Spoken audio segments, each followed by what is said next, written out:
You are listening to RudolfSteinerAudio.com. If you are listening to the podcast of this, it is located at rudolfsteiner.podbean.com. Please consider becoming a patron. This is a reading of a collection of lectures that Steiner gave to the workmen working at the Goetheanum. These are from 1922-23. They were originally published in 2 volumes. This one volume was published as 2 volumes, called Health and Illness. In this publication, they're called From Comets to Cocaine, Collected Works, volume 348. And this is lecture 1, or discussion 1, which is given on the 19th of October 1922, considering the world situation and causes of illness. Dr. Steiner: Good morning, gentlemen. Have any of you thought of something you would like to ask me? Question: Concerning the political situation, is Britain sincere in its dealings with Germany, or is it actually conspiring with France to destroy her? On the one side stand the French trying to suppress Germany with reparations, and on the other hand the big capitalists. It is the same with Russia. We know that Germany has made a trade agreement with her, but now we learn that France too has made one with Russia. Was this done to sabotage the German agreement? Are you perhaps in a position to make a few remarks on these and other German affairs? Dr. Steiner: Well, gentlemen, perhaps this is the reason why lately we have been more inclined to speak about scientific matters than to discuss political problems. It is much wiser to do so for the simple reason that all these affairs you have touched upon lead to absolutely nothing. In reality, nothing at all can come of them. Just look at the present situation. Basically, none of the protagonists know where they're heading. Everything they do is done from fear, is really a product of fear. Other things are much more important than all these matters that are based, for example, on the fact that England does not know what it ought to be doing at the moment.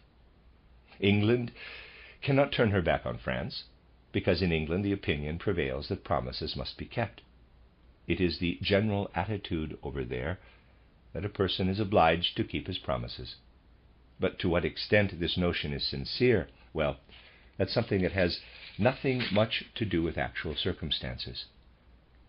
Sincerity pertains only to individual human beings. In regard to public life, the most we can say is that a kind of basic principle of fair play is acknowledged, that promises must be kept. One must play the game by the rules of fair play. Therefore, England quite naturally takes the position that she cannot desert the old Entente. Yet this stand contradicts the whole purpose of the war, which was to shift industrial production toward the West and to suppress the economies of Eastern and Central Europe, to turn these areas into markets. This was, in fact, the war's original intention. The economy of Central Europe, and the same would have eventually held true of Eastern Europe as well, was much too prosperous to suit people in the West. They simply didn't want things that way. Now in England this view exists side by side with another. If Germany is totally suppressed, a needed export market is lost. On the other hand, the French, above all else, feel their lack of money and purchasing power. Their only objective is to squeeze profits out of Germany by hook or by crook. You can understand now that the English are falling between 2 stools and as a result don't accomplish much of anything. They swing back and forth.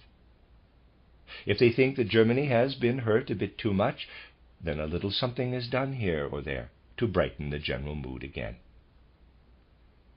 In the affairs of the Middle East, England and France are right now in sharp confrontation. England must push back the Turks because she wants to dominate the world. Granted, the English is protecting the Christians, but how sincere their motives are, something we needn't consider. Let me read that sentence again. Granted, the English are protecting the Christians, but how sincere their motives are is something we needn't consider. At the moment, France is not interested in that cause. First and foremost, the French want an influx of money, and for this reason they support the Turks. In the Middle East, then, these two powers are squared off. Basically, world politics everywhere are in a state of chaos today. Added to all this is something else especially evident in England just now. With this we come to the really important issue, and many people should realize its importance. Everything that is publicly aired and debated is actually of very little importance. What Lloyd George or anybody else says matters not in the least. It is all at odds with the facts.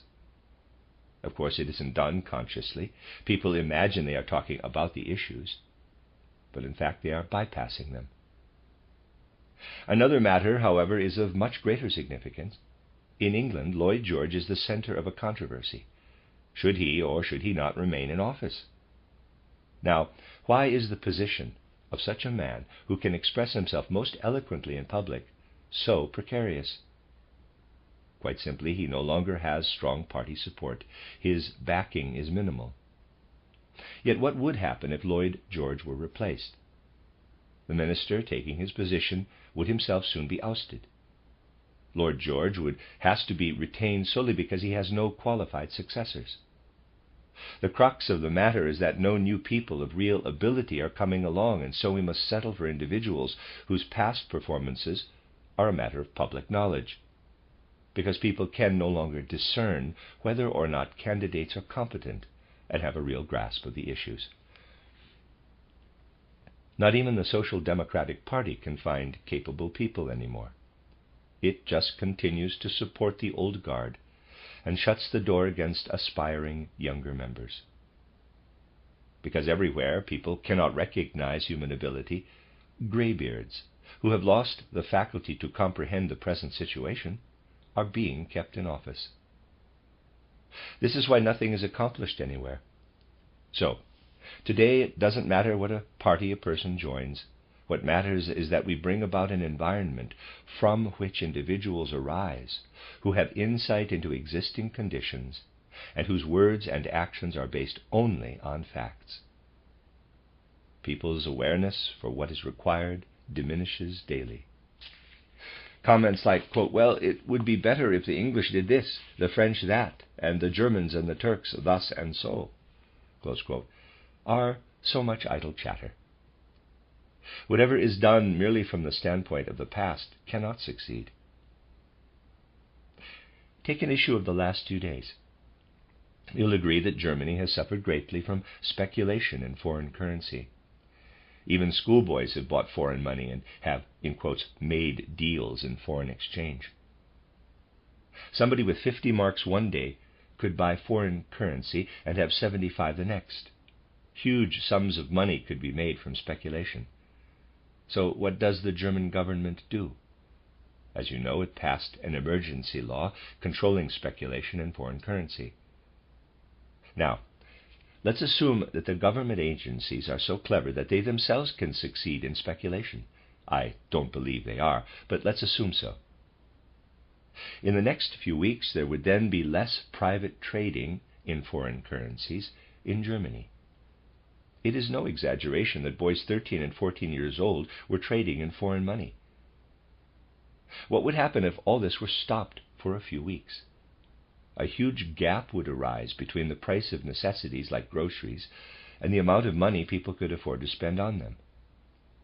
For example, in Germany today, 1 cigarette costs 7 marks. Well, people will pay that amount. Why? Because of the speculation in foreign money. You know that an old man today can't afford 7 marks for a cigarette, but young people who have made all kinds of money speculating can. Now, if this source of income were to cut off, soon no one would be able to buy a good cigarette. This is just one aspect of the matter. Another is that wages would have to be lowered in the cigarette industry. Then you would have the discrepancy of consumer goods being kept at their former prices and consumers unable to afford them. A new crisis would arise, and this is in fact just around the corner. Everything is done on the spur of the moment, which ensures that one crisis follows another. And all this because people see only what is closest at hand. No results can be achieved in this manner. The only way to get out of the present chaotic situation is to have competent people in office again. To achieve anything, we must have people who know what they're doing. But present conditions tell us that nowhere are capable persons being trained or educated. So we must see to it that we start educating people again in a way that makes them capable. Things won't progress by the clichés and vacuities people utter. All this is worthless. Just look at any newspaper.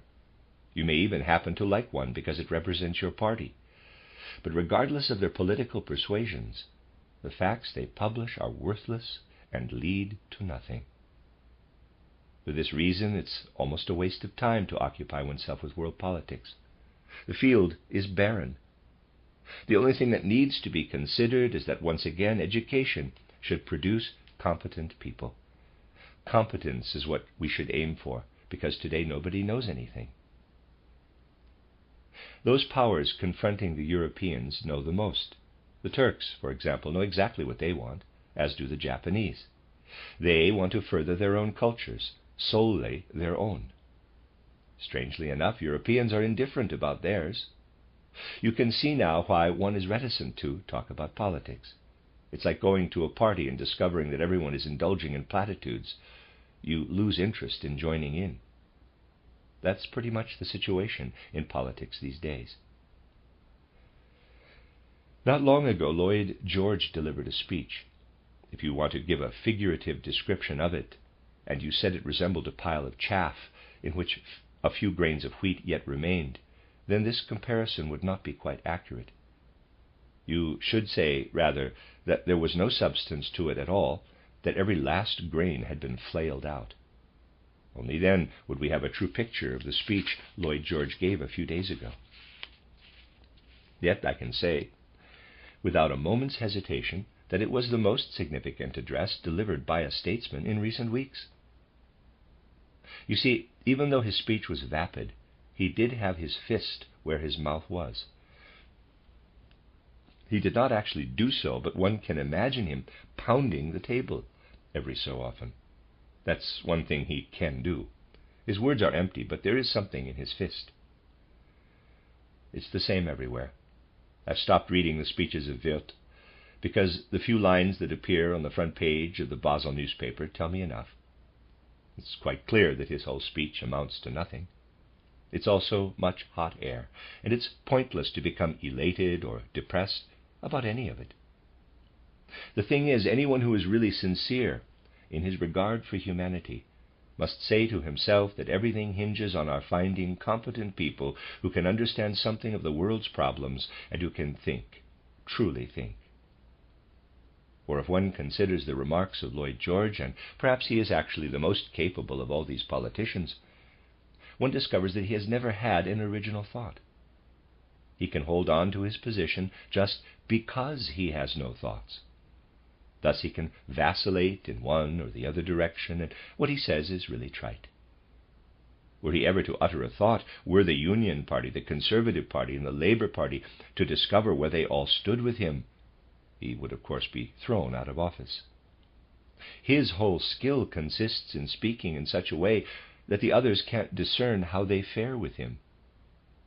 If somebody's speech is continually inane, no one knows what to make of it.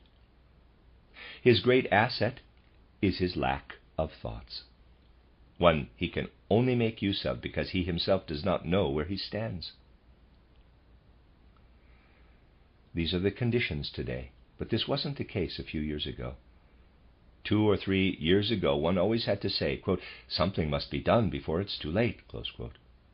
But now it is too late. Nothing can be suggested because we've missed the boat. It's simply too late. The most I can say is that things will improve only when qualified, competent people again enter public life. Germany and Russia can sign as many treaties as they want, but nothing will come of them. It isn't a question of signing treaties, but of unfolding a healthy economic life.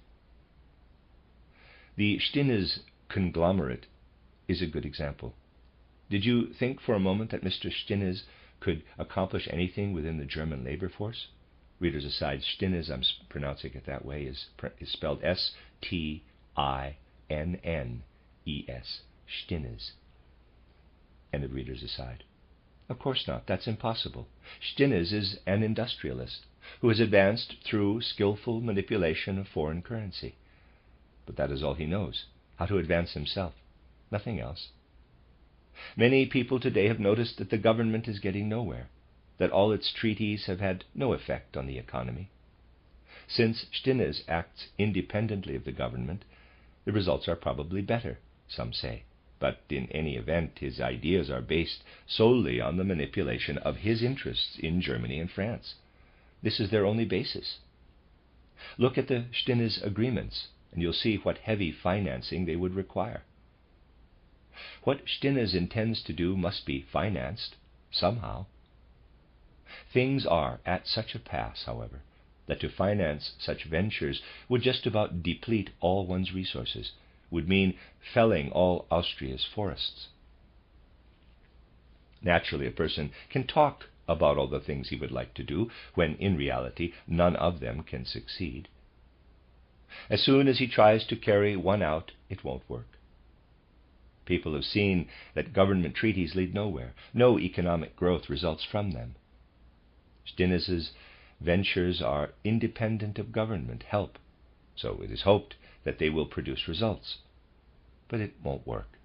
It doesn't matter that he naturally works arm in arm with other big capitalists. His plans cannot be realized because even he will not be able to finance them. Hence, Stinnes offers no solution. Journalists are fascinated by the columns of figures he manipulates, and you see, gentlemen, when they write their editorials or feature sections, they are under no obligation. They can say whatever they please. You probably haven't saved them, but if you compare the articles written in 1912 with those written today in the same paper, Readers Aside 1922, end of Readers Aside, you will discover a curious thing. After all, newspaper articles are ephemeral. No one gives them a second thought, and so journalists can make them as, in quotes, interesting as they like. Anyone who feels responsible for his statements, however, and does not fabricate articles at random, knows that all of them are nothing but rubbish. This is the situation everywhere. Because people have no original ideas, things have become desperate. Above all else, we need original thoughts, new ideas. Without these, everything will go to ruin. In Germany today, it takes 215 marks to buy a toothbrush. But what are 215 marks? Not even 1 franc. This sounds cheap to us here, but where does a German get 215 marks? Other consumer goods are proportionately more expensive. Today, no one can afford an umbrella, but it can't be helped. When I was in Vienna, I once went by taxi because I was in a hurry and it happened to be a holiday. The distance was half a mile, no more. The fare, gentlemen, was 3,600 kronas. Today it would be 10 times that. The same ride would cost 36,000 kronas. This is obviously absurd. But other things are equally so, even if people don't know it. For what is done to remedy the situation? If a short taxi ride costs 36,000 kronas, notes worth 500,000 kronas will be printed, and if it costs 360,000 kronas, notes worth 1 million will be issued. But such measures have no effect on economic life. Nothing is altered, except that those who have a little money in their pockets today have nothing tomorrow, and those who speculate cleverly have double their former amount.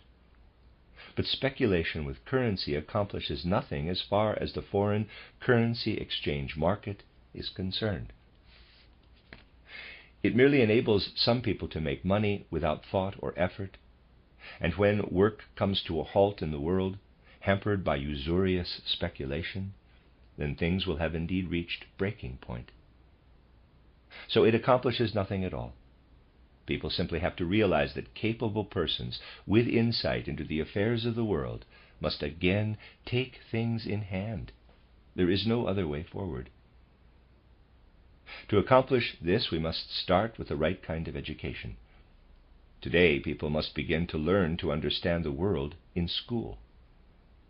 The other day, I was reading a textbook that recommended a certain problem in arithmetic, and when I describe it, you'll say, quote, "So what?"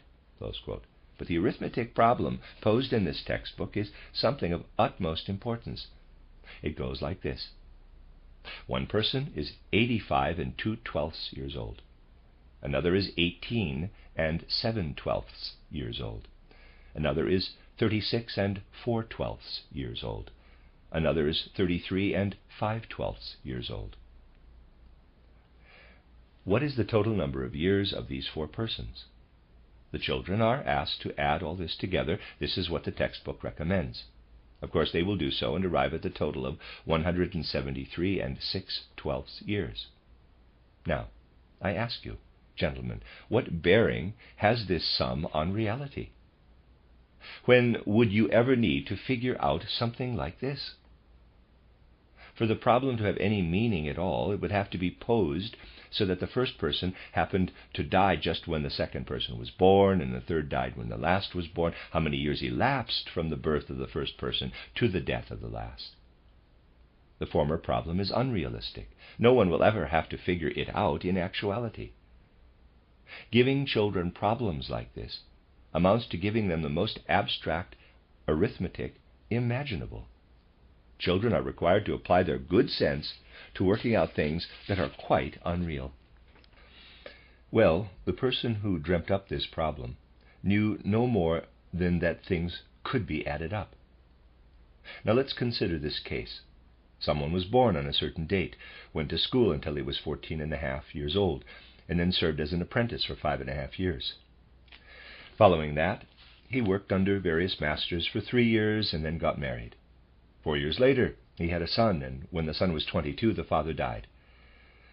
By adding up the years, we arrive at the man's age, which is 49. This is something concrete, something real.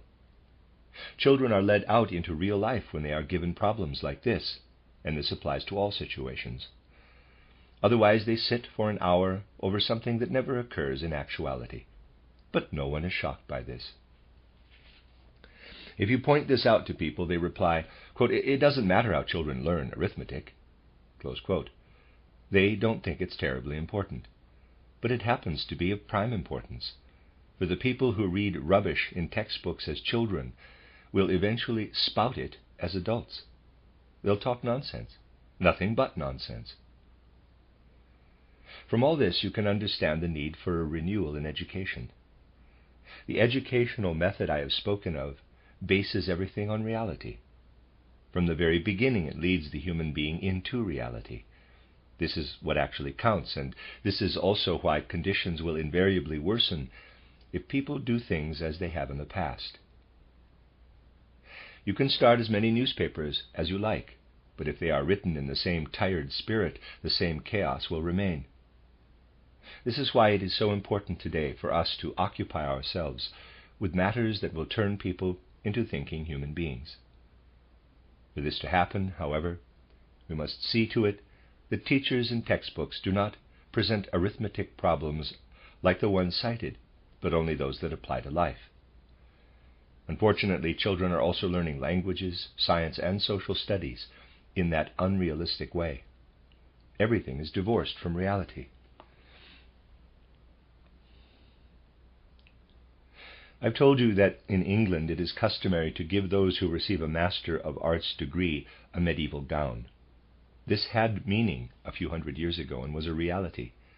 Today it's different.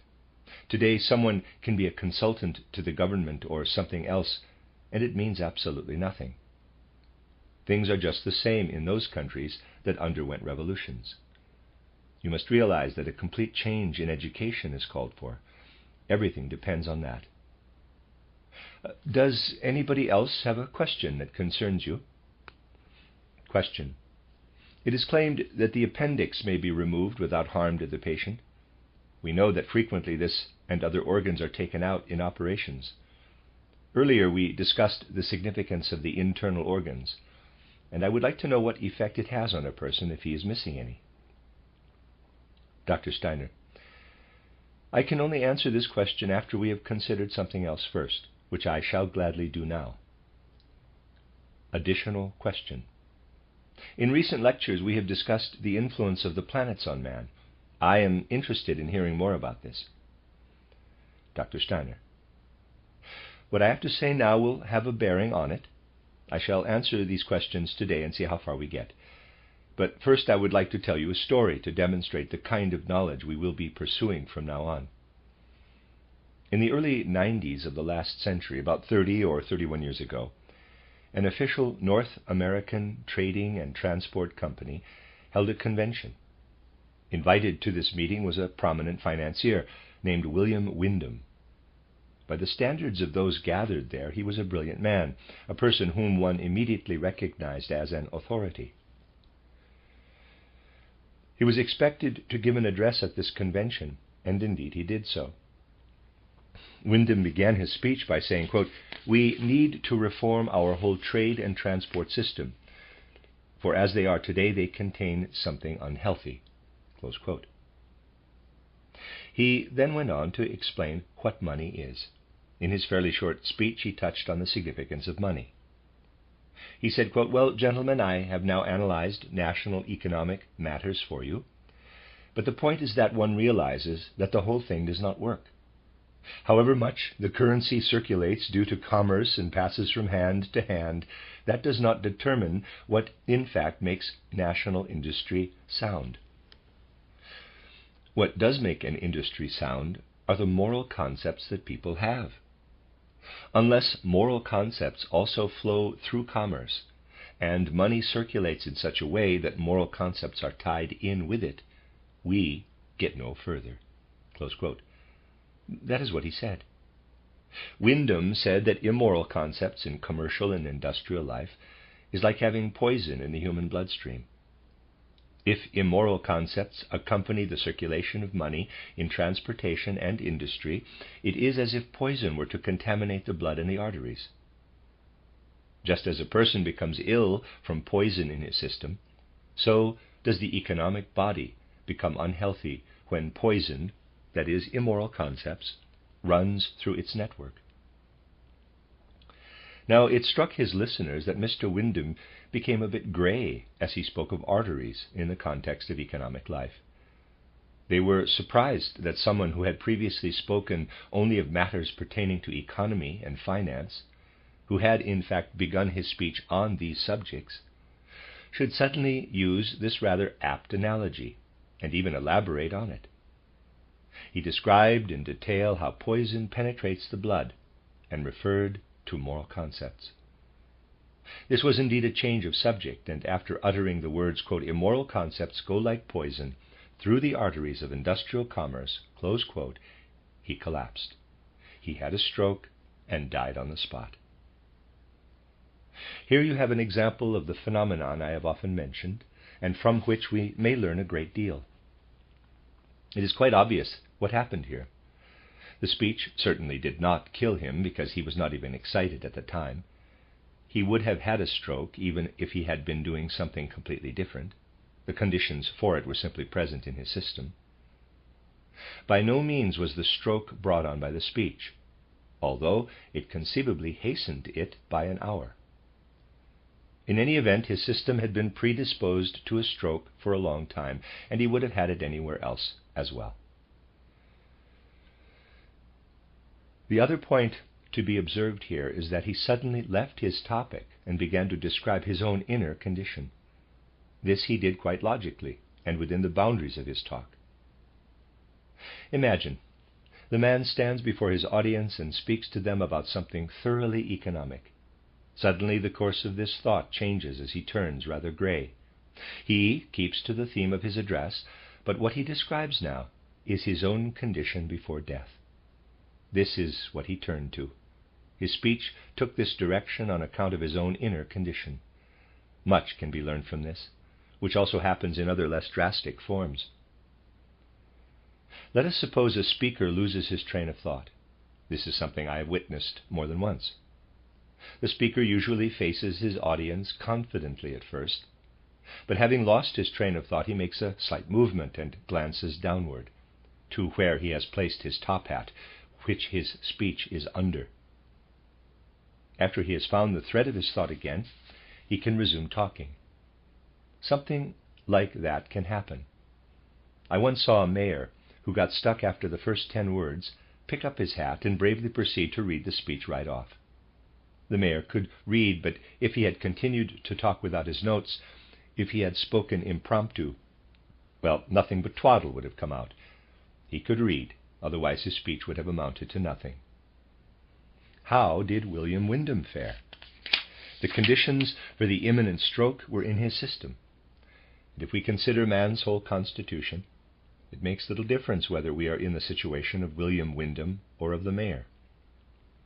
The mayor could read, as we saw, and so could the man who suffered the stroke. But where did William Wyndham read? He read what was happening in his own body. He simply read from what was going on inside him. From this you may see that what spiritual science has discovered is correct. Whenever we talk, we are actually always reading something that is going on within us. Naturally, what we say is based upon our external experiences, but that mingles with what goes on in our bodies. Our utterances are actually read off from our inner processes, which of course do not always have such sad consequences for us as a stroke. Every time you say something, even if it's only 5 words, you read it from within your body. If you jot something down, 5 days later you can read it in your notebook. And if you commit it to memory, then it becomes part of the script within you, and you can read it from within. It is the same process as reading from a book. The act of reading is the same, whether done from without or within. Only the direction in which we look is different. It doesn't matter if you have noted 5 nails, 7 hooks on paper or in your brain. If you have noted it in a book, you can read it off from the page where it was recorded. If you have made a mental note of it, a brain cell imprinted with 5 has linked itself with others carrying the messages 7 nails and hooks. A whole loop has come into being in your brain. And without being aware of it, you look at these loops within yourself and read off the mental notations. This is what we are led to realize from examining such an extreme case as William Wyndham's. I have mentioned another example that we may briefly recall now. This incident concerns Carl Ludwig Schleich, a well-known doctor, and was reported by him. A man came rushing up to him and said, quote, "I've just pricked myself with this pen. Look, there is still ink in it. You must amputate my right arm, or I'll die of blood poisoning." Close quote. Schleich, whom I knew well, he died just recently, told me this himself. He said to the man, quote, "What's the matter with you? As a surgeon, I cannot take the responsibility of amputating your arm. The ink just needs to be sucked out. It's really nothing, and it would be nonsensical to cut off your arm." Close quote. The person replied, quote, "If you don't, I will die. You absolutely must take off my arm." Close quote. Dr. Schleich said to him, quote, "I won't do it. I can't cut off an arm for no reason whatever." Close quote. "Well," said the patient, quote, "then I will die." Close quote. When Schleich let him go, the man rushed to a second doctor to ask him to amputate. Naturally, he also refused the request. And the fellow kept running around the whole evening, saying, as he had to Dr. Schleich, that he would die in the night. Schleich was quite concerned about the man. Of course, there were no grounds for amputating his arm, but the first thing the following morning Schleich asked after him. He had easily sucked the ink out of the man's small wound, since pricking yourself with a pen is a minor matter, but when Schleich arrived at the man's house the next morning, he found him dead. He had indeed died. Now, what did Schleich say? He said that the man had died of autosuggestion, that he had talked himself into dying, and that his own thoughts had killed him. It's true that in a case like this one speaks of autosuggestion, but I told Schleich that even though all kinds of things happen through autosuggestion, it cannot account for a death like this. To say so is nonsense. Schleich did not believe me. What really happened? Only one who fully understands the human being can discover what really occurred in this case. The doctors performed an autopsy and found no trace of blood poisoning. There was no sign of anything amiss, and so they were satisfied with the conclusion that death had been caused by autosuggestion. But here too the real cause was a stroke that would have been difficult to diagnose, and as you can imagine, had been building up for several days. The conditions for the stroke had been mounting in the delicate organs for days. The man dimly saw this happening within himself, just as Wyndham sensed that poison was penetrating his arteries moments before he was stricken. One can carry on for a long time without any apparent change on the surface, while within the conditions of death are maturing. The man in question somehow sensed this, became nervous, and pricked his hand. He would not have done so otherwise. Up until this moment he was not aware of what was occurring within him, and what was going to happen. But when he pricked himself, he said what he could not have said before, quote, "I shall die from the pinprick." Close quote. Nobody says, quote, "I feel death approaching me," close quote, if he feels perfectly healthy otherwise. But now he could ascribe his imminent death to the pinprick, even though it was the wrong cause. There was no autosuggestion here. The man would have died the following night in any event. But he became nervous, and when he pricked his hand with a pen, the thought of imminent death arose in him, but transferred to a completely erroneous cause. He consulted doctors, but even Ludwig Schleich, who was a brilliant man, did not believe him. He thought that this was just a case of autosuggestion and was convinced that the man had talked himself into dying. But this is nonsense. In fact, the cause of death already existed, and the pinprick was but the result of apprehension. From this you may see that much is happening within ourselves, and if these matters are not properly studied, we simply cannot understand them. Our starting point must be the origin of man.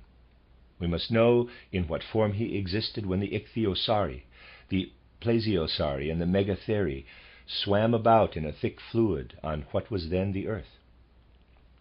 We cannot discover the interconnections of things without reference to and study of the human being. There are many other aspects to be considered as well. At what age do most people die? We know that infants die most often within the first few months after birth. Afterward, the mortality rate slowly decreases. Children have their childhood illnesses up to the time of their change of teeth.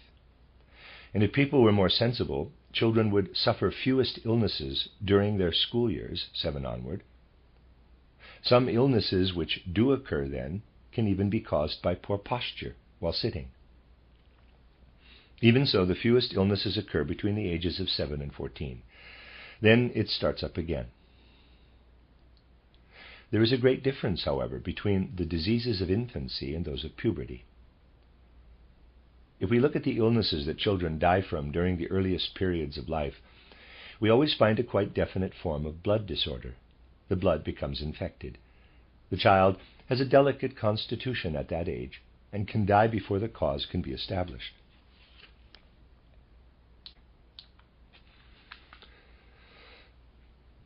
In fact, the child would develop jaundice. When an adult has an infection of the blood, the condition progresses to the stage of jaundice, which generally can be cured quickly. The infant, however, dies before reaching this stage. Many children get diarrhea, which cannot be cured by the means one uses with adults. External remedies, such as enemas or compresses, must be used, but it's worthless to give a child medication. Children also get rashes and blisters that spring up mainly on the tongue, and all the other childhood diseases that sprout up from within, scarlet fever, measles, and the like, as though the whole internal constitution were, in quotes, blooming. Adults can also get these illnesses, of course, but they belong essentially to childhood. They predominate during the early ages, and then decline after the child gets his second teeth. These illnesses, which call for a careful diet and preferably external treatment, do not occur in this form after the second teeth. It is difficult to discover what causes infected blood in a child. It arises from deep within the system, Convulsions, so-called childhood spasms, also frequently afflict children. The illnesses that human beings contract during puberty are completely different. You need only consider the complaint of young girls. They develop anemia, a problem caused by the body not properly nourishing the blood. When a child has an infection of the blood, something else within the constitution contaminates the bloodstream. When a girl has anemia, the blood itself becomes ill. It is one problem if something within the system is infecting the blood, and quite another if the blood becomes diseased. It is quite a different problem if the blood becomes sluggish, as it may, for example, in a boy or girl, a condition that then leads to hemorrhoids. Thus it is that in 2 periods of his life, man is particularly prone to illness, up to the age of 7 and between the ages of 14 and 21. In the intervening period, he is predisposed to health. It is important to understand that the human being is not at all times equally prone to illness, that the times vary, and that the illnesses have a completely different character at these various times. A study of this can lead us ever deeper into an understanding of the human organization, and in this way we can begin to understand the functions of the inner organs. You see, on the one hand, you have the case of Mr. William Wyndham, who suddenly starts to speak of his organs as death approaches. On the other, you have the appearance of diseases in early childhood and the teens, which tell us that different processes occur during the successive stages of life. We must learn to decipher what occurs in man. We must learn to read these processes. When a child gets rashes or red patches on the body, for example, we must understand what is happening internally. Only when we have learned to read his inner processes can we arrive at a real knowledge of man. If you merely put a dead human being on the dissecting table and only examine an individual organ, the removal of which causes no special effect, you won't discover anything pertinent. A diseased spleen, for example, can be surgically removed, and the operation can benefit the patient. He will be in better health for a period of time than if the spleen had remained in his body in its diseased condition. If you simply look at a spleen that has been surgically removed, you won't see what distinguishes it from, say, the stomach. Yet if the whole stomach is removed, the patient has a difficult time. This is risky, and in the long run, someone with an artificial stomach cannot expect to have good health. There are organs that simply cannot be taken out. Both lungs, for instance, and least of all the brain. If a certain spot in the brain is hit with a mere needle, the person will die immediately. The elephant also has this spot in his brain. If you make a puncture there and hit it precisely, it need not even be cut out. This huge beast will be instantly killed. You may remove its spleen, however, and the animal will live on for many years. Thus, you see, it makes a difference which organ is removed from the body, a spleen, an appendix, or something else. To grasp this fact, we must thoroughly study the human being. Remember what I have said about these little brain creatures, these cells representing memory that I have sketched here. They are still soft and alive in the small child, and only gradually harden. Only when a child reaches his 7th year and has gone through the change of teeth have they hardened sufficiently. Then, at the onset of puberty, other cells called leukocytes started to move about more freely in the blood. They go through the whole bloodstream and become more active at puberty. Before that time, they move about sluggishly. There are 2 periods in our lives when conditions arise that make us prone to illness. The first occurs from infancy to 7, when the organism, or actually the soul within the physical organism, must exert itself to mold and harden the brain cells. The second falls at puberty, when the soul must take pains to give mobility to the leukocytes, those little creatures contained in the blood. To use an analogy, if you are building a house, you must use mortar that will properly harden. Otherwise, you will not succeed. So it is with the brain cells. They must harden sufficiently. When they do not, children become victims of this or that disease. We shall go further into the causes of these various illnesses next time. After puberty, one is dealing with millions upon millions of white blood corpuscles. Until then they are sluggish, and if they were a herd, it would take a great many shepherds to get them going. If this goading impulse is absent, anemia results.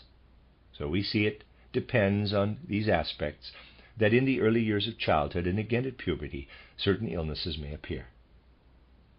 If the human being is studied like this, we can gradually grasp all the interconnections. Indeed, we cannot accomplish anything in the social realm, either unless we know these facts of natural science. The end of lecture or discussion number 1. You are listening to RudolfSteinerAudio.com. If you are listening to the podcast of this, it is located at RudolfSteiner.podbean.com. Please consider becoming a patron. This is a reading of the second volume of the lectures and discussions to the Workmen of the First Gratianum, volume 348 in the collected works. This one is translated with the title From Comets to Cocaine. This is the second discussion of the 24th of October, 1922, titled Illnesses at Different Periods of Life. All of these are translated by Matthew Barton. Gentlemen, at our last session I started to answer your question about the inner organs of man. Of course, this subject must be seen from a broad perspective and with regard to its deeper underlying aspects. We saw how William Wyndham, who died while delivering a speech, expressed his own inner condition by reading it off, as it were, from his body. After citing another case, we found in examining certain facts about the course of human life that the mortality rate is highest in infancy, that human beings die most frequently in their early years. In the period from birth up to the change of teeth at age 7, the mortality rate is at its peak, though it diminishes from the 3rd, 4th, and 5th years. The human being is healthiest from the time of his change of teeth to puberty. This is indeed so, and if we ourselves are careful to prevent the causes of ill health, such as bad posture, which can lead to curvatures of the spine, and foul air, which can afflict the internal organs, we can count on children to be healthiest during their school years. The illnesses that do befall them then are for the most part due to external causes. Not until the teens does the danger again arise of illness caused by the inner constitution. These illnesses, however, are quite different from those of early childhood. I have mentioned that infants are highly susceptible to infections of the blood. It can become so bad that symptoms of jaundice appear. In children, irregular digestion frequently results in diarrhea. They also get thrush, those little white pustules in various places, and another completely different kind of illness, so-called infantile convulsions. A childhood disease that is particularly prevalent these days is infantile paralysis, which can also affect adults. It is extremely damaging. The children cannot move their legs and become quite paralyzed. This disease is increasing rapidly. Perhaps you have read that schools have had to be closed in the Thuringen region because of an epidemic there. Thus we can see that childhood illnesses have a distinctive character. They are quite different from the diseases man gets in later life. Scarlet fever and measles are specifically childhood illnesses, though adults too can contract the latter. But we must now ask ourselves why young children are particularly susceptible to all these illnesses. We can explain this susceptibility only if we know how forces work in the human body. When we examine the human embryo in the 1st, 2nd, or 3rd months of pregnancy, we see that it is utterly different from what the human being later becomes. In the 1st and 2nd months, the child is all head. The other organs are only appendages to the head. What later turn into limbs, hands, and feet are little stumps, and the actual lung and abdominal areas are not yet functioning. You see, if you take the human embryo, and there's a sketch, it looks like this. It is enclosed in a kind of sac, to which are attached blood vessels from the body of the mother. These blood vessels penetrate throughout the embryo, which the mother supplies with blood and nourishment. The other matter is supplementary and is later discarded.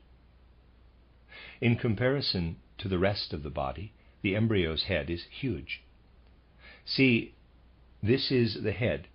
The rest consists of appendages not yet functioning. This part will later become the heart and digestive system. The blood circulation is provided from outside, from the mother.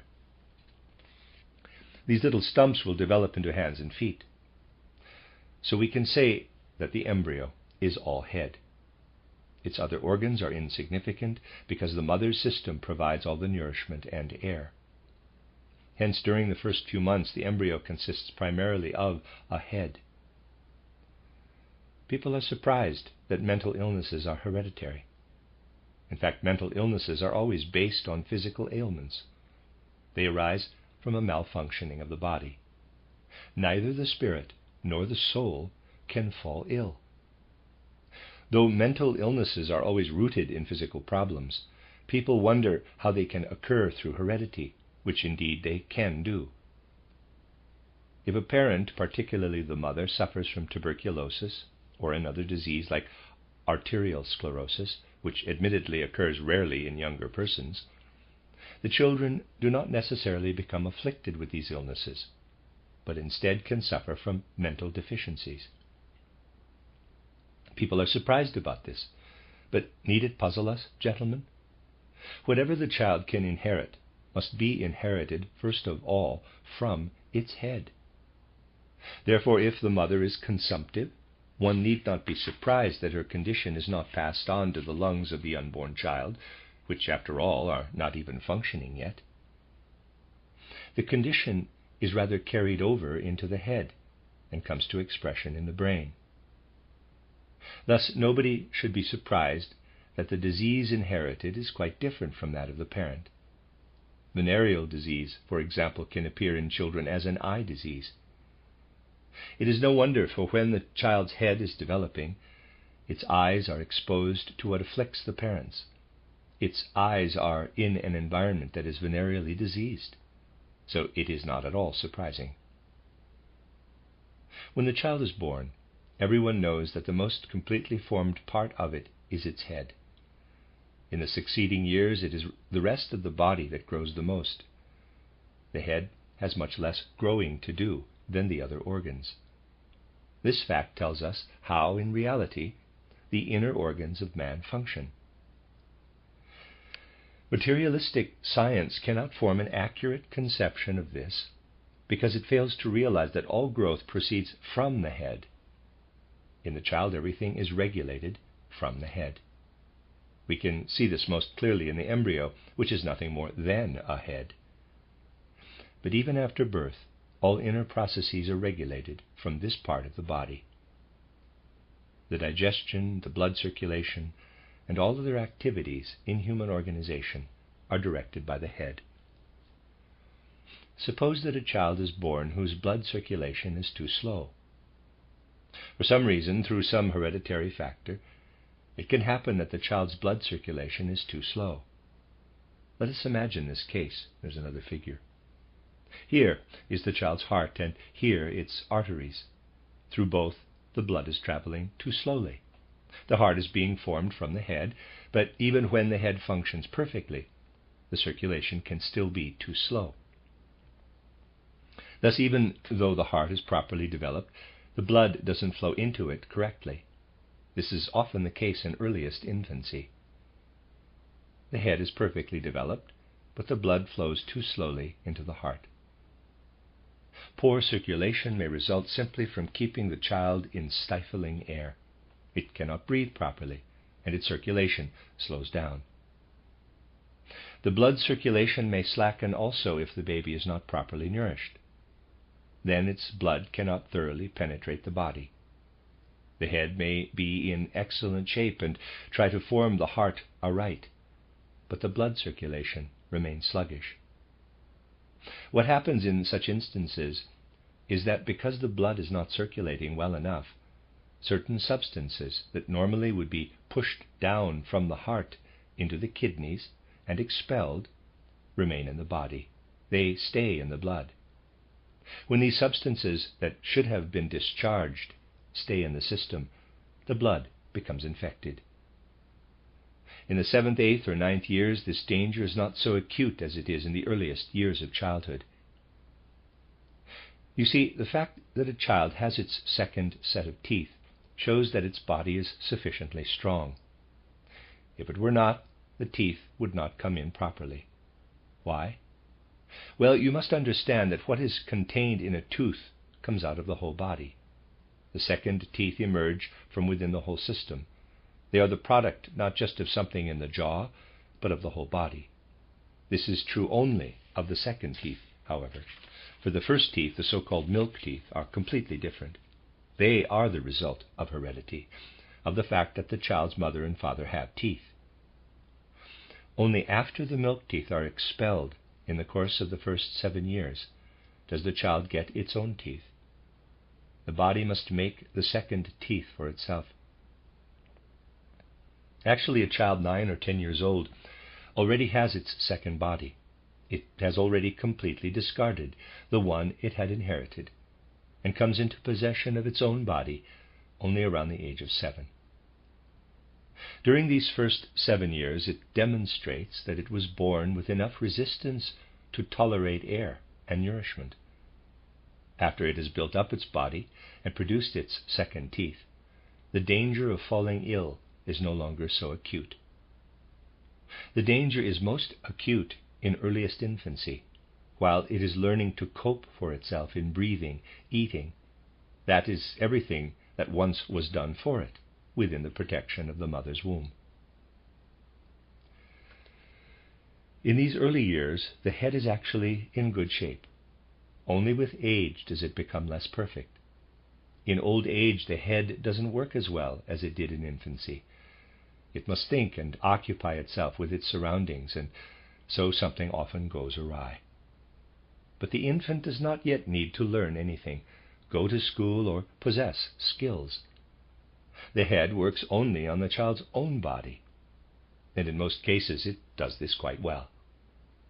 During these tender years, however, when the human being is just becoming used to the world, the rest of the body is quite vulnerable. Modern science also has described these matters, but not quite as I have, for what I tell you is exact. Popular science does not really comprehend the whole process, and cannot explain why the human being is most vulnerable in its earliest years. It cannot come to terms with this fact, because it explains away the soul and spirit. In reality, soul-spiritual elements are united with the child, mainly with the head, while it is still in the mother's womb and after birth. The forces that work on the child from within the head are invisible, soul-spiritual forces. Should any of you think that this is merely an arbitrary opinion, you would be committing a similar error to the following. Suppose one man says, quote, "Here is a piece of iron," close quote, and the other says, quote, "Fine, I'll shoe my horse with it," close quote. The first man then says, quote, "No, it would be stupid to shoe your horse with this. It's a magnet, and it has a hidden force. Magnets are used for quite other things than for shoeing horses," close quote. The one man thinks the piece of iron should be used for a horseshoe, while the other knows that it is a magnet containing an invisible force. Well, the person who says, in accordance with materialistic science, quote, "The head is nothing but a bit of bones and brains," close quote, is just like the fellow who says of the magnet, quote, "This is a horseshoe," close quote. Indeed, it is not a horseshoe, nor is the head of the infant just flesh and bone. Within it, invisible forces are working like a sculptor to build up the whole organism. The human form is among those things the child keeps as an inheritance.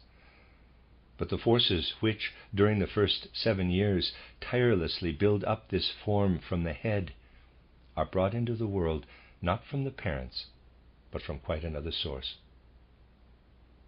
Suppose we received these forces from our parents. Well, gentlemen, if a parent is a genius, does that make the child a genius as well? Or if a child is a genius, does that mean the parents were also highly gifted? Not at all. Goethe, for example, was certainly a genius, but his father was a dreadful Philistine, and his mother was a kind and pleasant woman who could tell a good story, but surely was no genius. Goethe's son was rather stupid. He was no genius either. Whatever pertains to the soul and spirit is not hereditary. It is brought into this world from quite other realms, and then is united with the part that is inherited. Aside from the time he spends in his mother's womb, man lives before birth as a being of soul and spirit. The only reason people reject this idea today is that all through the Middle Ages, the Catholic Church forbade anyone to ascribe to man a life of soul and spirit before birth. It asserted that the soul was created at birth by the kind of God which the Catholic Church assumed to exist. So throughout the Middle Ages, the Catholic Church forbade the concept of pre-existence, as it was called, meaning existence before, prior to birth. Modern materialistic science has merely followed suit, and then congratulated itself on its cleverness. Now, people think they are extraordinarily clever to hold this opinion.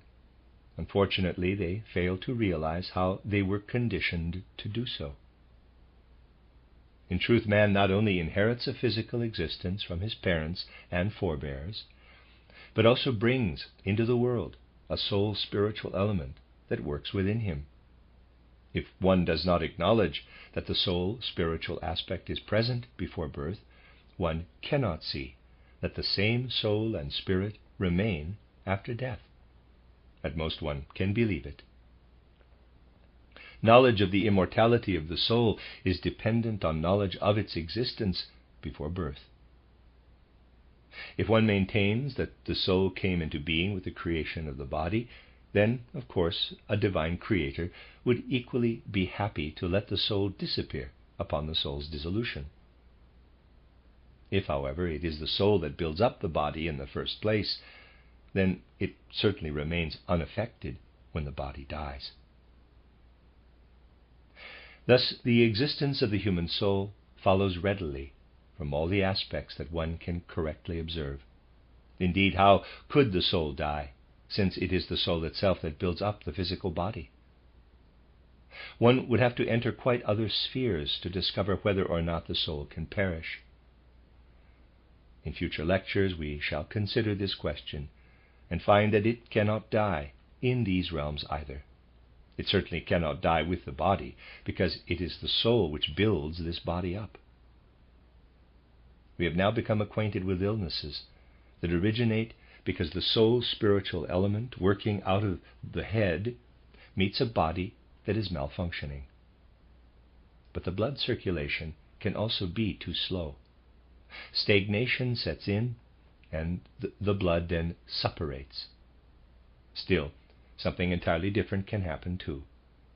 The infant may be too weak to absorb nourishment through its intestines into its blood.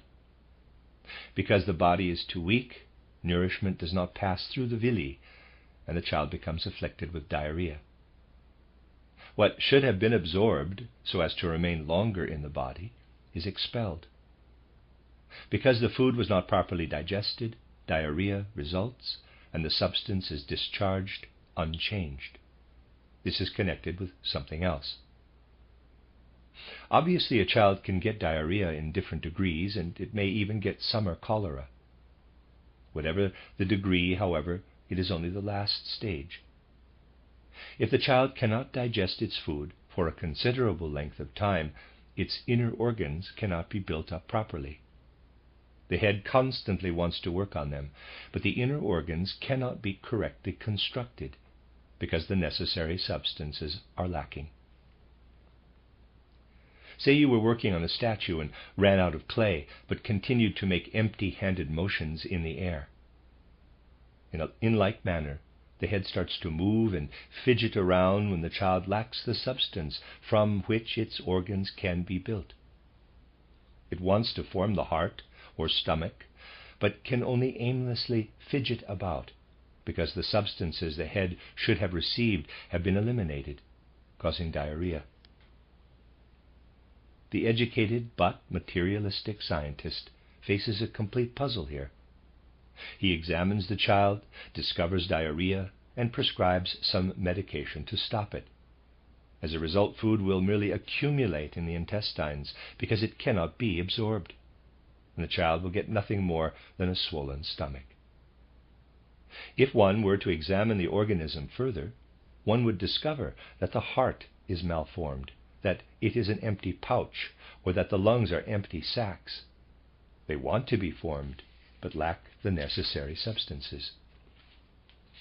The forces originating from the head that penetrate into the lungs, which may now be empty sacs, need something to grasp and work with. I can grasp this chair and shake it, or without having taken hold of it, I can merely fidget about and make empty gestures like an idiot. But what happens when the head forces fidget about in the lungs? Convulsions occur.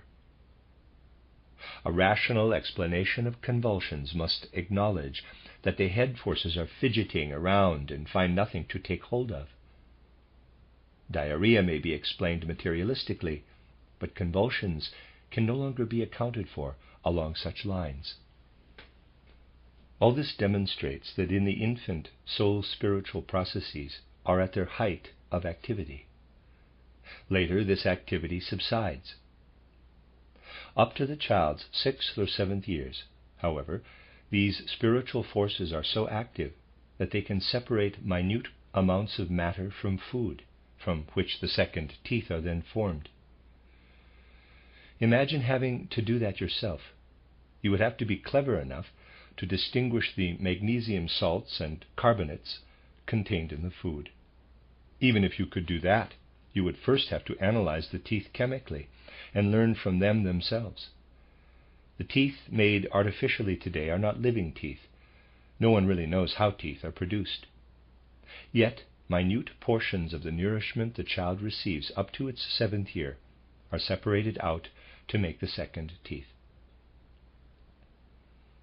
Furthermore, to correctly separate the various substances, you would need to know not only the chemical composition of food and teeth, but also about the stomach's activity. What happens to the minute particles secreted in the 2nd or 3rd years? How do you retain them long enough in the bloodstream so that at just the right time, during the 6th and 7th years, they will penetrate the jaws to build up the teeth? All this that must be accomplished is done unconsciously by the child's soul and spirit. No one here would feel insulted if I said that you cannot produce or make one hair grow on your head, but a child can. It drives the proper substances to the spot where the hair takes root and then offers them to the light, for hair grows under the influence of light. All this occurs in the child, but modern science is unwilling to consider these aspects. It leaves people in the dark by refusing to acknowledge that soul-spiritual forces working within the organism originate not from the parents, but from the spiritual world. Let us return to this matter of hair. Man normally grows hair only on certain parts of his body, but once, ages ago, he was covered completely with a shaggy growth of hair. Why did he lose it? I will not give you a theory which anyone can dream up, but merely point out some facts. Consider another creature, the pig. When pigs are free in nature, they are covered with hair, but domesticated pigs lose it. In their natural habitat, wild boars grow thick coats of fur. When they are domesticated, and in surroundings not originally their own, they lose it. Man, like the domesticated animals, did not originally live under today's conditions. But there was a time when, under the influence of light and warmth, he grew hair all over his body, and we may witness this fact today in an embryo a few months old. During the first months of pregnancy, the whole embryo, which is almost all head, is covered with hair. Later, the hair disappears. I have already explained how plants in their first stage of growth utilize light and warmth from the previous year. Likewise, the child has hair on account of the light and warmth emanating from the mother. Only later is it lost. So a consideration of hair, too, can show us how forces of soul and spirit work on the body. I have said that the human being is most healthy during the school years, between the ages of 7 and 14. Why is this so? Only those children who can develop those strong forces that produce the second teeth survive. During that period, the child unfolds vigorous forces, but they must first be acquired in the earliest years through radical adaptation.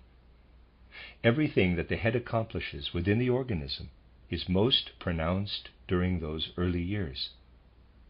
Though the child is unaware of its activity, the head must really exert itself and be a great artist. It has to overcome the body's constant resistance all by itself, because it gets no support in its continual and taxing efforts during the first 7 years. This tremendous strain causes all those illnesses I have told you about. Let us now suppose that the circulation of the blood is malfunctioning, not on account of its absorbing too little nourishment, but because it absorbs too much. This can also happen. Indeed, parents who think it is best to stuff their baby with food may not be as wise as the organism. They can hardly be reproached for this practice, though, because it is usually quite difficult to tell when the child has had enough. Children know their limits, as a rule, through their own inherent wisdom and instinct. If the mother produces too much milk, however, and it is fed to the child, its instinct will become uncertain through eating too much. Now, if too much food is absorbed by the system, the head cannot keep up. It cannot handle too large an amount and will try to eliminate the surplus. The food has already been absorbed into the blood through the intestines, however, so the head cannot eliminate the surplus in the normal way. What does it do then? It discharges the superfluous substances through the skin. Measles and scarlet fever are the result. These illnesses differ completely from diarrhea and convulsions. The child gets the latter because it does not receive enough food, and its forces fidget around aimlessly within the body. When too much food is absorbed, however, it must somehow be eliminated, occasionally even through the lungs. Diphtheria and pneumonia are the body's defense measures used to rid itself of substances it cannot otherwise eliminate through the skin. When one understands the human being and the processes that occur in the body, one finds it quite natural that an infant is susceptible to these illnesses. A child can be afflicted with yet other diseases. Take the case of a child who is too weak to produce his second teeth. His milk teeth were inherited and required no effort from his system. Now it can happen that the forces unable to produce the new teeth are diverted into the lungs. The lungs become inflamed, and the child gets pneumonia. You see, the human body is extremely complicated, and when a child falls ill with pneumonia, the doctor should examine the condition not only of the lungs, but also of the kidneys, stomach, etc. When an illness arises, one must always examine the whole body, and not just the part immediately affected. When a child has reached the age of 7, however, its breathing processes have become sufficiently developed to function without the intervention of the head. In the infant, the head must constantly regulate the breathing. It must not only build up the teeth, but also care for the organs of breathing. When the head has been relieved of these tasks at age 7 or 8, the child is now in a position to breathe properly. It is of utmost importance to realize that with the second teeth, the child can bring order into its breathing and can receive its second lungs and bronchi, as it were, which have by now been built up. The child no longer breathes with a weak, inherited organism, but with the new one that has been built up. Now it is in quite a different situation. Now it has support. It is one thing if the child has inherited from, say, a weak mother and father a breathing apparatus that must be directed from a head that is too weak. And it is quite another thing if it has properly built up a second apparatus suited to its needs. A head that is too weak simply cannot build up the lungs properly. Thus, because from age 7 to 14 organs of breathing are in such fine shape, the individual is then at its healthiest. The positive aspect of these years is that the breathing process is at its best. With the onset of puberty, however, some of the nourishment is now diverted to this development. In the younger child, substances are not yet absorbed through the later processes of puberty, but now digestion must take a completely new form. The reason is easily understood, for something completely new has come into play, and food is diverted in a new direction. From the age of puberty onward, the new form of breathing that has come about means that the digestive organs must readjust, so that the right counter pressure is exerted from the stomach and intestines, since some of the former overall pressure has been diverted. The proper counter pressure must now come about. No wonder that anemia and other illnesses afflict girls of this age, since the organism must take time to adjust. From age 7 to 14, the child enjoys its greatest protection from illness. In earlier years, the head must make a tremendous effort to work into the rest of the organism, and it must adjust to this task. Then, during the school years, the child is at its healthiest. The second breathing system is unhindered and can freely distribute the oxygen to the benefit of both the brain and the digestion. As I have mentioned before, things can be upset only through outside causes, activities in school and the like. But now the child reaches puberty. Look at a boy. Up to this point he has perfected his body and is as healthy as a human being can be. He has successfully renewed his organism and everything has gone smoothly. But with the onset of puberty, his metabolism begins to affect his whole body. The processes of digestion begin to work upward into his breathing system, and as a result his voice changes. At the age when he must again reform his organism, the metabolic system becomes influential. This is expressed in a deepening of the voice. He must make new exertions, and again illnesses threaten. You see, only when we observe the human being in this manner are we able to answer the question one of you gentlemen posed last time. Otherwise we cannot even think about it, let alone learn anything. But knowing now that it is the head that works the most during the first 7 years, what conclusion may we reach? You must understand that while the head is developed in the mother's organism, it is not merely formed by conception and substance, but by the whole universe. The mother's substances represent only the foundation on which the form occurs. The head is a representation, an image of the universe. Its roundness indicates the working of the whole universe. And it is no idle fancy that the starry heavens work upon the skull. It is as true as this fact that I've mentioned to you before. Suppose we have a compass. The magnetic needle always points north, not just anywhere. Now, no one thinks that the needle contains the forces that determine its position. Everyone agrees that it is the magnetic forces of the earth, and that the needle takes its direction from these earthly forces. Everyone comprehends that. Yet, people falsely think that human embryonic development is caused by conception. It would be just as clever to think that the direction pointed to by the magnetic needle was determined by its own forces. The human head represents the whole cosmos, and this is what has worked upon it.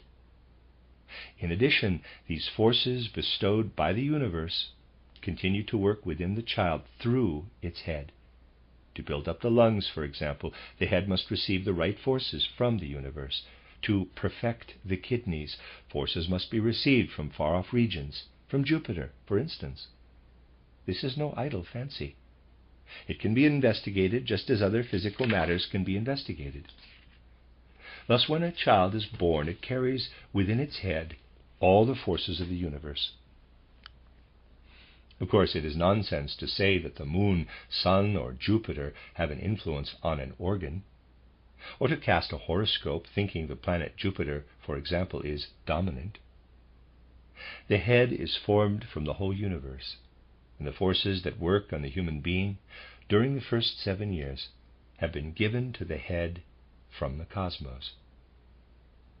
During the next 7 years, man becomes increasingly accustomed to the Earth's atmosphere, so that whereas before he was influenced by the stars, he is now influenced by the air. After this period, the substances of digestion and the metabolic system play such an important part that they can even affect the voice. What does this mean?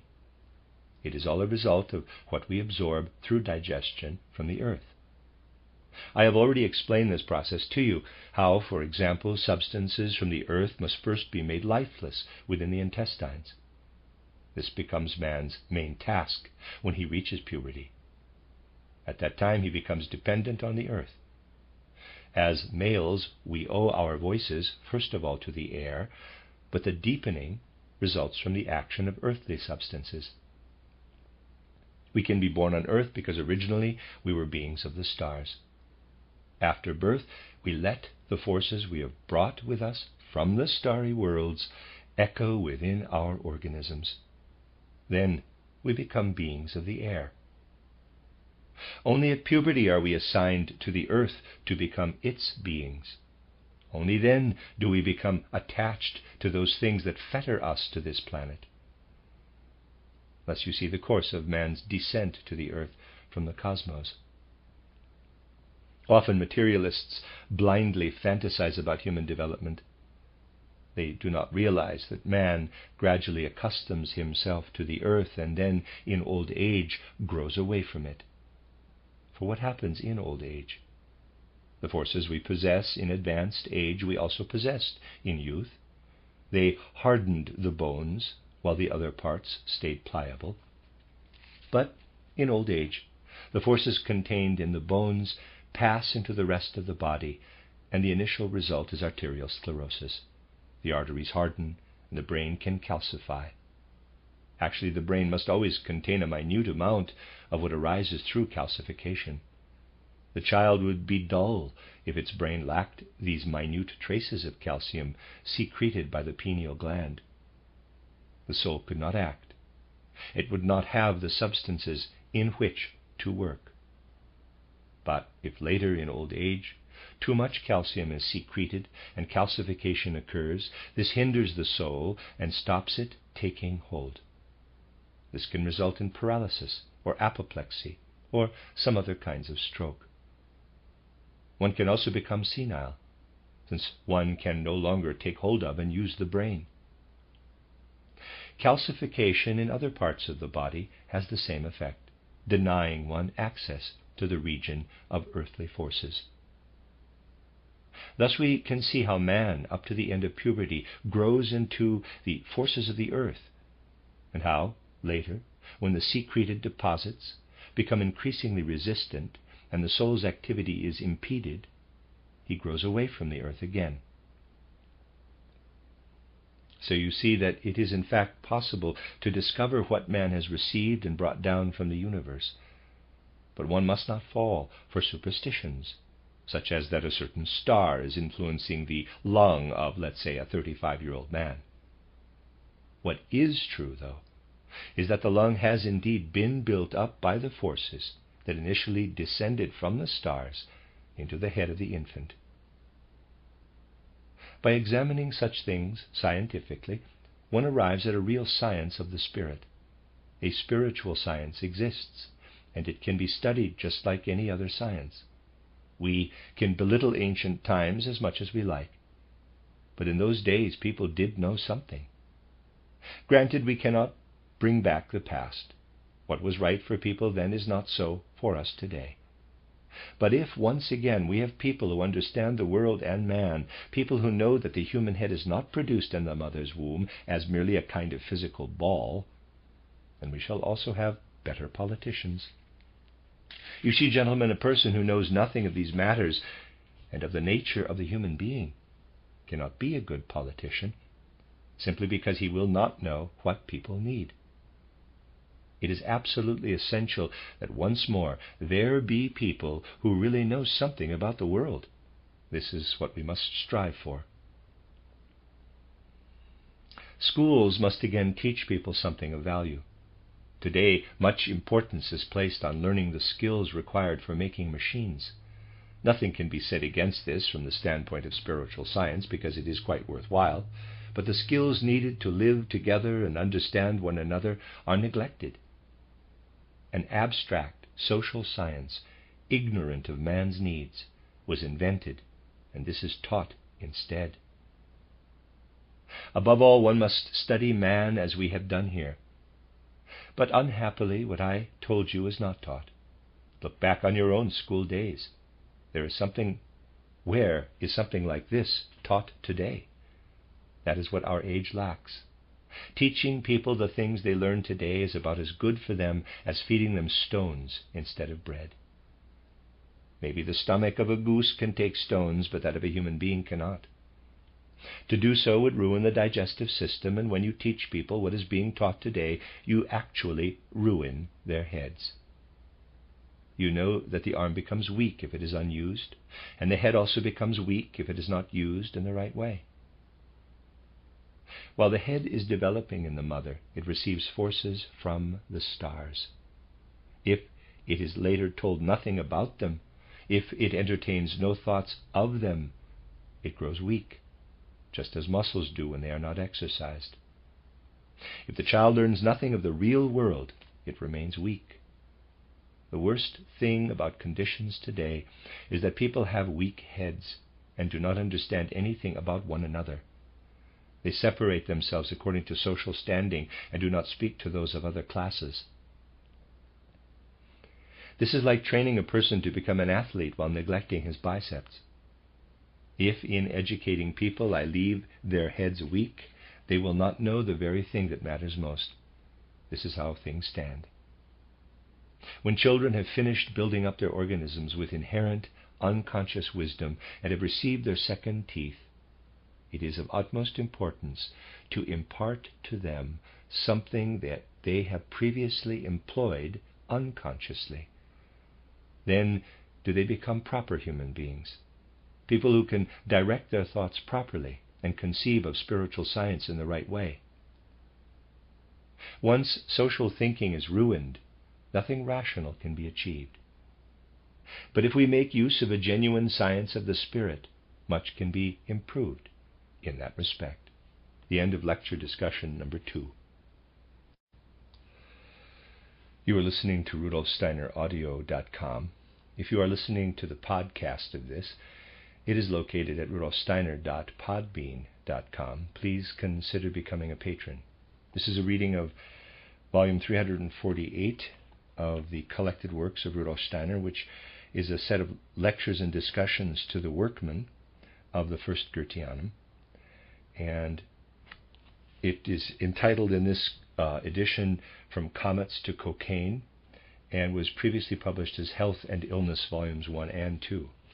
This is the third discussion of the 29th of November, 1922, entitled The Formation of the Human Ear, Eagle, Lion, Bull, Man. A question was asked about the design that appeared on the cover of the Austrian journal titled Anthroposophy, showing the heads of an eagle, a lion, a bull, and a man. Dr. Steiner: Gentlemen, I think we should first bring to a conclusion our descriptions of the human being, and then next time consider the aspects of man that these 4 symbols, the eagle, lion, bull, and man, represent.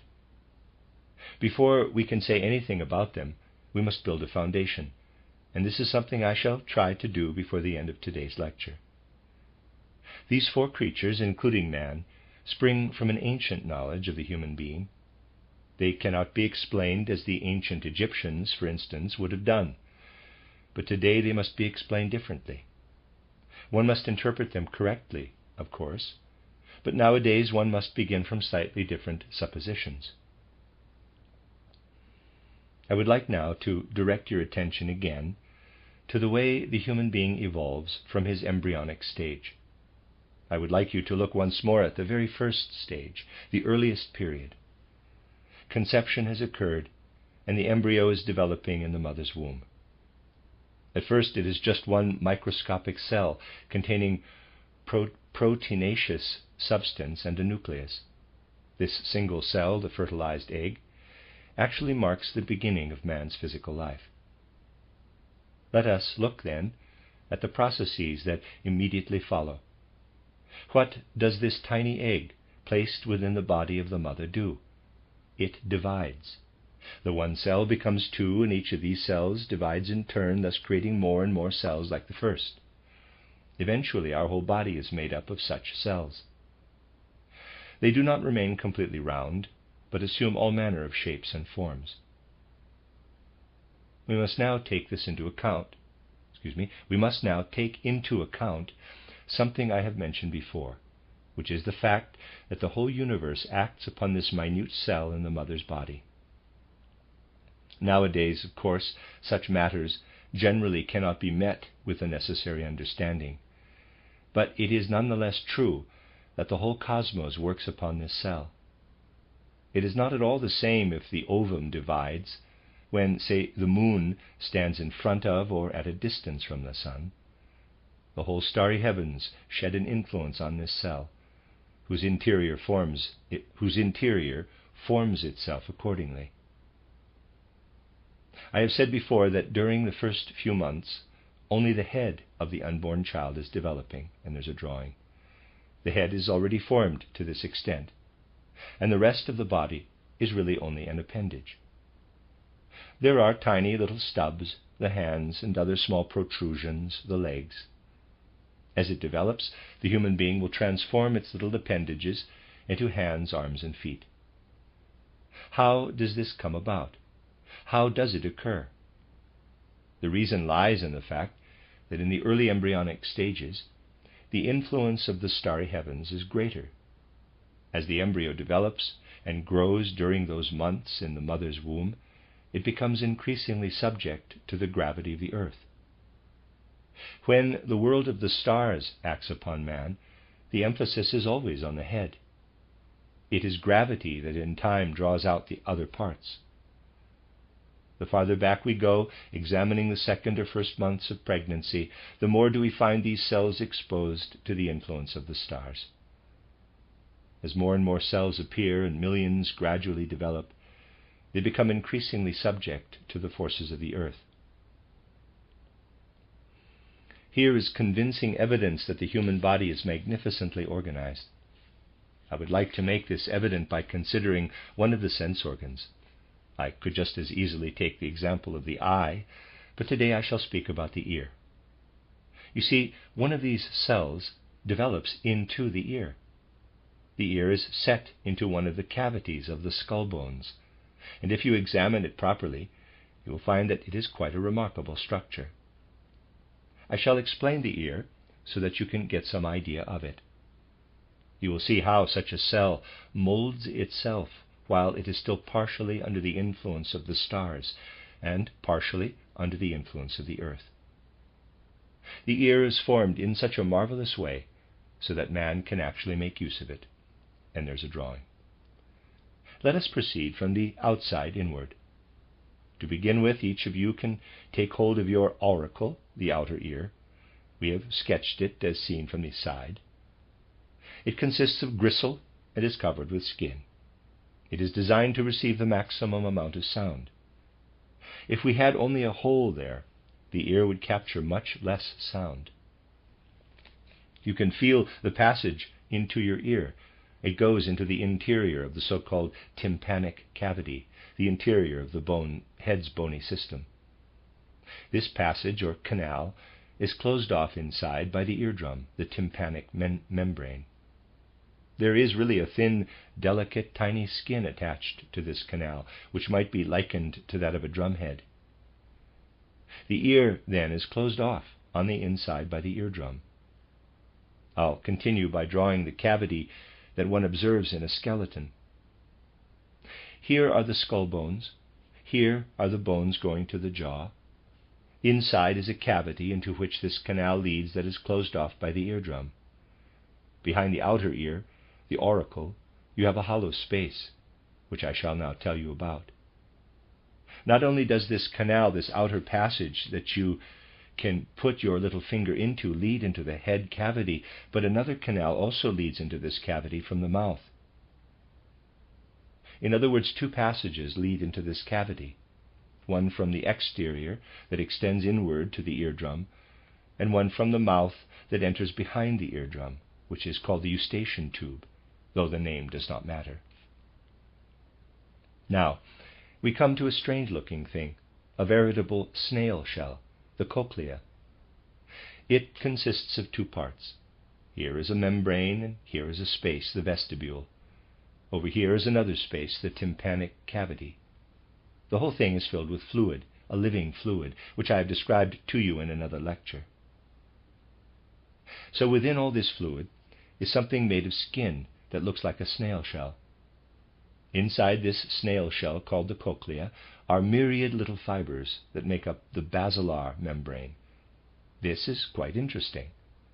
If you could penetrate the eardrum and look beyond it, you would find this soft snail shell, which is covered on the inside with minute, protruding, hair-like fringes. What actually is inside the cochlea? When one approaches the question truly scientifically, one notices that this is really a small piece of intestine that has somehow been placed within the ear. Just as we have the intestines within our abdomen, so do we have a tiny piece of intestine-like structure within our ear. The ear's configuration, then, is such that it contains a little intestine, just as in another part of the body we have a larger intestine. The cochlear duct, which is surrounded by a living fluid called the endolymph, is filled with another called the perilymph. All this is extremely interesting. The cochlea is closed off here by a tiny membrane, shaped like an oval window, and here again by another little membrane that looks like a round window. Just as we can beat on a drum and make it vibrate, so do the sound waves, coming in from both sides, set into motion this little membrane, the oval window. The oval window is a membrane set in the middle of the cochlea, and it closes off the inside of the little snail shell, which is filled with a slightly thicker fluid, the perilymph. The fluid on the outside is thinner. Below the oval window is another little membrane called the round window. Here we now approach something marvelous. Two tiny, delicate bones sit on the membrane of the oval window. They look like a stirrup and are called the stapes. People also refer to them as the stirrup. So the stirrup sits on the little membrane, protruding in such a way as to resemble an upper and a lower arm on the membrane. Picture such an upper and lower arm of the stirrup, and then here, strangely enough, another independent bone, the incus, or anvil. The first two bones of the stirrup are connected by a joint. The incus is independent. These tiny bones are all in the ear, and since materialistic science looks at everything superficially, it calls the bone that sits directly on the eardrum the hammer, this other bit of bone in the middle the anvil, and this other the stirrup, or malleus, incus, and stapes. Ordinary science, however, doesn't really know what these bones are. What is found here in the two arms of the stirrup is only a little different from an arm bent at the elbow. See, an elbow joint is the same as this joint of the stirrup above the membrane, and there is a kind of hand on which sits an independent bone. We don't have such a bone in our hand, but it is comparable to our kneecap. So we can rightfully say that this is also like a leg, a foot. Then that would be the thigh, that the knee, and he's sketching. There the foot stands on the membrane, and there is the kneecap. You see, it is most interesting that in the cavity of the ear we have first a kind of intestine, and then a real hand, arm, or foot. What is the purpose of all this? Well, imagine that a sound strikes the eardrum, and everything in there begins to vibrate.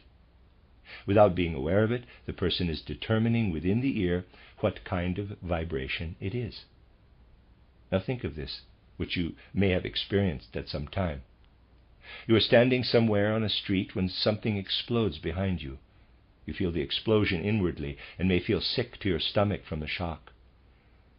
But this delicate shock that vibrates through the cochlea's intestine is felt by the fluid within, which conveys the vibrations that are imparted by the touching of the eardrum with a hand, as it were.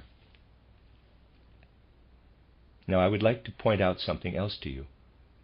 What is the purpose of this eustachian tube leading from the mouth to the inner ear? If sounds simply passed into the ear from the auricle, we would not need it. But to comprehend another's speech, we must first have learned to speak ourselves. When we listen to someone else and wish to comprehend him, the sounds we have learned to speak pass through the eustachian tube. When another person is speaking to us, the sounds come in through the auricle and make the fluid vibrate. Because the air passes into the ear from the outside, and since we know how to set this air in motion with our own speech, we can understand the other person. In the ear, the element of our own speech that we are accustomed to meets the element of what the other person says. There the two meet. You see, when I say house, I am accustomed to having certain vibrations occur in my eustachian tube. When I say powder, I experience other vibrations. I am familiar with these vibrations. When I hear the word house, the vibration comes from outside, and because I am used to identifying this vibration when I say the word myself, and since my comprehension and the vibration from outside encounter each other in the ear, I am able to recognize its meaning. The tube that leads from the mouth into the ear was there when I learned to speak as a child. Thus we learn to understand other people at the same time as we learn to talk. These matters are most interesting. Now things are really like this. Imagine that nothing but what I have just sketched here existed in the ear. Then you could at least understand another person's words, and also listen to a piece of music, but you would not be able to remember what you had heard. You would have no memory for speech and sound if the ear had nothing more than these parts. There is another amazing structure in the ear that enables you to retain what you have heard. These are three hollow arches, which look like this, and there's a sketch. The second is vertical to the first, and the third vertical to the second. Thus they are vertical to each other in 3 dimensions. These so-called semicircular canals are hollow and are also filled with a living, delicate fluid. The remarkable thing about it is that infinitely small crystals are constantly forming from this living fluid. If you hear the word house, for example, or the tone C, tiny crystals are formed in there as a result. If you hear a different word, man, for instance, slightly different crystals are formed. In these 3 little canals, microscopically small crystals take shape, and these minute crystals enable us not only to understand, but also to retain in our memory what we have comprehended. For what does the human being do unconsciously? Imagine that you have heard someone say 5 francs. You want to remember what has been said.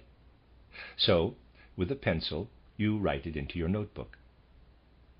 What you have written with lead in your notebook has nothing to do with 5 francs except as a means of remembering them. Likewise, what one hears is inscribed into these delicate canals with the minute crystals that do in fact resemble letters, and a subconscious intelligence in us reads them whenever we need to recall something. So indeed we can say that the memory for tone and sound is located within these 3 semicircular canals. Here where this arm is located is comprehension, intelligence. Here within the cochlea is a portion of man's feeling. We feel the sounds in this part of the labyrinth, in the fluid within the little snail shell. There we feel the sounds. When we speak and produce the sounds ourselves, our will passes through the eustachian tube. The whole configuration of the human soul is contained in the ear. In the eustachian tube lives the will. Here in the cochlea is feeling. Intelligence is in the auditory ossicles, those little bones that look like an arm or leg. Memory resides in the semicircular canals. So that man can become aware of the complete process, a nerve passes from here, through this cavity, and spreads out everywhere, penetrates everywhere. Through this auditory nerve, all these processes are brought to consciousness in our brain. You see, gentlemen, this is something quite remarkable. Here in our skull we have a cavity. One enters the inner ear cavity by passing from the auricle through the auditory canal and eardrum. In this cavity is contained everything I have described. First we stretch out the hand and touch the incoming tones to comprehend them. Then we transfer this sensation to the living fluid of the cochlea, where we feel the tone. We penetrate the eustachian tube with our will, and because of the tiny crystal letters formed in the semicircular canals, we can recall what has been said or sung, or whatever else has come to us as sound. So we can say that within the ear we bear something like a little human being. The human being has will, comprehension, feeling, and memory. In this small cavity we really carry a tiny man around with us. We actually consist of many such minute human beings. The large human being is in fact the sum of many little human beings. Later I'll show you that the eye, EYE, is also such a miniature person. The nose, too, is a little human being. All these little beings that make up the total human being are held together by the nervous system. These miniature people are created while man is still an embryo in the mother's womb. All that is being formed and developed there is still under the influence of the stars. After all these marvelous configurations, the canals that produce the crystals, the little auditory bones, cannot be molded by the gravity and forces of the earth. They are organized in the womb of the mother by forces that descend from the stars. The cochlea and eustachian tube are parts that belong to man as a being of earth and are developed later. They are shaped by the forces that originate from the earth, from the gravity that gives us our form, and that enables the child to stand upright long after it is born.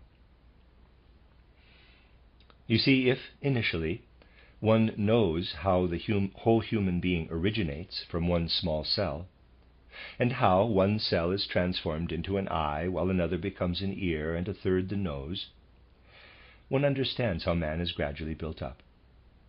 Actually, there are 10 groups of cells that transform themselves, not just one. But we may still imagine there to be one cell in the beginning. So at first, just one cell exists. This produces a second, which by being placed in a slightly different position, comes under a different influence and develops into the ear. Another develops into the nose, a third into the eye, and so on. But by no means does all of this proceed from influence of the earth. The forces of the earth can mold only those parts that are mostly round. In the abdomen, for example, it organizes the intestinal system. Everything else is formed by the influence of the stars. We know of these matters today because we have microscopes. After all, the auditory bones are minute. Remarkably enough, these things were also known by people of ancient times, though the source of their knowledge was completely different from that of today. For example, 3,000 years ago, the ancient Egyptians were also occupied with a knowledge of man's organization, and knew in their way just how remarkable the inner functions of the human ear are. They said to themselves that man has ears, eyes, and other organs belonging to the head. If we wish to explain them, we must ask how the ear, for instance, was molded so differently from the other organs. The ancients said that those organs that are part of the head develop primarily from what comes down to the earth from above. They said, quote, "High up in the air, the eagle develops and matures. One must look up into that region if one wishes to observe the forces that form the organs in the human head." Close quote. So, these ancient people drew an eagle in place of the head when they were depicting the human being. When we observe the heart or lungs, we find that they look completely different from the ear or eye. When we look at the lungs, we cannot turn to the stars, nor can we do so in the case of the heart. The force of the stars works strongly in the heart, but we cannot deduce the heart's configuration solely from the stars. The ancient Egyptians knew this. They knew that these organs could not be as closely linked to the stars as those of the head. They pondered these aspects and asked themselves which animal's constitution emphasized the organs similar to the human heart and lungs. The eagle particularly develops those organs that man has in his head. The ancients thought that the animal that primarily develops the heart, that is all heart, and therefore the most courageous, is the lion. So they named the part of man that contains the heart and lungs lion. For the head, they said eagle, and for the middle realm, lion. They realized that man's intestines were organs of a different kind again. You see, the lion has quite short intestines. Their development is curtailed. The minute intestine in the human ear is formed most delicately, but man's abdominal intestines are by no means shaped so finely. In observing the intestines, you can compare their formation only with the nature of those animals that are mainly influenced by their intestinal system. The lion is under the influence of the heart, and the eagle is under the sway of the upper forces. When you observe cows after they have been grazing, you can sense how they and their kind are completely governed by their intestines. When they are digesting, they experience great well-being. So the ancients called the part of man that constitutes the digestive system bull. That gives us the three members of human nature: eagle, head; lion, breast; bull, abdomen.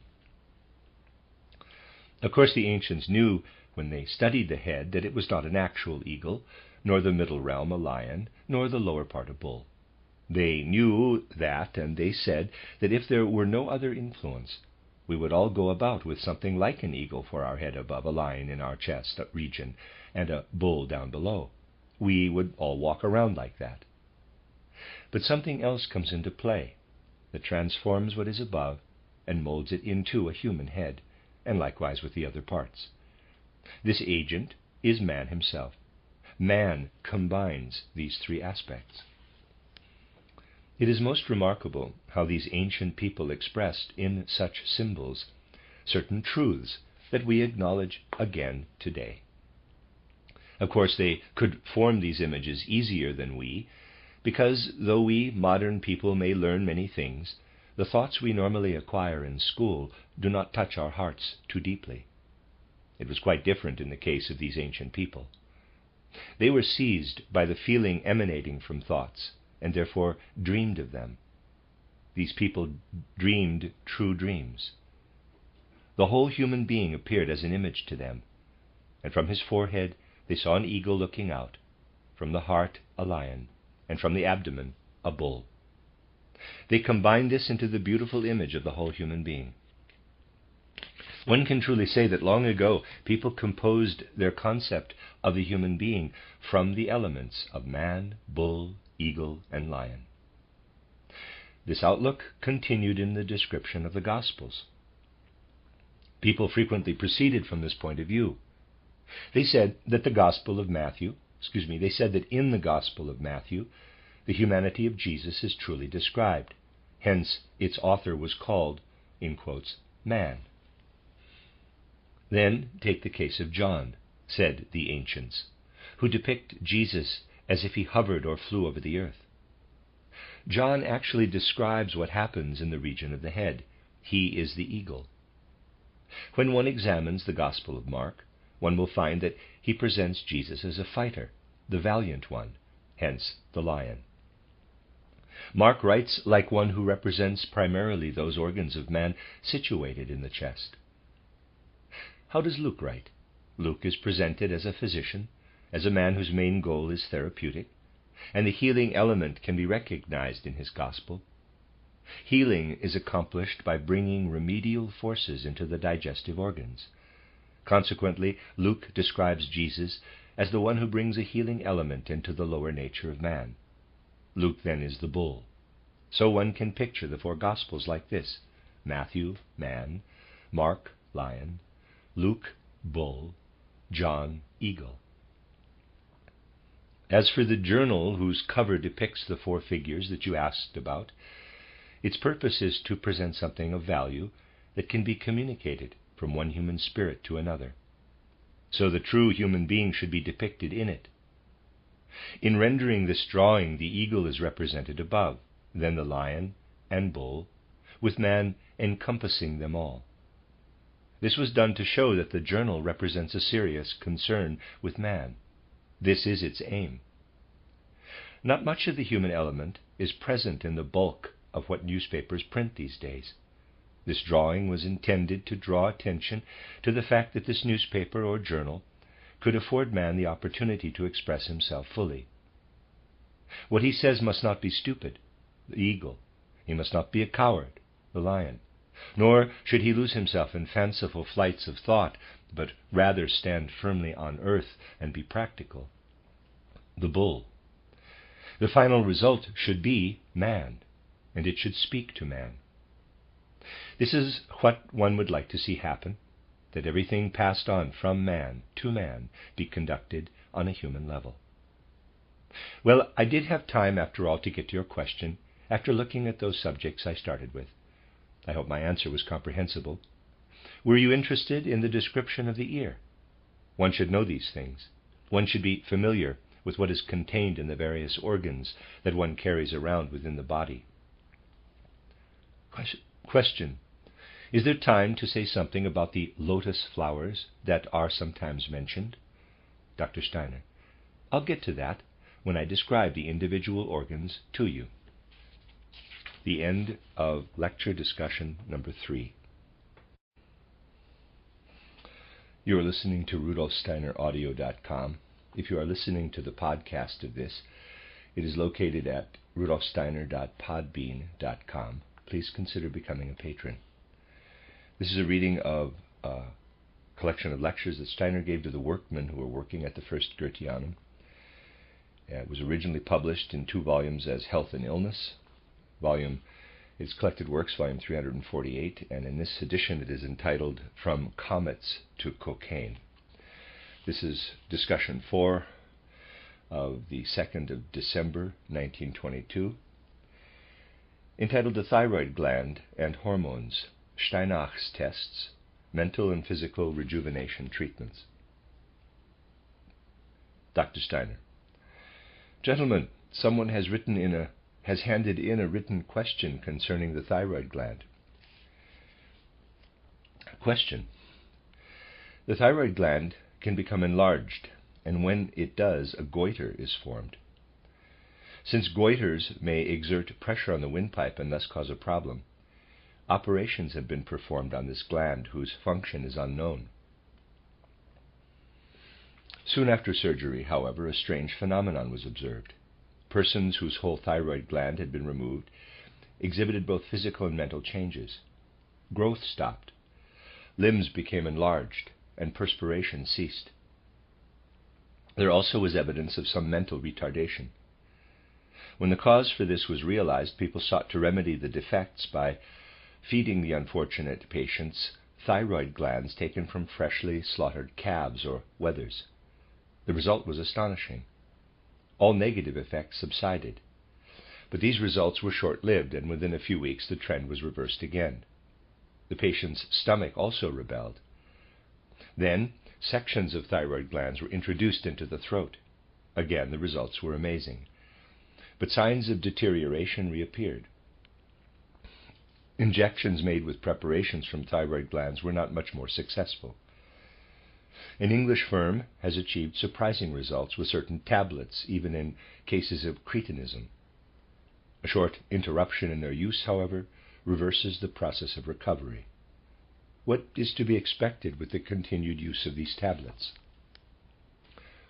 Dr. Steiner: Gentlemen, if you take into consideration what we have already discussed here, you will be able to understand this matter fairly well.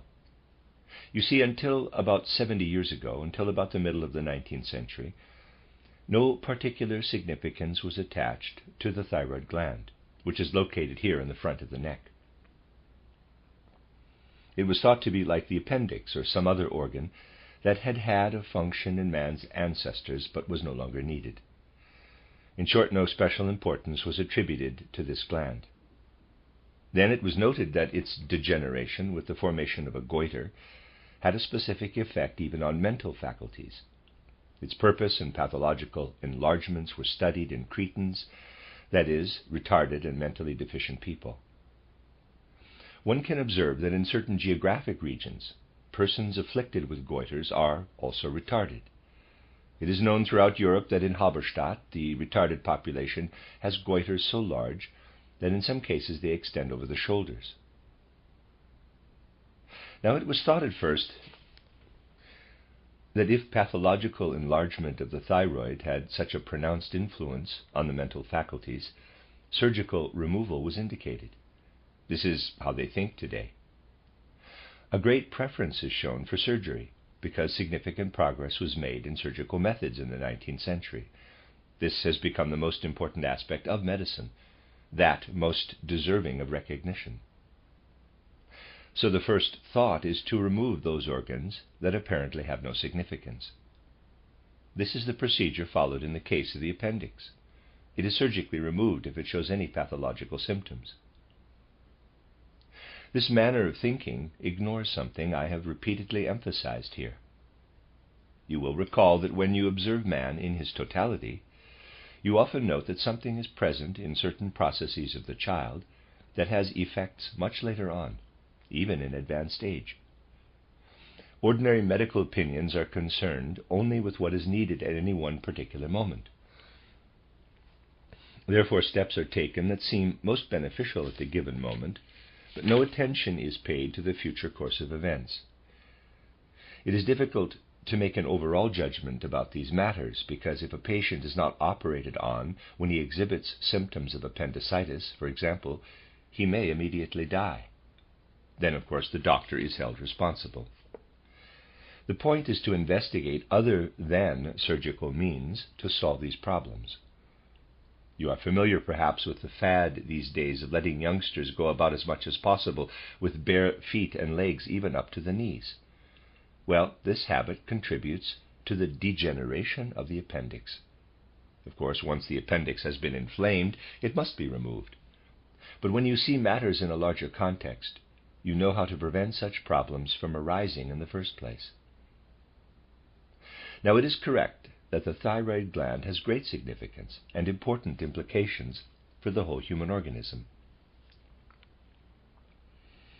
As I have said, people have been aware of this since the last half of the 19th century. They know that a malfunctioning thyroid does not support normal mental activities. Everything referred to in the question actually occurred. If a portion of the gland was allowed to remain, the patient did indeed make some improvement. He was relieved of the enlargement, and his mentality was not adversely affected. But when the whole thyroid was removed, and nothing of the gland remained, the patient became more retarded than before. Naturally, it was learned from this that even a diseased thyroid gland had significance for the expression of man's faculties of soul and spirit. The secretion of the thyroid has been administered to patients in a number of ways. Incidentally, the fluid contained in a gland is called a secretion. Injections of thyroid substance could result in an increase of thyroid fluid in the body, but this method led to no lasting improvement.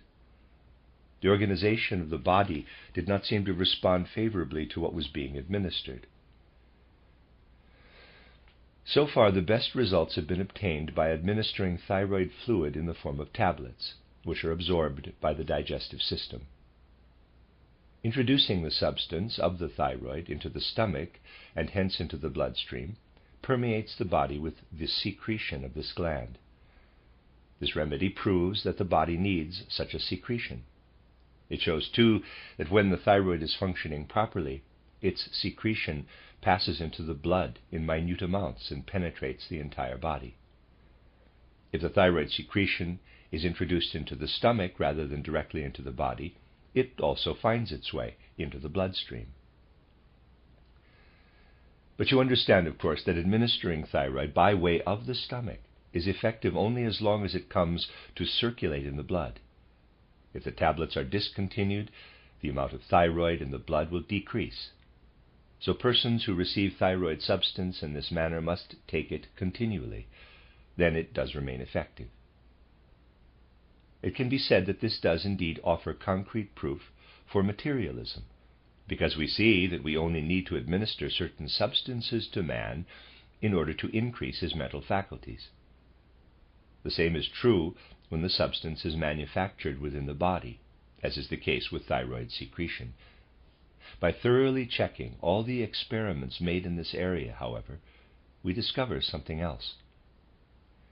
Thyroid glands are quite large, as you may know, and are located in the front of the neck.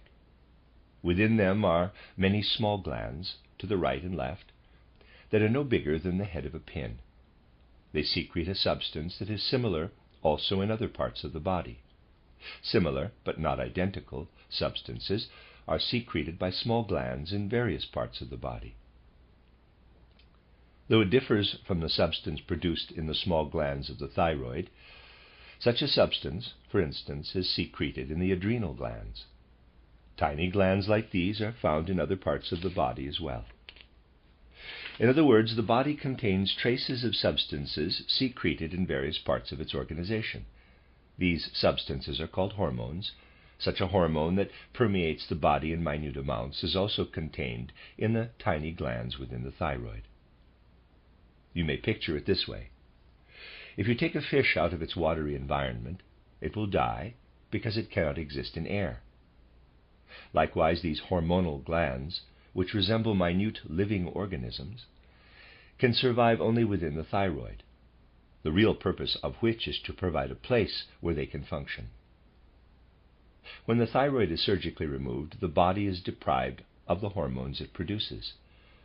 If these minute glands are removed with the thyroid, the prognosis is negative. But if enough of the thyroid containing them remains, then things don't look so bad. Enough must be left to permit some of these small glands to continue to function. When the entire thyroid gland is cut out, the hormone-producing glands are also removed, and that is harmful. Less radical surgery that doesn't remove them all is successful. Preferably, then, just parts of the thyroid should be removed. The hormonal glands should be allowed to remain.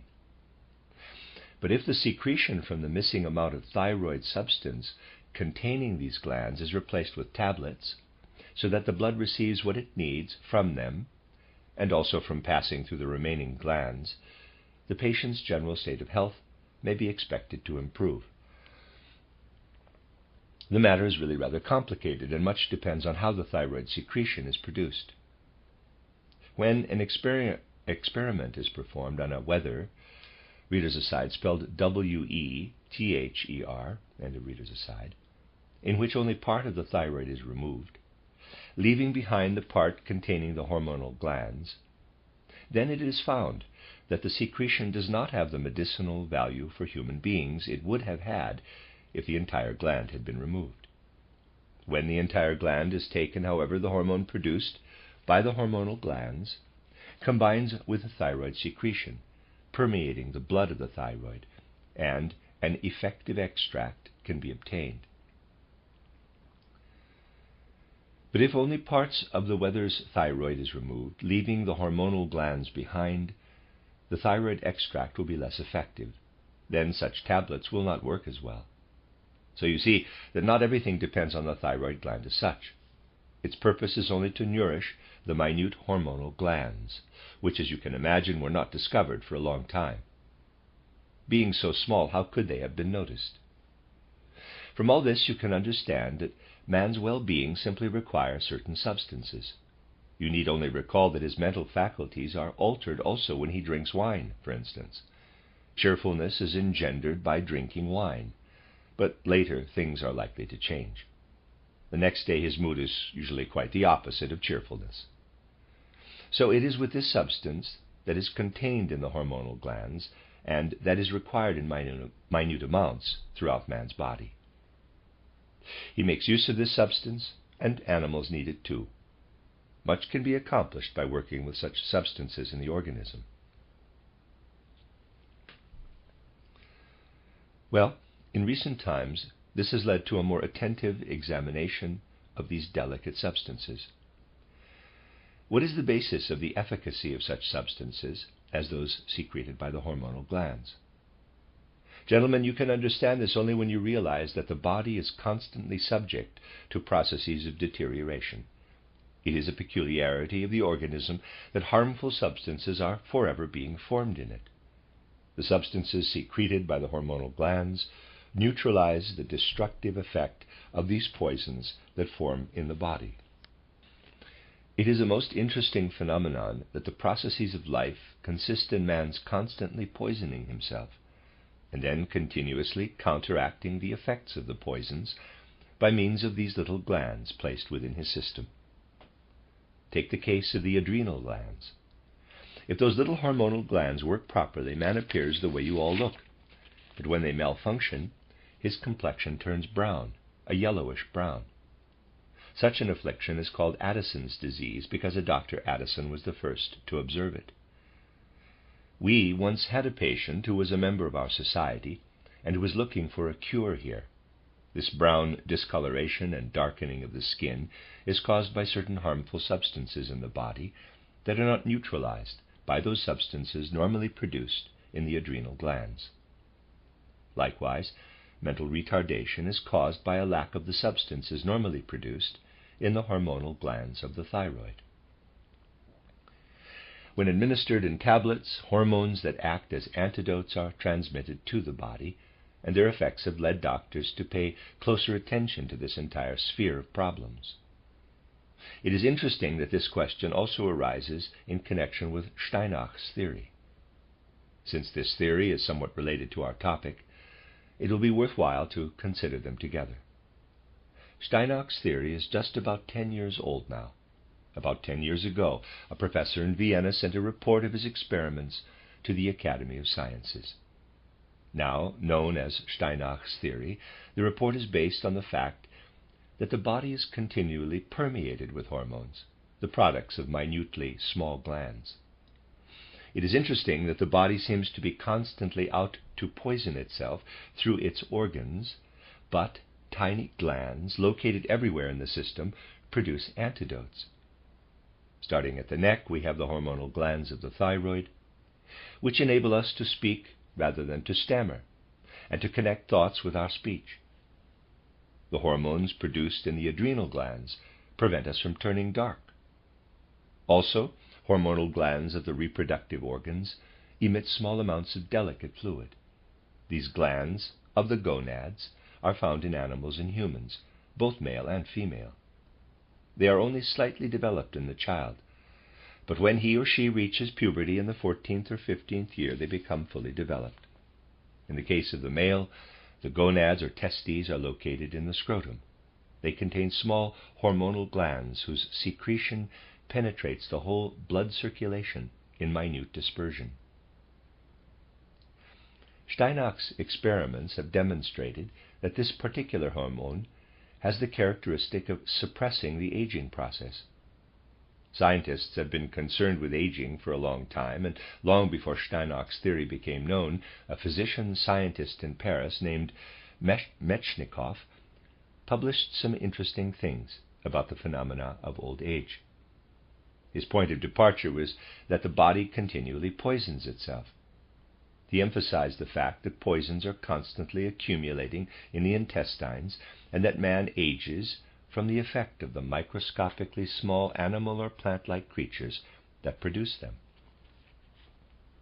Now, Steinach concluded that the aging process, this quite natural and normal process of deterioration, can be counteracted. He conducted his experiments mainly with rats. The most important tests were with rats. In cases like these, it must be said that experiments with animals are not completely applicable to humans. Not everything that occurs in animals, especially in rats, can be applied unreservedly to man. After all, the organism of the animal is different from that of man, and I must say, even if one has a low opinion of the size of the human being, when compared, for example, with the vastness of the universe, yet a difference does exist between the physical organism of a human and a rat. Most of the scientific results were obtained, as I have said, through experimentation on rats, which are particularly suitable for such tests. You see, the normal lifespan of the rat is about 2.5 years, and before it dies it exhibits quite pronounced signs of aging. Rats are quite agile and aggressive creatures, and when they age, they turn dull and listless. They lose their fur in some spots and become bald. In other spots, their fur turns bristly and ragged. Also, they lose their appetite. Their age is shown particularly in that when males are locked together in a cage, they don't fight, but keep to themselves. And when an aging male rat is placed with a female, it shows no interest in her. Of course, one has to be careful with such experiments, because rats are susceptible to all kinds of disease. They easily become tubercular, and frequently become infested with tapeworms or other intestinal parasites. Also, rats are subject to infectious diseases. Therefore, if a rat exhibits the symptoms I have described, it must be determined whether they are caused by such diseases or are truly signs of old age. So to conduct such experiments with rats, one must start with quite a number and constantly examine them for intestinal parasites. Those with coarse fur or loss of hair due to illness must be eliminated. Eventually you will be left with a few rats that are truly old. Steinach experimented primarily with male rats, the aging males that were listless and had bald spots, that had lost hair and were no longer interested in the females, were treated in the following manner. When not breeding, the gonad of the male rat is found above the scrotum. This gland constantly discharges fluid into tiny canals. It can be pictured like this, and there's a drawing. Minute canals lead from the gonad into the spermatic cord from which the semen is discharged. The hormone of the gonad passes through this canal and is mixed with the seminal fluid, which becomes permeated with the hormone. When the animal is young, this gland produces the hormone that passes through these canals, or vasa deferentia.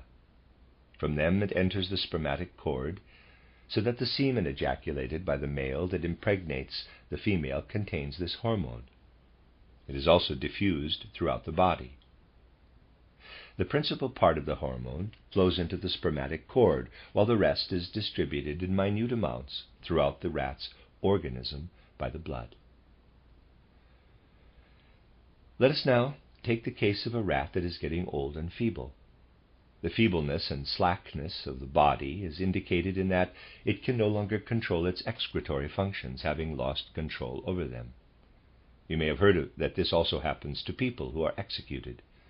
This is what happens when the body becomes slack. When the organism ages, too much of this hormone flows into the spermatic cord, and too little is retained in the body. The body then contains the toxic substances of advanced age because the gonadal hormone is lacking and therefore not effective as an antidote. This explains why the rat's organism ages in the first place. It ages because various toxic substances produced in the body come to permeate it. When a child reaches puberty, much of the hormonal substance passes into the body. This is not the main point, however. Because the organism is young and vigorous, it can retain the hormone it receives and allow the surplus to be discharged. Now, when the rat grows old, too much of the hormone is discharged. So Steinach tied off the tiny canal with a small thread, thus closing the passage from the gonad to the spermatic cord. Since the hormone now could not leave the gonad, it entered the body through the blood. You understand how that worked, don't you? When you shut off a pipe, the fluid backs up. He closed it off here, made a ligature, as it is called, and thus caused all of the hormone to penetrate the body. The rat became lively again, and even grew new hair. When it was put with females, it showed sexual desire and attacked them, though it could no longer impregnate them because the operation had rendered it sterile. This was really what happened. You see, it is actually quite simple. The aging body lets too much hormone escape, but because of ligation it is retained and the aging process is reversed, even if only temporarily. It is quite interesting to observe how these male rats became agile and youthful again after the ligature is made in the spot I have indicated. These ligatures can be made in a variety of ways. The way I have just drawn it is a method that is rather complicated, because an operation must be performed to reach this spot. First, an incision must be made on the outside, then the thread must be inserted around the canal to tie it off. Experiments have been performed in other ways too. For example, the testicles, particularly in the case of humans, were destroyed with X-rays, thereby holding back the gonadal hormone. In short, all of these tests are based on somehow retaining the hormone in the organism. You see here the similarity with the thyroid gland. There, too, it is a question of getting the hormone into the blood.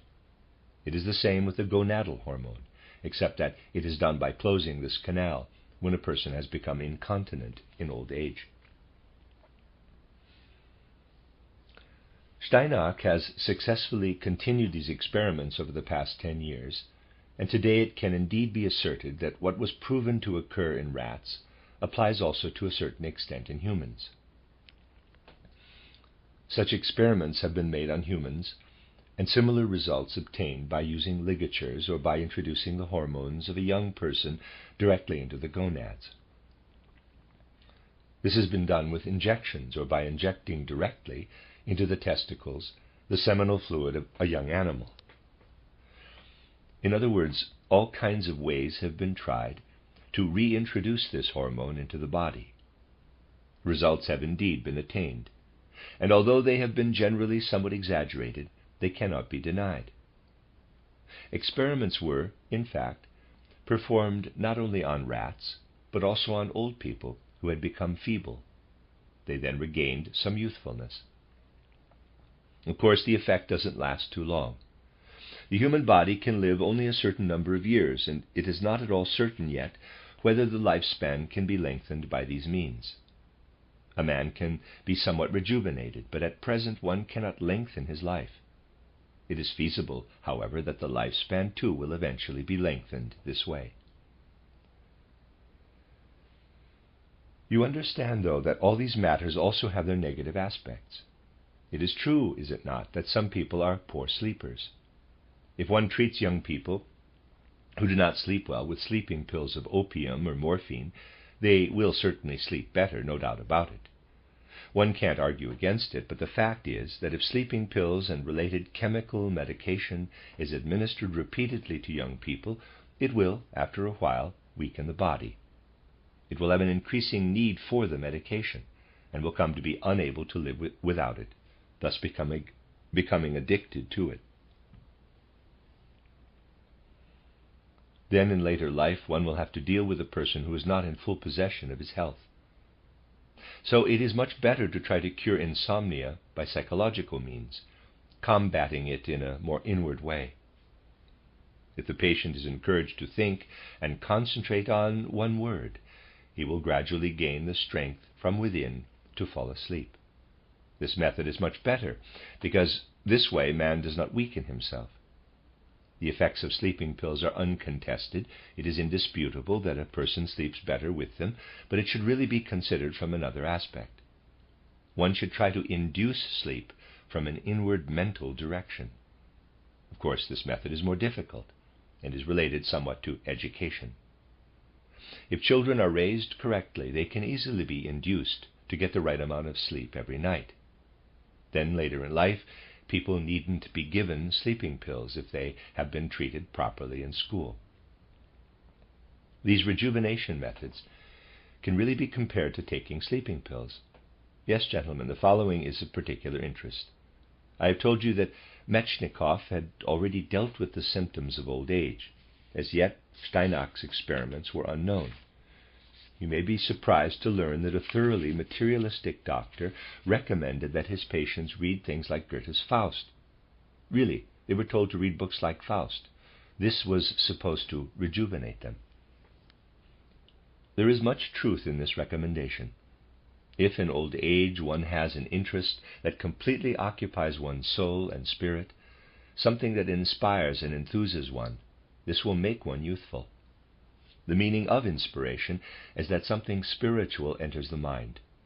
Otherwise, the term used would not be inspiration, but something like materialization. When addressing the public, even materialists do not say, quote, "Let us be full of materialization," close quote. Though they deny the spirit, they nevertheless say, quote, "Let us be inspired and full of enthusiasm," close quote. Being filled with enthusiasm is indeed a source of rejuvenation. Of course, one cannot prove this in rats. It is a source of rejuvenation in humans, however. And if observations in life were made in this direction, one would discover that depending upon a person's health and stamina, whatever rejuvenation could be brought about would be attained much more easily if he could be allowed sufficient time to engage in some mental activity. Mental or spiritual activity has the peculiar effect of holding together and keeping strong the glandular walls. If a man is interested only in superficial matters all his life, his glands and vascular walls tend to become slack more quickly than if he has an interest in spiritual and mental activities. If he has been educated correctly as a child and then given enough time to permeate himself rightly with spirit, he will not need such ligatures, because he will maintain his strength on his own, and his body will retain what it requires. It is a different matter with the thyroid gland. Here, medical means must quite often be resorted to, because it is extremely complicated to improve it with, spiritual means.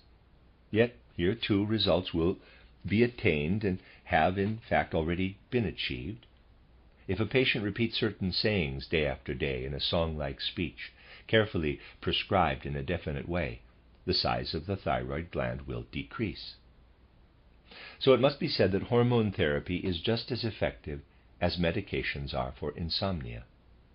It would be better, however, if humans would at last begin to think about accomplishing things in other than just materialistic ways, and would finally consider giving civilization the opportunity to afford everyone a chance for a certain degree of spiritual activity. Then these medical interventions wouldn't be valued quite so highly, because it would be recognized that one becomes feeble in old age, in the first place because of the negative aspects of our civilization. All these operations on humans that give them a few months of rejuvenation in old age basically serve only to equalize what has already been damaged.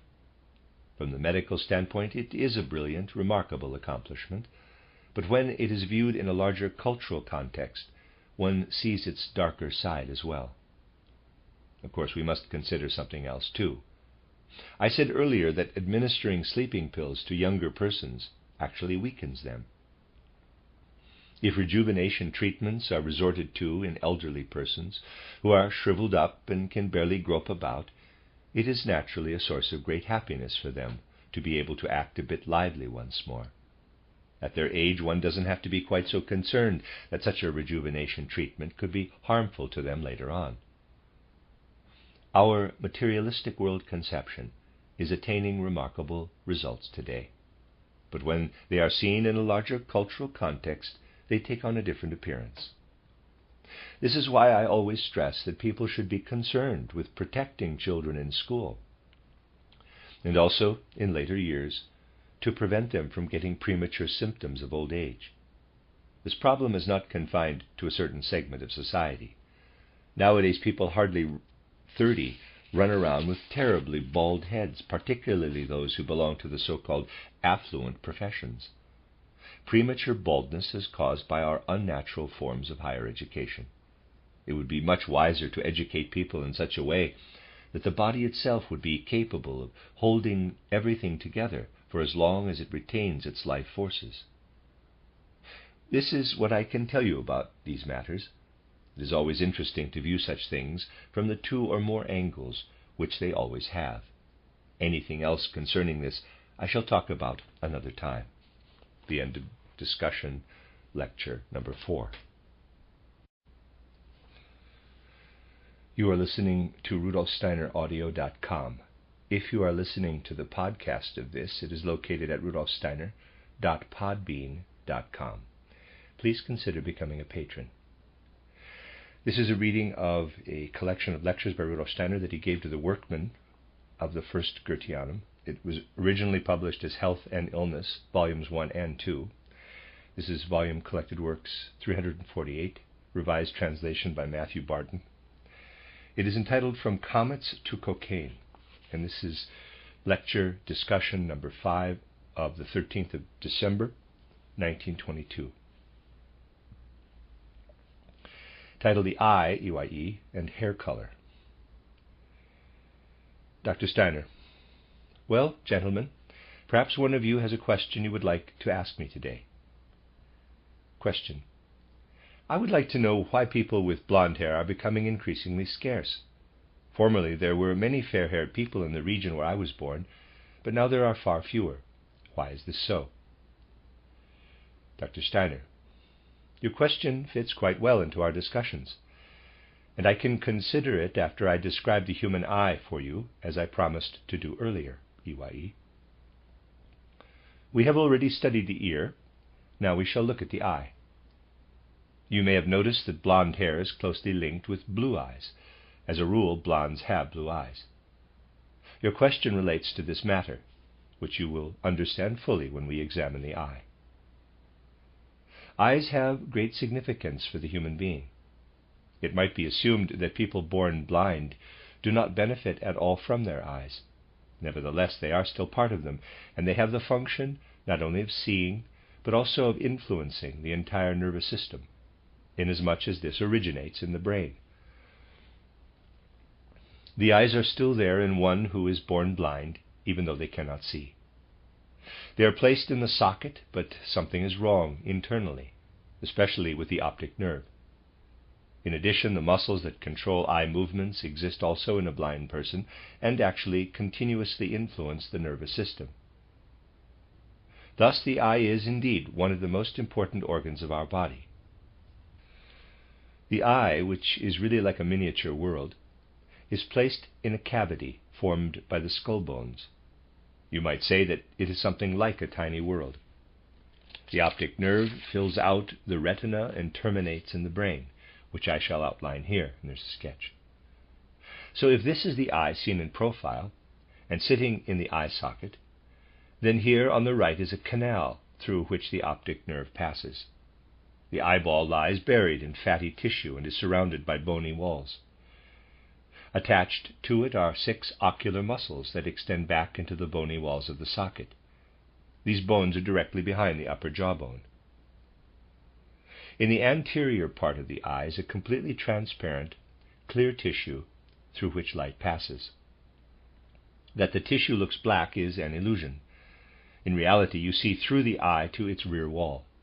You are looking through the transparent skin all the way to the back of the eye. The round blackness you see is the pupil, which looks black because the back of the eyeball is that color. It is like looking through the window of a dark room. If you think the window itself is black, you are mistaken. The interior of the eye is completely transparent. This tissue is tough and opaque here, and transparent in front.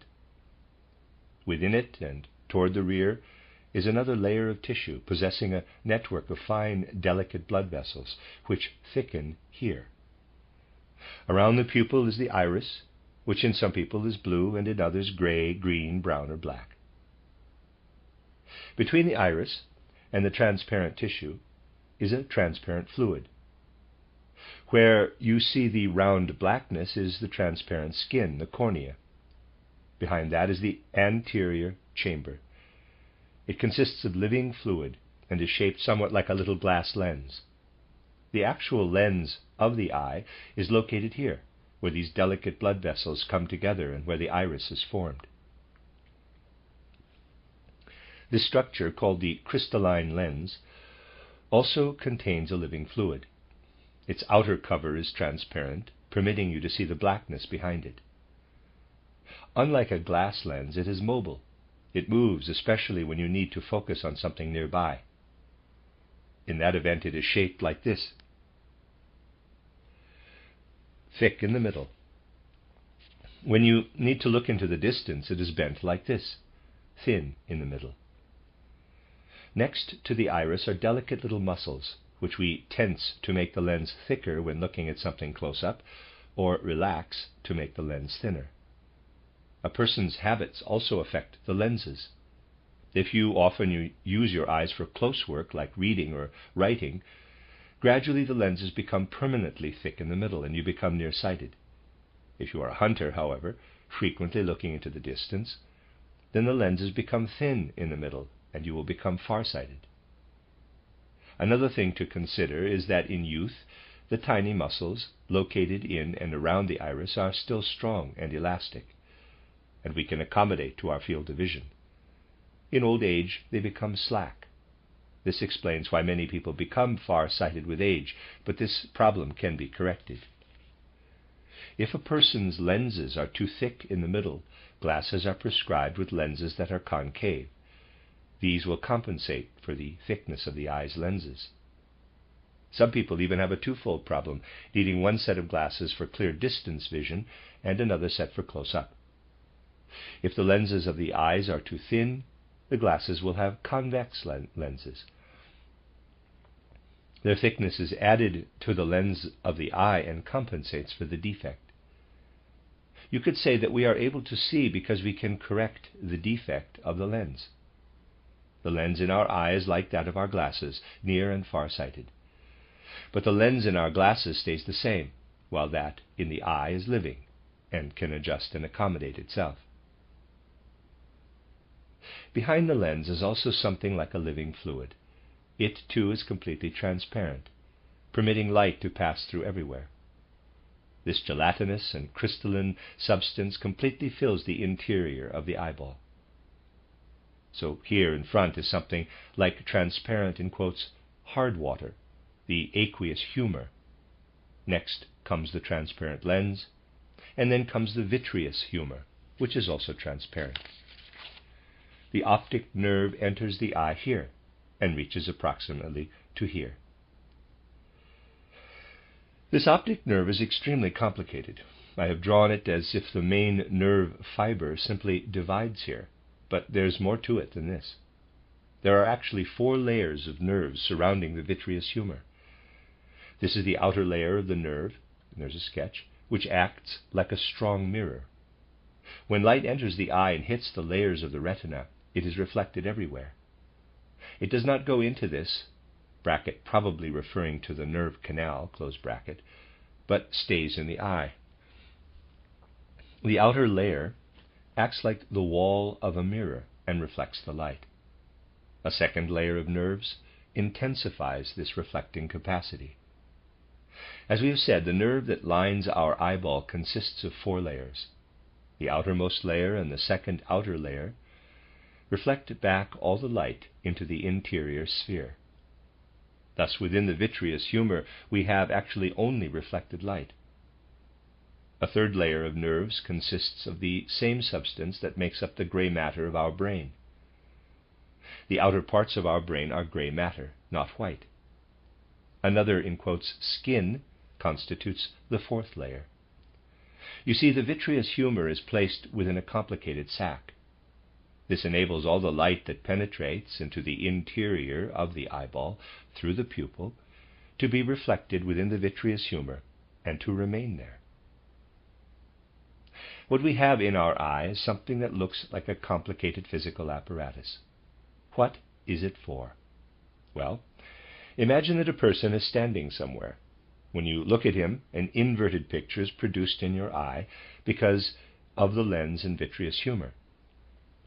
So if a person stands there, you have a small image of him in your eye, but owing to this apparatus, it is an image that stands on its head. The eye is just like a camera in this respect. It is much like a photographic apparatus, in which the object photographed appears in an image upside down. That also happens in the eye, since it is a mirroring device. When light enters, it is reflected. Thus in the eye we have the image of a little person. Even with all our modern sophisticated machinery, something like the human eye can certainly not be manufactured. We must admit that it is altogether extraordinary and marvelous. Now picture to yourselves the starry heaven. Form an image of the light-filled sphere around the earth, and then reduce this picture until it is quite small. What you then have is the interior of the human eye. The human eye is actually a world in miniature, and the reflections in the eye resemble myriad surrounding stars. You see, these outer walls do not reflect evenly. There are many tiny bodies which, like miniature stars, radiate light toward the center. If we were as small as the image of the human being in the eye and could examine it from inside, its interior would seem infinitely large. Our impression would be the same as when on earth we look up to the glittering stars at night. It is indeed so. It is interesting that the eye is like a miniature world, and that the tiny human image, produced in the eye by reflections, would have the same feeling, if it were conscious, that we have at night under a starry sky. It is really quite interesting. Well, I said, quote, if that image possessed consciousness, close quote, but if we did not possess our eyes, we would not be able to view the starry night. We see the night sky and its brilliant stars only because we have eyes. If we close them, we do not see the stars. Nor could we see the starry firmament if the eye did not already contain within it a miniature world. We say to ourselves that this miniature universe really signifies a big world. This is something that must be clearly understood. Imagine that someone shows you a small photograph of himself or another person. You will realize that even though it is small, it was taken of a regular-sized man. You are not encountering the actual person in this picture. And likewise in the eye, in reality, you have only this miniature starry sky within you when you look up at the heavens. You then say to yourself, quote, what I have here before me is the photograph of the immense starry sky, close quote. You do this all the time. You have within your eye the little starry sky, and then you tell yourself, this is the photograph of the great starry sky. You actually always picture the real starry sky from the miniature firmament in your eye. You conceive of the universe by means of this picture within. What you really experience is the infinitesimal firmament in its miniature form within the eye. Now, you might say, quote, yes, but this would be true only if we possessed just one eye like the Cyclops, whereas we have two eyes, close quote. Well, why do you have two? Try this. Look at something with only one eye. It will appear to be painted on a backdrop. We do not have two images of an object, which we see in proportion and in the right dimensions, only because we possess two eyes. Seeing with both eyes is like grabbing your right hand with your left. We are conscious of ourselves because from childhood we have been used to saying capital I to ourselves. The little word I, capital, would not be in the language if our right side were not aware of our left. We would not be conscious of ourselves. We become so accustomed to the most important things that we take them for granted. A hidebound Philistine would say, quote, the question of why one says I to oneself does not interest me. It goes without saying that one says I to oneself. Close quote. Well, he is a narrow-minded and prosaic person. He does not realize that most subtle matters are based on the most complicated processes. He does not know that as a child he became used to an awareness of himself based, for example, on touching his left hand with his right, and thus grew accustomed to saying I to himself. This fact can be traced in human culture. If we go back to ancient times, to the days of the Old Testament, for instance, we find priests who, excuse me for voicing such an heretical opinion, often knew much more than the priests nowadays, and who said, quote, "We want to teach man self-awareness," close quote. So they taught people to fold their hands. This is the origin of folding your hands in prayer. Man touched one hand with the other in order to find the strong ego within him and to develop his will. Things like this are not said today because they are not understood. Priests today simply tell members of the congregation to fold their hands in prayer. They do not give the meaning of this gesture because they themselves do not know it anymore. When we see with our two eyes, we feel that what is there in the light is in fact spatial. If we had only one eye, EYE, everything would appear as if painted on the firmament. Our two eyes enable us to see things in 3 dimensions and to experience ourselves as standing within the center of the world. In a good or bad sense, every person considers himself to be the center of the world. Therefore, it is of great importance that we have 2 eyes. Now, since it is so important for man to use his eyes for seeing, we overlook something else about them. We are not so ignorant in the case of the ear. I believe I have mentioned already that when we hear, we also speak. That is, we ourselves produce what we hear.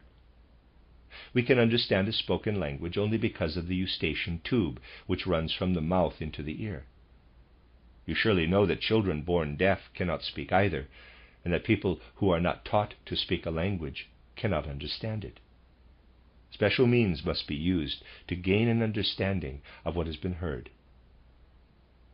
At first glance, it does indeed appear that seeing is the only purpose of the eye, EYE.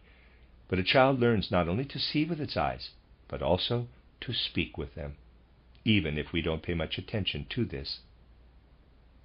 The language of the eyes is not as suitable for everyday use as is the language directed to the ears, but with it you can discover whether a person is telling a lie or the truth.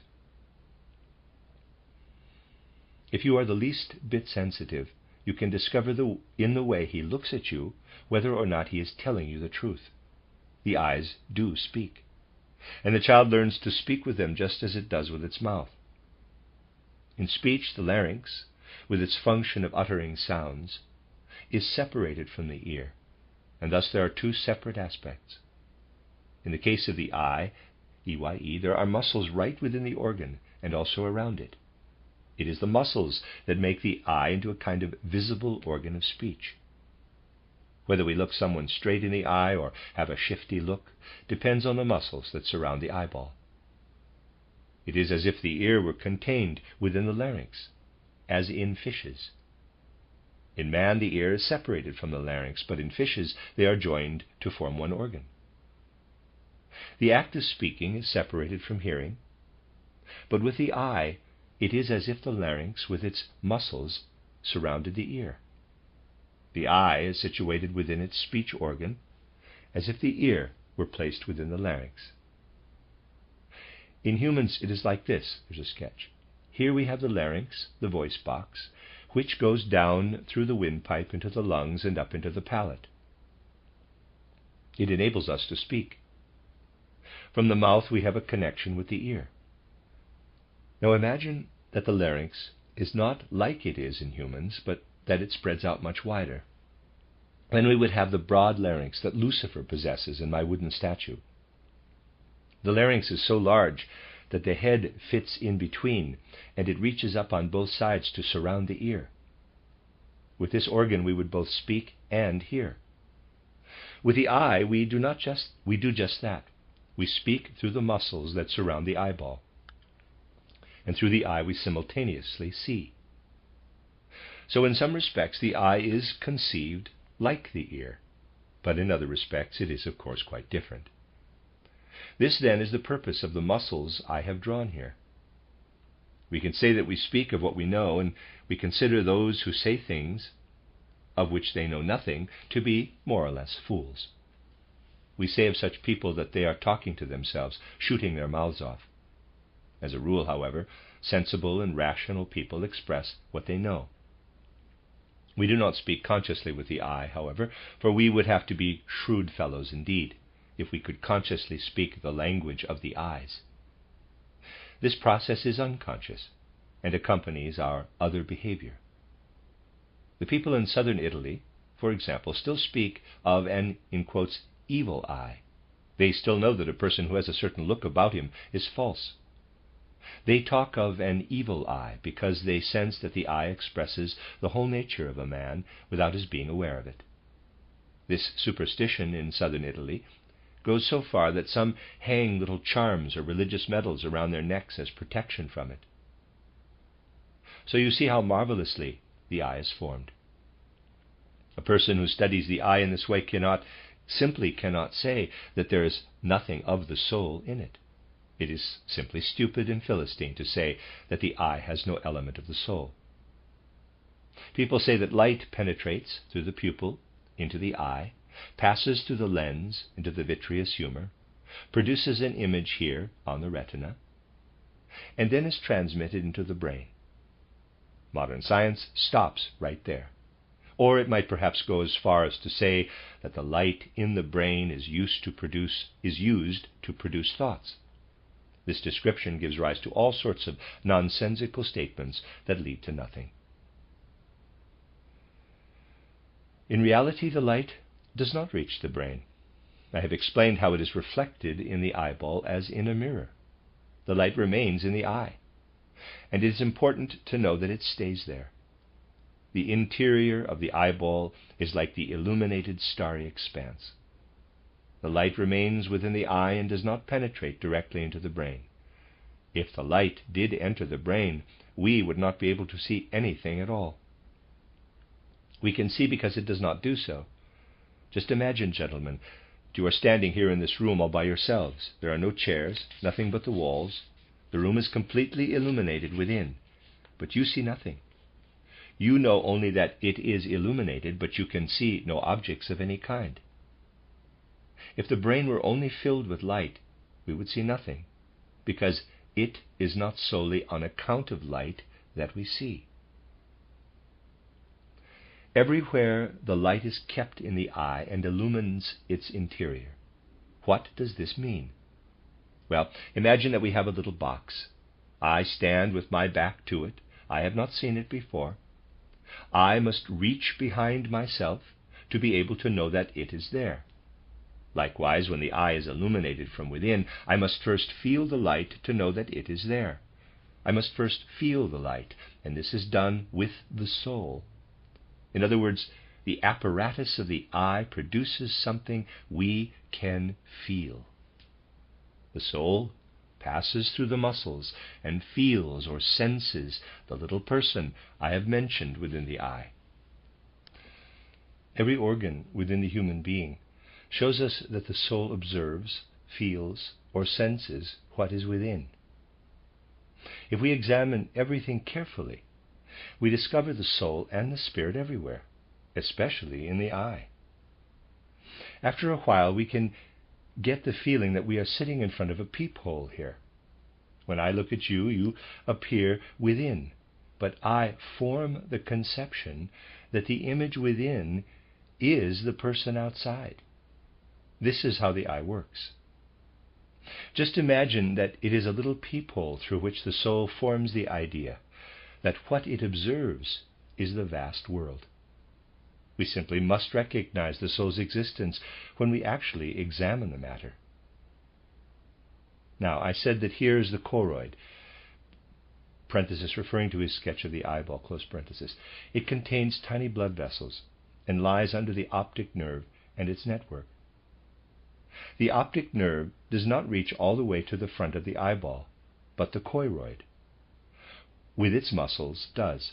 It extends to the lens and actually holds it in place.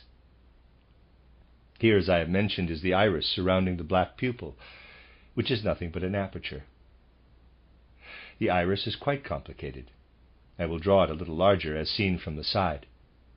So here's the iris attached to the ciliary muscle. The choroid and lens sit within, held in place by the iris. Seen from the front, the iris has a front wall and a back wall.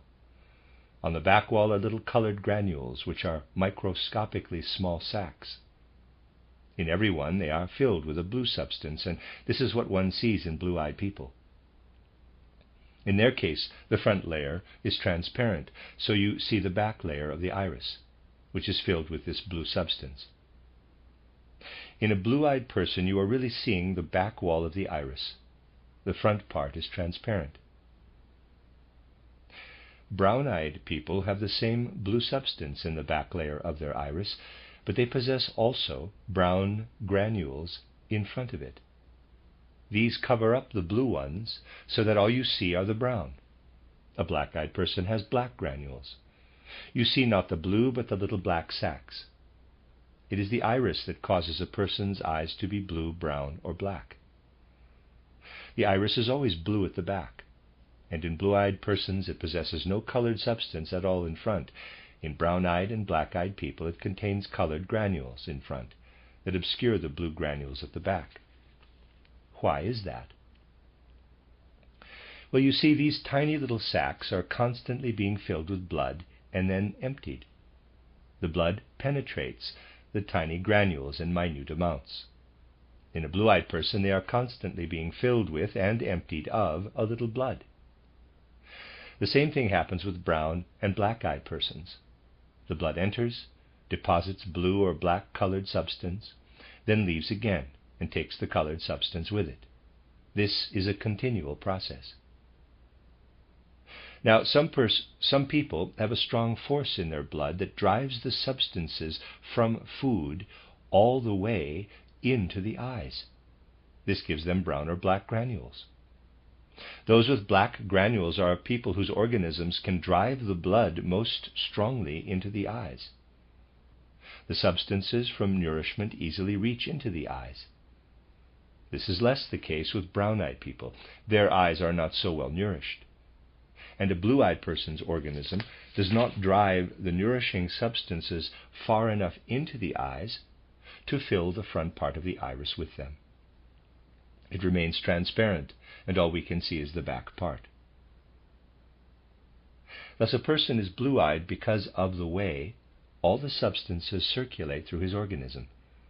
If you observe such a blue-eyed person, you can say that he has less driving force in his circulation than one who is black-eyed. Consider the Scandinavians. Much of their nourishment must be utilized in fighting off the surrounding cold. A Nordic man does not have enough energy left to drive the nourishment all the way into the eyes. His energy is needed to ward off the cold. Hence he is blue-eyed. A man who is born in a warm tropical climate has in his blood the driving force to push the nourishing substances into his eyes. In the temperate zones it is an individual matter whether a man possesses more or less inner energy. This also affects the color of hair. A person with strong forces drives food substances all the way into his hair, making it brown or black. A person with less driving force does not push these substances all the way into the hair, and thus it remains light. So we see that blue eyes and blonde hair are related. The one who drives the food substances forcefully through his body gets dark hair and eyes. The one who does it less vigorously gets light hair and eyes. This can be understood from what I have told you. When you take into consideration the most important aspects, you can find meaning for everything. The earth on which we live was young when it brought forth those giant megatheriae and ichthyosauri that I have described for you. The earth was once young. Now it is past its prime. It is growing older, and someday will perish from old age, though not in the way described by materialists. We are already faced with some of the signs of the earth's old age. Therefore, the entire human race has been weakened in regard to the driving force that moves food substances through the body. So what part of the population is going to be the first to disappear from the earth? Dark people can last longer, for they possess greater driving force. Blondes have less and become extinct sooner. The earth is indeed already into its old age. The gentleman who asked the question pointed out that there are fewer blondes around than in his youth. Because the earth has less vitality, only the black and brown peoples attain sufficient driving force. Blondes and blue-eyed people are already marked for extinction, because they can no longer drive nourishment with the necessary force through their bodies. In the age when those giant beasts existed, the ichthyosauri, plesiosauri, and megatheri, cows certainly did not yet exist, cows from whom milk is taken for human consumption. Of course, neither did human beings exist then, who would have required such milk. But just yesterday I read a statement by somebody who is really afraid of progress. He thinks people who express ideas today that should be formulated only after many centuries have passed ought to be persecuted, because, he says, the time is not ripe for their utterances. Gentlemen, it seems to me that if this had been the case in the period when cows were supposed to come into existence, no creature would have had the courage to become a cow. It is like saying, quote, what is taught today as anthroposophy should emerge only after many centuries, close quote. Well, then it wouldn't appear at all, just as no cows would have come into being. In effect, it is like saying, quote, I would rather remain an old primeval hog than transform myself into a cow, close quote. The situation on earth is such that we must have the courage to change and to ascend from those periods when mankind knew things instinctively to one in which everything is known consciously. This is why I present everything to you here in such a way that you can comprehend fully what is really going on and know in what direction the wind is blowing. When you read a book nowadays, or when you hear about what goes on in the great wide world, you cannot actually get to the bottom of what makes everything tick. But people don't know that. You can understand a phenomenon like the gradual extinction of blondes if you comprehend how nourishing substances penetrate into both the eyes and hair, the coloring of which is closely related. If you go to Milan, you will find that the head of the lion there is depicted in such a way that its mane, that is, the largest accumulation of hair the lion possesses, looks like rays of light. This rendering is based on an ancient wisdom, in which it was known that both the eyes and hair are related to light and its rays. Hair is indeed like plants, which are placed in the ground and whose growth is subject to light.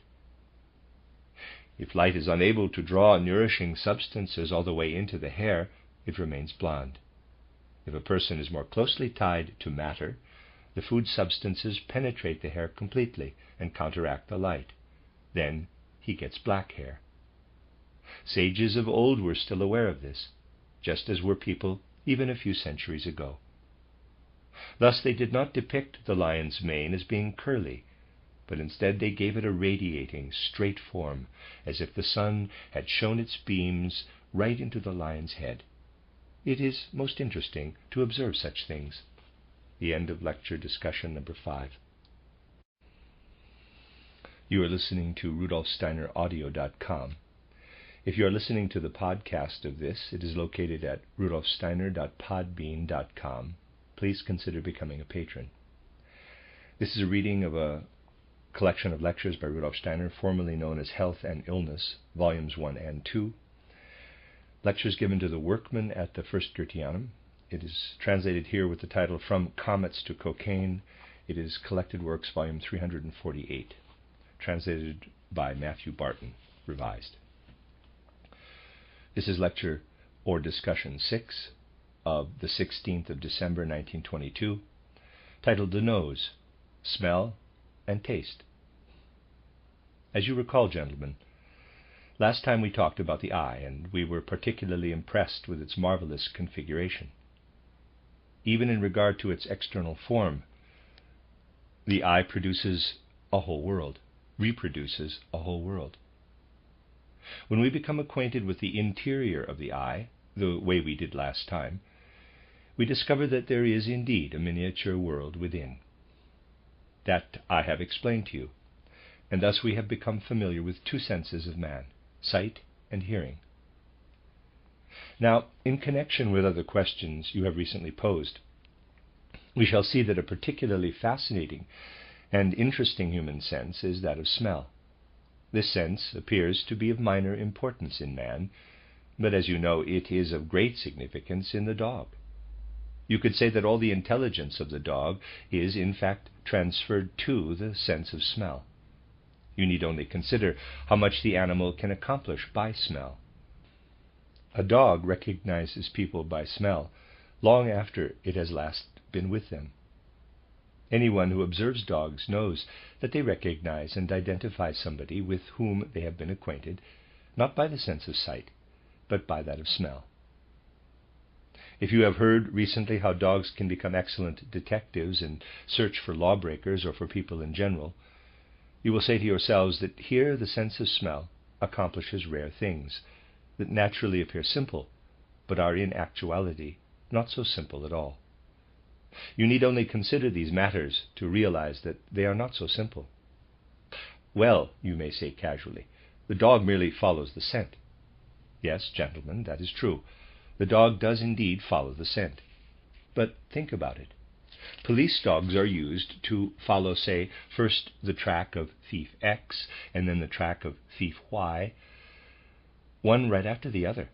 The two scents are completely different from each other. If they were alike, the dog could naturally never be able to follow them. Imagine now that you had to point out the difference between these tracks that the dogs distinguish by smell. You would discover no significant difference. The dog, however, does detect differences. The point is not that the dog follows the tracks back and forth in general, but that it is capable of distinguishing between the various traces of scent. That indeed indicates intelligence. There is yet another extremely important consideration.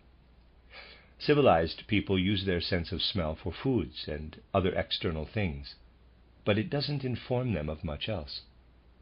In contrast, primitive tribes in Africa can smell out their enemies at far range, just as a dog can detect a scent. They are warned of their foes by smell. Thus the intelligence that is found in such great measure in the dog is also found to a certain degree among primitive people. The member of a primitive tribe in Africa can tell long before he has seen his adversary that he is approaching. He distinguishes him from other people with his nose. Imagine how delicate one's sense of discernment in the nose must be, if one can know that an enemy is nearby by means of it. Also, Africans know how to enter a certain warning sound that Europeans cannot make at all. It is a clicking sound, somewhat like the cracking of a whip. It can be said that the more civilized a man becomes, the more diminished is the importance of his sense of smell.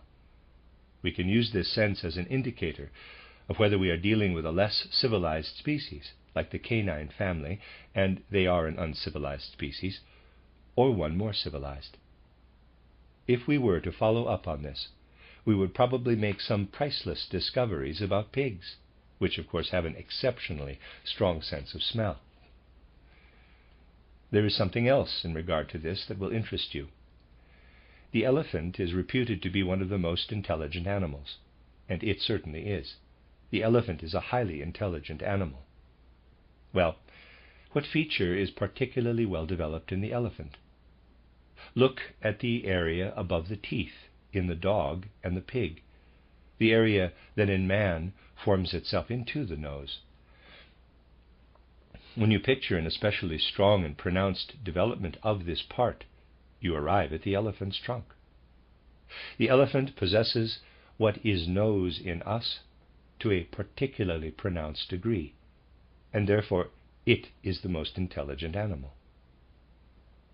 The extreme intelligence of the elephant does not depend on the size of the brain, but on its extension straight into the nose. All these facts challenge us to ask how matters stand in respect to the human nose, an organ that civilized man today does not really know too much about. Of course, he is familiar with its anatomy and structure, but basically he does not know much more than the fact that it sits in the middle of his face. Yet the nose, with its continuation into the brain, is actually a most interesting organ. If you will recall my descriptions of the ear and the eye, you will say to yourselves that they are complicated. The nose, however, is not so complicated, but it is quite ingenious. Seen from the front, the nose has a wall in the middle, the septum. This can be felt when you hold your nose. The septum divides the nose into a left and a right part, and to the left and the right are the actual parts of this organ. From the front it looks like this. There's a sketch. The cribriform plate is located in the skull bone, up where the nose sits between the eyes. It is like a little sieve. In other words, it is a bone with many holes. It is intricate, but in my drawing I shall simplify it. On the exterior, the nose has skin like the skin on the rest of the body. Inside, it is completely lined and filled out with a mucous membrane. This is everywhere in the nose, a fact that you can readily confirm. This membrane secretes mucus. If you did not have it, you would not have to blow your nose. So, inside the nose is a membrane that secretes mucus. But the matter is more complicated. You will have noticed that children who cry secrete a lot of nasal mucus. A canal in the upper part of the nose leads to the tear glands, which are located on both sides in the interior. There the secretion, the tears, enters the nose and mixes with the nasal mucus. Thus the nose has a kind of fluidic connection with the eyes. The secretion of the eyes flows into the mucous membrane and combines with the secretion of the nose. This connection shows us again that no organ in the body is isolated. The eyes are not only for seeing. They can also cry, and what they then discharge mixes with what is primarily secreted in the membrane of the nose. The olfactory nerve, the actual nerve used for smelling, passes through the cribriform plate, which is located at the root of the nose. This nerve has two fibers that pass from the brain through the sieve-like bone and spread out within the nose. The mucous membrane, which we can touch with our finger, is interlaced by the olfactory nerve, which reaches into the brain. We can easily discern that because the nose is constructed quite simply. Now we come to something that can reveal much to one who thinks sensibly. You see, a thorough examination will show that no one has eyes of equally strong vision, and when we examine the two hands, we readily discover that they are not of equal strength.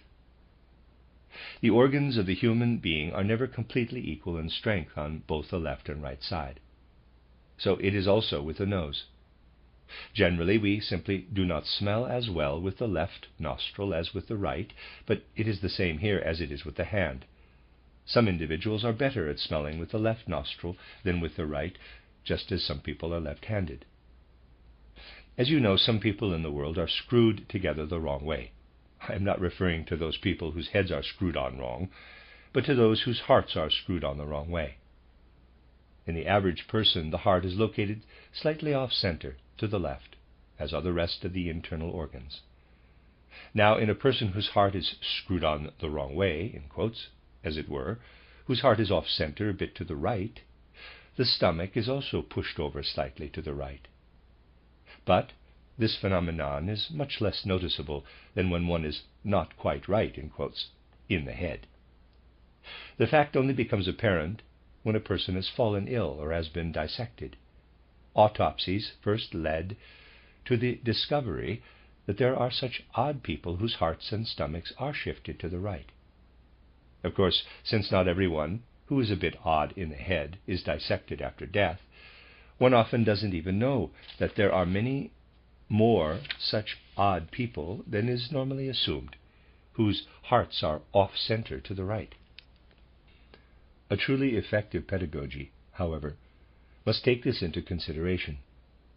When dealing with a child who does not have its heart in the right place, speaking strictly anatomically, this must be taken into account. Otherwise it can have awkward consequences for the youngster. Because man is not just a physical apparatus, he does not necessarily have to be educated in such a way that abnormalities like this have to become an obstacle. taking such aspects into consideration is what truly makes pedagogy an art. A Professor Benedict has examined the brains of many criminals. In Austria this was frowned upon because the people there are Catholics, and they see to it that such things are not done. Benedict was a professor in Vienna. He got in touch with officials in Hungary, where at one time there were more Calvinists, and he was given permission to transport the heads of executed criminals to Vienna. Several things then happened to him. There was a really ruthless killer who had, I don't know how many murders on his conscience, but who also had religious faith. He was a devout Catholic. When a rumor broke out that the brains of criminals were being sent to Professor Benedict in Vienna, this criminal, who was a cold-blooded murderer, protested. He did not want his head sent to the professor, because he didn't know where he would look for it to piece it together with the rest of his body when the dead arise on Judgment Day. Even though he was a hardened criminal, he did believe in Judgment Day. So what did Professor Benedict find in the brains of criminals? In the back of our heads we have a little brain, the cerebellum, which I shall speak about later on. It is covered by a lobe of the large brain, the cerebrum. It looks like a small tree. On top, it is covered by the cerebrum and the occipital lobe. Now, Professor Benedict discovered that in people who have never committed murder or a theft, and there are such people, the occipital lobe extends down to here, and there's a drawing. Whereas in those who had been murderers or other criminals, the lobe did not extend so far. It did not cover the cerebellum below. A malformation like that is naturally congenital. A person is born with it. And, gentlemen, there are a great many people born with an occipital lobe that is too small to properly cover the cerebellum. It can be made up for by education, however. Nobody has to become a killer because he has a shorter occipital lobe. He becomes a criminal only if he is not properly educated. From this you can see that if the body is not correctly developed, one can compensate for it with the forces of the soul. Therefore, it is nonsense to say that a person cannot help becoming a criminal, which is what the otherwise brilliant professor stated, because as an embryo he was incorrectly positioned in the mother's womb and thus did not properly develop the occipital lobe. He might be quite well educated by accepted standards, but he is not properly educated in regard to such an abnormality. Of course, he cannot help the inadequacies of education, but society can help it. Society must see to it that the matter is handled correctly in education. I mention this so you may realize the great significance of the whole organization of man. Let us return again to the subject of the dog. We must admit that in the dog, the nose is especially well developed. Now, gentlemen, what do we actually smell? What does a dog really smell? If you take a bit of substance like this piece of chalk, you will not smell it. You will be able to smell it only if the substance is set on fire and the ingredients evaporate to be received into the nose as vapor. You cannot even smell liquid substances unless they first evaporate. We smell only what has first evaporated. Also, there must be air around us with which the vapors from substances can mix. Only when substances have become vaporous can we smell them. We cannot smell anything else. Of course, we do smell an apple or a lily, but it is nonsense to say that we smell the solid lily. We smell the fragrance arising from the lily. When the vapor-like scent of the lily wafts in our direction, then the nerve in the nose is able to experience it. What a primitive tribesman smells of his enemy are his evaporations. You can conclude from this that a man's presence makes itself felt much farther than his hands can reach. If we were primitive people and one of us were down in Arlesheim, he would know if an adversary of his were up here among us. This would mean that his foe would make his being felt all the way down to Arlesheim. Arlesheim is about 1.5 miles from Dornach. Indeed, all of you extend to Arlesheim by virtue of what evaporates from you. On account of a man's perspirations, something of himself extends a good distance around himself, and through that he is present to a greater degree than through what one can see externally. Now, the dog does something interesting that man cannot do. All of you are quite familiar with it. If somewhere you meet a dog you know well that is equally well acquainted with you, the animal will wag its tail because it is glad to see you. Yes, gentlemen, why does it wag its tail? Because it experiences joy? A man cannot wag his tail when he is happy, because he does not have one anymore. In this regard, man has become stunted, insofar as he has no way to immediately lend expression to his joy. The dog, however, smells the person and wags its tail. On account of the scent, the dog's whole body reaches a state of excitement that is expressed by the tail muscles receiving the experience of gladness. In this respect, man has reached the stage where he lacks such an organ with which he could express his joy in this way. We see that while man is more cultivated than dogs, he lacks the ability to drive the sensation of smell down his spinal cord. The dog can do this. The scent enters its nose and is transmitted down the spinal cord, and then the dog wags its tail. What enters its nose as scent travels down the spinal cord. The end of the spine is the tail, and so it wags it. Man cannot do that, and I shall tell you why he cannot. Man also possesses a spinal cord, but he cannot transmit a scent through it. Now, I shall draw the whole head of the human being in profile. The spinal cord continues down on the left. In the case of the dog, it becomes the tail, which the animal can wag. Man, however, turns the force of his spinal cord in the other direction. Indeed, he has the capacity to change many things around, something that the animals cannot do. Thus animals walk on all fours, or if they do not, as in the case of some monkeys, it is all the worse for them. They are actually organized to walk on all fours. But the human being raises himself up. At first, man, too, walks on all fours, but then he stands erect. The force through which he accomplishes this, and that passes through the spinal cord, is the same force that pushes the whole brain forward. It is actually quite interesting to see a dog wag its tail. If a human being compares himself to the dog, he can exclaim, quote, "Isn't that something? It can wag its tail, and I cannot." Close quote. The whole force that is contained in this wagging tail, however, has been dammed back by man, and it has pushed the brain forward. In the dog it grows backward, not forward. The force that the dog possesses in its tail, we turn around and lead into the brain. You can picture to yourselves how this really works by realizing that at the end of the spine, where we have the so-called tailbone, is the coccyx, which consists of several atrophied vertebrae.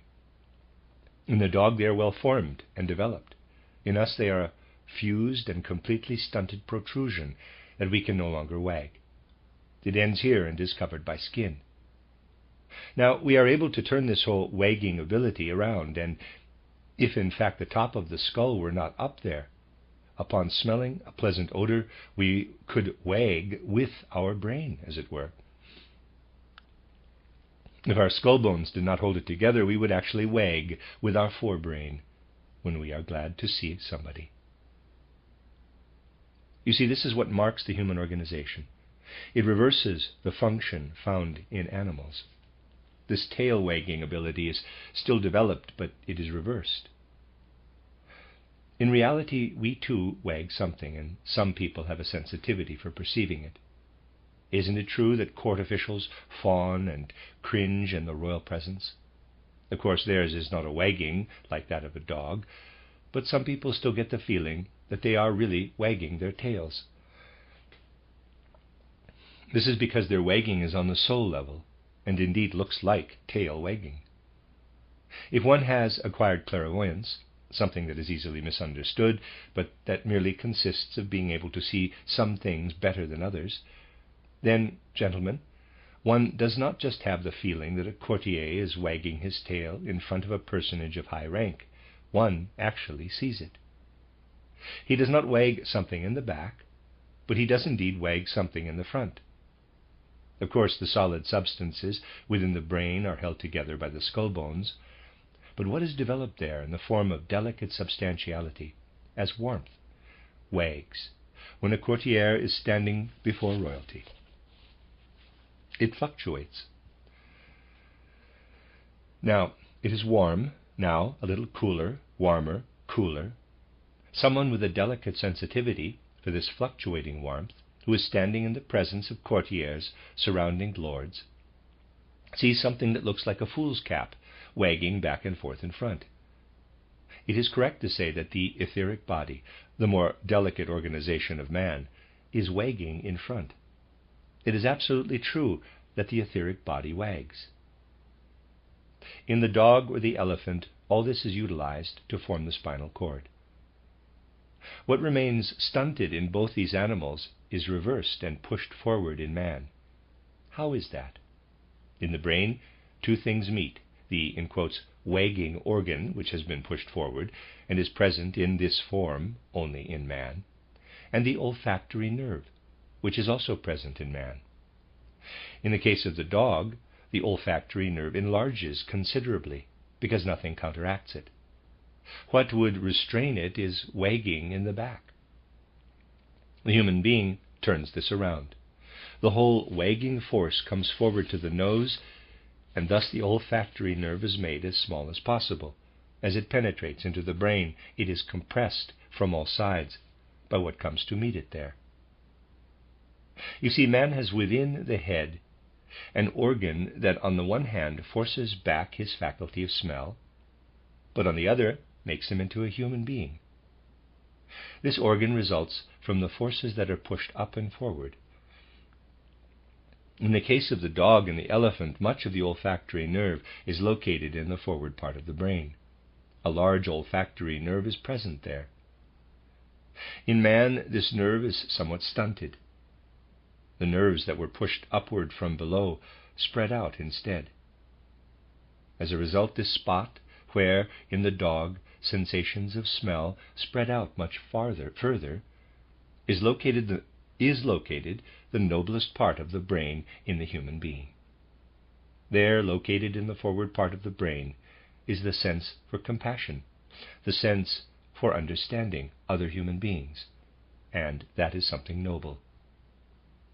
What the dog expends in its tail wagging, man transforms into something noble.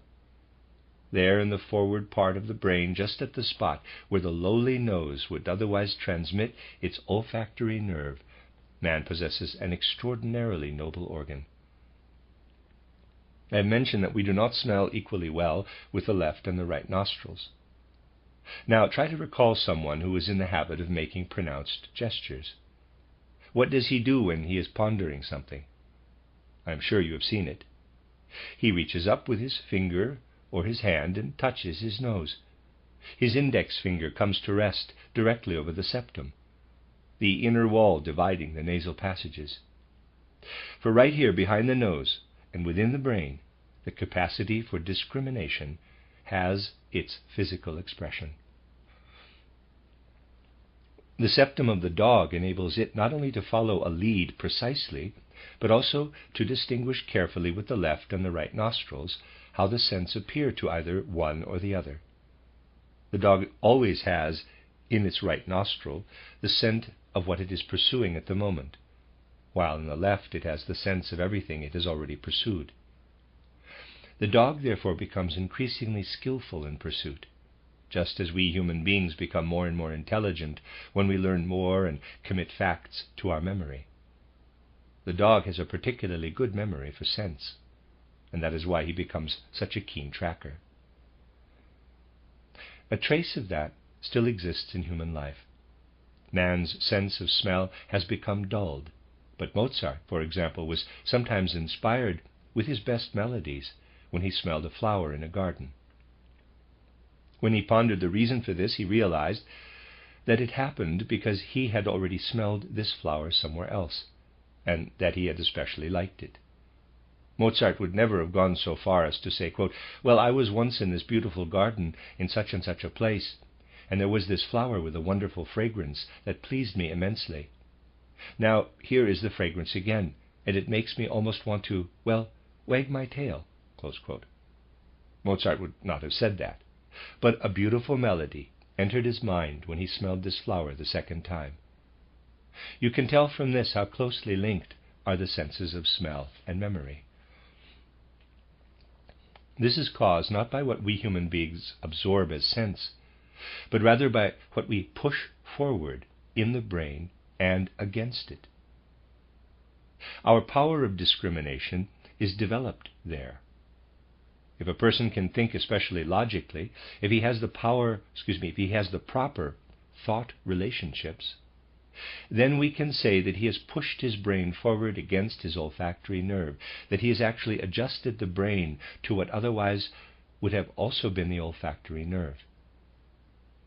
We can say, too, that the more intelligent a man is, the more he has overcome the dog nature in himself. If a person were born with a dog-like capability to smell especially well, and he was educated to learn to distinguish things other than smells, he would become an unusually clever person, because he would be able to discriminate among these other things by virtue of what he had pushed up against the olfactory nerve. Cleverness, the power of discrimination, is basically the result of man's overcoming his sense of smell. The elephant and the dog have their intelligence in their noses. In other words, it is quite outside themselves. Man has this cleverness inside himself, and that is what distinguishes him. Hence, it is not enough just to check and see whether the human being possesses the same organs as the animals. Certainly both dog and man have a nose, but what matters is how each nose is organized. You can see from this that something is at work in man that is not active in the dog. And if you perceive this, you gradually work yourself up from the physical level to the soul level. In the dog, the nose and the bushy end of the spine, which is only covered by skin permeated with bony matter, have no inclination to grow toward each other. This tendency originates only from the soul, which the dog does not have in the way a human being does. So, then, I've described the nose and everything that belongs to it in such a way that you see its continuation into the brain and find that man's intelligence is connected with this organ. There is another sense that is quite similar to the sense of smell, but in other respects is totally different, the sense of taste. It is so closely related that people in the region where I was born never say smell. The word is not used there at all. They say instead, "It tastes good," or "It tastes bad," when they smell something. Where I was born, they do not talk of smelling, but only of tasting. Someone in the audience calls out, "Here too in Switzerland." Yes, also here in Switzerland, you don't talk of smelling. Smelling and tasting appear so closely related to people that they don't distinguish between the two. If we now investigate the sense of taste, we will find that here there is something strange. Again, it is somewhat like it was with the sense of smell. So if you take the cavity of the mouth, here, in the back is the so-called soft palate, in the front is the hard palate, and there are the teeth with the gums. If you examine all this, you will find something strange. Just as a nerve runs down into the nose, so here these nerves do not penetrate into the gums, nor do they extend into the hard palate in front. They reach only into the soft palate in the back, and they go only into the back part of the tongue, not its front part. So if you see how the nerves are distributed that lead to the sense of taste, you will find only a few in front, practically none, and there's a figure. The tip of the tongue is not really an organ of taste, but rather one of touch. Only the back part of the tongue and the soft palate can taste. The mouth is soft in the back and hard in the front. Only the soft parts are capable of tasting. The gums also have no sensation of taste. The peculiar thing is that these nerves that convey the sense of taste in man are also connected primarily with everything that makes up the intestinal organization. It is indeed true that first and foremost a food must taste good, although its chemical composition is also important. In his taste, man is a regulator for the intake of his food. We should study much more carefully what a small child likes or does not like, rather than examine the chemical ingredients of its food. If the child always rejects a food, we shall find that something is amiss with its lower abdominal organs, and then one must intervene there. I have already sketched the tail-wagging ability that is reversed in man, and that in the dog extends all the way down its back. If we now move forward from the tail, we reach the abdomen, the intestines, and to these the taste nerves correspond. It is like this. When a dog abandons itself to smelling, it wags its tail, which signifies that it drives everything through its entire body. The effects of what it smells pass all the way through to the end, to the very end of the tail. The tip of the nose is the farthest in front, and the tail is the farthest behind. What is connected with smelling in the dog passes through the entire length of its body, but what it tastes does not. It remains in the abdominal area and does not go as far.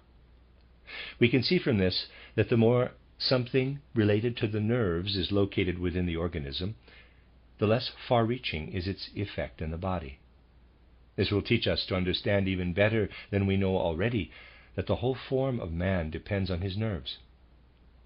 Man is formed according to his nerves. In the case of the dog, its tail is formed in accordance with the nose. What do its intestines relate to? They are formed according to the nerves of the muzzle.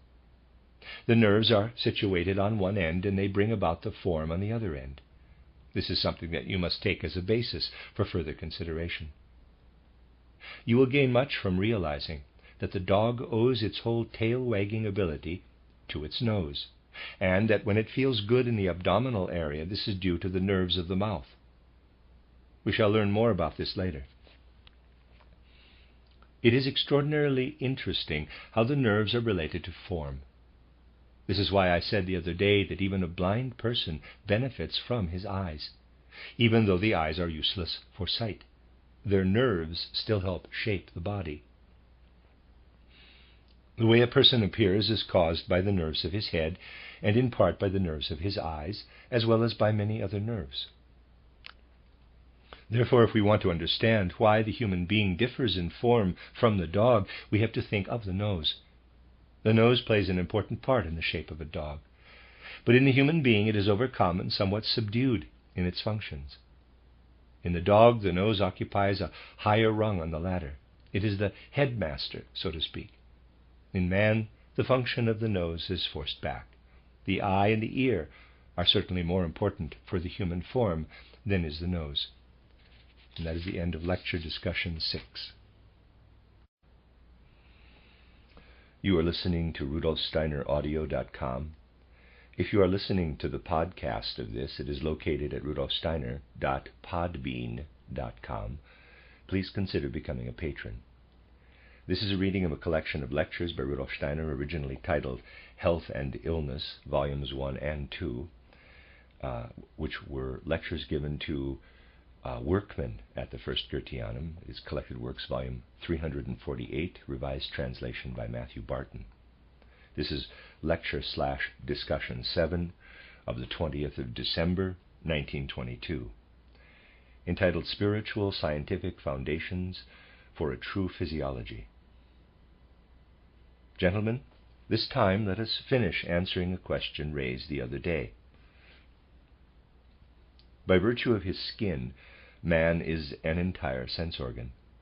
The skin of the human being is something extraordinarily complicated and truly marvelous. When we trace it from the outside inward, we find first a transparent and horny layer called the epidermis. It is transparent only in us white Europeans. In Africans, Indonesians, and Malayans it is saturated with colored granules, and thus tinged with color. It is called, in quotes, horny, because it consists of the same substance, arranged a little differently, from which the horns of animals and our nails and hair are fashioned. Our nails actually grow out of the uppermost layer of the skin. Under this layer lies the dermis, which consists of an upper and a lower layer. So we are in fact covered and enclosed with a three-layered skin: the outer epidermis, the middle layer of the dermis, and the lower part of the dermis. The lowest layer of the dermis nourishes the whole skin. It stores the nourishing substances for the skin. The middle layer is filled with all kinds of things, but in particular it is filled with muscle fibers. Everywhere in this layer are myriad tiny onion-like things, one next to the other. We have thousands upon thousands in our skin. We can call them onions, in quotes, because the distinguishing feature of an onion is its many peels, and these little corpuscles have such onion peels. The onion skin is on the surface, and the other thinner part is on the inside. They were discovered by the Italian Pacini, and therefore called Pacinian corpuscles.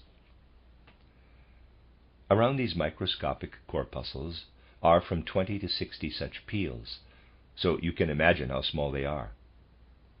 Man is constituted in such a way that he has these microscopic little bulbs over the whole surface of his body.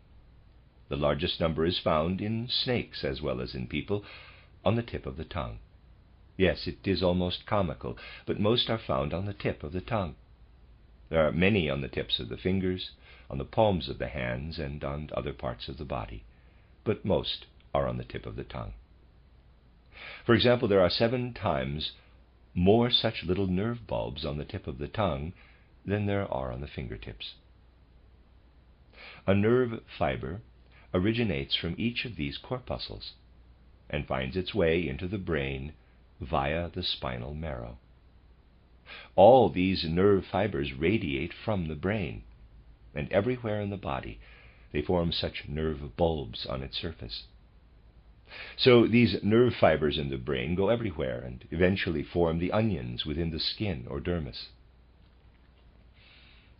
It is interesting to realize that just as real onions grow in the ground and form onion blossoms above, so do these onions grow in the human body. There are the onions and the stem within, and there's a sketch. In those nerves of the tongue, the stem is rather short, but in other nerves it is sometimes quite long. The nerve fibers going from the feet into the brain through the spinal marrow are extremely long. Everything that we have as onions in our skin actually has blossoms within our skull. You may imagine, then, that in regard to his skin, man is a kind of soil. It is strangely formed, but it still is a kind of soil. On the surface is the epidermis, in which various crystal substances are deposited. Below are the solid masses of the body, and above is the layer of humus. Going from outside inward, beneath the hard, horny layer of the epidermis lies the dermis, which is the soil. From it grows all these onions that have blossoms in the brain. Their stems pass up into the brain and have blossoms there. Well, gentlemen, in us older fellows, things are such that only during sleep can we properly trace this network, but in a child it is still much in evidence. The child has a lively nerve bulb activity in the nerves, as long as its intellect is unawakened. That is, throughout its first year. And just as the sun shines over the blossoms of the onions, so shines the light into the child, that as yet does not translate with the intellect what it receives with its eyesight. This is indeed like the sun shedding its rays inside the head, and opening up all the onion blossoms. In the nerves of the skin we carry a whole plant kingdom around within us. Later, however, when we enter school, this lively growing comes to an end, and then we use the forces from the nerves for thinking. We draw these forces out and use them for thinking. This is extremely interesting. Ordinarily, it is assumed that the nerves do the thinking, but the nerves do not think. We can employ the nerves for thinking only by stealing their light, so to speak. The human soul steals the light from the nerves, and it uses what it has taken away for thinking. It is really so. When we truly ponder the matter, we finally recognize at every point the independently active soul. We have such inwardly growing bulbs in common with all animals. Even the lowest life forms, which have slimy, primitive shapes, possess sensory nerves that end in a kind of onion on the surface. The higher we ascend toward man, the more are certain of these nerve bulbs transformed in a specific manner. The nerves of the taste buds, for example, are such transformed skin nerves. Now, we possess these sensory bulbs at the tip of the tongue, and that is why it is so sensitive. We taste on the back of the tongue and on the soft palate where such little bulbs are dispersed. Actually, they sit there in a little groove, and within these grooves a bulb penetrates into the nerves and pushes into the dermis as a nerve corpuscle. First, a tiny groove forms behind the tongue, and then a bulb pushes itself into this groove. The root of the bulb penetrates all the way to the surface of the tongue. On the base of the tongue are a tremendous number of tiny grooves, and in each little groove a bulb grows up from below. This accounts for our experience of taste. We can be aware of everything with a sense of touch, or these bulbs located on our body surface. Now, you know that what one feels one does not remember so well. I know with my feeling that a chair is hard because I feel its hardness with a certain number of nerve bulbs that constantly change. But my memory is not strained by this sensation. With the sense of taste, it makes a little, though unconscious effort. Gourmets, however, always know beforehand what is good, not afterward, when they have already tasted it, and that is why they order it. So the nerve corpuscles pass through the spinal marrow directly into the brain and form, in quotes, blossoms there. Everything that we want to taste, however, must first be dissolved by the saliva in the mouth. We can taste nothing that hasn't first been transformed into fluid. But what is it that tastes? We would not be able to taste anything if we did not have fluid within us. Our solid human constitution, everything that is solid in the body, does not taste. Our inner fluid mixes with what is dissolved of the food. Thus we can say that our own fluid mixes with the fluid from without. The solid part of the human organization does not taste anything. Our constitution is 90% water, and here around the papillae of the tongue it is in an especially fluid state. Just as water shoots out of a geyser, so do we have such a spurting forth of fluid on the tip of the tongue. Saliva that has been spit out of the mouth is no longer part of me, but as long as that fluid is within the little gland of the tongue, it belongs to me as a human being, just as my muscles belong to me. I consist not only of solid muscles, but also of water, and it is this fluid that actually does the tasting, because it mixes with what comes as fluid from without. What does one do when one licks sugar? One drives saliva from within toward the taste buds. The dissolved sugar penetrates the fluid, and our, in quote, fluid man, as it were, permeates himself with the sugar.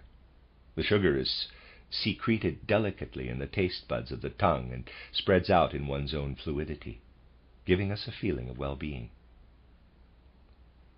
As human beings, we can only taste, but why is this so? If we had fins and were fishes, which would be an interesting existence, every time we ate, the taste would penetrate right through our fins.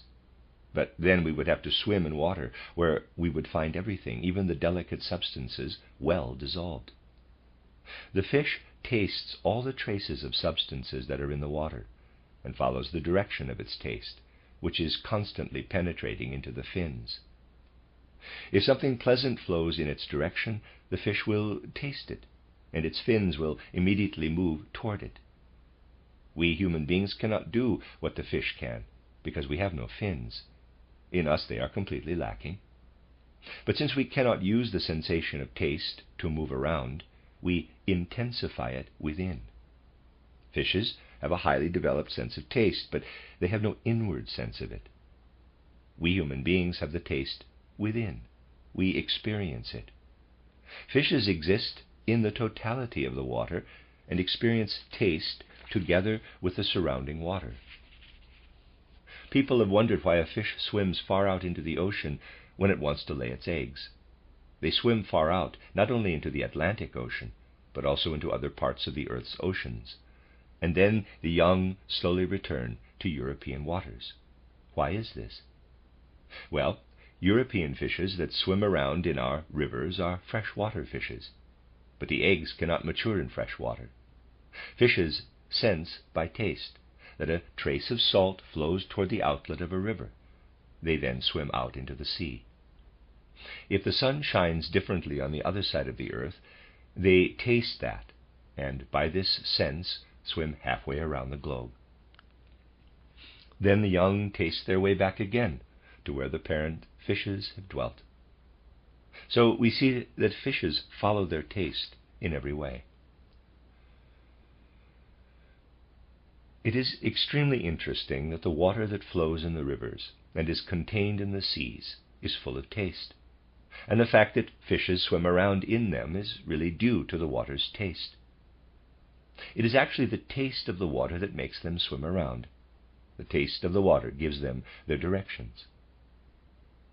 Naturally, if the sun shines on a certain portion of water, everything that is in the water at that spot is thoroughly dissolved by the heat of the sun. It is changed into another taste, and that is why you see a lot of fishes swimming around there. It is the taste. It is really a strange matter, gentlemen, because we would actually be swimming too if we went only by our taste. When I taste sugar, the fluid man within me wants to swim toward it.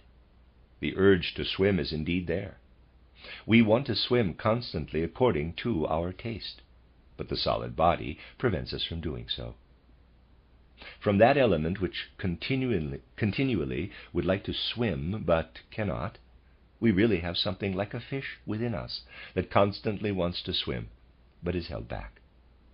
We retain what our inner soul being experiences through taste. With taste we live completely within the etheric body. But the etheric body is held fast by the water in us, and that water in turn is held by our physical body. It is the most natural thing to say that man has an etheric body that is really not disposed to walking on the earth. It is suited only for swimming. It is in fact fish-like. But because man makes it stand erect, it becomes something different. Man has within him this etheric body that is actually only in his fluid organization. And it is indeed so that he would constantly like to swim in the elements of water that are contained even in the air. We would like to be always swimming there. But we transform this urge into the inner experience of taste. You see, such aspects really lead one to comprehend the human being. You cannot find this in any modern scientific book, because people examine not the living human being, but only the corpse, which no longer wants to swim, nor does it participate any longer in life. We participate in life because actually we are the sum of everything existing in the world. We are fishes, and the water vapor that is similar to us is something in which we would like to be constantly swimming about. The fact that we cannot do so results in our pouring it into us and tasting it. The fishes are really cold creatures. They could taste things marvelously well that are dissolved in the water. but they do not do so because they immediately move their fins. If the fins would disappear from the fishes, they would become higher animals and would begin to have sensations of taste. The nerve bulbs that I told you about last time are differently formed onions. They penetrate into the mucous membrane of the nose, but they do not sit within a groove from which fluid seeps out. They reach all the way to the surface. That is why these nerve bulbs can perceive only what comes close to them. This means that we have to let the fragrance of the rose come up to the nerve bulb of our nose before we can smell it. Thus, one part of the human body has the function of fashioning, in a special way, these nerve bulbs, which are spread out over the whole skin, in order to sense smells permeating the air. Not only does the outer air waft toward man, but also the breath streams out from within him. The breath constantly passes through the nose, and within this breath lives the air being of man. We are water, and as I told you earlier, we are also air. We do not have the air within us just for the fun of it. Like the water within me, my breath is not solid. Just as when I reach out my hand and feel that I have stretched out something solid, so I stretch what I contain in my air organism into my nose. There I grasp the fragrance of the rose or carnation.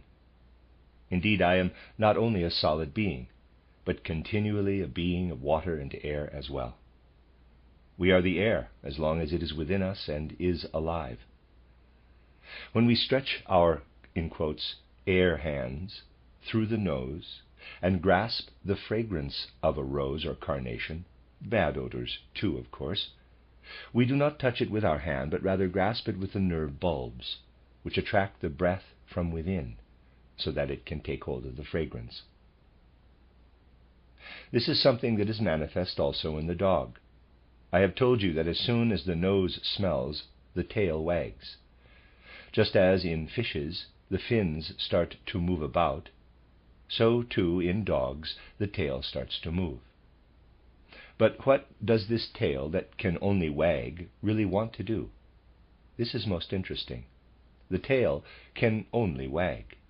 But what does it really want to do? You see, gentlemen, the dog would really like to do something quite different. If it were not a dog but a bird, it would fly under the influence of smell. Just as fishes swim, a dog would fly if it were a bird. Well, of course, a dog has no wings, and so he uses the substituted organ and just wags his tail. It isn't enough for flying, but it involves the same expenditure of energy. In human beings, it is the same. Because we always have delicate sensations of smell that we do not even notice, we would constantly like to fly. Think now of the swallows that live here in summer. What arises as scents from the flowers is pleasing to them, and because it is pleasing to their organ of smell, they remain here. But when autumn comes or is just approaching, the swallows, if they could communicate among themselves, would say, quote, "Oh, it's beginning to smell bad," close quote. The swallow has an extraordinarily delicate sense of smell. You remember that I told you that people of savage tribes could smell someone as far away as Arlesheim. Well, for swallows, the odor arising in the south is perceptible when autumn is approaching. It actually spreads out all the way to the north. While in the south it smells good, up north it begins to smell of decay. The swallows are attracted to the good odor and fly south. Whole libraries have been written about the flight of birds, but the truth is that even during the great migrations in spring and autumn, the birds follow the extremely delicate dispersion of odors in the whole atmosphere of the earth. The organ of smell in the swallows guides them to the south and then back again to the north. When spring arrives here in our lands, it starts to smell bad for the swallows down south. When the delicate fragrances of spring flow southward to them, they fly back north. It is really true that the whole earth is one living being, and that the other beings belong to it. In our body, things are so organized that the blood flows to the head and then away from it. On the earth, things are so arranged that the migratory birds fly to the equator and then back to their point of departure. We too are influenced by the air, because the air we breathe drives the blood to the head. Insofar as we are beings of air, we are completely permeated with smell. For example, a person who walks across a field that has just been fertilized with manure is really going there together with his airy being. The solid man and the fluid man do not notice the manure, but the man of air does. And then there arises in him, understandably enough, the urge to fly away. When the manure's stinking odor rises from the field, he would actually like to fly off into the air. He cannot do so because he lacks the wings, and thus reacts inwardly to what he cannot fly away from. It becomes an internal process of the soul. As a result, man inwardly becomes permeated with the manure odor, with the evaporations that have become gaseous and vapor-like. He becomes suffused with the bad odor and says that he loathes it. His loathing is a reaction of the soul. In the fluid man, there exists the more delicate, airy form that in a way he takes from the fluid organization of himself. It is through this that he can taste. Likewise, something lives in this airy form that we constantly renew in us through inhaling and exhaling. Each moment it is expelled and reborn. It is born 18 times a minute and dies 18 times a minute. It takes years for the solid form to die, but the airy form dies during exhalation 18 times a minute and is born during inhalation. It is a continuous process of dying and being born. What is extracted within is the astral body. As I told you the other day, it is the astral body that reverses the forces of tail wagging that should really be down below. Because these forces are pushed up and against the sense of smell, we are able to think. The brain grows to meet the nose under the influence of the astral body, and no one can really understand the brain who does not look at the whole matter in the way I have just done. This understanding results from a correct observation of our senses. On account of our sense of smell, we would always like to be flying. The bird can fly, but we cannot. At best, we have these solid shoulder blades. Why can the bird fly? Gentlemen, the bird has something peculiar that enables it to fly. It has hollow bones. Air is inside them, and the air that the bird absorbs through its organ of smell comes into contact with the air that it has in its bones. Indeed, the bird is primarily a being of air. Its most important aspect consists of air. The rest is merely additional growth. The many feathers a bird may have are actually all dried up. The most significant thing, even in the ostrich, is that a bit of air is still contained in each downy feather, and all this air is connected with the air outside. The ostrich walks because it is too heavy to fly, but of course the other birds do. We human beings have only our shoulder blades attached to our back, which are clumsy and solidly shaped. Although we would constantly like to fly with them, we cannot.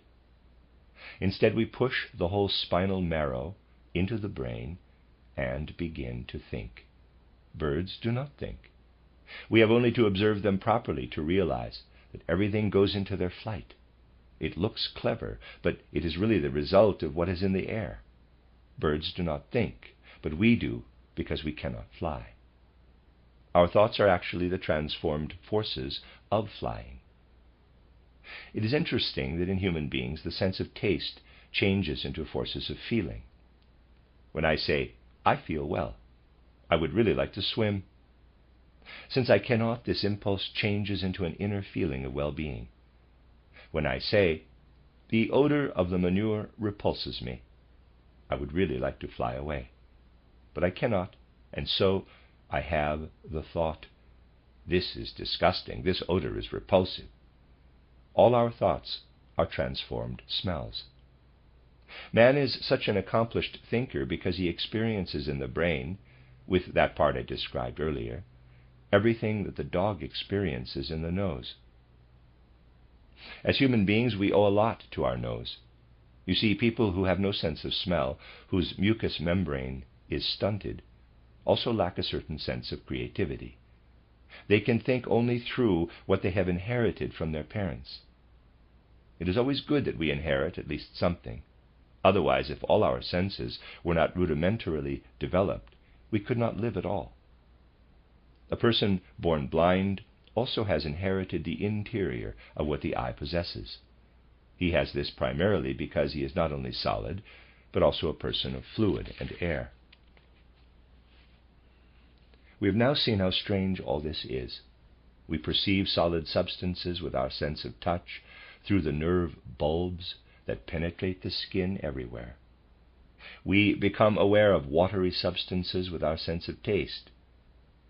What is of air, the vaporous, is recognized by us through the nerve bulbs that penetrate into the mucous membrane of the nose. We also sense something else around us, though in a more general way. That is heat and cold. So, as human beings, we are partly solid, partly water, partly air, and also partly warmth, since we are usually warmer than the surrounding world. You see, science does not really know that the aspect of tasting concerns the part of us that is water, and that the element of smell pertains to the part of us that is air. Because the nerves of taste come into the taste buds, it is the scientific opinion that these nerves actually taste. But this is nonsense. In the mouth, it is the fluid of the watery organization of man that tastes, and in the nose it is the element of air that smells. Furthermore, the part of us that is warmth perceives heat and cold. The internal warmth in us directly perceives the external warmth, and this is the difference between the sense of warmth and all the other senses.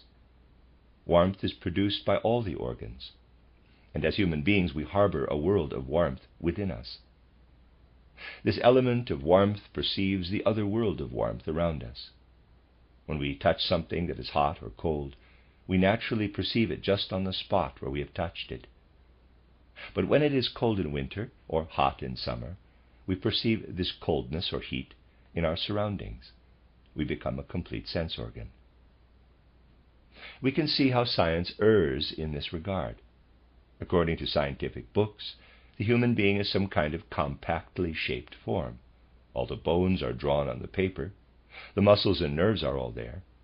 But this is utter nonsense, because it represents no more than 1/10 of the human being. The rest is up to 90% water, and then we must account for the air and the warmth within. In fact, 3 more aspects of water, air, and warmth should be sketched into the image of the human being drawn up by materialistic science. Man cannot be comprehended in any other way. Only because we are warmer than our surroundings and are also a portion of a world of warmth do we experience ourselves as being independent in the world. If we were as cold as a fish or a turtle, we would have no ego. We could not speak of ourselves as capital I. We could never think if we had not transformed the sense of smell within us, or in other words, if we had no astral body. Likewise, we would have no ego if we did not possess a portion of warmth within us. Now, someone might say that the higher animals have their own body temperature too. Yes, gentlemen, but they are burdened by their warmth. The higher animals would like to become an eye, but cannot. Just as we cannot swim or fly, the higher animals would like to become an eye, but cannot do it. You can discern that in their forms. They would really like to become an eye, and because they cannot, they assume their various shapes. So, as human beings, we have 4 parts in us: the solid person, which is the physical material part; the fluid person, which carries the more delicate body, the life body or etheric body, within itself; the air being, the person of air who constantly dies and is renewed in the physical realm, but who contains the astral body, which remains throughout life; and the portion of warmth, the ego being. The sense of warmth is distributed delicately over the whole human being. Here, science does something peculiar. When we examine the human being from a purely materialistic standpoint, we discover these nerve bulbs that I have described to you. Now, people say to themselves, quote, if I touch this box, I feel it and its solidness because of the nerve bulbs. If the box were cold, I would also feel the cold through such a nerve bulb, close quote. They constantly look for these nerve bulbs of warmth and these nerve bulbs of feeling, but they never find them. Someone will examine a piece of skin, and because some of these nerve bulbs for feeling look a little different, he thinks that they belong to something else. But it is all nonsense. There are no nerve bulbs sensitive to warmth, because the whole human being is perceptive to warmth. These nerve bulbs are used only for sensing solid, water, and vaporous substances. Where the sense of warmth begins, we become no more than a bit of warmth that perceives exterior heat. When we are surrounded by an amount of heat that enables us properly to say I to ourselves, we feel well. But when we are surrounded by freezing cold that takes away from us the amount of warmth that we are in danger of losing our ego. The fear in our ego makes the cold outside perceptible to us. When somebody is freezing, he is actually always afraid for his ego, and with good reason, because he pushes the ego out of himself faster than he actually should. These are the aspects that will gradually lead us from observation of the physical to observation of the non-physical, the non-material. Only in this way can we begin to comprehend man. Having mentioned all this, we shall be able to continue with quite interesting observations next time. The end of lecture discussion number 7. You are listening to RudolfSteinerAudio.com. If you are listening to the podcast of this, it is located at rudolfsteiner.podbean.com. Please consider becoming a patron. This is a reading of a collection of lectures or discussions, you might say, that Rudolf Steiner gave to the workmen of the First Goetheanum. Originally, this one volume was 2 volumes, Health and Illness, volume 348 in the collected works, and it's entitled here From Comets to Cocaine. This is lecture discussion number 8, given on the 23rd of December 1922, entitled How the Soul Lives Within the Breathing Process. Gentlemen, I said last time that we have several matters still to discuss. I would like to consider them today. Maybe during the Christmas holidays you could confer among yourselves and decide what should be brought up during the next lecture. The human being has his senses for perceiving the world. We have examined the eye and the ear, considered the sense of touch, which is spread out over the whole organism, and have discussed the senses of taste and smell. All these senses are significant only for man becoming acquainted with his surroundings, and as I have already explained, for enabling him to shape his body. But man does not live by virtue of the senses.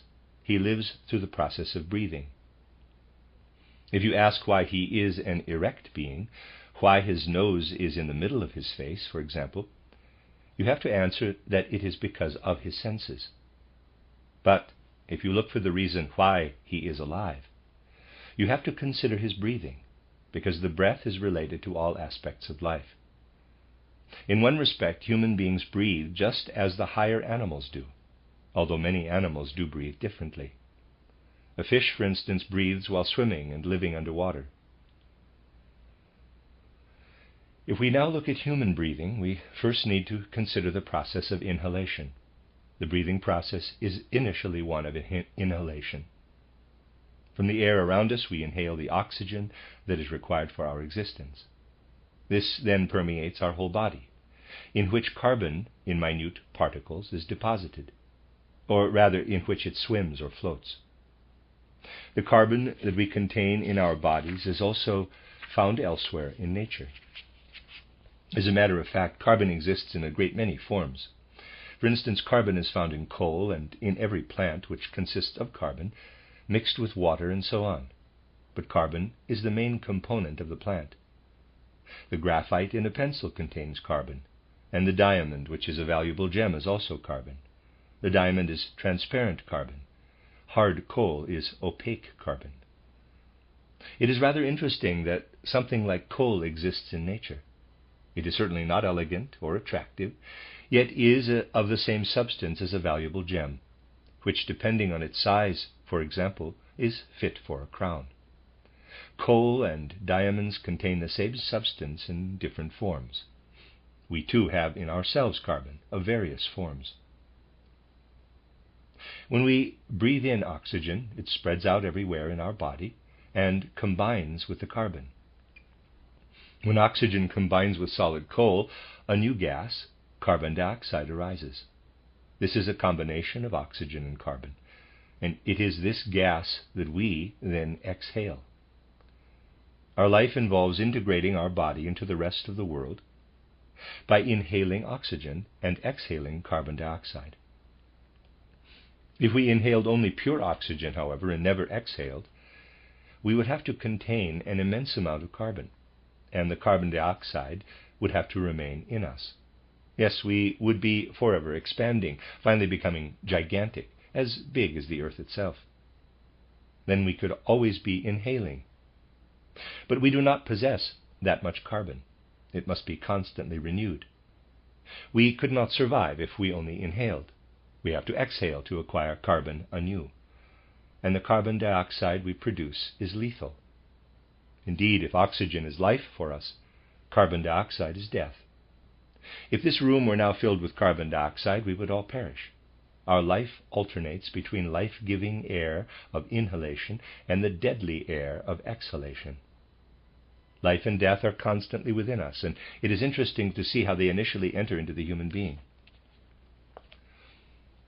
To comprehend this, you must realize that bacteria and bacilli, microscopically small living beings, exist everywhere in nature. Whenever we move, multitudes of these little bacteria fly about us in the air. Countless tiny living beings exist within the muscles of animals. As I have already mentioned, they can rapidly increase in numbers. No sooner does one appear, particularly one of the smallest kind, then the next moment there are millions. The infectious diseases are based on their capacity for tremendous multiplication. These minute beings do not actually cause the illness, but a feeling of well-being is engendered in them when something is ailing in us. Like the plant in manure, these little beings feel well in the stricken organs of our body and like to remain there. Anyone who claims that they themselves cause disease is just as clever as one who states that rain comes from croaking frogs. Frogs croak when a rain shower comes because they feel it and stay in water that is stimulated by what is active in the rain, but they certainly do not cause the rain. Likewise, bacilli do not bring about a disease like flu. They only appear whenever the flu appears, just as frogs mysteriously emerge whenever it rains. One must not say, however, that research with bacilli has no use. It is useful to know that man is exposed to a certain illness, just as one knows that frogs croak when it rains. One cannot pour the baby out with the bathwater and say that it is unnecessary to examine the bacilli. Yet one must realize that they do not cause the illness. One never gives a proper explanation by merely stating that for cholera there are these bacilli, for flu there exist these other bacilli, and so on. That is only a lazy way out for people who do not want to examine the actual causes of illnesses. Now, if they take these infinitesimally small living creatures away from their habitat, they cannot continue to live. For example, cholera bacilli taken out of the human intestines die. This bacillus can survive only in the intestines of men or of animals like rats. All these microscopic creatures can live only in specific environments. Why? That these tiny beings need a specific environment is an important factor. You see, if you consider the cholera bacillus, at the moment when it is within the human intestines, The force of gravity does not have as strong an effect on it as when it is outside. The force of gravity immediately ruins it when it is out of its element. Man, too, was initially a tiny living being, just like these countless little creatures. As an egg, an ovum, the human being also was such a microscopic living being, such a miniature living creature. With this, gentlemen, we come to an important chapter. Compare a cholera bacillus, which can exist only in the human intestines, with the human being. All these bacilli need to live in a place where they are protected from the earth. What does this imply? It means that an effect other than that of the earth influences them. The moonlight that shines sometimes in one way, sometimes in another, has its effects on the earth. And it is indeed so that the moon influences all these living creatures. It can be seen that these creatures must be protected from the earth so that they can surrender themselves to the cosmos, especially to the influence of the moon. Now, in its earliest stage, the human egg also surrenders to the moon's influence. It gives itself up to the moon just before fertilization.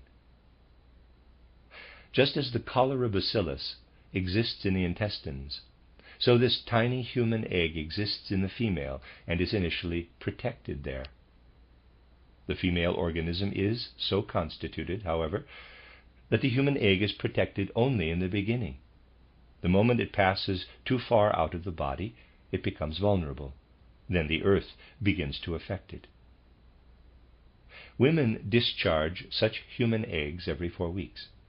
At first they are given up to the moon's influence for a short time and are protected. But when the female organism dispatches the human egg during the course of the monthly period, it comes under the influence of the earth and is destroyed. The human organization is so marvelously arranged that it represents an opposite to the bacilli. Cholera bacilli, for example, remain in the intestines and are careful not to venture too far out. Left to their own devices, they remain where they can be protected from the earth's influence. The human egg also is initially protected from the earth's influence in the mother's body. But then it moves outward because of the blood circulation of the mother and comes under the influence of the earth's gravity. With the occurrence of the monthly period, which is connected with the moon's course and influence, an ovum is destroyed. The human ovum is really destroyed. It is not an actual human egg yet, however, for it has not been protected from destruction through fertilization. What really happens through fertilization? If left only to the earth's influence, this human egg would perish. Through fertilization, it is enfolded in a delicate etheric substance and is protected from the earth. It is thus able to mature in the mother's body. Fertilization signifies the protection of the human egg from destruction by the earth's forces. What is destroyed in the infertile egg passes over into the environment. It does not just disappear. It dissolves in the totality of the earth's environment. Eggs that cannot be utilized for the earth continually spread abroad through its whole environment. This is a continual process. We can now look at something that people rarely consider. Let us draw our attention to the herring in the ocean. They lay millions upon millions of eggs, but only a few are ever fertilized. Those that are fertilized become protected from the influence of the earth. It is a little different in man's case because he isn't a herring, at least not always. Footnote, play on words in German. Hering is a very skinny person. End of footnote. But all these herring eggs that are not fertilized and are cast off in the ocean extricate themselves from the earth's influence by a kind of evaporation. If you consider the herring and all the other fishes, all the other animals, and also human beings, you can say to yourselves, quote, "My attention is directed to something that continually arises from the earth into cosmic space." Close quote. Gentlemen, not only does water evaporate, but infertile eggs are also always evaporating upward from the earth. Much more happens in cosmic space than materialistic science assumes. If someone were sitting up there on Venus, for example, the vapors that arise and condense again as rain would hold little interest for him. But what I have just described to you, rising constantly into cosmic space, would be perceived up there as a greenish-yellow light. From this we may conclude that light emerges from the life of any given cosmic body. We will also be led to the realization that the sun, too, is not the physical body materialistic science pictures it to be, but is rather the bearer of even greater, mightier life. It is, as I have explained earlier, something that radiates light must be fertilized, just as the sun must be fertilized in order to radiate light through life. So then we have this difference. When a human egg is not fertilized, it spreads out. It evaporates into cosmic space. When it is fertilized, it remains for a while in the earth. What happens is like inhalation and exhalation. If I only exhaled, I would give my being up to cosmic space, as does the infertile human egg. Consider how interesting it is that you exhale, and the air that you have exhaled contains your own carbon. It is a delicate process.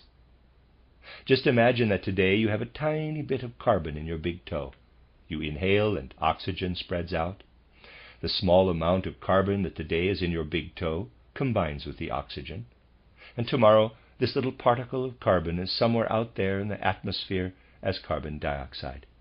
That is really what happens. During his lifetime, man constantly has in himself the same substance that the human egg contains when it is fertilized. If we only exhaled and never inhaled, we would always be dying. We would continually be dissolving into the atmosphere. By inhaling, we guard ourselves against death. Every time we inhale, we protect ourselves from death. The child that is still maturing in the mother's womb has come into being from the fertilized human egg and is protected from disintegration. The child takes its first breath only at the moment of birth, when it comes into the world. Before that, it must be supplied with oxygen from the mother's body. But now, with birth, something quite significant happens. At birth, man for the first time receives from the outer world the capacity to live. After all, man cannot live without oxygen. Although in the mother's womb he exists without oxygen from the outer air, he does get it from the body of the mother. Thus one can say that when man emerges from his mother's body and comes into the world, he actually changes his whole life process. Something radically different happens to it. He now receives oxygen from outside, whereas before he was able to assimilate it in the body of his mother. Just ask yourselves if there is a machine anywhere in the world that can supply itself with heat first in one way and then in another. For 9 or 10 months, man lives in the body of his mother before he appears in the external world. In the womb, he is supplied with what life gives him in a completely different manner from the way he does after he has taken his first breath. Let us examine something else connected with this. Imagine that your sleep has been somewhat disturbed. You are awakened from a fitful sleep by a quite frightening dream, in which you perhaps experience that you come home to a locked house and cannot get in. Someone in the house is expecting you, so you struggle to unlock the door. You may have experienced something like this. In dreams we do indeed experience such conditions of anxiety. Now, if you examine what actually happens when the human being has such nightmares, you always discover that something is amiss with the breathing. You can even experimentally produce such nightmares. If you take a handkerchief and plug up your mouth or cover your nose, you will dream the nicest nightmares, as nightmares go, because you cannot inhale properly. It is rather strange that our having such conditions of anxiety depends simply on inhalation and exhalation, in other words, on oxygen and carbon. We can deduce from this that we live in the air with our soul element. We do not live in our muscles or in our bones with our soul element, but rather in the air. It is really the case that our soul moves along with the air during inhalation and exhalation. Thus we can say that the soul element seeks out the air in which it floats after the child has taken its first breath. Before that, it absorbs oxygen in a completely different way. Where does the human being get oxygen prior to birth? In the prenatal state, an actual breathing process does not yet exist. There is no breathing while the human being is in the mother's womb. Everything takes place through the circulation. Various vessels that are torn away at birth pass into the embryo from the mother's body, and with the blood and fluids, oxygen also passes into the embryo. With birth, man carries his basic life principle out of the watery element into the air. When he is born, he transposes the life principle from the fluid element in which it existed before birth out into the air. From this you can conclude that before conception, the human being is first an entity that, like the bacilli, is not fit for the earth at all. Initially he is a being alien to the earth. Later on he is shielded from the earth's forces and can develop in the mother's body. But when he is actually born and emerges from the surroundings of the maternal womb, he is exposed to the forces of the earth. Then he becomes capable of life only by becoming accustomed to an activity that enables him to live in the air. Throughout his earthly life, man protects himself against the forces of the earth by living not with the earth at all, but by living with the air. Just imagine how hard it would be if you had to live with the earth alone. A man who steps on the scales finds that he weighs a certain amount, a thin one less, a fat one more. Now imagine that you had to grab yourself by the hair and carry your whole body all the time, constantly carry your own weight. Wouldn't that be an exhausting chore? Yet although you do indeed carry it around with you, you do not feel this weight at all, nor are you aware of it. Why? Your breathing protects you from the heaviness of the earth. In fact, with your soul, you do not live in the body at all, but rather in the breathing process. You can now easily comprehend why materialistic science does not find the soul. Materialistic science looks for the soul in the body, which is heavy. In its research, it dissects a dead body that no longer breathes. Well, science cannot discover the soul there, because the soul is not to be found in such a body. Materialistic science could find the soul only if our constitution were such that in walking around everywhere we would have to carry our own bodies, sweating profusely from the effort. Then it would make sense to seek for the soul with materialistic means. But the way things really stand, it makes no sense at all. We sweat for other reasons. When we emerge from the maternal womb, we do not live within our solid substances. As it is, we are only 10% solid substance. Nor do we live in our fluid element, to which we bestow life. With our soul, we actually live in our breathing. Gentlemen, please follow me now in a train of thought that belongs to the most significant matters of the present time. Let us picture to ourselves a human fetus.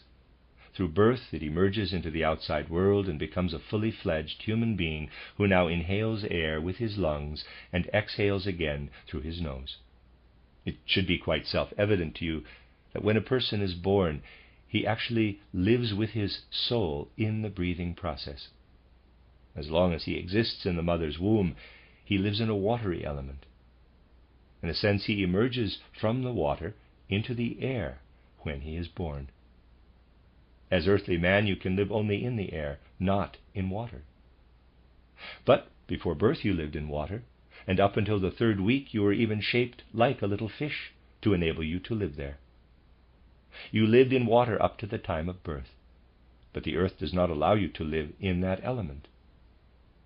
What does it signify that before birth you lived in water? It means that your life cannot derive from the earth at all, that it must originate from beyond the earth, because the earth does not permit you to live. We must lift ourselves up from the earth into the air to live. Because we have lived in water up to the moment of birth, we may conclude that our life is not bestowed by the earth. Our life of soul is not given us by the earth. It is impossible for the earth to bestow this life of the soul on you. Hence we may understand that it comes from beyond the earth. When we comprehend how life is actually contained in the breathing process, and how life already exists in the embryo but in a fluid element, we immediately realize that this life has descended from a spiritual world into the mother's ovum. People will frequently call such statements unscientific. Nevertheless, we can study a lot of science and reach the conclusion that what the illustrious scientists do in their science is much less logical than what I have just told you. What I have now told you is absolutely logical. Unfortunately, things are such in our age that children are already drilled in school to turn a deaf ear to something like this. Or if they happen to hear it, they will say at most, "He's crazy. We've learned that everything grows out of the human egg." Well, that is just as ridiculous as learning that the human head grows from a head of cabbage. A human head can grow from a cabbage no more than the human element, the whole human activity during life, can be derived from the human egg. But children are already taught these completely nonsensical things in school. I have already given you an example of this. Even the smallest children are told that once the earth, along with the whole planetary system, was one huge primeval fog. Of course, the fog does nothing when it is still, and so it is made to rotate. It starts to revolve quickly, and as it turns, it becomes thinner and thinner. Eventually, individual bodies split off, and a round one remains in the middle. The children are shown with a demonstration how this can be initiated. The teacher takes a piece of cardboard, sticks a needle through it, and puts a small drop of oil into a glass of water. She now turns the piece of cardboard, and the oil drop, which floats on top of the water, begins to move. It starts to rotate, and tiny oil drops split off. A large drop of oil remains in the middle. This is a little planetary system with its sun. You see, children, so he says, we can do it on a small scale. So it is quite plausible that there once existed a nebula that revolved, and from this nebula celestial bodies gradually split off, leaving the large star remaining in the middle. There are diagrams. But now, gentlemen, what is the most important factor in this experiment? Why does the drop of oil rotate in the glass of water? Because the teacher turns the piece of cardboard. Likewise, a great cosmic teacher has to sit somewhere out there in the universe to turn things around, spinning off celestial bodies. Gentlemen, when from the beginning someone teaches children such things, they become, in quotes, clever as adults. When a person tries to be logical and expresses doubt, they call him a dreamer, because they know how the world began. You see, such thoughts contain absolutely no reality. This rotating primeval nebula thought up by Kant and Laplace has no reality at all. It is really quite foolish. To postulate such rotating nebulas is really rather stupid. The only grounds for it are the supposedly spiral nebulas observed through telescopes. Out in the wide cosmic spaces, there are indeed such spiral nebulas. That is correct. But if by looking out there with a telescope and seeing these spiral nebulas, a man should say, quote, "Well, yes, our whole solar system was once such a nebula too," close quote, then he is about as clever as one who takes a swarm of insects in the distance for a dust cloud. This can happen, but the swarm of gnats is alive, while the dust cloud is lifeless. The spiral nebula out in space is alive. It has life within it. Likewise, the whole solar system had its own life and spirituality in earlier times, and this spirituality continues to work today. When the human egg is shielded in the body of the mother by fertilization, it can unite with the human spirit. When we gradually grow old, The heaviness slowly makes itself felt by the fact that our substances are seized by the earth's gravity. Suppose a person's digestion is amiss, and as a result the life forces do not properly pass through it. Then all kinds of tiny, solid particles form in the muscles. They become filled up with these small, solid bodies, which are minute uric acid stones, and then we have gout. We begin to be conscious of heaviness, of gravity. When we are healthy and oxygen invigorates us through our breathing, such uric acid deposits are not formed, and we do not become afflicted with gout. Gout occurs only if oxygen does not pass through our body in a truly invigorating manner and does not assimilate carbon correctly. If oxygen does not pass through our organism in the right way, carbon will cause all kinds of problems. Then there will be present everywhere such minute particles in our blood vessels. We feel that as an effect of the earth in moving around, let me read that again. We feel that as an effect of the earth in moving around. In fact, we have to be shielded from the earth. We remain alive only because we are constantly protected from the earth and its influences by the breathing process. The only reason the earth does not damage us is that we are constantly being shielded from it. We would always be sick if we were always exposed to the earth. You see, in the middle of the 19th century, when natural science had its greatest materialistic successes, people were completely stunned by its accomplishments, and scientists wanted to explain everything by way of what happens on the earth. These scientists were extremely clever, and they liberated man from much that had encumbered him. Nothing is to be said against them. They can even be praised. Yet they were so completely stupefied by scientific progress that they tried to explain the whole human being as if only the earth had an influence on him. They did not realize that when the earth's influences begin to take effect on man, he first becomes nervous and then becomes ill in some way. He is well only by virtue of being constantly shielded from earthly influences. Eventually, however, man is overcome by these earthly influences. How do they make themselves felt? The earthly influences assert themselves because man gradually loses the art of breathing. He gradually forgets how to breathe properly. When he cannot breathe properly anymore, he returns to his condition before conception. He dissolves into the cosmic ether and returns to the world from which he came. With his last breath, man sinks back into the world from which he emerged. When we correctly understand breathing, we also comprehend birth and death. But nowhere in modern science do we find the right understanding of breathing.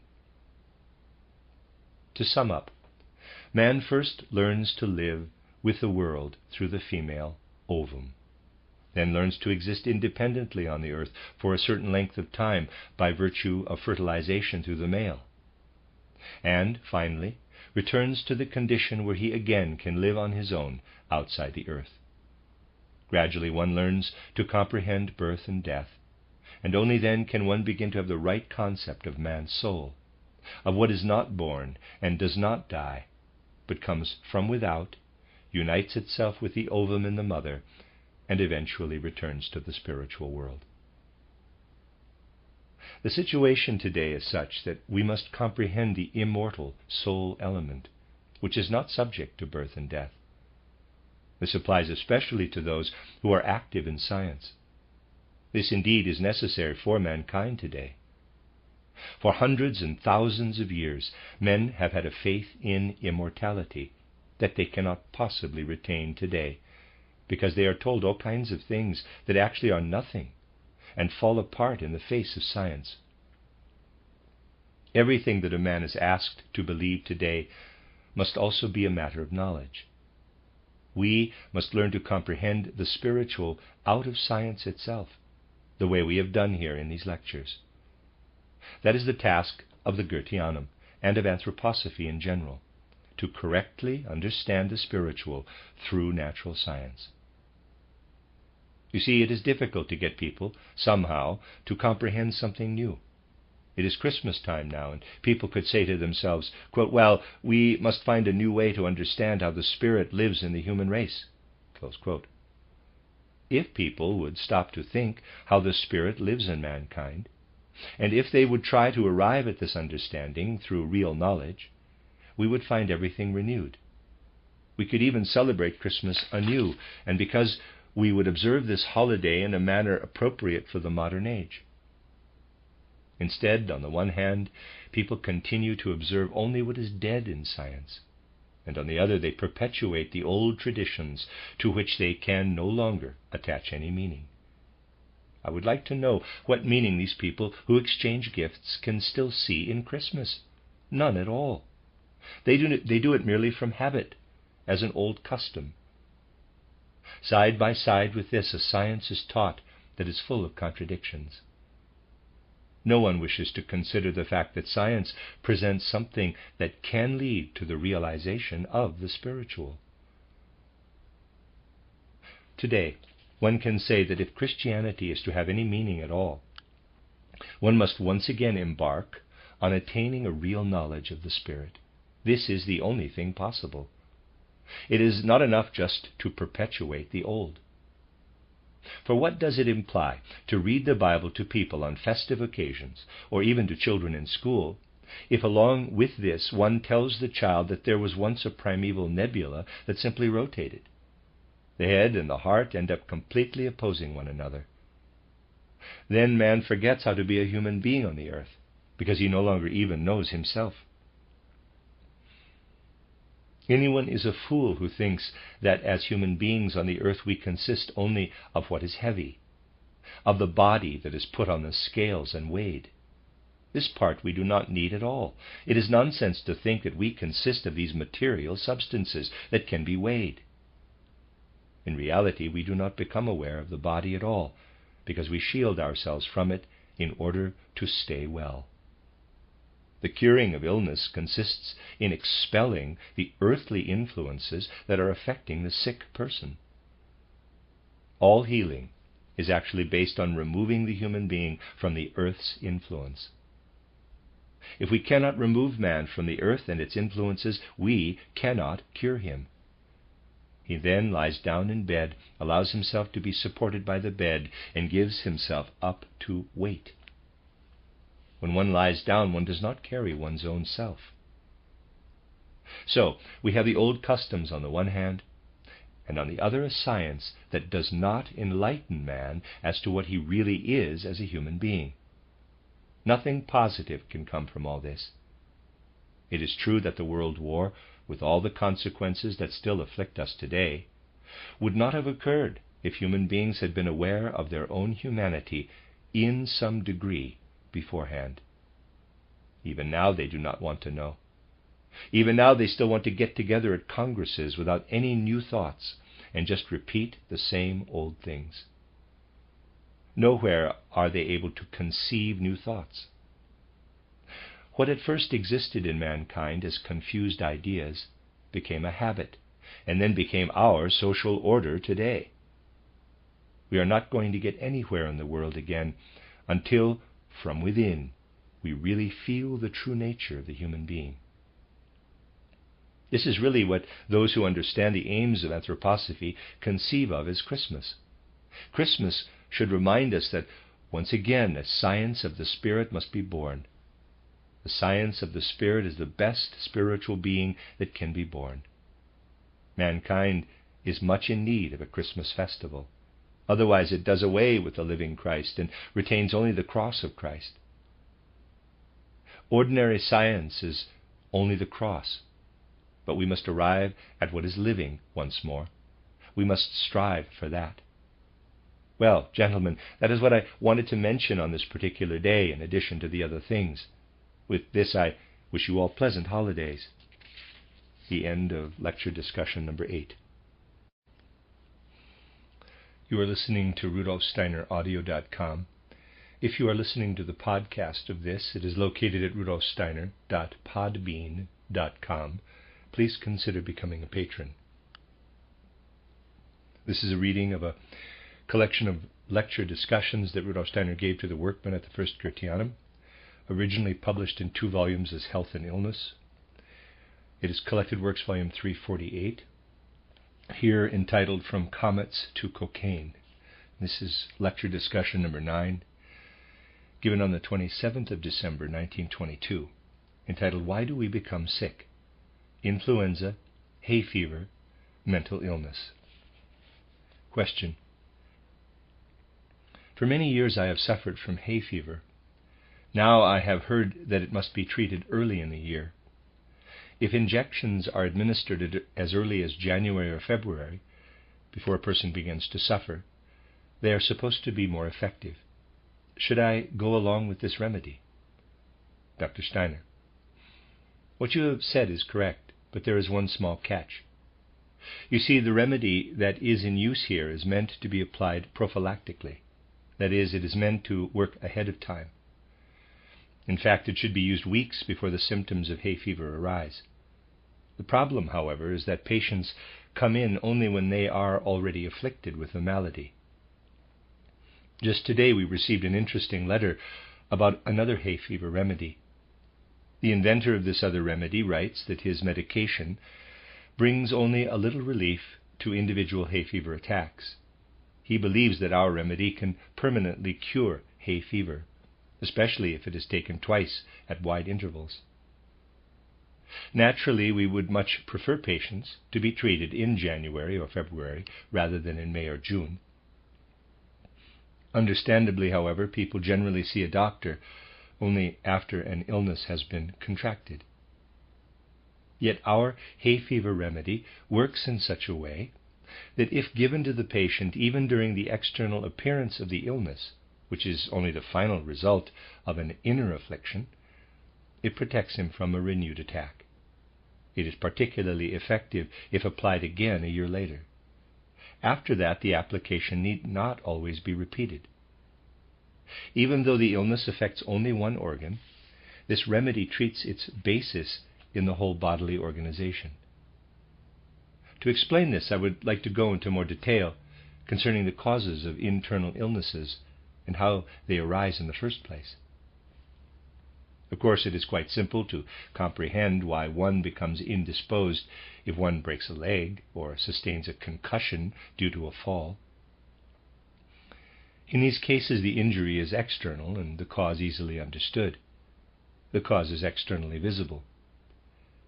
In the case of internal illnesses, however, one usually does not really consider where they come from and how they suddenly assert themselves. This pertains to another question raised earlier of why one may become infected when in contact with certain people. An external cause also seems to be present here. Ordinary science offers a simple explanation for this. Bacilli are transmitted from an ill person who has influenza, for example, and then these are inhaled and bring about the disease in another. It is like someone injuring a man by hitting him with a mattock. In this case, the injury is caused by a patient bombarding another person with a multitude of bacilli. Matters are not at all that simple, however. They are much more complicated.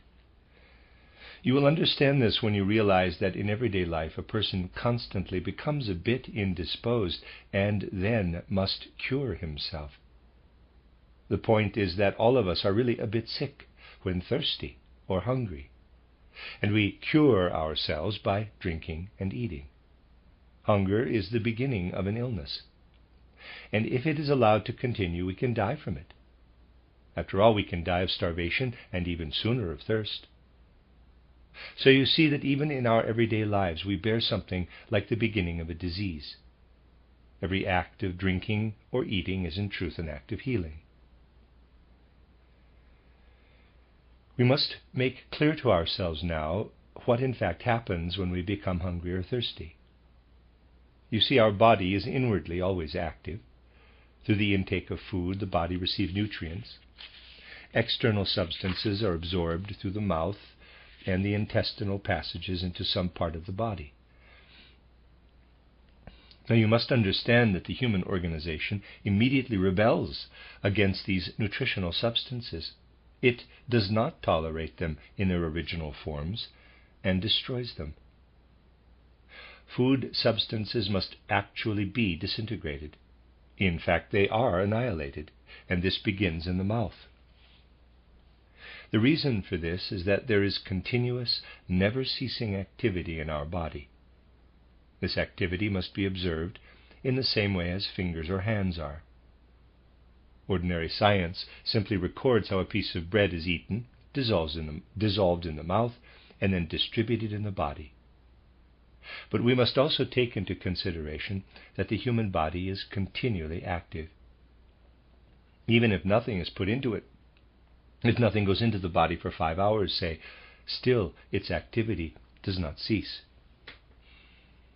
You may even be like an empty sack, but things are not quieted within. You remain in constant inward activity, and things are still bustling around. Only when this internal activity can become occupied with something is it content. That is especially the case after a meal, when it can dissolve and disintegrate the food substances. Then it is content. This internal activity that we possess is quite different from man in general, for the human being can become lazy. The internal activity is never lazy. It never ceases. If I don't eat anything, it is as if I had an empty flour sack in which there is activity, even if I avoid all tangible substance. This activity, for reasons that I shall tell you later on, is identified in spiritual science as the astral body. It is never lazy. And if it can stay active, destroying and dissolving the food substances, it is filled with inward comfort. It then has a feeling of inner well-being. But if I take in no food substances, then the astral body is not satisfied, and this dissatisfaction is expressed as hunger. Hunger is not something at rest within us. It is an activity, a soul spiritual activity that cannot be stilled. We can truly say that this inner activity is in love with the food substances, and if it does not receive them, it is just as dissatisfied as any jilted lover. This dissatisfaction is the hunger, and it is by all means something spiritual. So the activity that is executed internally consists of disintegrating food substances. What is useful is transmitted into the blood vessels, and the rest is eliminated through urine or feces. This is the healthy, normal, and regular activity of the human being, in which the astral body works properly to dissolve the food substances. It absorbs into the body what is useful and discharges what is not. We must assume, gentlemen, that this activity of man is no ordinary activity. Rather, it contains something immensely wise. Now, dissolved and transformed food substances are constantly being transmitted through blood vessels to the inner organs, and the nourishment that goes into the lungs is completely different from what goes to the spleen. The astral body is much smarter than the human being. Man can only stuff the provisions into his mouth, but the astral body can distinguish them. It is like sorting two substances, throwing one in one direction to be used there and the other in another direction. This is what the astral body accomplishes. It selects certain substances to dispatch to the lungs, spleen, larynx, and other organs. A wise distribution is at work within. The astral body is immensely wise, much wiser than we are. The most educated person today would not know how to send the proper substances into the lungs, larynx, or spleen. He would not even know what to say about it. But internally, man can do this through his astral body. The astral body, however, can become stupid. Not as stupid as the human being can become, but stupid in comparison to its own cleverness. Let us assume that it thus becomes stupid. Man is born with a certain predisposition and is inwardly endowed with certain forces. The activity that the astral body develops for food substances occurs even if somebody sits down all day immobile like an oriental doll. His astral body still remains active, but that is not enough. We must also do something externally, and if we have no work to do, we must go for a stroll. The astral body demands that we at least walk around. This differs with each individual. One person needs more physical activity, another less. Let us suppose now that someone has certain predispositions from birth that make him into a sedentary person. It pleases his stupid head, or we could say his stupid ego, to sit around a lot. Now, if he is predisposed to sit around, but the astral body is predisposed to move, then his astral body will become stupid.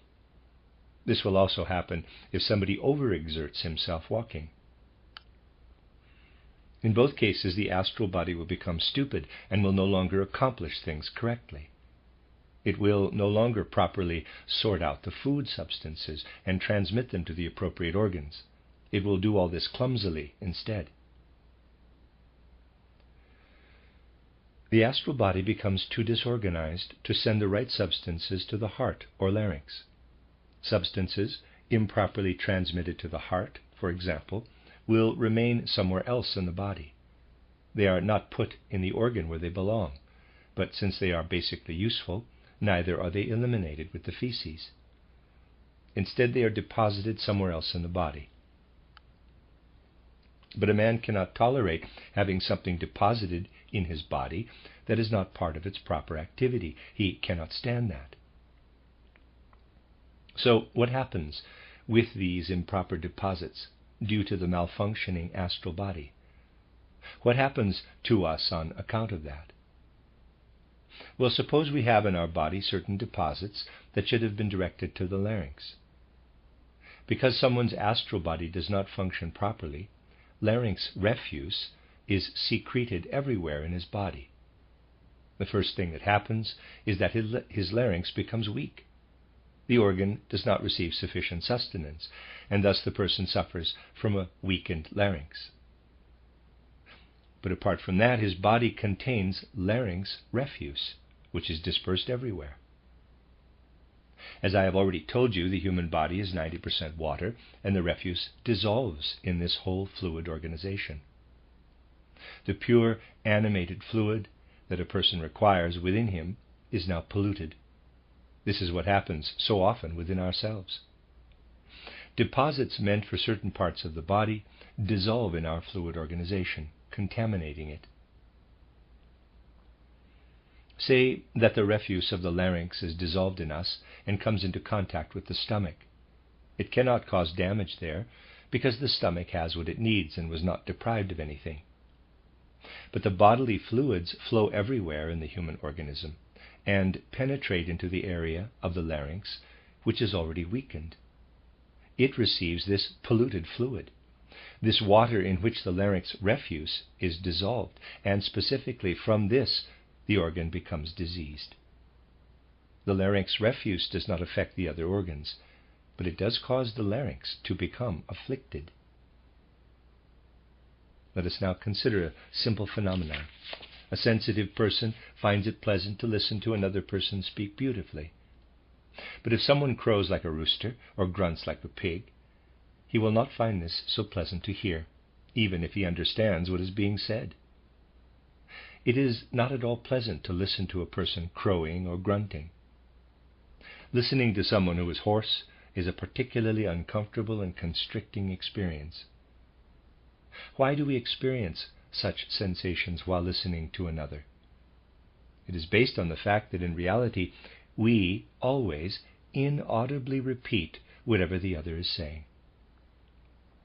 Listening consists not only in hearing, but also in speaking faintly. We not only hear what another says, but also imitate it with our speech organs. We always imitate everything that someone else does. Now imagine that you are near a person who is sick with flu, and though you may not be listening to him and inwardly imitating his speech, you feel sorry for him. This makes you quite susceptible and sensitive to him. The flu patient's fluid organization contains many dissolved substances, which contaminate the pure living fluid I told you about, and make it instead unhealthy for him. I can even describe to you the nature of the fluid such a person has within himself. Imagine that you have a piece of ground where you plant various things.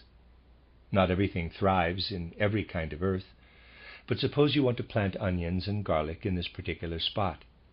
Should the earth be unsuitable, the onions would be small and the garlic buds still smaller. So you should also add to the soil something that contains sulfur and phosphorus. Then you would have the healthiest onions and garlic buds, and they would smell strong too. Now, when a person has influenza refuse within his body, the same substances are dissolved in his fluid organization that had to be added to the ground in order to produce the finest onion and garlic plants. And before long the sick person begins to smell like these plants. Now I take part in this, though I may not even be aware that I am sitting in this odor of onion or garlic, because it need not be strong. The odor exuded by a person who is sick with the flu causes the patient's head to feel dull, because a certain organ in the head, the sensorium, is not properly supplied with the substance it needs. As a result of having, in quotes, flu refuse within us, an organ in the midsection of the head is not properly supplied. This odor is always like that of onions or garlic and can be detected by someone with a sensitive nose. Just as we tune in on and imitate a shrill and rasping voice, so do we join in with what an ill person evaporates. As a consequence, our own astral body, our own activity, becomes disorganized. This disorder causes a chemical basis that in turn makes us contract the flu. It is like making soil suitable for onions and garlic. At first, then, the illness has nothing to do with bacteria, but simply with the relation of one person to another. If you want to plant predominantly onions and garlic in a garden, and you add to the earth substances containing phosphorus and sulfur, you can now sit back and say, well, I've done my duty. I want to harvest onions and garlic, and so with some kind of organic fertilizer I have added sulfur and phosphorus to the garden. Close quote. But it would be foolish to think that this is all it would take to grow the onions. You would first have to plant the bulbs. Likewise, it would be foolish to maintain that in man's interior, bacteria are already growing in the environment that is being prepared. They first have to be introduced into it. Just as the onion bulb thrives in soil rich in phosphorus and sulfur, so do the bacilli thrive within a sulfuric environment in the body. Bacilli are not even necessary for one person to catch the flu from another. Instead, by imitating with my fluid organization what is happening in the patient's fluid organism, I myself produce a favorable environment for the bacilli. I myself acquire them. The sick person need not bombard me with them at all. When we look at the whole matter, we must reply in quite a specific way to the question of what causes us to be stricken with a certain disease. We become sick when something injures us, and even in the case of internal illnesses, something is actually injuring us. The impure fluid in which substances are dissolved that should have been digested injures us. It injures us internally.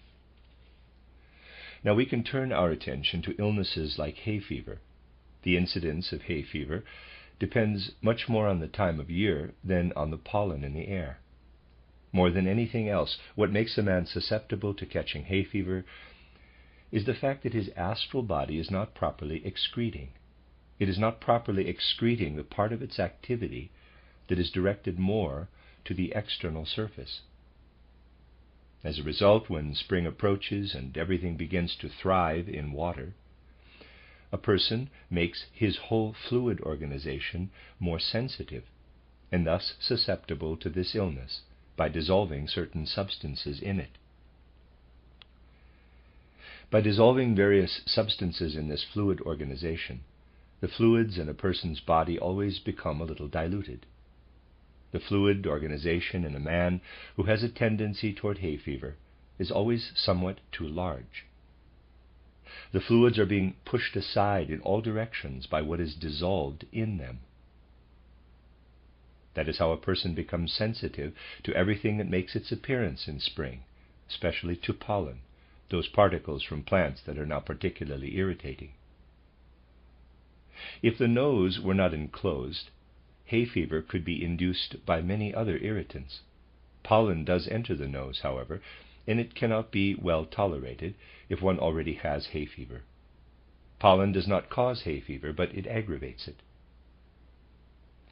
Our hay fever remedy is based on drawing together again the extended fluid organization in the body so that it becomes a bit cloudy and once again secretes what it had initially dissolved. It is really quite simple and based on nothing more than contracting the fluid organism to its normal size.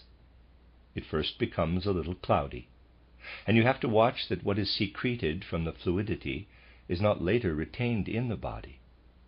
That is why it is beneficial for a person to perspire somewhat after having been inoculated with the remedy.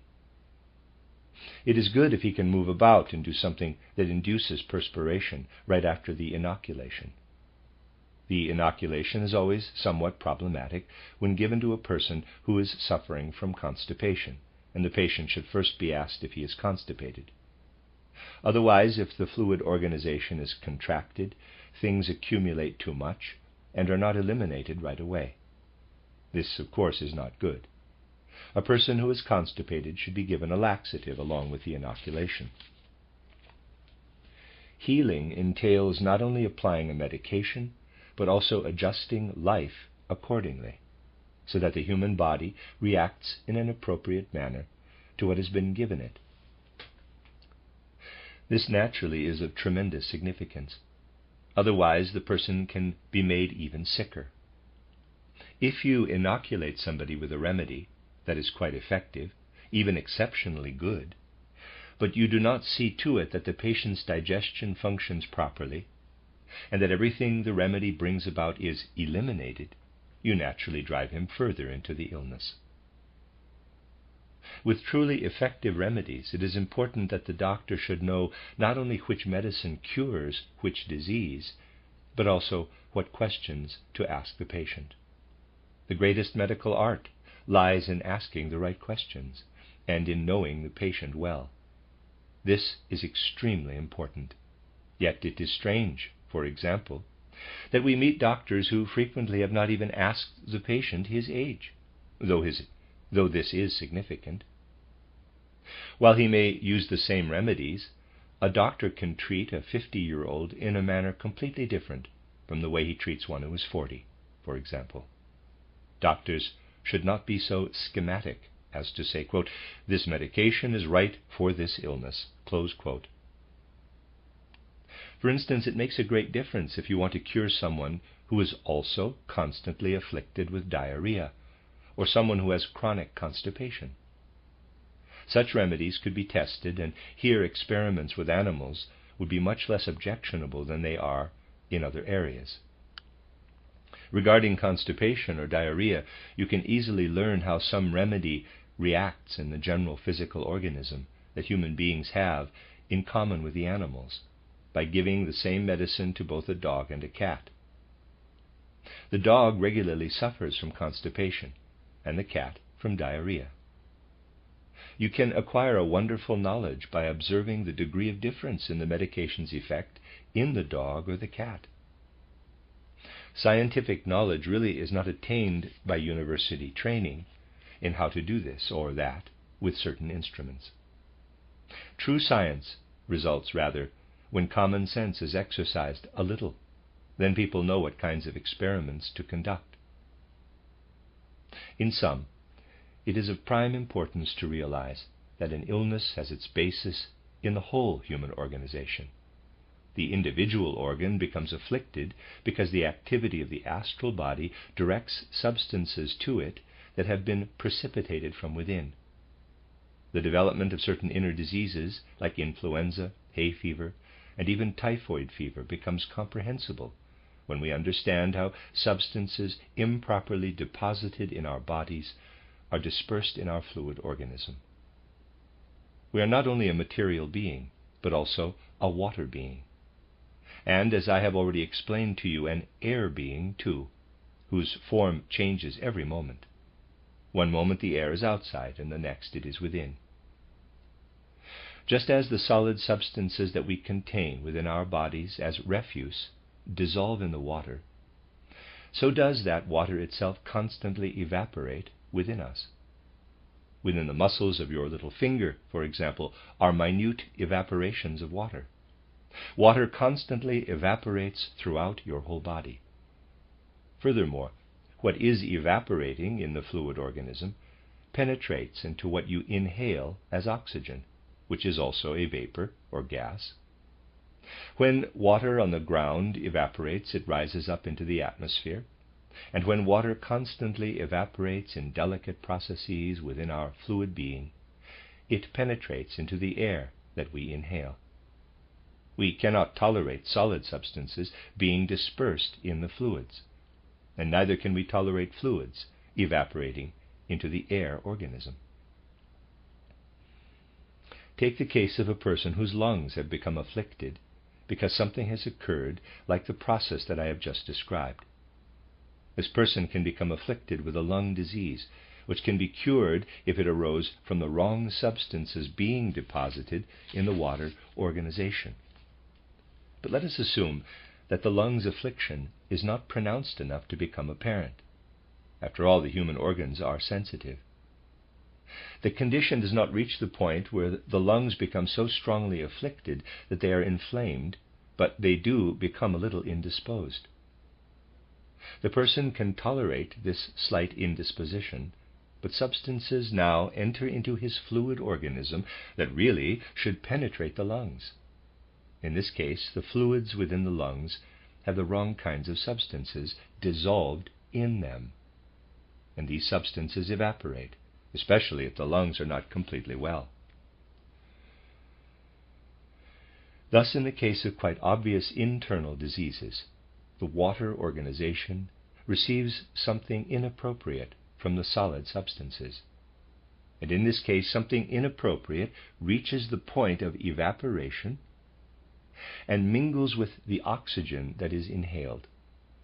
It is a fact that water evaporating inappropriately and uniting with oxygen damages the nervous system in particular, because the nerves require healthy oxygen, not oxygen that has evaporations in it from the contaminated fluid of our water organization. Contaminated fluid evaporates into the lungs, and this fluid may be responsible for their slight indisposition. Something that should not evaporate does, and this is damaging to the nervous system. The person does not become ill in an obvious external way, but he does become insane. It can be said that internal physical illnesses are based on something in man that causes improper substances to be dispersed in his fluid organism. But so-called mental illnesses are in reality not mental at all, because the mind or spirit does not become ill. Mental illnesses are based on body fluids evaporating improperly into oxygen and thereby disturbing the nervous system.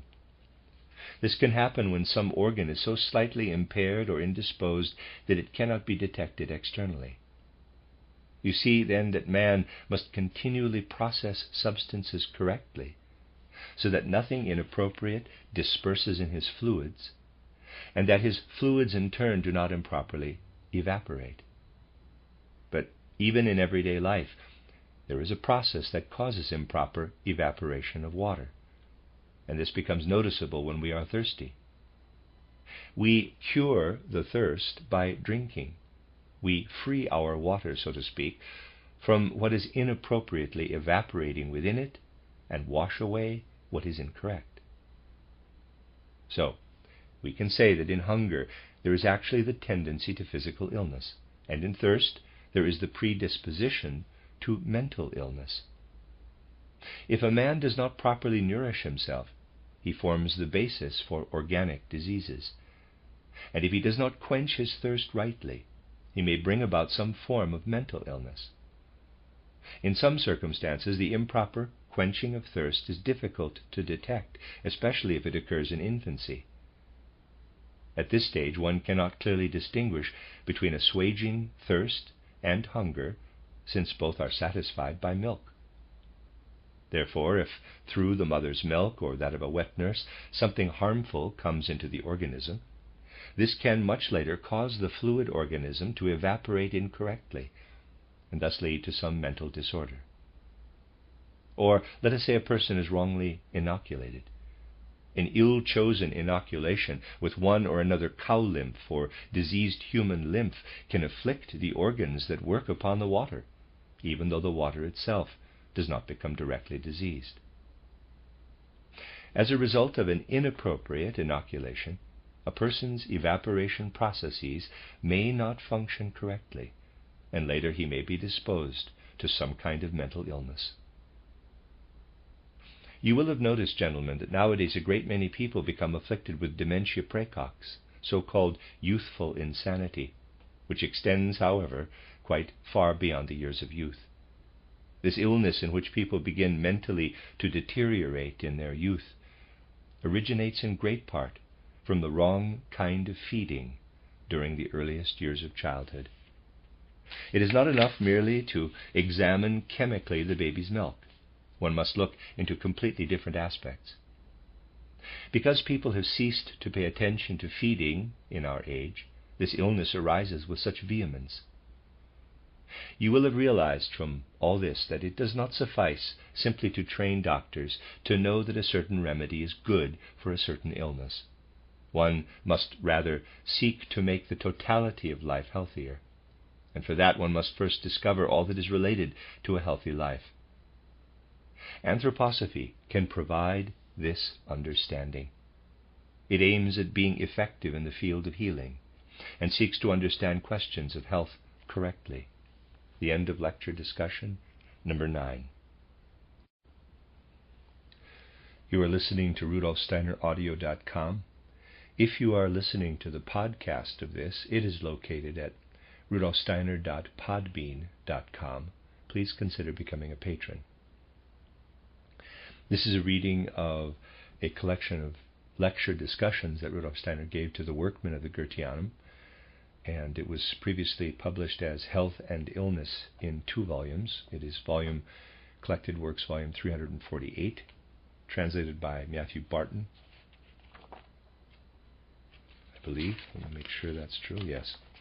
And this is lecture discussion number 10, given on the 30th of December, 1922, entitled Fever versus Shock, Pregnancy. Questions are raised concerning pregnancy and the possible effects of outer events during pregnancy. Dr. Steiner: Gentlemen, these are extremely important aspects of life. Generally, no significant influence can be exerted on the child during pregnancy except indirectly, by way of the mother, since the child is connected with the mother, as I have said here already, by numerous delicate blood vessels. The unborn child receives everything it requires, including its nourishment, from its mother. Later, it acquires a completely different breathing process. We can best consider the matters that you have brought up if we deal further with the general basis of human states of illness and health.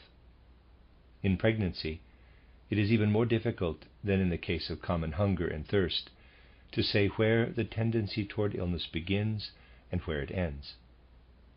Other things also enter into pregnancy that prove beyond doubt that the mother's condition of soul has an extraordinary influence on the developing child.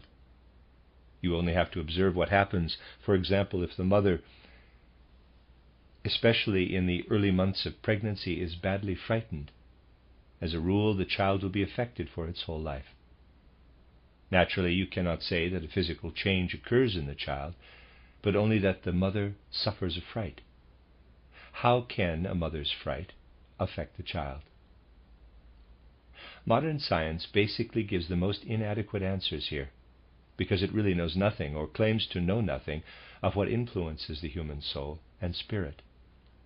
we can best approach these difficult questions, and they are indeed complicated, if we focus on two phenomena of life that man experiences primarily in illness, that is, fever and shock. These are two opposite conditions that man undergoes, fever and shock. What is fever? You know that our normal body temperature is 98.6 degrees. If it rises any higher, we say that we have a fever. The fever is visible outwardly through a person becoming hotter. What is shock? Shock is actually the opposite condition. Shock occurs when a person is incapable of developing sufficient warmth within. If you take an overdose of a poison such as henbane, Hyoscyamus niger, for example, which is also used as a remedy, you risk going into shock. Through such shock, all the membranes in the abdomen of the mother, where the child is developing, the membranes of the intestines, but also those of the organ in which the child rests during pregnancy, the so-called uterus, the womb, in other words, all the membranes of the abdomen become slack. It is as if a sack were stretched too far, becoming worn out and unable to hold anything any longer. With the introduction of henbane, undigested food backs up, and the proper functioning of the abdomen, which I described recently, is disrupted. A large amount of food then accumulates in a man's abdomen that he cannot assimilate. In order to understand what is at work here, we must take a closer look at the human organism. What actually happens when the abdomen does not work properly? Although it is the abdomen that isn't working properly, you will find that something is actually wrong with the front portion of the brain. A very interesting relationship. Consider the human being, the abdomen, the chest, the diaphragm, which is about here, and Rudolf Steiner sketches on the blackboard. There we have abdomen, chest, and head. If something is out of order in the abdomen, then something is also not functioning properly in the front part of the brain. The two therefore belong together. In the human being they belong inwardly together, the forebrain and the abdomen. We can also say that the heart with its arteries, as I have described them to you, is connected with the midbrain. Finally, the chest with the lungs and the breathing process is related to the back portion of the brain. Every time something is amiss with the breathing, something is also wrong in the back part of the brain. Whenever a person has difficulty breathing and doesn't receive enough oxygen, one can observe that something is wrong with the back of the brain. When a person suffers from disorders of the heart, especially if the rhythm of the heart's activity is disrupted so that the pulse is irregular, then something is wrong in the midbrain. In a disorder of the abdomen, one always finds some irregularity in the forebrain. Everything is remarkably interrelated in the human being. You see, people often don't want to believe these things because in the formation of the forehead, they see the noblest aspect of the human being and the less noble in the abdomen. And if one speaks the truth about these things, such people find this, in quotes, lower region unworthy of man. You will have realized from my lectures, however, that the digestive system is in turn related to the limb system in such a way that it represents a most significant aspect of the human being. Once I knew a man who had quite an unusual forehead.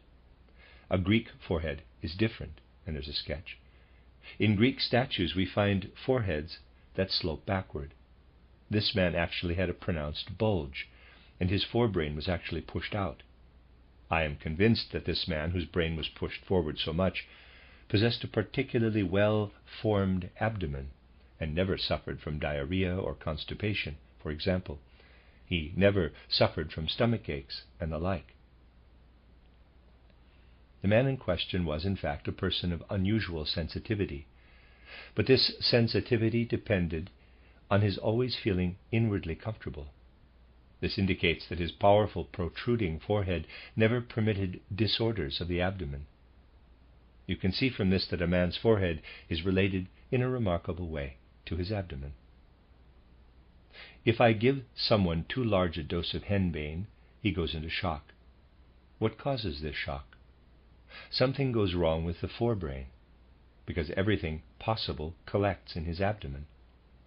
Oddly, however, when a person complains of a stomach ache, caused perhaps by mild constipation, I can give him henbane in highly diluted form, and he will become healthy. He gets a slight fever and becomes well.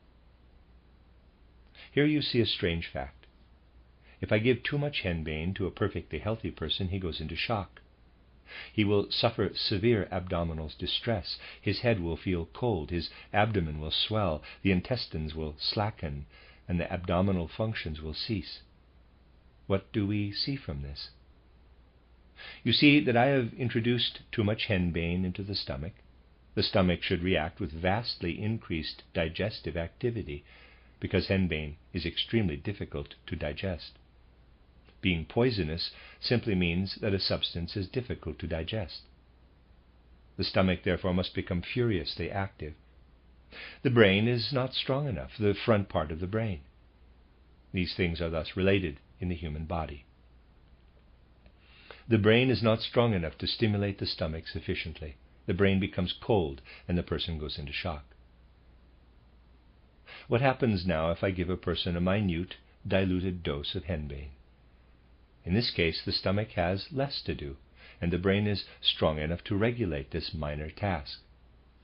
Through introducing a minute amount of henbane, which the brain can manage, I have stimulated the brain into working harder than before. If the brain can overcome it, it is like asking a person to do a job that he can manage. Then he does it well. If I ask him to do a job in one day that actually requires 10, he would simply give up.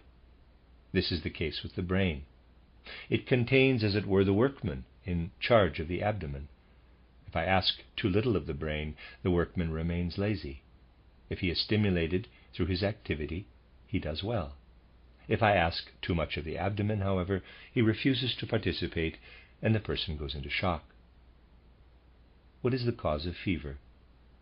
Fever is actually the result of an overactivity of the brain, which penetrates the entire human being.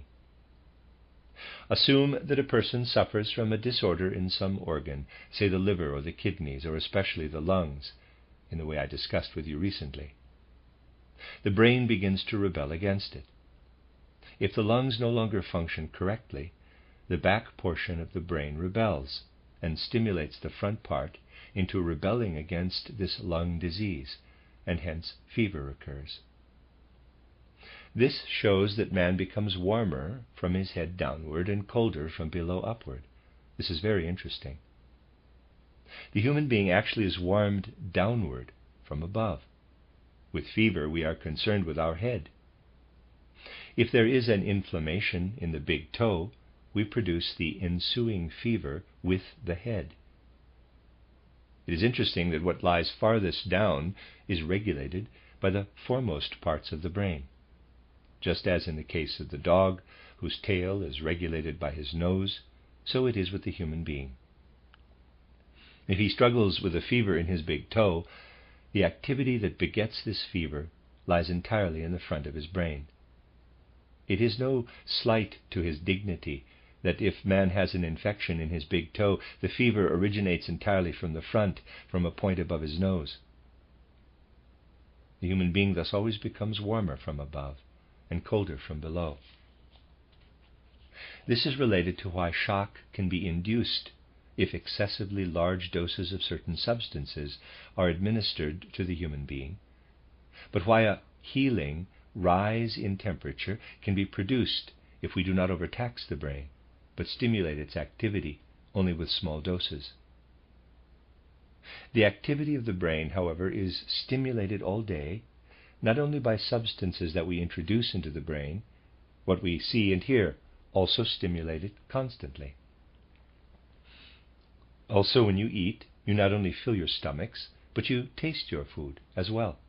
Taste is stimulated, as is the sense of smell, all of which stimulates the brain. Consider a woman who is pregnant. The child is in the first period of the pregnancy, which entails a tremendous increase in the mother's abdominal activity. Except during pregnancy, such activity in the abdomen is never necessary. In men, it doesn't occur at all. The abdominal activity is thus increased in an unprecedented way. When abdominal activity is increased, the sensory nerves, above all, are stimulated, because the abdomen and the forebrain belong together. What does it mean when a person is hungry? I have explained to you that here a certain activity that really should be continuous cannot be performed. When hungry, a person craves food, which means that at the same time he longs for the stimulation of his taste buds. He can alleviate this by eating. When a woman is pregnant, however, and must provide in her abdomen something for the growing child, much is stimulated also in the brain, particularly in the sensory nerves, the nerves of taste and smell. Eating does not satisfy these nerves of taste and smell, because the food doesn't go directly to the child, but to the stomach. An excess of activity is required. The abdomen must work overtime in a certain way, and so the need arises in the head for smells and tastes which go beyond the normal. The best care for the unborn child naturally requires an understanding of these matters. Pregnant women are thus often not at all satisfied when they obtain what they momentarily crave. As soon as they have it, they crave another taste. Being also extremely moody, their taste is subject to abrupt change. One can appease them, however, by being kind to them and paying heed to what, in one's own opinion, is only a figment of their imagination. In the early months of pregnancy, women live in fantasies of tastes and smells. If you tell a pregnant woman that it is just her imagination, this is a real emotional slap to her. What is developing in her quite naturally, due to the connection between the brain or head and the abdomen, is repulsed. But if one cheers her up by being attentive, neither denying her wishes nor taking them literally, it is much easier to satisfy her. If, for example, one buys her something with vanilla flavor, the second she craves it, by the time it is brought to her, it may no longer be the right thing. She might say, "Yes, but now I want sauerkraut." It is well that it should be so. You must realize that if something so extraordinary is to take place in her abdomen, it is because the child's development must demand it. And the pregnant woman must therefore receive special consideration. Indeed, this shows us a lot more. It shows us that a powerful influence is exerted on the child by the environment of soul and spirit in which the mother lives. With some insight, the following can be understood. There are children who are born with, in quotes, water on the brain, that is, with hydrocephalus. In most cases, this can be traced back to the fact that the mother, who perhaps rightly sought stimulation in life, was bored stiff during the first months of pregnancy, particularly the first few weeks. Perhaps her husband frequently went out alone to the local pub, and she, being left at home, was extremely bored. The result was that she lacked the energy required to influence the brain cells. Boredom makes her head empty. The empty head, in turn, imparts emptiness to the abdomen. It does not develop sufficient strength to hold the forces of the child's head together properly. The head swells up, becoming hydrocephalus. Other children are born with abnormally small heads, particularly the upper portion of the head, that is, with acrocephalus. Most of these cases are connected with the fact that during the first weeks of pregnancy, the mother engaged in too much diversion and amused herself excessively. If such matters are observed properly, a relationship can always be noted between the child's development and the mother's mood of soul during the early weeks of pregnancy. Naturally, much is accomplished with medicine, but regarding these questions, we have as yet no real medicine today, but only a kind of quackery, because all the interrelationships are not correctly discerned by a merely materialistic science. These relationships require individual observation in most instances. And during the embryonic life of the human being, and therefore during pregnancy, they can be observed particularly well. Consider the significantly increased abdominal activity during pregnancy. The abdomen must be terribly active.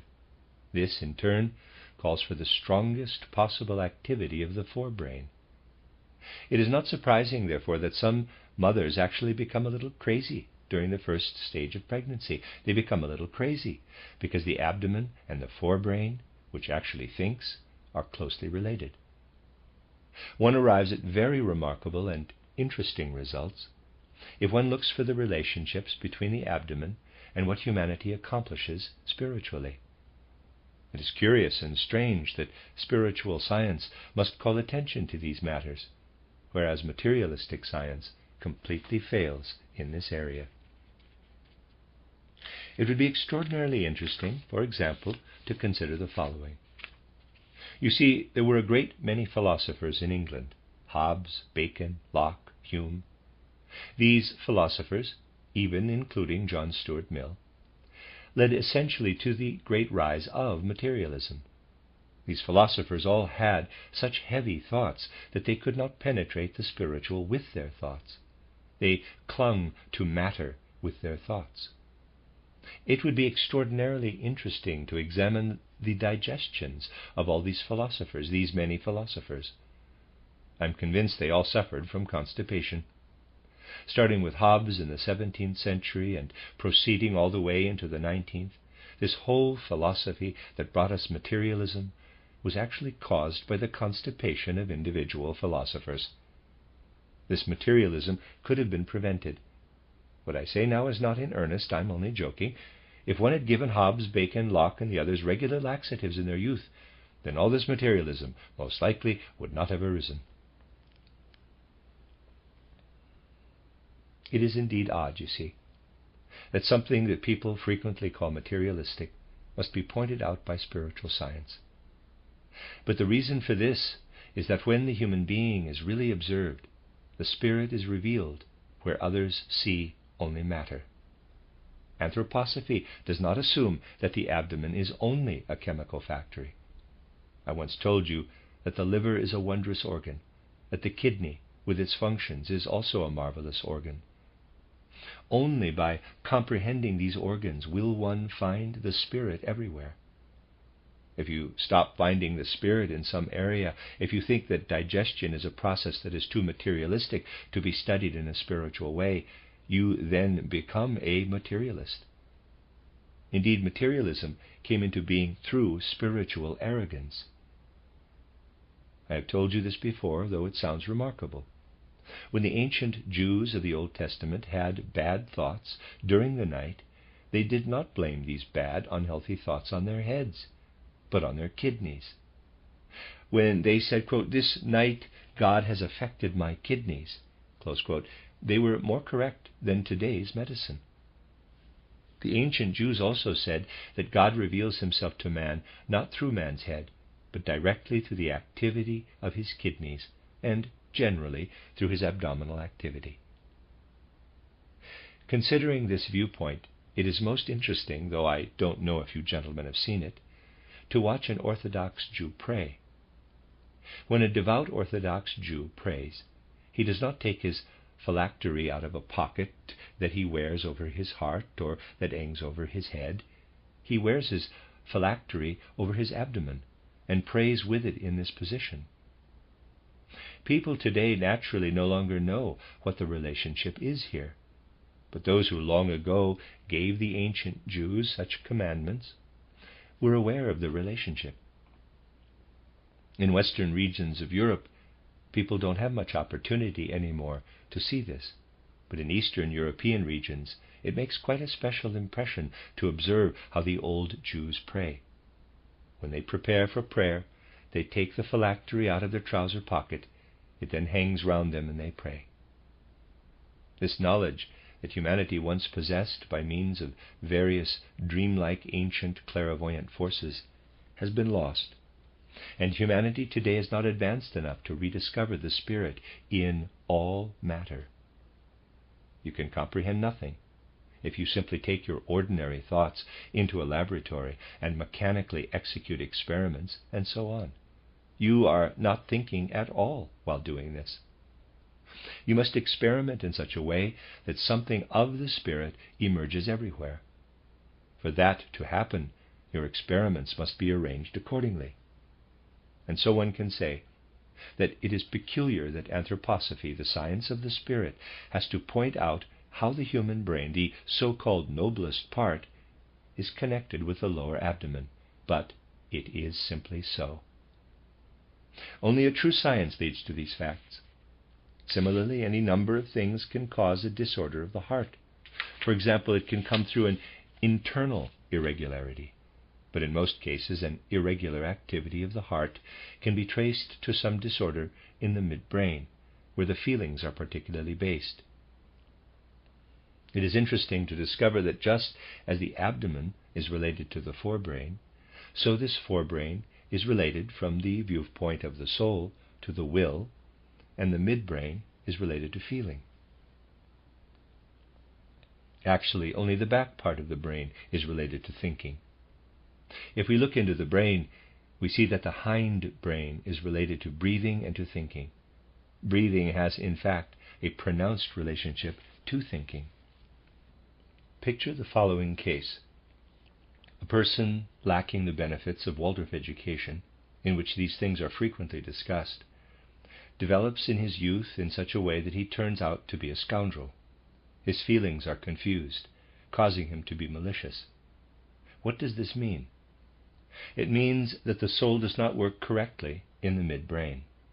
If the soul is not properly nourished, the heart's rhythm becomes irregular. You can cause an irregular rhythm of the heart and all sorts of diseases of the heart by developing into an ill-tempered person. Naturally, if a woman in early pregnancy goes into a forest, let us say, and has the misfortune of discovering a person who has hanged himself from a tree and is already dead, if he is still twitching, it's even worse, she sustains a terrible shock. It becomes an image in her, and probably, unless other measures can be taken, usually by life itself, not by artificially induced means, she will give birth to a child who is pale, with a pointed chin and skinny limbs, and who is unable to move around properly. With a pregnant woman, a single such frightening sight suffices to affect the unborn child. In later life, when one is 18, 19, or 20 years old, to be a scoundrel only once won't hurt. One must become a habitual scoundrel, and that takes longer. With a pregnant woman, however, a single incident is enough to have a dire effect. The results of such experiments can reach much further. Imagine a young mother-to-be who is busy with her work. She hasn't been told that army maneuvers are being held nearby. Cannons begin to thunder, and her ears are given a frightful shock. Since hearing is strongly connected with the hind brain as well as with the breathing, such a fright can cause a disorder of the breathing system of her developing child. You might ask, quote, "What is he saying? Why, he wants us to pay attention to every little detail in life." Close quote.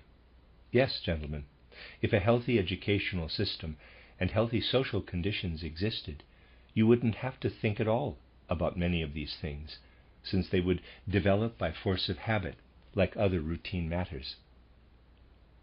I don't believe that there are many men who, when they habitually beat their wives in the middle of every month, give it too much thought. They do it out of habit. There are such husbands. Why do they beat their wives? Because they have run out of money, they cannot go to the local pub, so they amuse themselves at home by abusing their wives. These are habits that people form. Well, gentlemen, if we had a sound educational system for everybody, we would acquire different habits. Were it known, for example, that army maneuvers would be held one morning and that there would be explosions, it should, as a matter of course, be called to the attention of any pregnant woman in the area. Something like this can become a habit. Sound education and socially acceptable conditions can give rise to a number of habits that need not be thought about any longer, but simply carried out. This is something toward which we must work. Essentially, however, this can be accomplished only through proper education. This is why the science of the spirit in particular will be in a position to explain the material world correctly. Materialism only looks at the material realm, but is ignorant of all that lives in the material. It observes fever, but does not know that fever is called forth by tremendously expanded brain activity. Materialism is always greatly astonished by shock, but does not rightly recognize that shock comes from a drop of body temperature, because the proper internal combustion can no longer continue. Thus we can say that the way the head of a pregnant woman is stimulated is strongly connected with her child's development. People pay no heed to what is contained in spiritual culture. A sound education will also gradually permeate everything we read and are told. Someday, for example, when people pay attention to what anthroposophy says, novels will perhaps be published for pregnant women. When pregnant women read them, they will receive impressions of ideal human beings. As a result, beautiful babies will be born who will grow to be strong, fine-looking human beings. What a woman does with her head during pregnancy becomes the source of the activity taking place in her abdomen. She shapes and forms the child with what she imagines, feels, and wills. Here spiritual science becomes tangible to the point where one can no longer say that the spirit has no influence on the human being. For the rest of his life, unless education sets it right later on, a person is under the influence of what his mother did during the first months of pregnancy. The later months are not as important, because the human being has already been shaped, and definite forms have become fixed. But the first months are of particular importance and are full of significance. When one sees the physical origin of the human being in the womb, something reveals itself that in every respect points to spiritual science. If one thinks reasonably, one can say to oneself that the warmth streaming down from above and the cold streaming up from below must always meet in the right way in the abdomen. One must care for the abdomen in the right way. This is something that must be seen, so that what comes from above can meet what comes from below in the right way. When we are clear that a person is so strongly influenced by his mother's experiences of soul and spirit that he can end up with a large or a small head, a ruined heart or breathing system, then we see that a person is in fact completely influenced by soul spiritual considerations. It can also happen that a mother-to-be, in the first or second months of pregnancy, could run into somebody with an unusually crooked nose, the likes of which she has never seen before. Unless some corrective measure is taken, in most cases the child will also grow a crooked nose. You will even be able to see that in most cases, if the woman was startled by the sight of a person whose nose was twisted to the right, the child will be born with a nose twisted to the left. Just as a man's right hand is connected with the left speech center in the brain, just as everything is reversed in the human being, so the twist of the nose is also reversed. We can conclude that if someone has a crooked nose, he most likely has it because his mother was frightened by someone with a crooked nose. A person has many other features. Materialistic science, when it doesn't know the origin of something, always talks of heredity. If one has a crooked nose, well, that's inherited. The red skin tone of another, that's inherited too. Things are not like this, however. They arise from causes such as I have related. The concept of heredity is one of the most ambiguous held by modern science. If you look at a person and see a twisted nose or a birthmark, this does not necessarily indicate that the mother saw the same birthmark. She might have seen something else that caused the child's blood to flow in the wrong direction. These are all deviations from the normal human form, but there is indeed a normal human form. One cannot simply say that deviations from the normal human form do not come from bodily, but from spiritual experiences, while still maintaining that the entire human being comes merely from the belly of the mother, from that which is within the material realm. If one wishes to explain abnormalities spiritually, one must certainly also explain the entire human being spiritually. Naturally, the mother no more than the father can produce a human being spiritually. To do so would require all the creativity which makes up the human being, which is infinite. We are led to understand, therefore, that man already exists prior to birth as a spiritual being, and as soul he is united with what is made available to him corporeally. Only regarding abnormal features can the embryo be influenced spiritually. It is much more remarkable, however, that I have a nose in the middle of my face, or that I have two eyes. If I am born with a crooked nose, that is an abnormal feature, but recall the nose in the middle of the face with its marvelous normal form, which I recently explained to you, and the eye. What a wondrous thing! All this does not grow out of the mother's womb. It is something that already exists in the soul realm before the human being arises in the womb. Here, correctly understood, natural science points to what human life is like in the spiritual world before conception. Today's materialists will naturally say that this is fantasy. Why do they say this? All the ancient people who, in primordial human times, still possessed certain dreamlike perceptions, which we no longer have, knew that man exists before he appears on earth. Throughout the Middle Ages, however, it was forbidden by decree of the Church to think of so-called pre-existence, which means pre-earthly existence. The Church forbade it. When a materialist holds forth from his pulpit today, this is only the continuation of the medieval pulpit.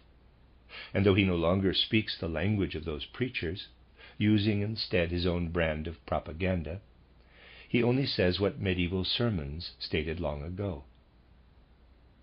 Materialism has simply taken over the medieval preachings, and though they are not aware of it, today's materialists basically elaborate on what the Church taught. Materialism stems basically from the Church of the Middle Ages. Then, no soul was permitted to have existed before its earthly life.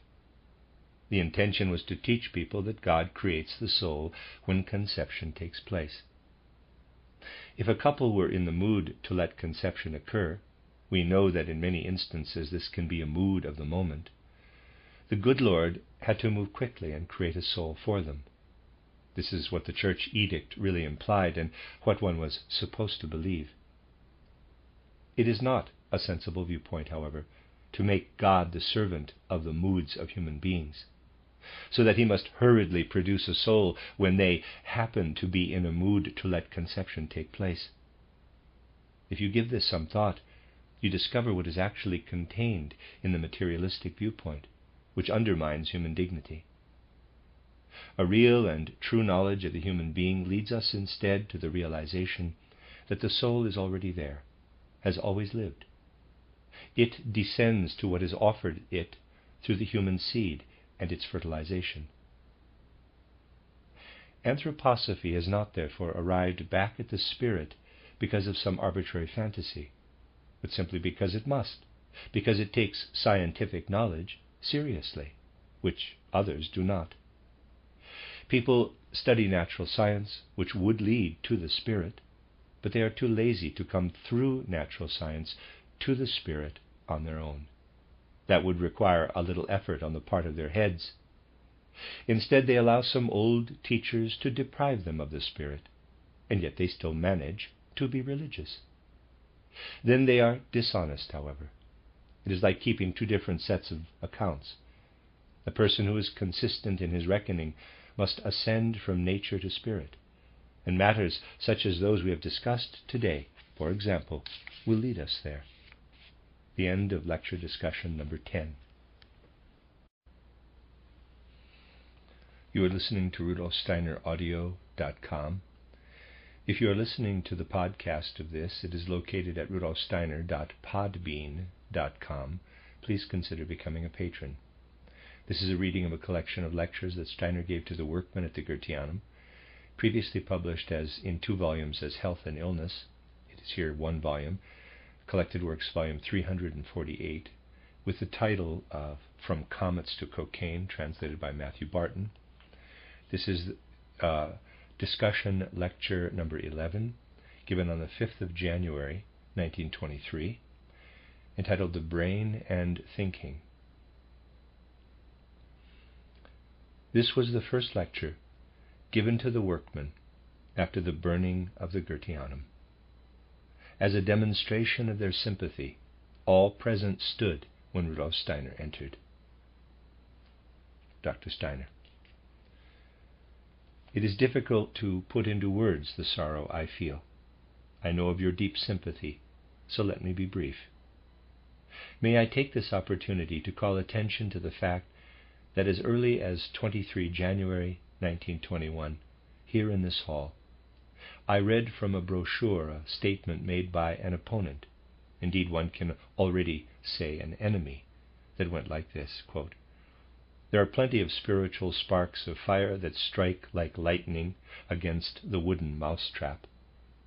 It will require quite a bit of cleverness on Steiner's part to work in a conciliatory manner so as to prevent a real spark of fire from bringing the Dornach grandeur to an inglorious end some day."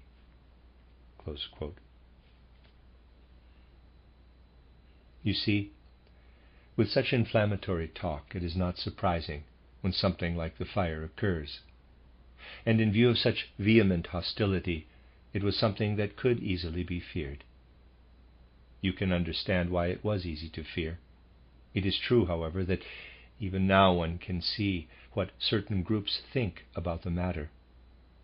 We need only consider the antagonism contained in the poor taste of newspapers, which now, after the Goetheanum has been destroyed, ask, quote, "Didn't that clairvoyant, Steiner, foresee this fire?"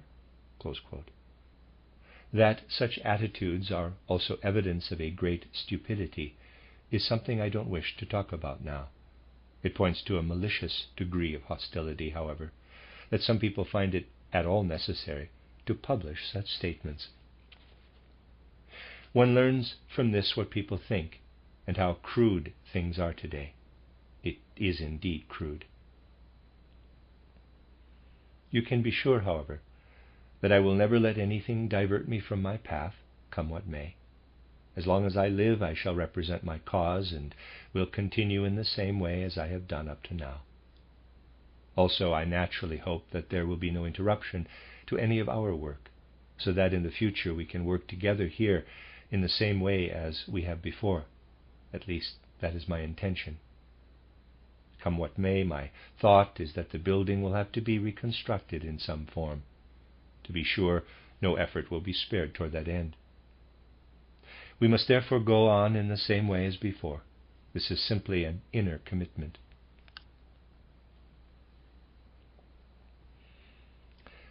Today, I wish to make use of our time by saying a few things to you that relate to the subject we discussed a little before this sad event.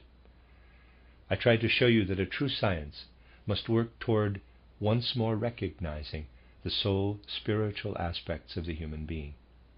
I don't believe you have any idea how emotionally charged the reaction is that this matter calls forth today within scientific circles. These scientific circles, as they call themselves today, which are taken to be something special by the layman, are the very ones that stand ready to make common cause with all existing hostile forces when it is a matter of proceeding against the anthroposophical movement. You must see that the hatred against the anthroposophical movement is by no means a slight matter. During the days when the tragedy took place, a report reached me, for example, of the formation of an association that calls itself the Association of Non-Anthroposophical Experts on Anthroposophy.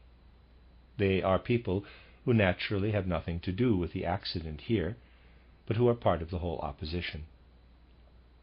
The report concludes with the words, quote, "This calls for a life or death struggle. The side that has the Holy Spirit will gain the victory." Close quote.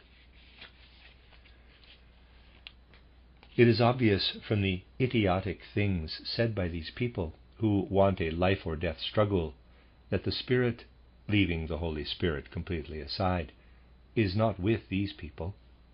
That is evident at once from the minutes of their meeting. Nevertheless, the spirit of hatred that exists is expressed in the sentence, "This calls for a life or death struggle." People do wage this struggle, and the number of opponents is indeed not small.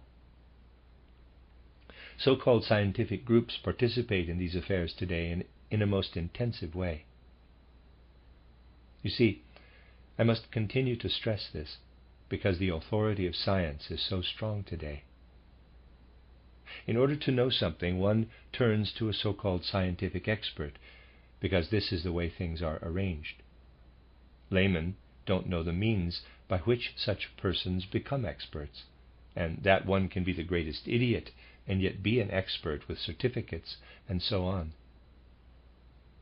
These matters must be fully understood, and it is therefore important to get to the bottom of things and understand what really lies at their foundation. The very first sentences taught little children in school today, not directly but indirectly, are mostly rubbish. Things that are considered self-evident today are in fact rubbish. One is attacked from all sides today for saying that it is nonsense that the brain thinks. For it is agreed everywhere that the brain thinks, and that where there is no brain there can be no thinking, that there are no thoughts where no brain exists. Well, from my lectures you will have seen the brain naturally plays its part in and has a significance for thinking. But if those people who in fact make little use of their brains claim that the brain is a sort of machine with which one thinks, then this is mere thoughtlessness. It is not surprising when a simple, uneducated person believes this, because he is not in possession of all the facts, and so he believes in the voice of authority. No logic and real thinking, however, are contained in the statement that the brain thinks, and today I shall give you a number of examples to prove it. If you look at a small beetle, you can easily see that it has a small head. If you dissect the head of such a beetle, the burying beetle, for instance, you discover nothing like a brain, which is supposed to be the thinking apparatus. Naturally, the tiny beetle has no brain in this sense, but only a little lump of nerves, you could say. It does not have even the beginnings of a complete brain. Now, I will relate a scene to you as an example. But before I give you this example, I must tell you that these burying beetles always follow the lifelong habit of laying their eggs, and maggots hatch from them that only later change into beetles. As soon as they have emerged from the eggs, these tiny maggots require meat for their nourishment. They could not live without it. So what does the burying beetle do? It searches in the field for a dead mouse or a dead bird or a mole, and having discovered one, a dead mouse for example, it runs home again, only to return not alone, but with a number of other beetles. These beetles that it has returned with run all around the mouse. Picture the mouse here. There's a sketch. The beetle has discovered it. It runs off and then returns with a number of other burying beetles. You see them all around it. Occasionally you notice that they all run away. At other times you will see the beetles arrive, run around the dead mouse, and then start digging. First they dig the ground under the mouse and then all around it. The mouse gradually sinks deeper and deeper into the earth as they continue digging. They dig until the mouse finally falls into the ground. They then fetch the females, who lay their eggs in it. Finally, they cover the hole completely, so that passers-by won't notice it.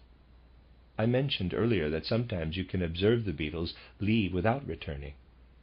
When you look into this, you find that the ground is too hard to dig.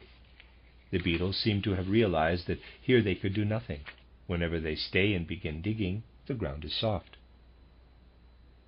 It is unbelievably strange but true that only 10 or 12 beetles return with the one that makes the discovery, never 40 or 50.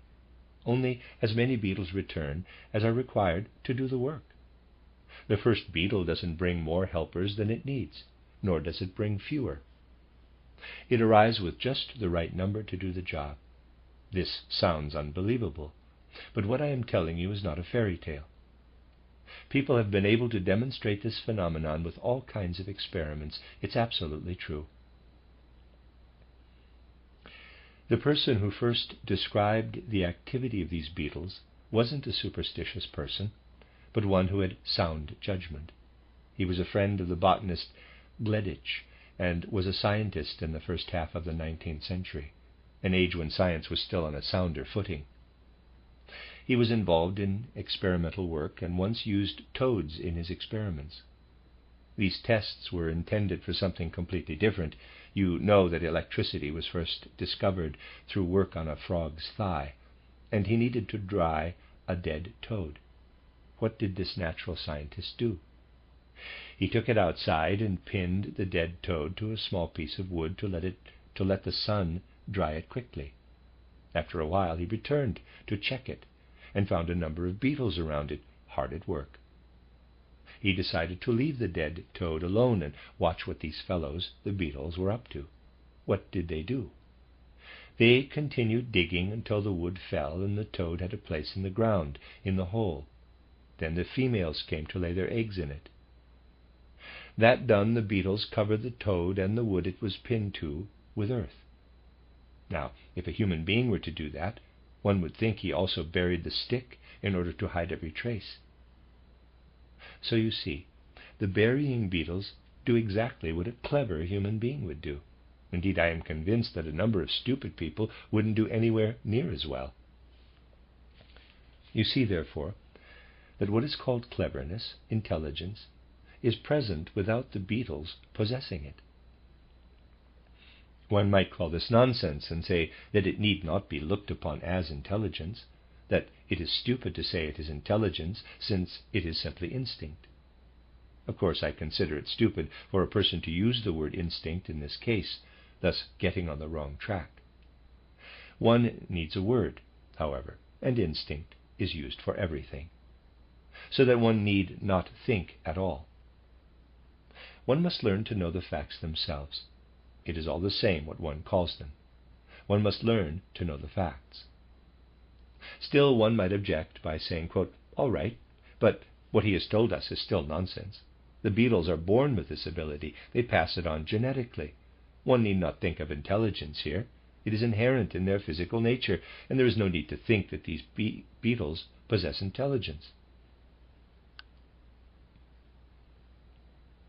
Now, I shall tell you another story that was told by a person of incontestable authority, a story that has also been reported by others, but above all by Darwin, an incontestable source. After all, people swear by Darwin, don't they? He observed this activity in wasps, not beetles. Wasps have brains that are no larger than those of beetles. Their larvae also require meat as soon as they hatch. Now, these wasps are weaker than beetles, even when they band together, so they cannot handle moles or dead toads, but prefer smaller creatures that they can handle without help. This is why wasps gather little animals like flies and such for their young. Darwin, who is considered to be the greatest natural scientist of the 19th century, observed a wasp who needed such an insect, a female wasp, heavy with eggs, looking for an insect into which to lay them. Finding a fly, a dead fly on the ground, she tried to fly away with it, but it was too difficult for her. What did the wasp do? It bit off the fly's head and hindquarters and flew off with the breast and wings, which it could manage. Without the head and hindquarters of the fly, the wasp could now fly. Now, as I said, Darwin watched all this. A strong breeze was blowing and the wasp could not fly forward because the fly's wings caught the wind. The two wings caught the wind, and it could not fly forward. Again, what did the wasp do? Laden with the fly. It landed on the ground, bit off the two wings, and flew away with the fly's breast without the wings. In this case, it is impossible to say that this is anything else but deliberate, since the wasp, after all, accommodated itself to the wind. This cannot be inherent in the wasp, to bite off the wings.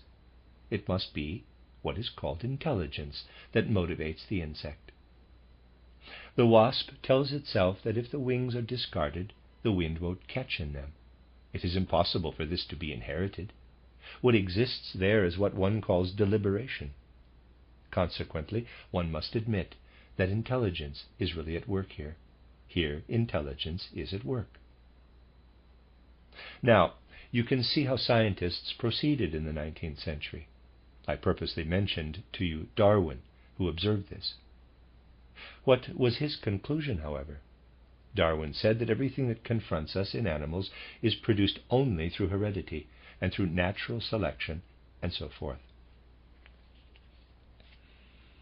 In order to set up theories, people simply suppress what they themselves know.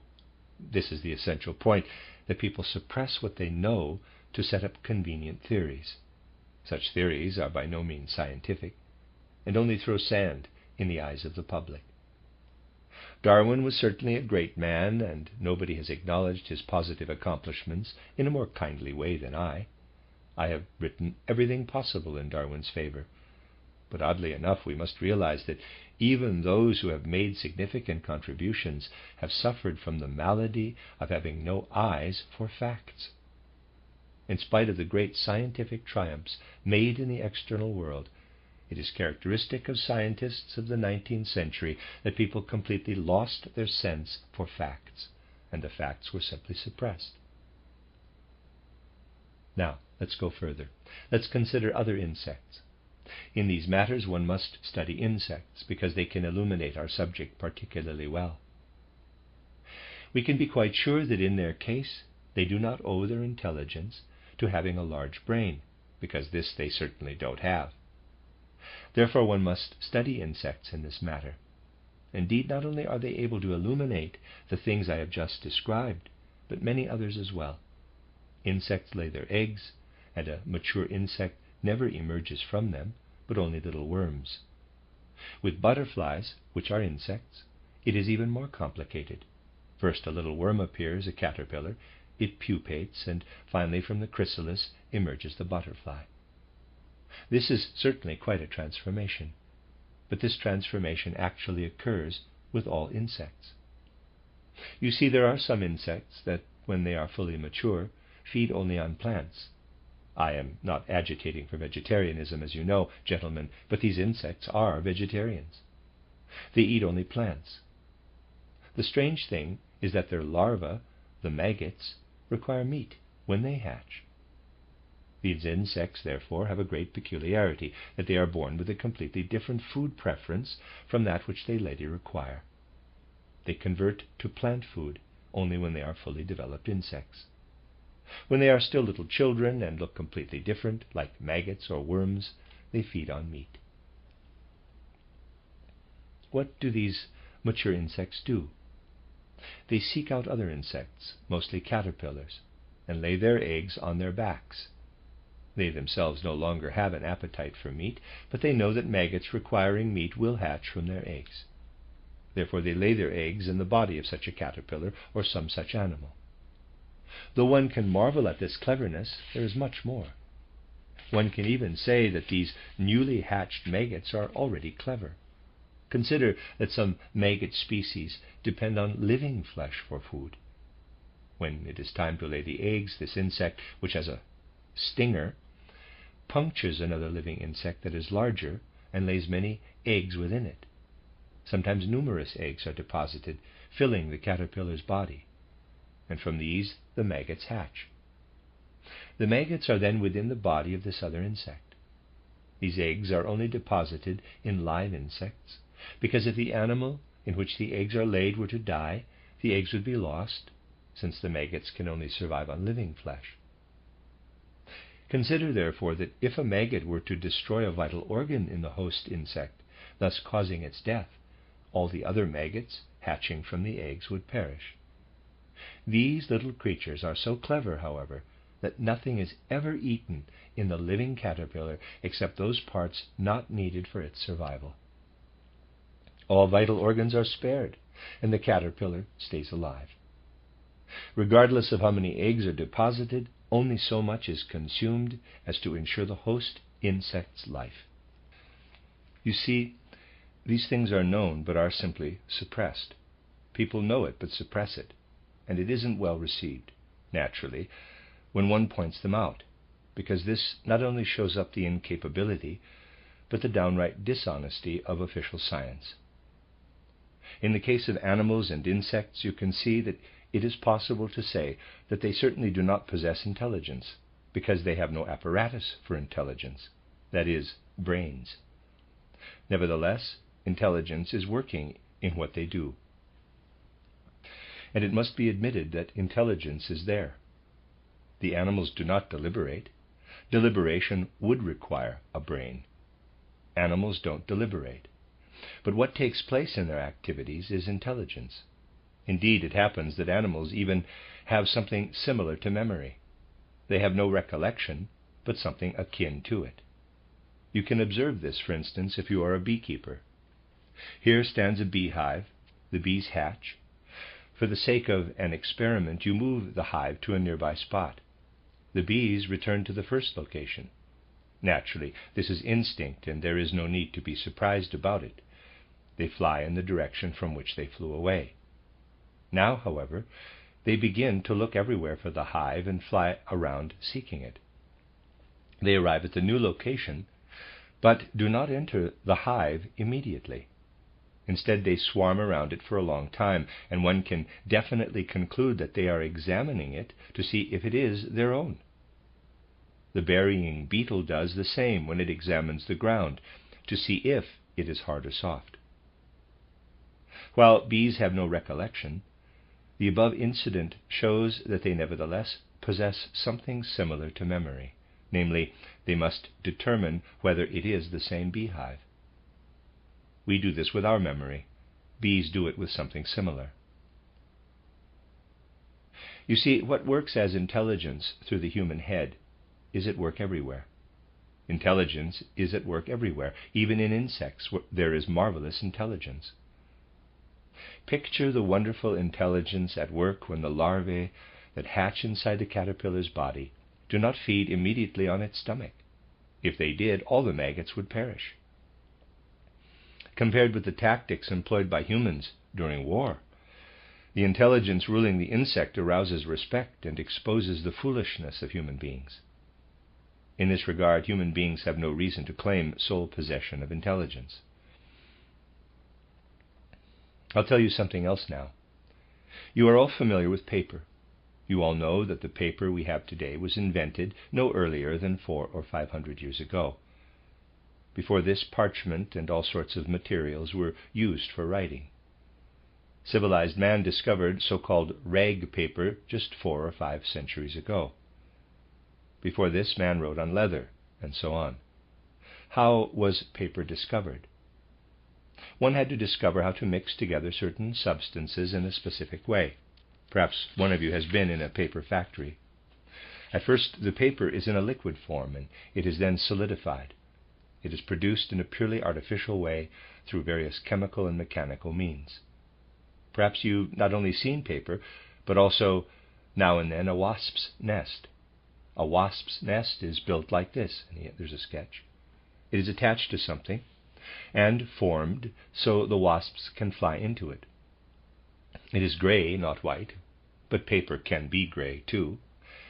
And this wasp's nest is real paper. If one asks what a wasp's nest is made of chemically, one finds that it is identical with paper. It is real paper.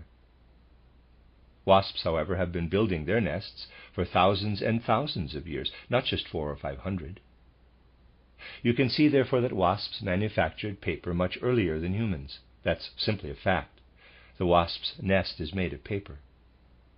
If thousands of years ago people had been clever enough to examine the substance of a wasp's nest, they would have discovered paper then. Chemistry was not that advanced, however. Neither was writing, through which some things have also come about that do not exactly serve man. In any case, the wasp has made paper for an immeasurably longer time than the human being has. Naturally, I could go on, not for hours, but for days, to speak of how intelligence pervades everything and is found everywhere. Man simply gathers this intelligence that is spread out in the world and puts it to use. Owing to this well-developed brain, he can put to his own use what permeates the world. Thanks to his brain, he can utilize for his own benefit the intelligence contained in all things. Our brain is not given us for the purpose of producing intelligence. It is sheer nonsense to believe that we produce intelligence. It is as stupid as saying, quote, "I went to the pond with a water pitcher to fetch water. Look, it contains water now. A minute ago there was none. The water therefore materialized from the walls of the pitcher." Close quote. Everybody will say that is nonsense. The water came from the pond. It was not produced by the pitcher. The experts, however, point to the brain, which simply collects intelligence because it is present in everything, like the water, and claim that intelligence emerges from within it. It is as foolish as saying that water is produced by the pitcher. After all, intelligence is even present where there is no brain, just as the pond does not depend on the water pitcher. Intelligence exists everywhere, and man can take hold of it. Just as the water from the pitcher can be put to use, so man can make use of his brain when he gathers the intelligence that is present everywhere in the world. To this day, however, he is not making use of it in a particularly outstanding manner. You can see that it is a matter of correct thinking. But those who never think correctly, for they show that they cannot think correctly, claim that intelligence is produced by the brain. This is as foolish as claiming that water from a pond is produced by its container. Such foolishness, however, is science today. Actually, these matters should be obvious. One should simply realize that intelligence is something that must be collected and gathered together. Now, you can take your brain and resolve to gather intelligence somewhere. It doesn't collect intelligence by itself, any more than the empty water pitcher, which, when you put it away, remains empty. By itself, the water pitcher cannot fetch water, nor does the brain collect intelligence by itself. You cannot leave the brain to its own devices and expect it to function any more than the water pitcher. What must be present so that the brain can gather intelligence? The empty water pitcher alone can be compared to the belief that man consists only of blood, nerves, and brain.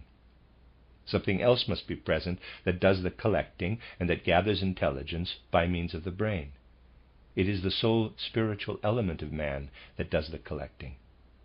It enters man, as I described recently in the lecture on embryonic development. It has previously existed in the soul's spiritual world and only makes use of the physical. If the facts are not suppressed, if one sees that intelligence, like water, pervades everything, and, like water in a pitcher, must be gathered together, then, if one is a serious scientist and not a charlatan, one must search for the gatherer. This is simply what follows from the use of clear reason. It is not true that anthroposophical science of the spirit is less scientific than ordinary science. It is much more scientific, much more scientific. The day before yesterday there was an example of the kind of logic people employ. As you know, a natural scientific course was recently held here. I have already told you of experiments conducted in Stuttgart concerning the task of the spleen. We confirmed that the spleen has the task of serving as a sort of regulator of the digestive rhythm. The blood circulation has a definite rhythm, as found in the pulse with its 72 beats per minute. These are related to the intake of food. People also pay a little heed to the rhythmic intake of food. They are not too good at it, however, and frequently have no set meal time. Worse still, people indiscriminately partake of foods that are beneficial to them and those that are not. There is no regularity here, as there is in the blood. If, for example, I eat at 1 o'clock instead of 2 o'clock, this is an irregularity. The blood circulation, after all, doesn't work that way, and doesn't produce a different pulse when it requires nourishment. This is where the spleen takes over. We have tried to demonstrate this with experiments and have been successful to a degree. More experiments are needed and must be done soon, but we have been able to show, to some extent, that the spleen is a regulator. Though we might have irregular eating habits, the spleen keeps food in the intestines as long as the blood needs it. If we don't starve ourselves too much, if we starve ourselves too much, even the spleen would be unable to function properly. The spleen supplies the blood with fat taken from our own body. You see, because we were completely honest, Dr. Kalisko quite honestly stated in her book that in my medical course I indicated that the spleen has this task, and she then proceeded with experiments to confirm this. Then a professor in Munich said that was too easy, because Dr. Kalisko had already received the suggestions from anthroposophy, and so she had them up her sleeve. It is not supposed to be hypothetical deductive science if one starts with indications or suggestions and then conducts experiments to prove them. He therefore said that this isn't hypothetical deductive science. Why does the professor say that? Because people do not wish to work with a thought as their guideline. Instead, they want a lot of material delivered to their laboratories, and they blindly begin to experiment until they happen on some result. They call this hypothetical deductive science, but there is no hypothesis in it at all. Occasionally, the most significant discoveries are made by chance. Then, well, even a blind dog sometimes finds a morsel. How could we progress, however, if in our laboratories our work did not follow and test our ideas? The professor in Munich says that it is not hypothetical deductive science for one to work with indications. Now, imagine that somewhere experiments had been conducted that proved the spleen's function, but that a fire had destroyed the reports of the work. Only the final result would be known. Couldn't somebody come along and say that he would repeat these experiments? It would not be any different from our starting out with these indications. The same professor would also have to object to that as being unscientific. Now, wouldn't that be absurd? The only difference here is that I have made my indications by tracing the spiritual course of the matter, but I have done it in such a way that it can readily be followed according to anatomical science. Then, through experiments, another person seeks affirmation of what has been precisely indicated. Our task here was simply to show correct physical proof for what I had said. There is no logical difference between my knowledge, acquired by spiritual scientific means, and what another person has already found earlier by means of experiments. What does it tell us when someone considers it a correct, hypothetical deductive science that something has been discovered by physical means, though the descriptions of the tests may have been burned, while anything done by anthroposophy is not considered hypothetical deductive science? This is dishonest, and shows that people immediately denounce anything coming from anthroposophy. People aren't really concerned about hypothetical deductive science. They are so foolish that they don't notice that this is logical nonsense. They say that ours is not hypothetical deductive science, not because it would be logical to say so, but only because it derives from anthroposophy. People are too foolish to comprehend what comes from anthroposophy. Naturally, their lack of comprehension makes them angry, and therefore they denounce it. The real reason anthroposophy is considered heresy is that those who are engaged in so-called science do not think and cannot understand anthroposophy. This is an aspect of our entire civilization. It is possible today to be a great scientist or scholar without really being able to think. In the future, one must truly cultivate honesty, an honesty that takes into account all the facts, not only those that conveniently fit one's pet theory, thus throwing sand in the eyes of the public. The hatred of anthroposophy is based in large part on anthroposophy's honesty, something people don't want to grant it. If people had a keener sense for truth, they would often stop writing after the first sentence. Since all their arguments against anthroposophy would collapse, however, if anthroposophy were properly studied, they invent all kinds of fabrications concerning it. People inventing fabrications about anthroposophy don't care about truth, and once they start telling lies, they go further. The serious deformations of anthroposophy thus arise. What is the result? A person who cannot see through all this believes that anthroposophists engage in devilry. Such a person cannot see through this, because he naturally believes those in authority who do not speak the truth. Anthroposophy suffers most of all from these lies that are circulated about it, whereas its one aim is to focus on the facts and be a real science. In view of the painful tragedy that has struck here, we must at least look into the real state of affairs and realize how anthroposophy is being slandered out of a spirit of pure falsehood. I myself am absolutely opposed to any agitation coming from our side. Naturally, I cannot stop everything, but when I speak to you, I am strictly pointing out facts. This is all I have done today, and from these facts I have drawn a general characterization of scientific life. You must admit to yourselves that where such facts are ignored, there is no desire to create real science, but only a desire to throw sand in the eyes of the public, even if in a quite unconscious way. People would have to be much more clever to see through this. We shall continue on Monday. If you have something to ask, I would like you to speak entirely from your hearts. I, for one, don't wish to be deterred by the great tragedy that has struck here. This is why I didn't want to waste my time lamenting, but wanted to tell you something useful. The end of lecture discussion number 11.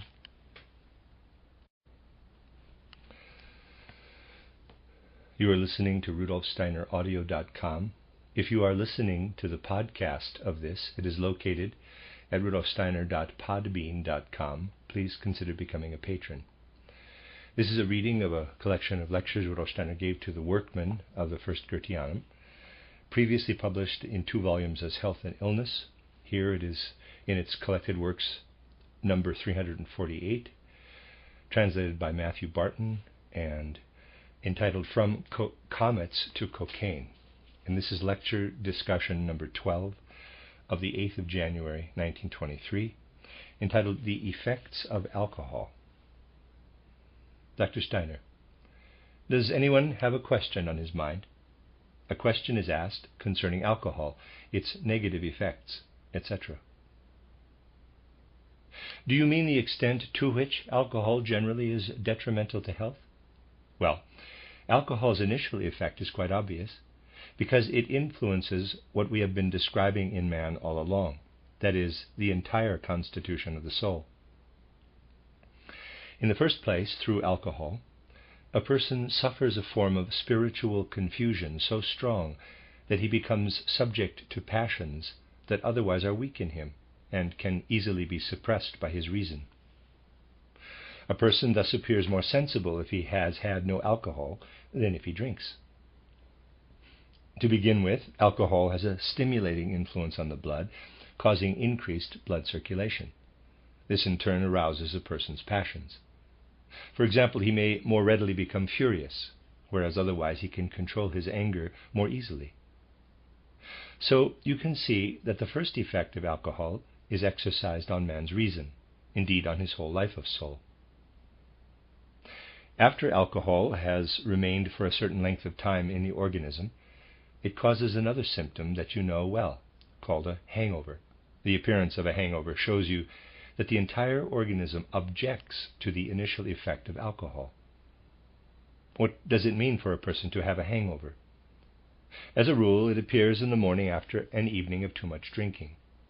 Due to the drinking the night before, the circulation of a person's blood is strongly agitated. The increased movement that otherwise would have taken its course at a much slower pace uses up a lot of energy. Pay close attention to this. Let us assume that the body accomplishes a certain activity within 24 hours. When somebody consumes a goodly amount of alcohol, the same activity is completed in perhaps 12 or even 6 hours. The body thus deprives itself of inner activity. People who are in the habit of drinking every once in a while, therefore, instinctively do something before the hangover appears. They eat heartily. Why do they do this? They eat heartily either to avoid a hangover altogether, or so that its effects the next day are at least milder, so that they can work. What happens if a person has drunk himself into a visible state of intoxication and then consumes, let us say, a large hot dog? He stimulates again what has been used up by the previous excessive activity. But if, because he is not an habitual drinker, he doesn't do this, habitual drinkers remember to eat, and he forgets to eat that hot dog, he then will suffer the hangover, basically because his body is no longer able to engage in increased inner activity. When the body does not function correctly, however, waste products, in particular uric acid, are deposited everywhere. Since the head is the most difficult to supply, the waste products are deposited there. If a person has, through alcohol consumption, depleted the inner activity of the body during the night, he walks around the next morning with his head in a condition that is normal for his intestines, that is, filled with refuse. An immediate revolt by the body is brought about when, through the intake of alcohol, too much activity is demanded of it. As I have mentioned to you before in these lectures, man has a much higher tolerance. I don't mean only regarding alcohol, but generally, and can take much more abuse than is normally assumed. He is capable of readjustment for a long time. Some people even make use of a most deceptive, most questionable antidote against a hangover. When they come home or get up the next morning with a powerful hangover, what do? Surely you have seen this. They continue drinking, making the morning pint into a special cure. What does this continued drinking signify? During the night, through the agitation of the blood, the body has been deprived of functioning activity. This activity is now missing in the morning. Through renewed drinking, the body is stimulated once again, so that the last remnants of activity are also consumed. Since with these last remnants the major part of the refuse is also disposed of, the hangover disappears to a degree from the head, but remains that much more in the rest of the body. People are, however, less aware of that. Additional drinking in the morning thus unconsciously transfers the hangover to the rest of the organism.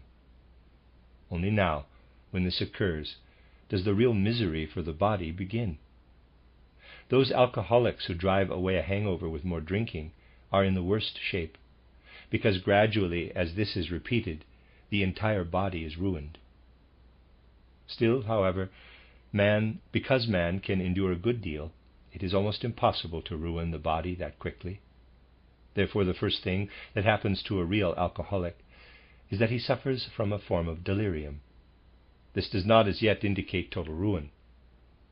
When delirium tremens, as it is called in medicine, sets in, people see certain kinds of animals, mice and the like, running all over the place. They suffer a form of persecution complex. Delirium tremens is connected with the phenomenon of people seeing themselves surrounded and attacked from all sides by small animals, especially mice. This is something that even has an historical background. There are structures called mice towers, Mäusetürme, which have usually come by their name through somebody in some earlier time having been incarcerated in them who suffered from delirium tremens. And though some real mice might well have been there too, this person was plagued by thousands upon thousands of mice that he merely imagined all around himself. You can see, therefore, that the effects of alcohol can only very slowly ruin the body. The body resists these alcohol-induced effects for a long time. What happens when people who have been drinking heavily for some time are suddenly bothered by their conscience and having some energy left, stop drinking. It is an interesting fact that if they had not suffered from delirium tremens before, now, after abstaining from alcohol, they sometimes get it. Here we find something of interest, when people's consciences suddenly stir. They have been drinking for a while, let us say, drinking since early in the morning, and then suddenly their conscience stirs and they stop drinking. What happens then? If they had not had delirium tremens earlier, they struggle with it now. This is the interesting fact, that sometimes those who have been drinking for a long time begin suffering from delirium tremens when they stop drinking.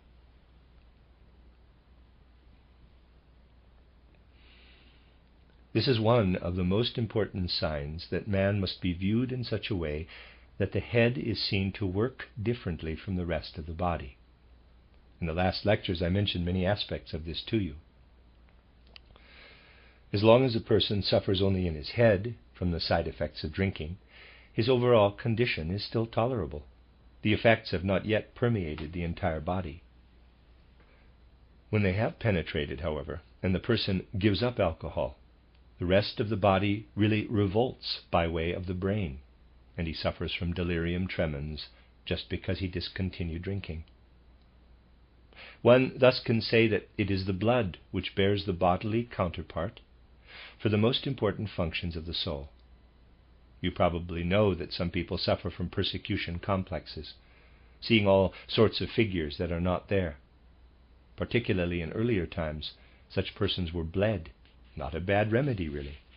You must not believe that all people in the past were as superstitious as is generally assumed today. Bloodletting was not something derived from superstition. People were bled primarily by applying leeches somewhere on the body that drew off blood. The blood thus became less active. Not necessarily in the case of alcoholics, but for other attacks of insanity, the blood thus becomes less active, and the person fared better. As I have mentioned, the nervous system is very closely related to the foundations of our properties of soul, but it is much less important for the human will.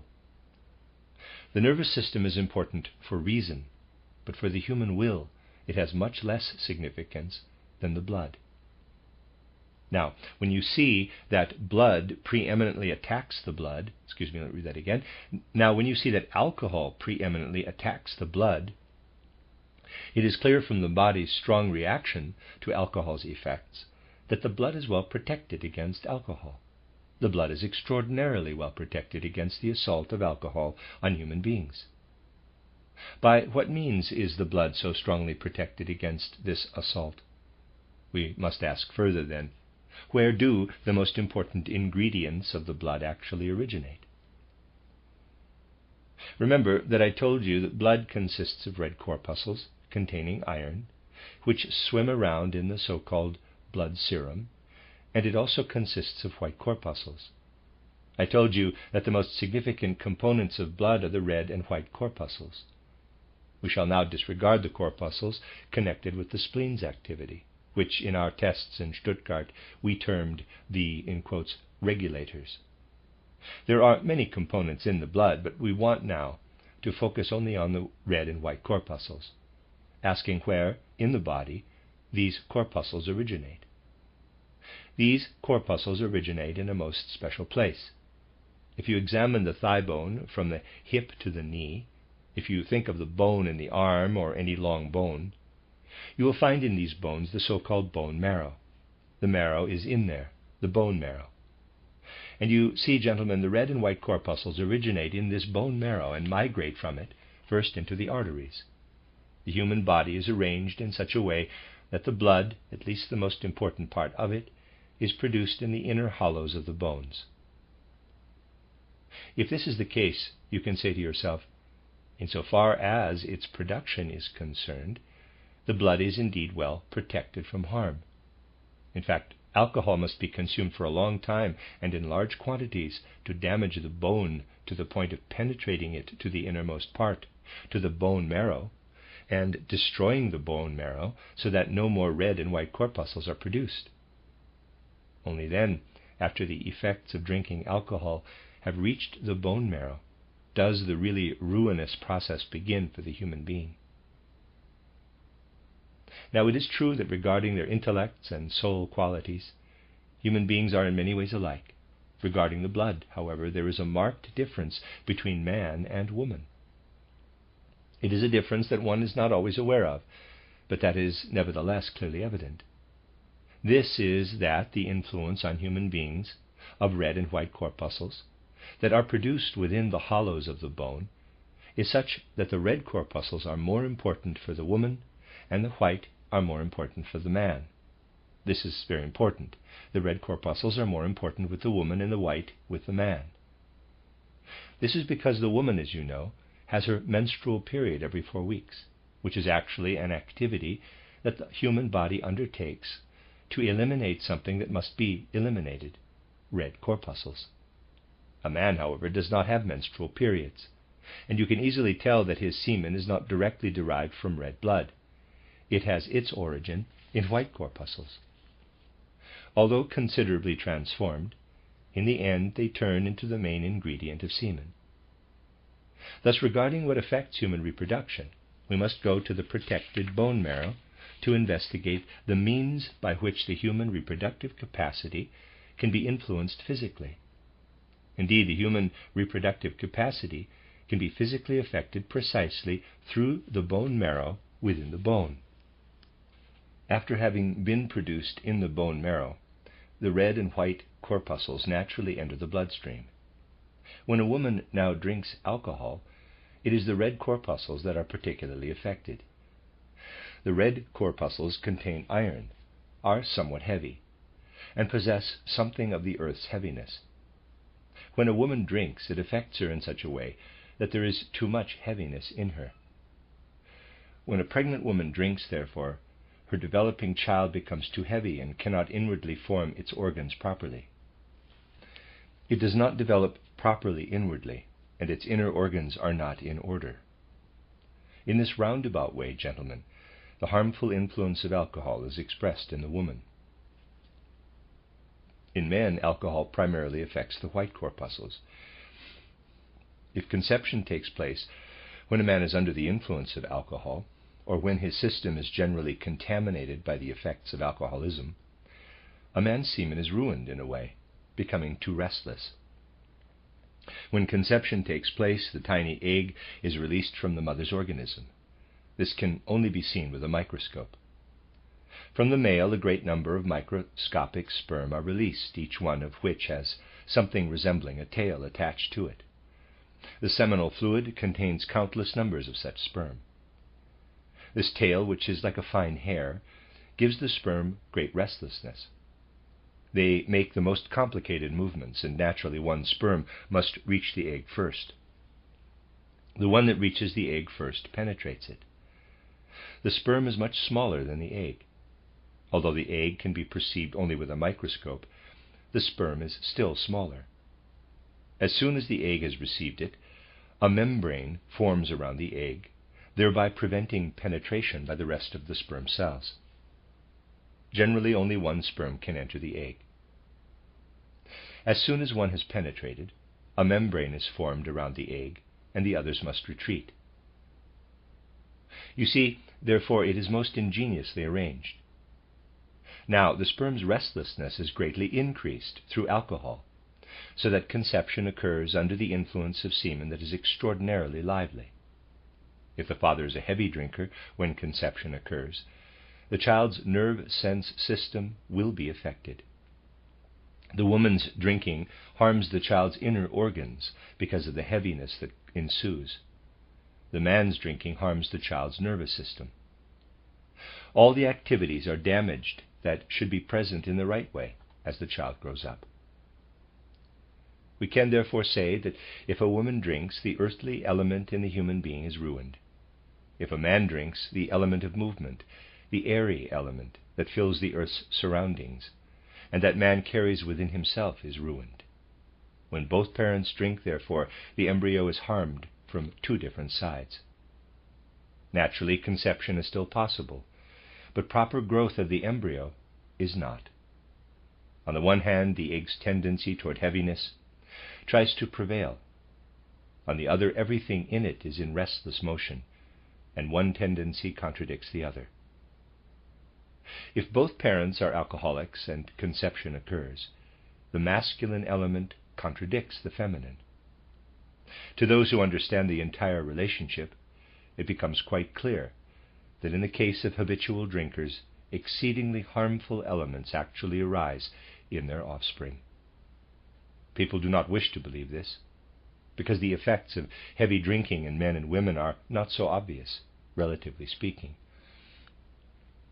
This is only because the blood is so well protected, however, being produced after all in the bone marrow, and because people must do a lot if they are to affect their offspring strongly.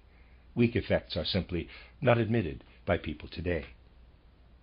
As a rule, if a child is born with water on the brain, one does not investigate whether or not, on the night conception occurred, the mother was at a dinner party where she drank red wine.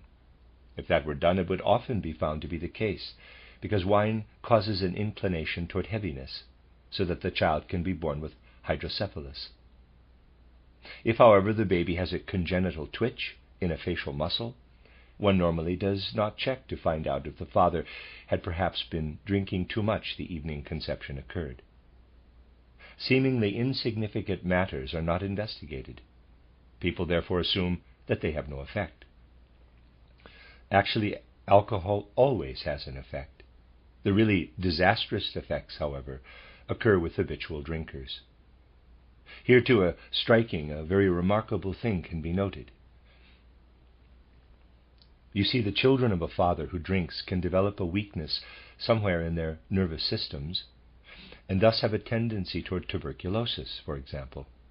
What is inherited by the children need not be connected with the effects felt by the alcoholic father. The children need not have a tendency toward mental confusion, for example, but instead toward tuberculosis, stomach ailments, and the like.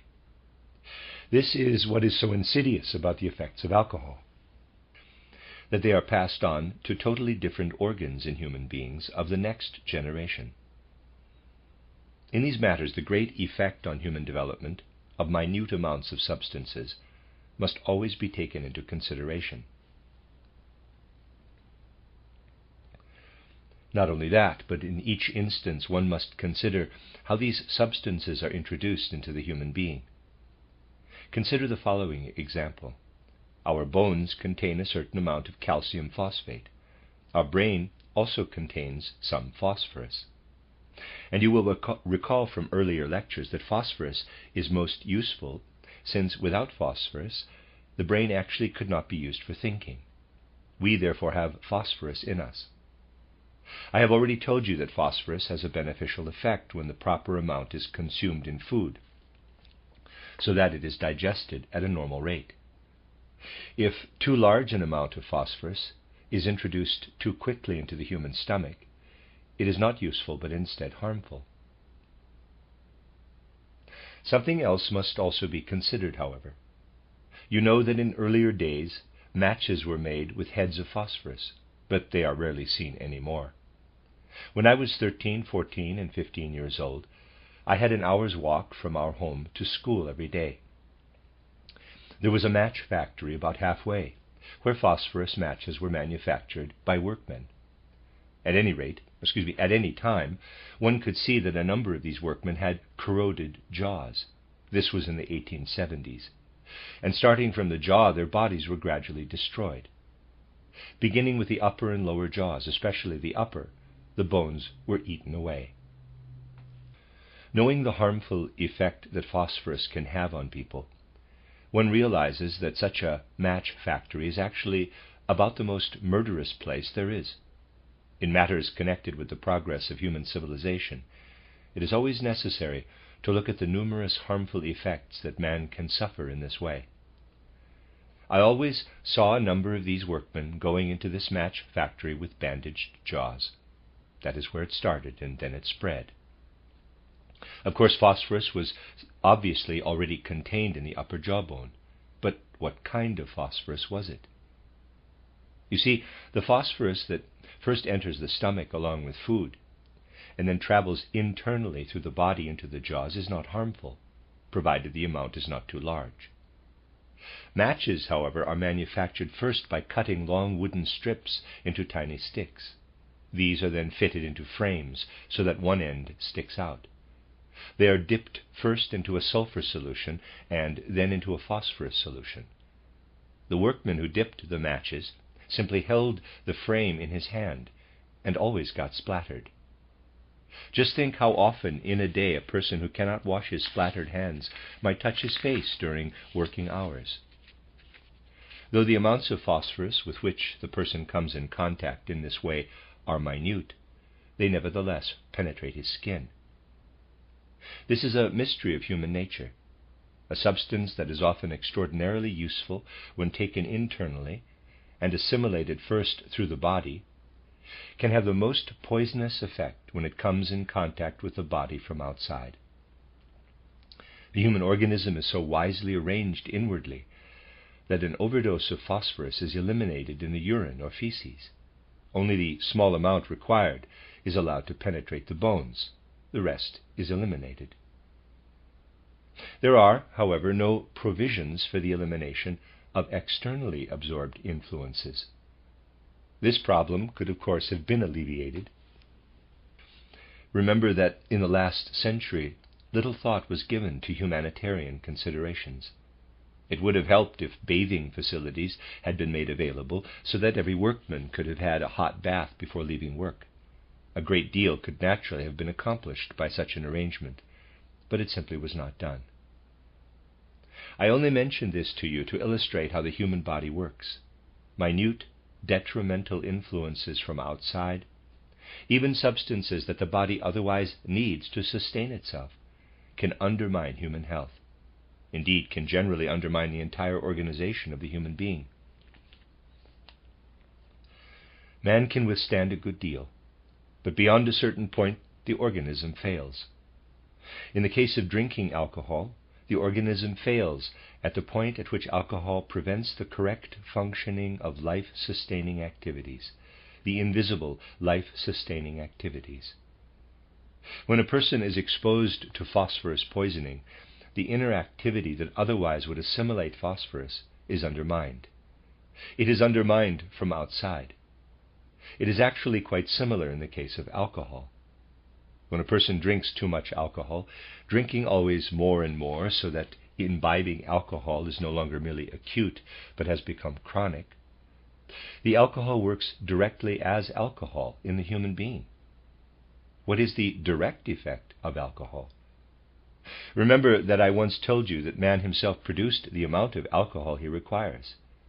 I told you that in the substances contained in the intestines, a certain amount of alcohol is constantly produced by ordinary food, simply because man needs this small amount of alcohol. What do we need it for? Remember that in an anatomy lab, specimens are preserved in alcohol, because otherwise they would decompose. The alcohol prevents what was a living body from decaying. The alcohol produced in the human being works in the same way in the human organism. That is, it prevents decay of certain substances needed by man. Man's inner organization really prescribes how much alcohol he should have, because he has certain substances that would otherwise decay and must be conserved. Take now the case of a person who drinks too much alcohol. Substances that should be eliminated are retained in the body. Too much is preserved. If a person repeatedly exposes blood that circulates in the body to alcohol, he conserves this blood in his body. What is the consequence?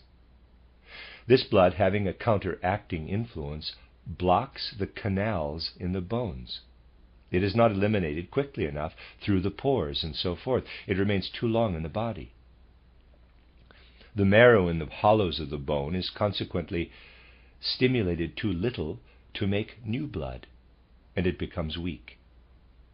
It so happens that in the so-called chronic alcoholic, the bone marrow in time becomes weakened and no longer produces either the proper red corpuscles in the woman nor the proper white corpuscles in the man. Now, at a point such as this, I always have to make the following observation. Certainly it is very nice when people come up with social reforms, such as the prohibition of alcohol and so forth. It certainly sounds fine. But even such a learned man as Professor Benedict, I told you about his collection of criminals' skulls, and how Hungarian convicts objected to having their skulls sent to Vienna because they would be missing from the rest of their bones on Judgment Day. Even Professor Benedict said, and rightly so, quote, "Here people speak against alcohol, but many more have perished from water than from alcohol." Close quote. Generally, that is quite correct, because water, if it is contaminated, can be present in much larger quantities. Considered simply from a statistical point of view, one can naturally say that many more people have died from water than from alcohol. Something else must be taken into consideration, however. I would like to put it like this. The situation with alcohol is like the story contained in Heinrich Seidel's Leberecht Hündchen. I don't know whether you are familiar with it, but it is a tale of a poor wretch, a poor devil who only has enough money to buy one egg. He also has a great imagination, however, and so he thinks, quote, "If this egg had not been sold in the store, but instead had been allowed to hatch, a hen would have developed from it. Now, when I eat this egg, I am actually eating a whole hen." Close quote. And so he imagines, quote, "Why, I, who have a whole hen to eat, am really a rich fellow." Close quote. But his imagination is not satisfied there. So he continues, quote, "Yes, but the hen I am now eating could have laid any number of eggs, from which hens again would hatch, and I am eating all these hens." Close quote. Finally, he calculates how many millions and millions of hens that would amount to, and he asks himself, quote, "Shouldn't that be called gorging myself with food?" Close quote. You see, this is the case with alcohol, not in a funny sense as in this story, but in all seriousness. Certainly, if you take the time from 1870 to 1880, and you investigate how many people died throughout the world from water and from alcohol, statistics would show that more people died from impure water. In those days, people died more frequently from typhoid fever and related illnesses than today, and typhoid can, in many instances, be traced to contamination of the water. So in this way, gentlemen, it is easy to conclude that more people die from drinking water. One must think differently, however. One must know that alcohol gradually penetrates the bone marrow and ruins the blood. By harming the offspring, all the descendants are thus harmed. If an alcoholic has 3 children, for example, these 3 are harmed only a little. Their descendants, however, are significantly hurt. Alcohol has a long-term negative effect that manifests in many generations. Much of the weakness that exists in humanity today is simply due to ancestors who drank too much. One must indeed picture it like this. Here is a man and a woman. The man drinks too much, and the bodies of their descendants are weakened. Now think for a moment what this implies in 100, and worse, in several hundred years. It serves no purpose to examine only a decade, say from 1870 to 1880, and to conclude that more people died from water than from alcohol. Much longer periods of time must be considered. This is something that people don't like to do nowadays, except in jest, as did the author of Leberecht Hündchen, who naturally was looking over a long span of time when picturing how to wallow in so much food. If this matter is examined from the social viewpoint, consideration must go beyond what is nearest at hand. Now, the use of alcohol can be prohibited, but when it is, strange phenomena appear. You know, for example, that in many parts of the world, the sale of alcohol has been restricted or even completely prohibited. But I call your attention to another evil that has recently made its appearance in Europe, that is, the use of cocaine by people who wish to intoxicate themselves. In comparison to what the use of cocaine will do, particularly in damage to the human reproductive forces, alcohol is benign. Those individuals who take cocaine do not hold cocaine responsible for the damage it does, but you can see from the external symptoms that its use is much worse than that of alcohol. When a person suffers from delirium tremens, it becomes manifest in a form of persecution complex. He sees mice everywhere that pursue him. A cocaine user, however, imagines snakes emerging everywhere from his body. First, such a person seeks an escape through cocaine, and for a while he feels good inside, because it brings about a feeling of sensual pleasure. When he has not had any cocaine for some time, however, and he looks at himself, he sees snakes emerging everywhere from his body. Then he runs to have another dose of cocaine, so that the snakes will leave him alone for a while. The fear he has of these snakes is much greater than the fear of mice that is experienced by an alcoholic suffering from delirium tremens. Certainly one can prohibit this or that, but people then hit on something else, which as a rule is not better but much worse. I therefore believe that enlightening explanations, like the one we presented today regarding the effects of alcohol, for example, can be much more effective and will gradually bring human beings to refrain from alcohol on their own. This does not infringe on human freedom, but understanding causes a person to say to himself, "Why, this is shocking. I am harmed right into my bones." This becomes effective as feeling, whereas laws work only on the intellect. The real truths, the real insights, are those that work all the way into feeling. It is therefore my conviction that we can arrive at an effective social reform, and in other spheres it is much the same, only if true enlightenment in the widest circles of people is made our concern. This enlightenment, however, can come about only when there is something with which one can enlighten people. When a lecture is given nowadays on the detrimental effects of alcohol, these things are not presented as I have done today, though that should not be so difficult, because people know the facts. But they do not know how to think correctly about these facts that are familiar to them. The listeners come away from a lecture given by some dime-a-dozen professor, and they do not know quite what to make of it. If they are particularly good-natured, they might say, "Well, we don't have the background to comprehend everything he said. The educated gentleman knows it all. A simple person can't understand everything." The fact is that the lecturer himself doesn't fully comprehend what he is talking about. If one has a science that really goes to the root of things and considers their underlying foundations, however, it is possible to make it comprehensible even to simple people. If science is so unreal today, it is because true humanness was excluded from it when it originated. Teachers at the universities can rise from lecturer to assistant professor, in Germany from extraordinary professor to full professor. The students are in the habit of saying, quote, "The full professor knows nothing extraordinary, and the assistant professor knows nothing fully." Close quote. The students sense this in their feelings, gentlemen. The sorry state of affairs thus continues. Regarding social reforms, science essentially accomplishes nothing, whereas it could be effective in the most active way.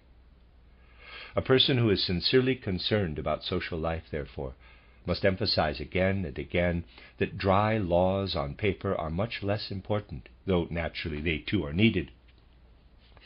But they are much less important than thorough enlightenment. The public needs this enlightenment. Then we would have real progress. Particularly facts like those that can be studied in the case of alcohol can be made comprehensible everywhere. One then arrives at what I always tell people. People come and ask, is it better not to drink alcohol, or is it better to drink it? Is it better to be a vegetarian or to eat meat? I never tell anyone whether or not he should abstain from alcohol or whether he should eat vegetables or meat. Instead, I explain how alcohol works. I simply describe how it works. Then the person may decide to drink or not, as he pleases. I do the same regarding vegetarian or meat diets. I simply say, this is how meat works, and this is how plants work. The result is that a person can then decide for himself. Above all else, science must have respect for human freedom, so that a person never has the feeling of being given orders or forbidden to do something. He is only told the facts.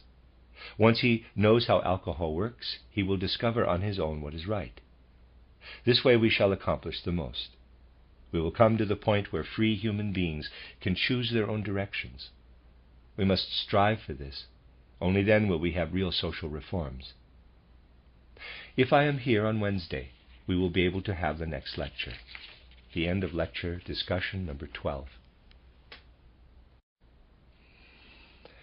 You are listening to RudolfSteinerAudio.com. If you are listening to the podcast of this, it is located at rudolfsteiner.podbean.com. Please consider becoming a patron. This is a reading of a collection of lectures that Rudolf Steiner gave to the Workmen of the Goetheanum, one of 8 volumes.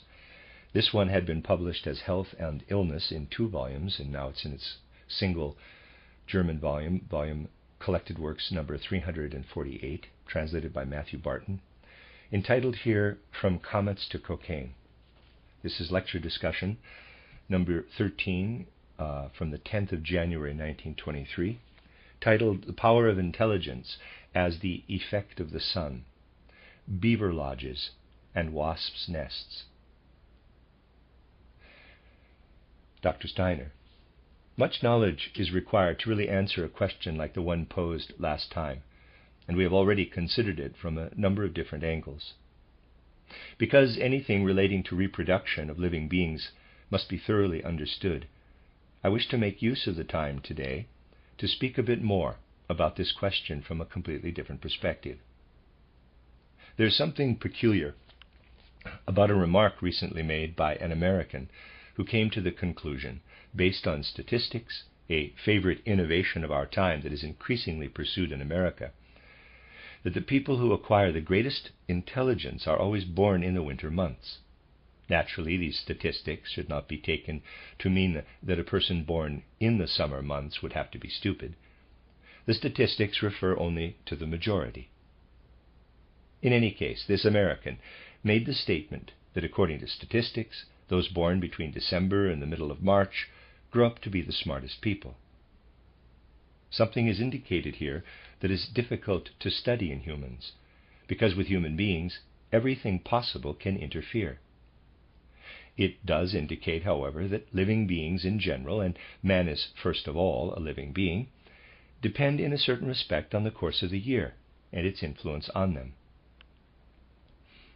Statements like the one made by this American surprise people today only because they know far too little about the real processes of nature. Perhaps this American will meet the same fate as that of a certain professor who once measured human brains. He drew up statistics and found in every instance that women's brains are smaller than those of men. Since, in his opinion, a smaller brain indicates less intelligence, he concluded that all women have less intelligence than men, and became famous. He became famous for finding that the brains of women are smaller than those of men. Now, sometimes autopsies are performed on famous people after death, just because they are famous, and this happened to the professor. His brain was removed, and it turned out that the brain of this man was much smaller than all the women's brains he had examined. Similarly, if he were not embarrassed to make it known, it might turn out that this American was himself born in the summer. If he were born in the summer, one would have to say that according to his own theory, he could not be too clever, and therefore his theory could not be particularly valuable. But you see, there is something behind all these matters after all, and this something can lead to the most significant issues when studied in the right way. I wish to tell you something today that definitely pertains to the question posed by Mr. R. You see, the conditions relating to reproduction can actually be studied only in animals and plants, because in humans they depend on so many other factors that they cannot be studied properly. If you take what I told you the day before yesterday, that is that humans, women as well as men, influence the egg cell or semen through drinking, you will see that this alone makes it impossible to accurately study their reproduction. Now, animals are rarely in the habit of getting drunk.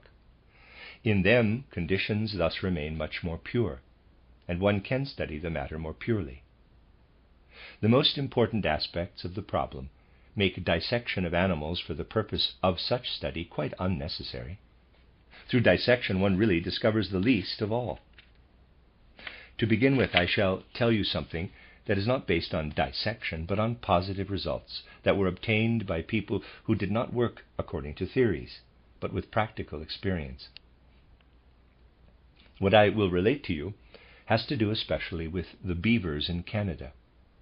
These beavers can be encountered around here only in zoos or stuffed in laboratories, and they actually appear to be rather clumsy. Such a beaver has a rather clumsy head and body. The front legs are quite thick and the hind are webbed so he can swim. Its strangest feature is its tail, which looks almost like an instrument. It is quite flat and is in fact the beaver's most ingenious aspect. What he has behind him is his most ingenious tool. People who have observed beavers do not know at first what they use these tails for, and they have thought up all sorts of incorrect ways of explaining them. The beaver is a most unusual animal. When one becomes acquainted with a beaver in its own habitat, it is found to be an extremely phlegmatic animal, something that is also evident in those in our zoos. It is so phlegmatic that one cannot really do anything with it. You can attack a beaver, grab for it, but it will not defend itself. The beaver itself will never attack, no matter how much it is provoked. It is a completely phlegmatic creature. These beavers live mainly in such areas as large swamps or small rivers, and they live in a most remarkable way. When spring arrives, a beaver looks for a spot near a lake or river, digs a burrow in the mud, and spends the entire summer living like a true recluse, alone in this burrow. This beaver sits the whole summer in this reclusive summer dwelling, like a phlegmatic monk passing the time in his summer house. It is only a hole that he digs in the earth, but he does it in total isolation. When winter approaches, already when late autumn comes, the beavers emerge from their burrows and congregate in groups of 200 to 300. They come in all their phlegma and form communities. Naturally, those that had mated earlier are among them. A female beaver had prepared her isolated home so that it was suitable for children. The male lived nearby in his own burrow. Now all these families gather together. In their slow, phlegmatic way, the beavers proceed to look for a suitable locality.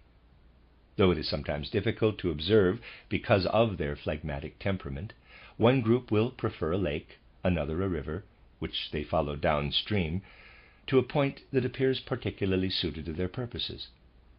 After they have investigated the area, the whole group gathers together again. Near the lake or river there are usually trees. It is really remarkable how these clumsy beavers now suddenly become extraordinarily skillful. They make use of their front feet, not their hind feet, which are webbed so that they can swim, more cleverly than a man handles his tools.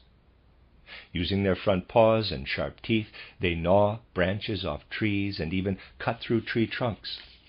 Then, when a group of them has enough branches and felled trees, they drag them either into the lake they have chosen or into the river. These animals then push the branches and trees in the lake to the selected spot. Those who have dragged their trees into the river know full well that the river itself will carry them. They only steer the branches so that they won't drift to the side. In this way all the branches and trees are transported to the spot they have chosen, either on the lake shore or along the stream. Having arrived there, those who have chosen a lake, having transported the trees to the shore, immediately begin constructing so-called lodges. The others who have picked a river do not begin with the building of lodges. They first proceed to construct a network of branches. These are interlaced with each other, and there's a sketch, until they form a proper network. When the beavers have built up such a wall, they add a second by fetching more branches, all of the same length. In this way they make a wall 2 meters or more thick. Thus you see the animals dam up the river. The water must flow over it, and underneath it they have free space. Only now, having finished their dam, this wall, do they build their lodge into the wall so that the river flows over it. When the beavers have accumulated enough branches and their wall appears thick enough to them, they haul in other material such as ordinary chunks of earth. They fashion a kind of loam from it and putty up the dam on all sides. The beavers first erect a wall, just like real architects. Those who select the lake site, however, don't need a dam and therefore don't try to build one. After this wall is built, in the case of those who choose the lake, it begins immediately, the beavers begin constructing little lodges from the same material.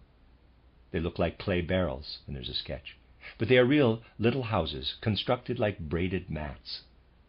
They are puttied up so well that the small amount of water that seeps into the space can do the beavers no harm. Such a beaver lodge is never constructed in a part of the stream where the water freezes. Imagine how ingenious this is. As you know, water only freezes on its surface. If one dives deep enough, one comes to still or flowing water, neither of which freezes at that depth. Precisely at the level where the water never freezes, these beavers build their dwellings. Each of these lodges has 2 floors. There is a floor built in here, there's a sketch, and below it is the entrance. The beavers can run up and down in the lodge. They live upstairs and keep their winter supplies downstairs. They haul in the food they need for the winter, and when it is all stored, the beaver family moves into this lodge, always remaining near the other families. There the beaver families live until spring, when they once again move to their solitary dwellings. During the winter, the food supplies are brought up from the lower floor, and in this way the beavers sustain themselves. As I said, when summer comes, they seek out their solitary burrows, but during the winter they are together. They lead their social life in beaver villages, on the bottom of lakes, or in streams, by the side of the dam they have so skillfully constructed. From all that has been observed, even beavers in zoos work solely with their teeth and front paws, never with their tails. Although it is formed most ingeniously, this tail is never used for work. There are many descriptions that claim that beavers employ their tails in working on their constructions, but that is an illusion. It is simply not true.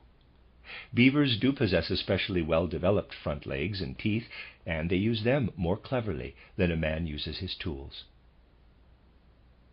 You know that natural history classifies the various animal species, and among the mammals are the beasts of prey, bats, the ruminants, and so forth. Among the mammals are the so-called rodents. Our rats, for example, are rodents. The way the beaver is formed actually puts it in the rodent family. In any book on natural history, you will find that the rodents are described as the most stupid of mammals. Hence the beaver is reckoned among the least intelligent of mammals. One can say that the beaver, when studied as a single animal, appears above all as a terribly phlegmatic little rascal. Its phlegmatic temperament is so great that it can appear about as clever as phlegmatic humans appear. They show no interest in anything. The beaver is therefore awfully stupid, but it also accomplishes all these extraordinarily clever feats. One can therefore say that Roziger's saying that about man does not apply to beavers.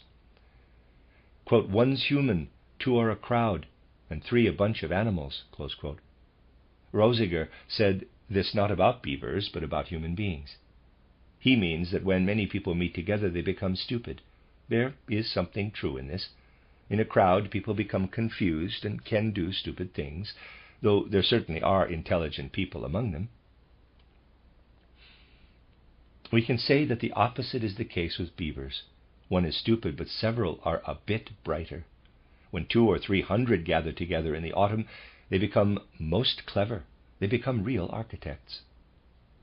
Though we humans do not tend to be particularly sensitive to the special beauty of the constructions of beavers, this is due to our human taste.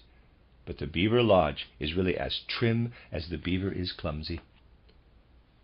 Now, much research can be done on why the beavers are so clever when they congregate. An important indication lies in the fact that the beavers begin their activity in the autumn. By day, however, one sees little of this activity. The construction of such a dam and beaver village, it is really an entire village that they lay out, takes place very quickly and is often finished in a matter of days. They are seen doing little during the day, extraordinarily little, but they work feverishly at night. Thus the beaver's cleverness is brought about first by winter and second by night. Here lie the real clues for the study of this whole matter. When people study, however, the first principle should be to avoid too much speculative thinking. This might sound strange, but you will understand what I mean. Man does not become especially intelligent through speculation. As a rule, he ponders over something that he has observed. Nothing particularly clever will result.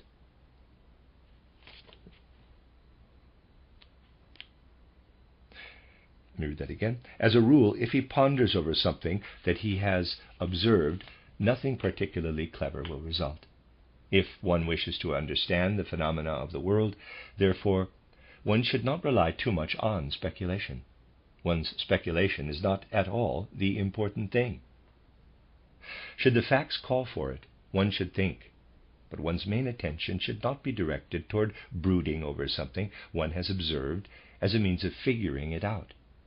Instead, other facts should be looked at, compared with the problem at hand, and a connection sought between them. The more one connects various facts, the more one learns to understand nature. People who have only brooded over nature have really not discovered anything more weighty than what they knew in the first place. When a person becomes a materialist, he speaks materialistically about nature, because that is where he is coming from. He does not discover anything new. When a man speaks idealistically about nature, he does so because he is already an idealist. In almost all instances, it can be proven that through speculation, people discover only what is made evident to them through what they already are. Correct thinking only results when one simply allows the facts to guide one. Now, I will add another group of facts to those concerning the beaver.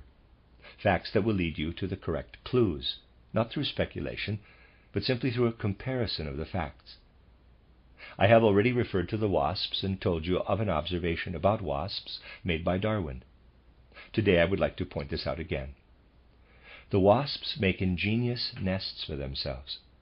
Though faintly resembling honeycombs, the walls of these wasps' nests do not consist of wax, but of actual paper.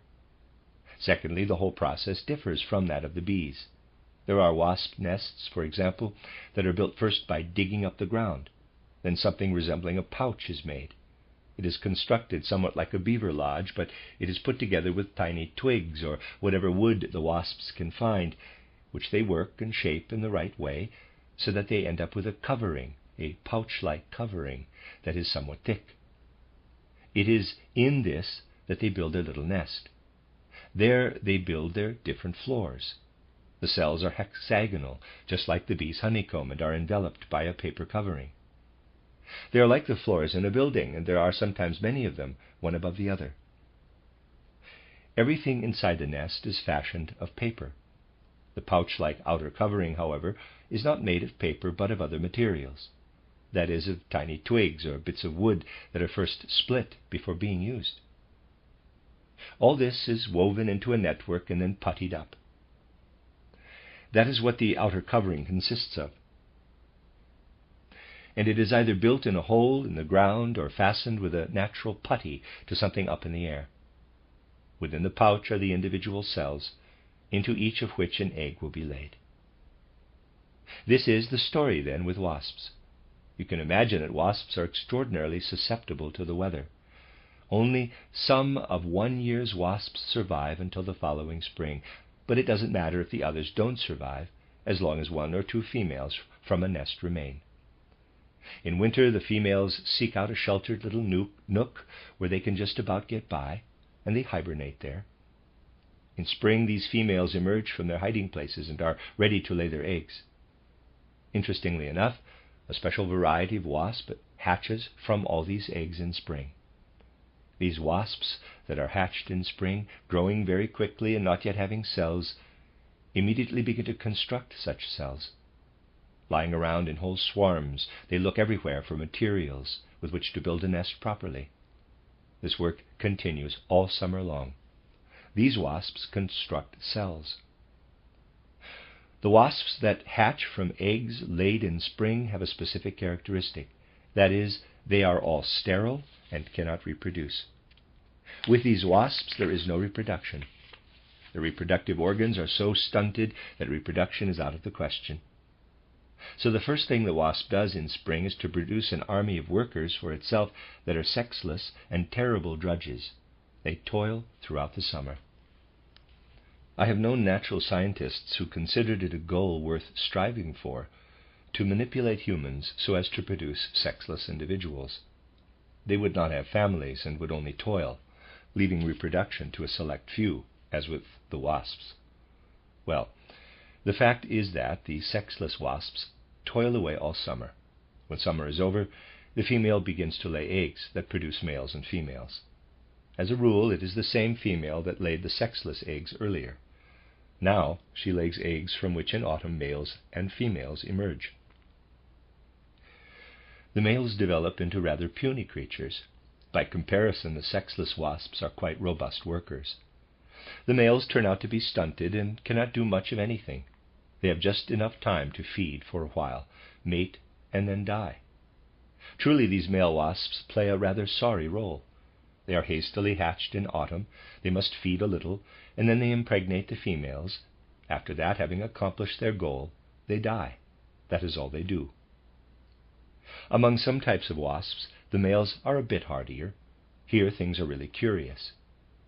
Though it is only an exception, it resembles the behavior of certain spiders. With certain spiders, something remarkable is the case. You see, the female spiders consider the males good for nothing but fertilizing them. The males are permitted to approach the females only when they are ready for fertilization, never before. Before, the females generally don't permit the males to come near them. First, they must be mature enough for the fertilization. Now, as I said, the following also occurs occasionally, as an exception, among wasps. Among spiders, which are after all lower creatures, when a female notices a greedy little male approaching, she places herself in a spot that is not easily accessible to him, and even more difficult for him to leave. There the female waits for him, lets fertilization occur, and then lets him try to leave. When he comes up against an obstacle, the female quickly pursues him and bites him until he is dead. Here the female spider herself sees to it that the male dies. Such is the case with some spiders. Just imagine, when the male has carried out his function, he must be killed, because he no longer serves a purpose. Among wasps, however, the males die as a rule by themselves, because they have expended so much energy during their mating activity that they have no strength left and so perish. The sexless wasps die at the same time. After toiling all summer, they all die in the autumn. The sexless and the male wasps die, and only the females remain. Of these, many also succumb to the cold of winter. Only those few survive that have found a secure shelter. They make it through to spring, lay eggs, and the whole cycle starts anew.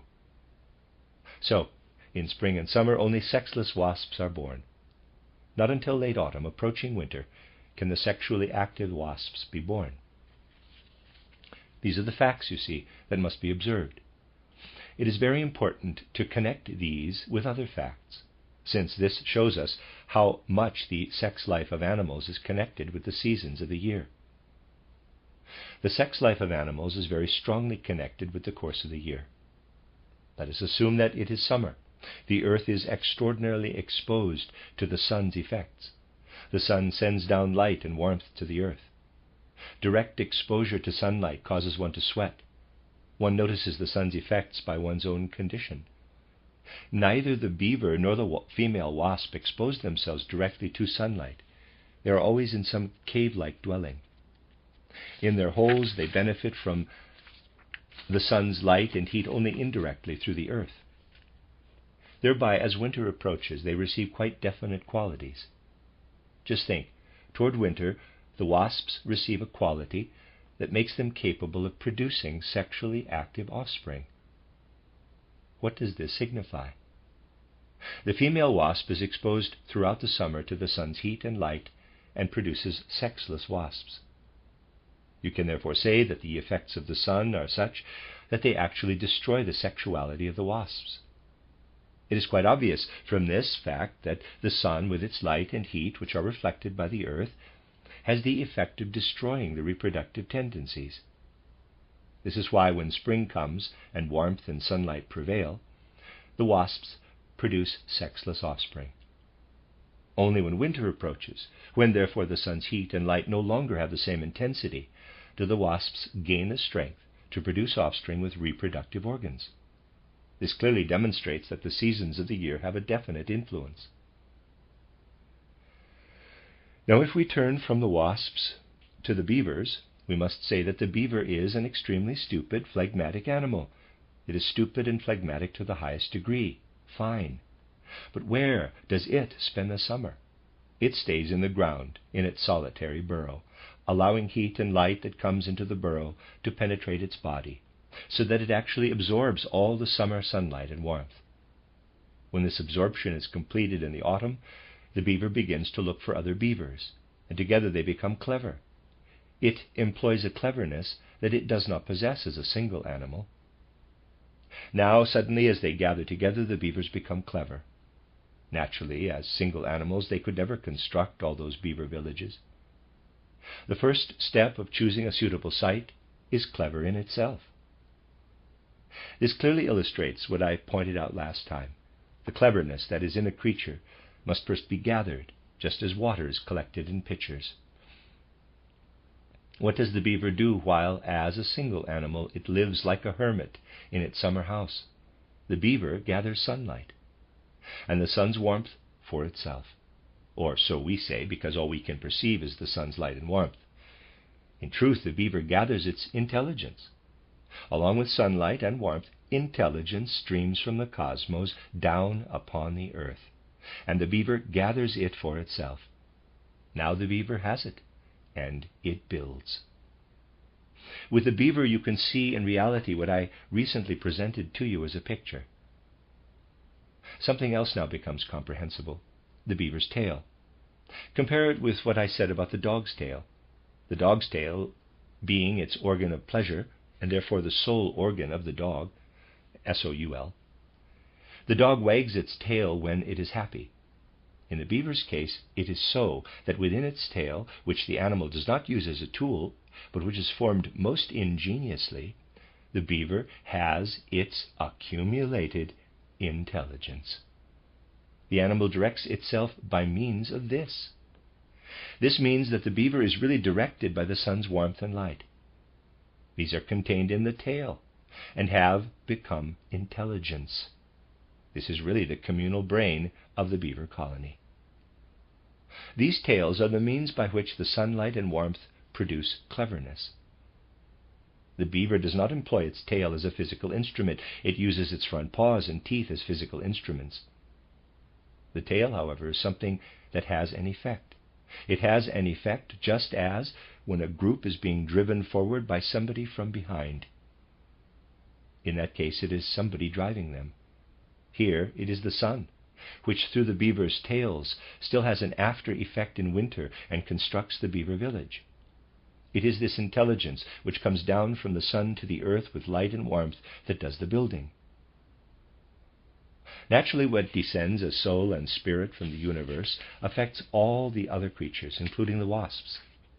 How does it affect the wasps?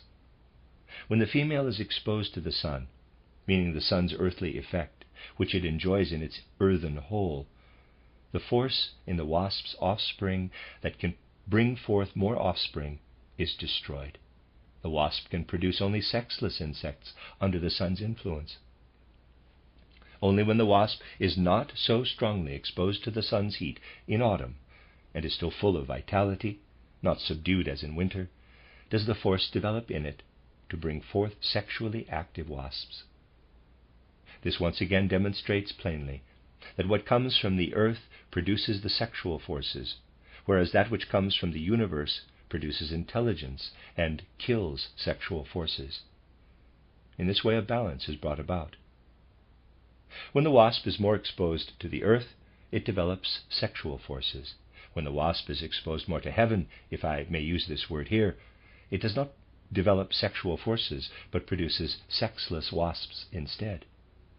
These sexless insects have in themselves the cleverness to construct a whole wasp's nest. Who, in fact, builds this nest? The sun builds it through the sexless wasps.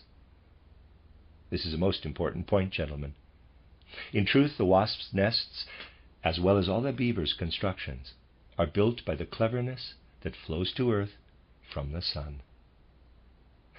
This is plain to see when all the facts are brought together. That is why I said to you that all speculation indulged in after something has been observed doesn't do a bit of good. Only when facts are compared and related to each other is a sound opinion gained. People simply look at the isolated facts, and this is why there is so much that is not to the point.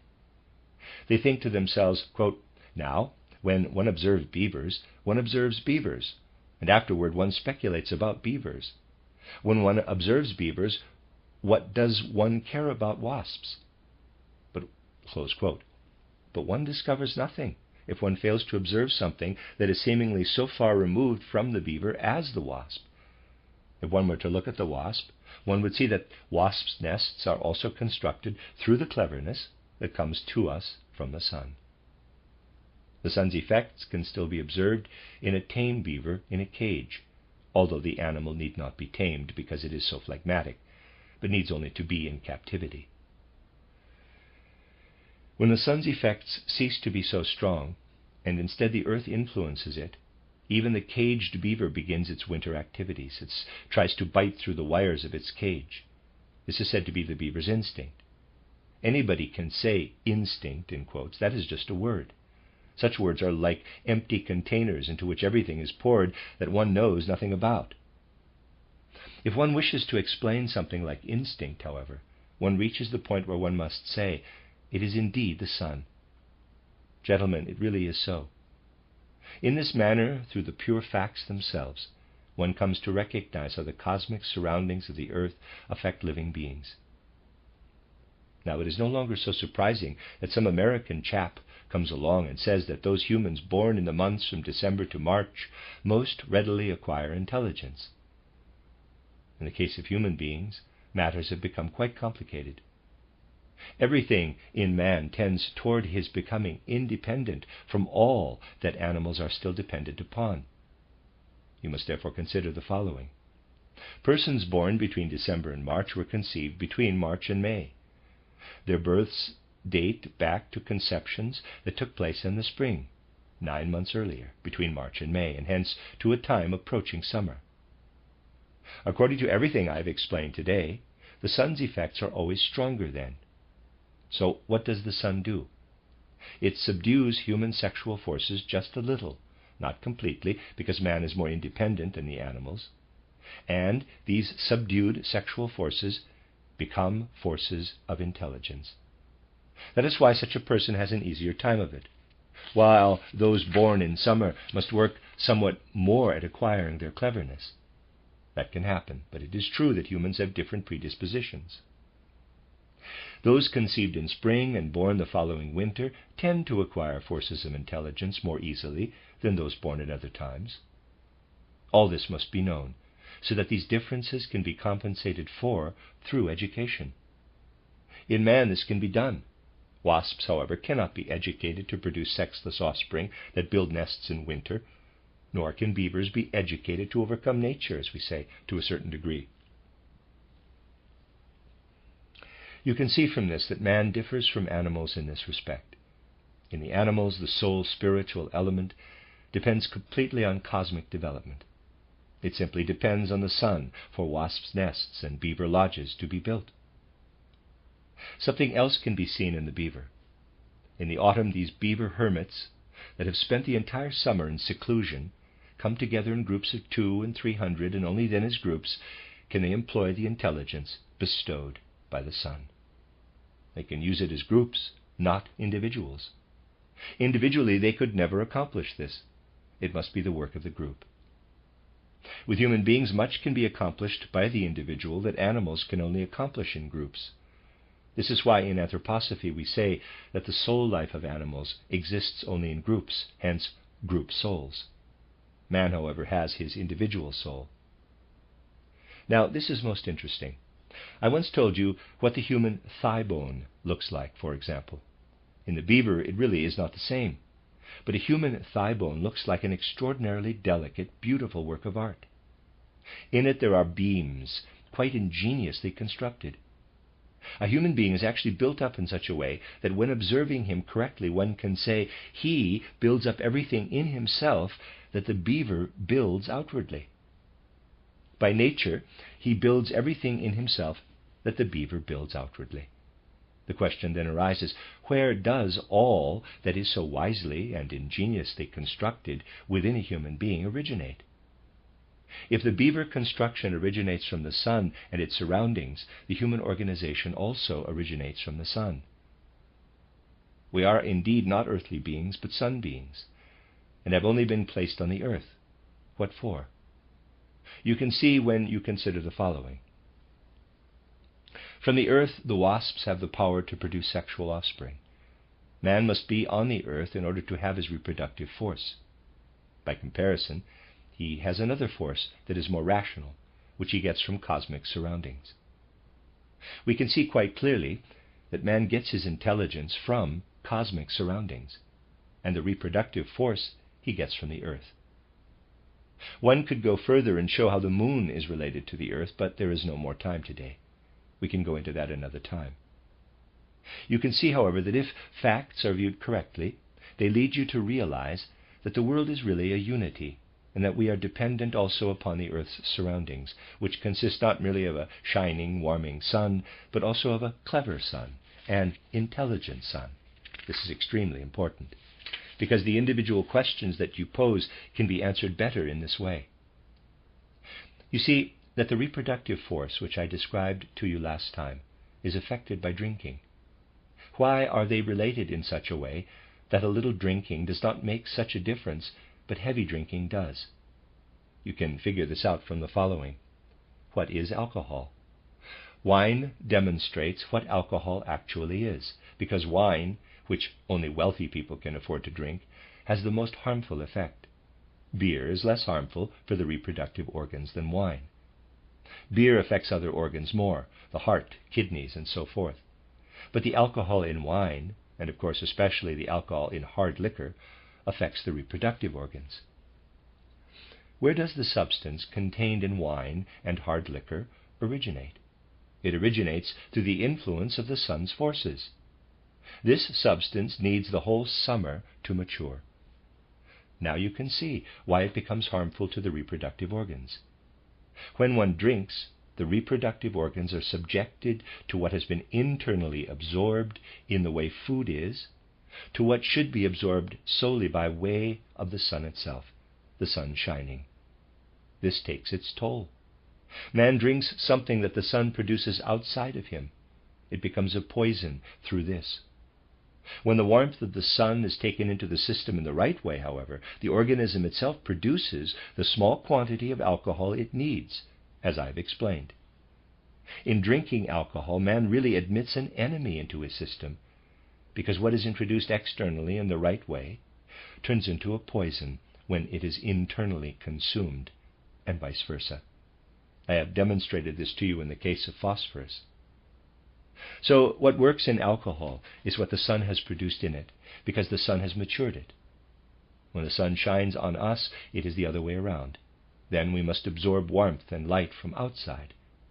When we consume alcohol, however, we warm ourselves inwardly. The same force that is our friend when we make use of it outwardly becomes our enemy when we use it internally. The same is also true in nature. There are forces in nature that work beneficially from one direction, but when they work from the opposite direction, they work as poisons. We can gain understanding only when we examine this in the right way. I wanted to add this so that you could understand better everything that relates to Mr. E's question. Now, think all this over. Should you wish to ask further questions, I hope to be here next Saturday. The end of lecture discussion number 13. You are listening to RudolfSteinerAudio.com. If you are listening to the podcast of this, it is located at rudolfsteiner.podbean.com. Please consider becoming a patron. This is a reading of a collection of lectures, discussions that Rudolf Steiner gave to the workmen at the First Goetheanum. It was previously published in 2 volumes as Health and Illness. This is 1 volume now, Collected Works, volume number 348, entitled From Comets to Cocaine, translated by Matthew Barton. This is the 14th discussion lecture of 13 January 1923, entitled The Effect of Nicotine, Vegetarian and Meat Diets, on Taking Absinthe, Twin Births. A question is raised concerning the effects of vegetarian and meat diets and of nicotine. Concerning conception, how is it possible that women bear sons if none of the ancestors had sons? How can the birth of 2 sets of twins be explained? What influence does absinthe have on semen? What is the difference between the ages of wasps and bees? Dr. Steiner. The matters I have discussed regarding bees naturally refer only to bees and not to wasps. Bees differ from wasps, so my statements refer to bees, not wasps. Now we shall try to go into these questions. The first asked about the influence of nicotine, and therefore of the poison that is introduced into the human body through smoking and through tobacco in general. First, we must be clear how the effect of nicotine shows itself. The effect of nicotine shows itself above all in the activity of the heart.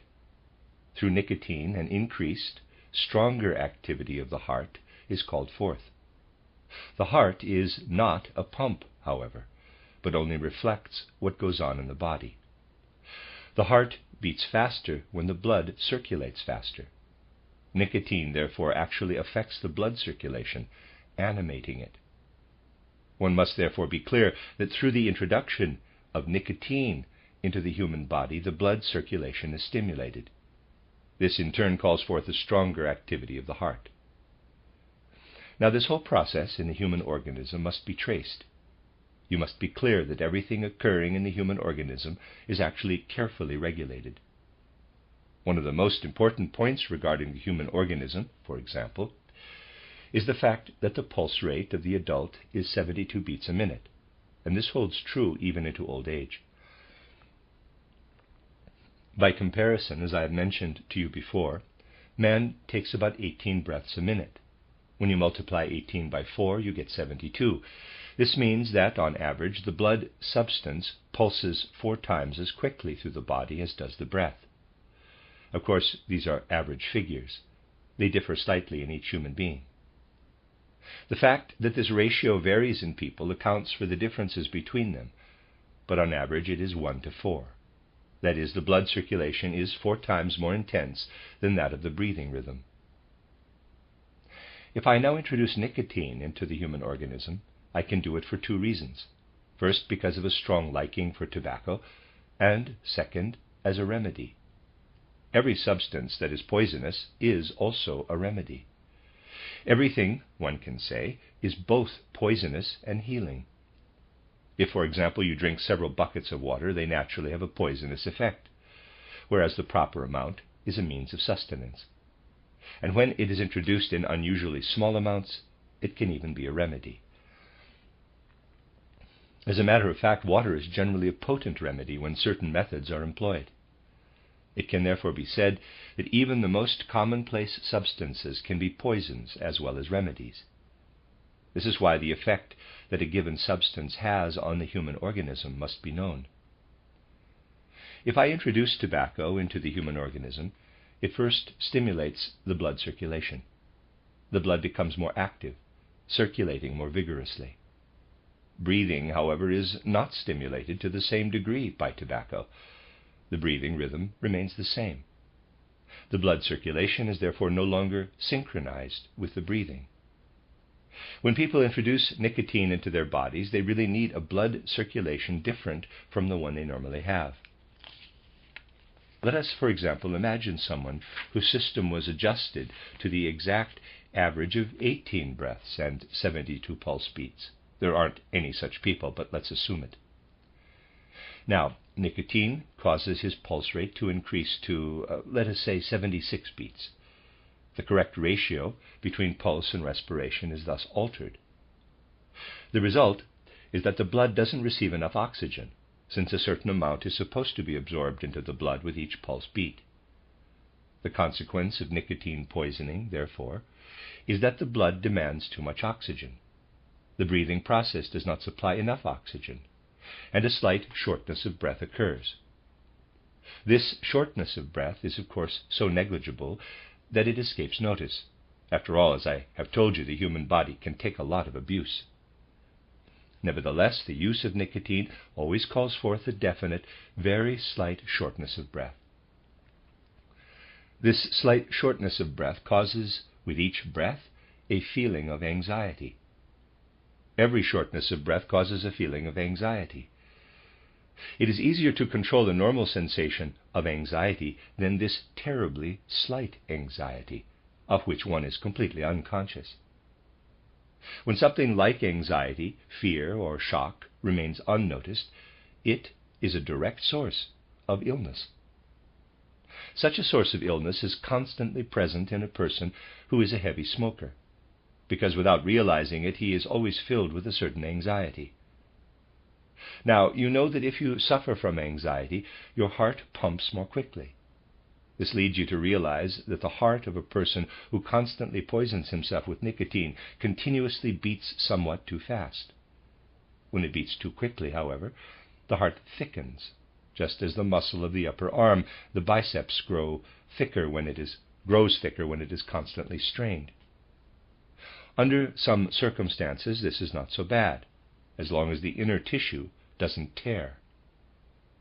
If the heart muscle, it is also a muscle, becomes too thick from overexertion, however, it exerts pressure on all the other organs, with the result, as a rule, that beginning from the heart, the blood circulation becomes disturbed. The circulation of the blood cannot be initiated by the heart, but it can be disturbed when the heart is thickened. The next consequence of a thickened heart is that the kidneys become ill, since it is due to the harmonious activities of heart and kidneys that the entire human bodily organization is kept functioning properly. The heart and kidneys must always work in harmony. Naturally, everything in the human being must harmonize, but the heart and kidneys are directly connected. It quickly becomes apparent that when something is amiss in the heart, the kidneys no longer function properly. Urinary elimination no longer works in the right way, with the result that man develops a much too rapid tempo of life and comes to wear himself out too quickly. A person who takes into his body too much nicotine in relation to his bodily proportions, therefore will slowly but surely deteriorate. Actually, he gradually perishes from a variety of inner conditions of anxiety that influence the heart. The effects of states of anxiety on the activities of the soul can easily be determined. In people who have introduced too much nicotine into their bodies, it becomes noticeable that gradually their power of thought is also impaired. The power of thought is impaired because man can no longer think properly when he lives in anxiety. Nicotine poisoning, therefore, can be recognized by the fact that such people's thoughts are no longer quite in order. They usually jump to conclusions much too quickly. They sometimes intensify this overly rapid judgment to paranoid thoughts. We can therefore say that the use of nicotine for pleasure actually undermines human health. In all such matters, however, you must consider the other side. Smoking is something that has only come about in humanity's recent evolution. Originally, human beings did not smoke, and it is only recently that the use of tobacco has become fashionable. Now, let us look at the other side of the coin. Let us assume that a person's pulse beats only 68 instead of 72 times per minute. Such a person, whose blood circulation is not animated enough, now begins to smoke. You see, then his blood circulation is stimulated in the right direction from 68 to 72, so that his blood circulation and breathing harmonize. If, therefore, a doctor notices that an illness is caused by weak blood circulation, he may even advise his patient to smoke. As was said before, when the blood circulation is too rapid relative to breathing, one is dealing with terrible conditions of anxiety, which, however, do not become conscious. If, for some reason, a person's blood circulation is too weak, however, this makes itself felt by the fact that he goes around wanting to do something, but not knowing what. This is also a characteristic phenomenon of illness. There are people who go around wanting something, but they do not know what it is that they want. Just think how many people go around without knowing what they want. One commonly says that they are dissatisfied with life. They are the people who, for example, somehow drift into some profession which then does not suit them, and so forth. This is really due to a blood circulation that is too weak. With such a person, one can actually say that it is beneficial to administer nicotine to cure him. If smoking is agreeable to him, one need not prescribe nicotine in medicinal form, but one can advise him to smoke if previously he wasn't a smoker.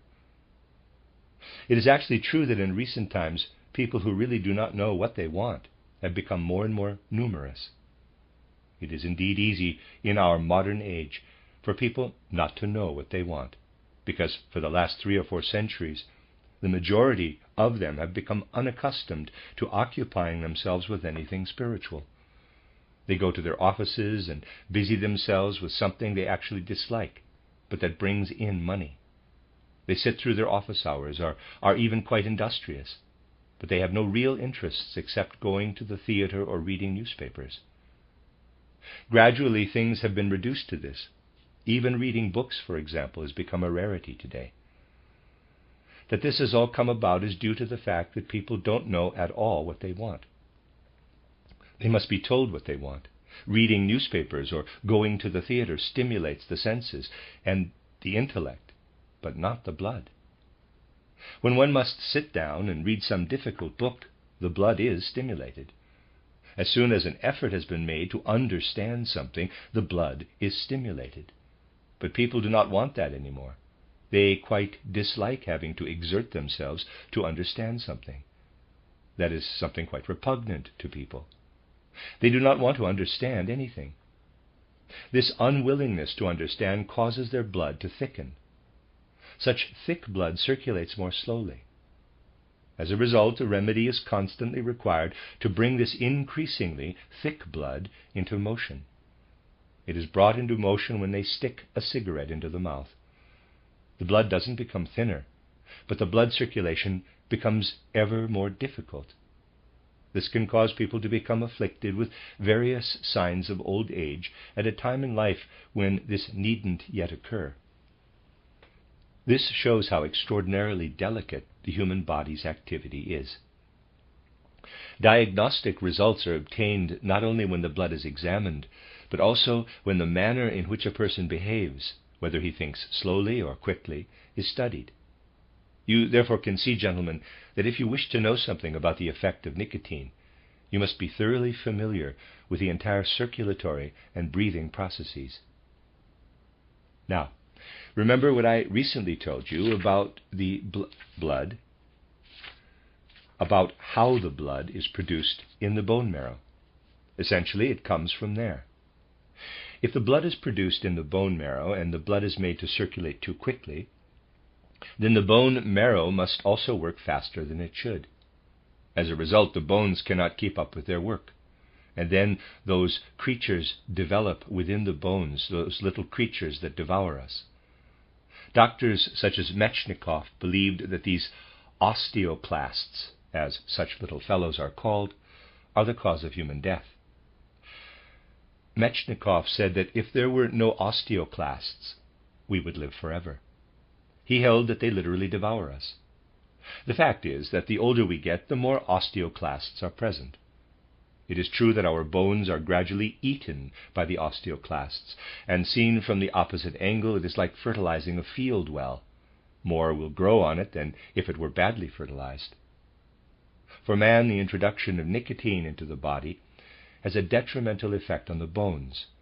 But for these cannibalistic bone devourers, the osteoclasts, it creates the best environment possible.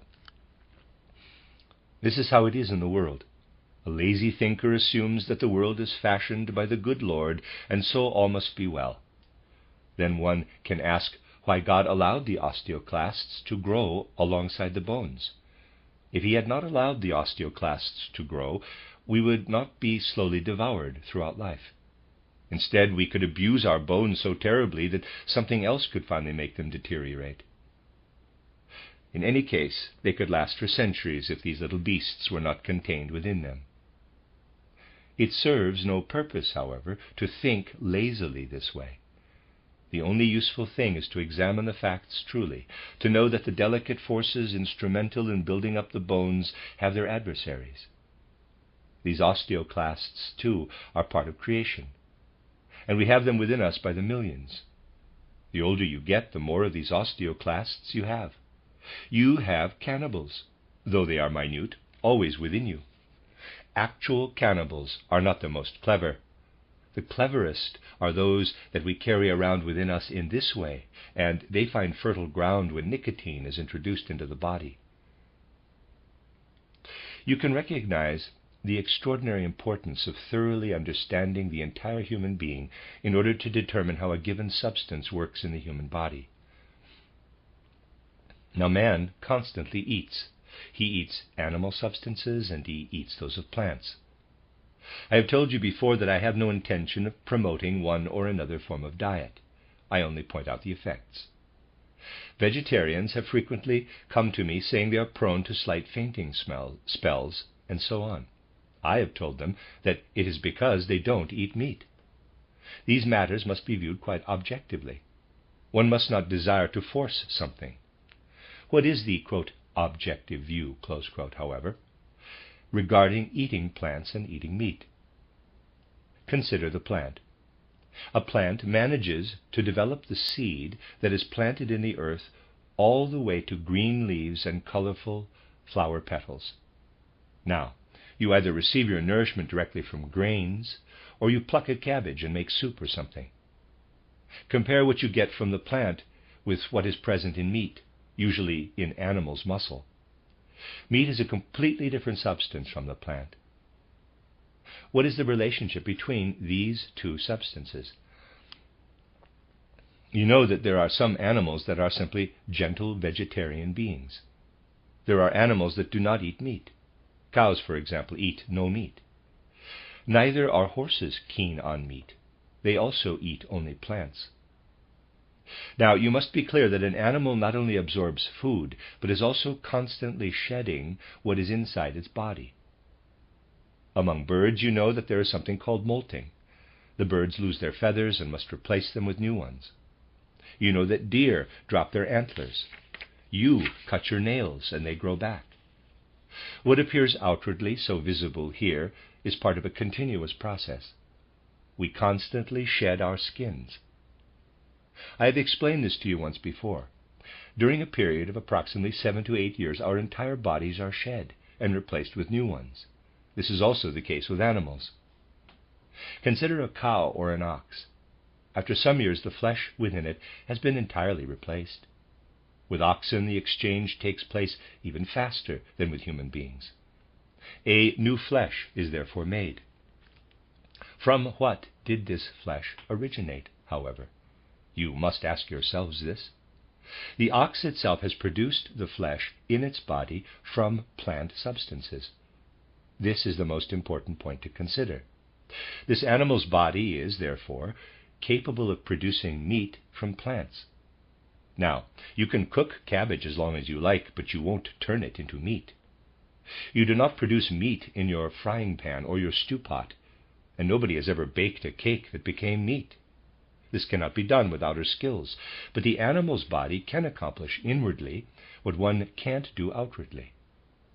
Flesh is produced in the animal's body, and forces to do this must first be present in the body. With all our technological forces, we have none by which we can simply produce meat from plants. We don't have that. But in our bodies and in animal bodies, there are forces that can make meat substance from plant substance. Now, This is a plant, and there's a sketch, that is still in a meadow or field.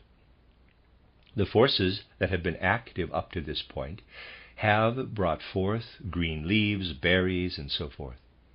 Imagine a cow devours this plant. When the cow devours this plant, it becomes flesh in her. This means that the cow possesses the forces that can make this plant into meat. Now imagine that an ox suddenly decided that it was too tiresome to graze and nibble plants, that it would let another animal eat them and do the work for it, and then it would eat the animal. In other words, the ox would begin to eat meat, though it could produce the meat by itself. It has the inner forces to do so. What would happen if the ox were to eat meat directly instead of plants? It would leave all the forces unused that can produce the flesh in him. Think of the tremendous amount of energy that is lost when the machines in a factory in which something or other is manufactured are all turned on without producing anything. There's a tremendous loss of energy. But the unused energy in the ox's body cannot simply be lost. So the ox is finally filled with it. And this pent-up force does something in him other than produce flesh from plant substances. It does something else in him. After all, the energy remains. It is present in the animal, and so it produces waste products. Instead of flesh, harmful substances are produced. Therefore, if an ox were suddenly to turn into a meat eater, it would fill itself with all kinds of harmful substances, such as uric acids and urates. Now, urates have very specific effects. The specific effects of urates are expressed in a particular affinity for the nervous system and the brain. The result is that if an ox were to consume meat directly, large amounts of urates would be secreted. They would enter the brain, and the ox would go crazy. If an experiment could be made in which a herd of oxen were suddenly fed with pigeons, it would produce a completely mad herd of oxen. That is what would happen. In spite of the gentleness of the pigeons, the oxen would go mad. You see, such a matter naturally testifies against materialism, because if oxen only ate pigeons, and if only the material element were effective, they would have to become as gentle as the pigeons. That would not be the case at all, however. Instead, the oxen would turn into terribly wild, furious creatures. This is proved by the fact that horses become extremely violent when fed a little meat. They begin to grow wild because they are not accustomed to eating it. This, of course, applies also to human beings. It is very interesting that historically, a part of Asia's peoples is strictly vegetarian. These are gentle people who rarely wage war. In the Near East, people began to eat meat and thus brought about the madness of war. The peoples of the Asian nations transform plants into flesh by making use of the forces that otherwise are left unused, unconscious. Consequently, these people remain gentle, whereas the meat eaters of other nations do not remain so gentle. We must be clear that people have only gradually become mature enough for such deliberations as we are presenting here. When people began to eat meat, it could not be considered in the way we have just done. It all arose from feeling and instinct. You see, the lion continually devours meat. He is no plant eater. The lion also has very short intestines, unlike the plant-eating animals whose intestines are very long. This is also the case in humans. If a person is born into a certain race or people whose ancestors ate meat, then his intestines will already be shorter. They will be too short for pure vegetarianism. If, in spite of that, he eats only plants, he will have to practice all sorts of measures to remain healthy. It is certainly possible to be a vegetarian today, and it has many points in its favor. One of the main advantages of eating only vegetables is that one does not tire as quickly. Since no uric acid and urates are secreted, one does not tire as quickly, but will retain a clearer head and think more easily, if one is in the habit of thinking. A person who cannot think does not gain anything by freeing his brain from urates, because it is necessary for the whole human organization to harmonize. In any case, Through self-control, a person can become a vegetarian today. Then he uses those forces that in people who eat meat are simply left unused. Now, I wish to call your attention to a strange phenomenon. If you look around in the world, you will find that there is an illness that quickly undermines human health. It is so-called diabetes, the sugar sickness. First, sugar is discovered in the urine, and man soon succumbs to the body's deterioration, which is caused by an overabundance of sugar. It is a truly fatal illness. Sugar is also what keeps the human being inwardly strong when taken in the right way. This can even be verified by statistics. Much less sugar is consumed in Russia than in England. This really accounts for the entire difference between the Russian people and the English. The English are self-aware and egotistical. The Russians are unselfish and physically not as vigorous. This is related to the lower sugar consumption in Russia than in England, where a large amount of sugar is eaten in the food. The human body, however, requires the assimilation of an amount of sugar. Just as the bones support a human being, so the amounts of sugar circulating in his body sustain him. If then too much sugar is eliminated in the urine, too little is taken up by the body, and the health is undermined. This is diabetes. Diabetes is today more prevalent among Jews. Certainly others also have diabetes, but it occurs with particular frequency today among Jews. These people have a tendency to diabetes. The Jew has more difficulty absorbing sugar, yet on the other hand he requires it.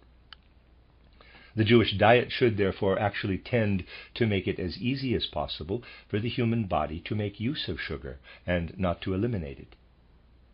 If you read the Old Testament, you will find a variety of dietary rules that to this day are observed in restaurants that serve kosher food.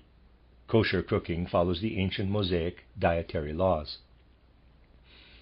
If you study these, you will find the essence lies in the fact that Jews should eat food that allows the greatest assimilation of sugar, since this people has difficulty absorbing it. Pork makes the assimilation of sugar extremely difficult.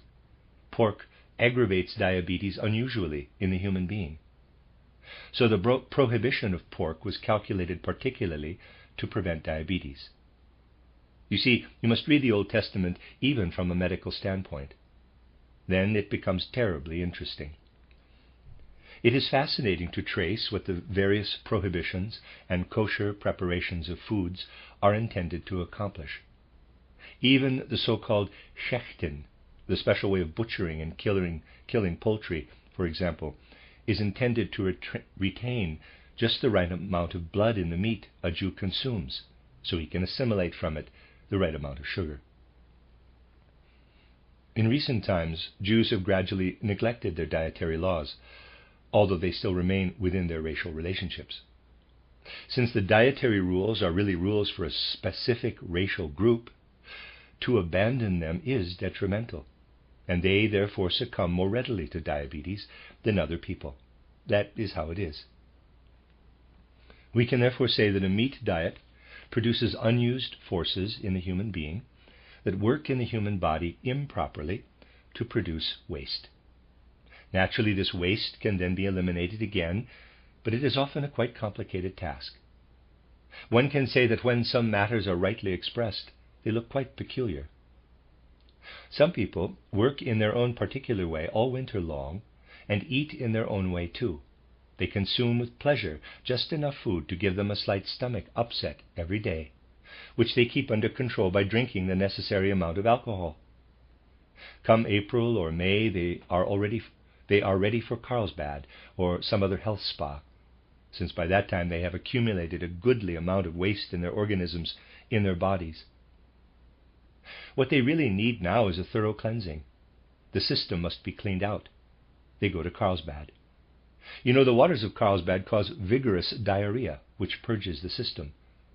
This done, they can return home and begin all over again. As a rule, no more is necessary than to go to Carlsbad every year.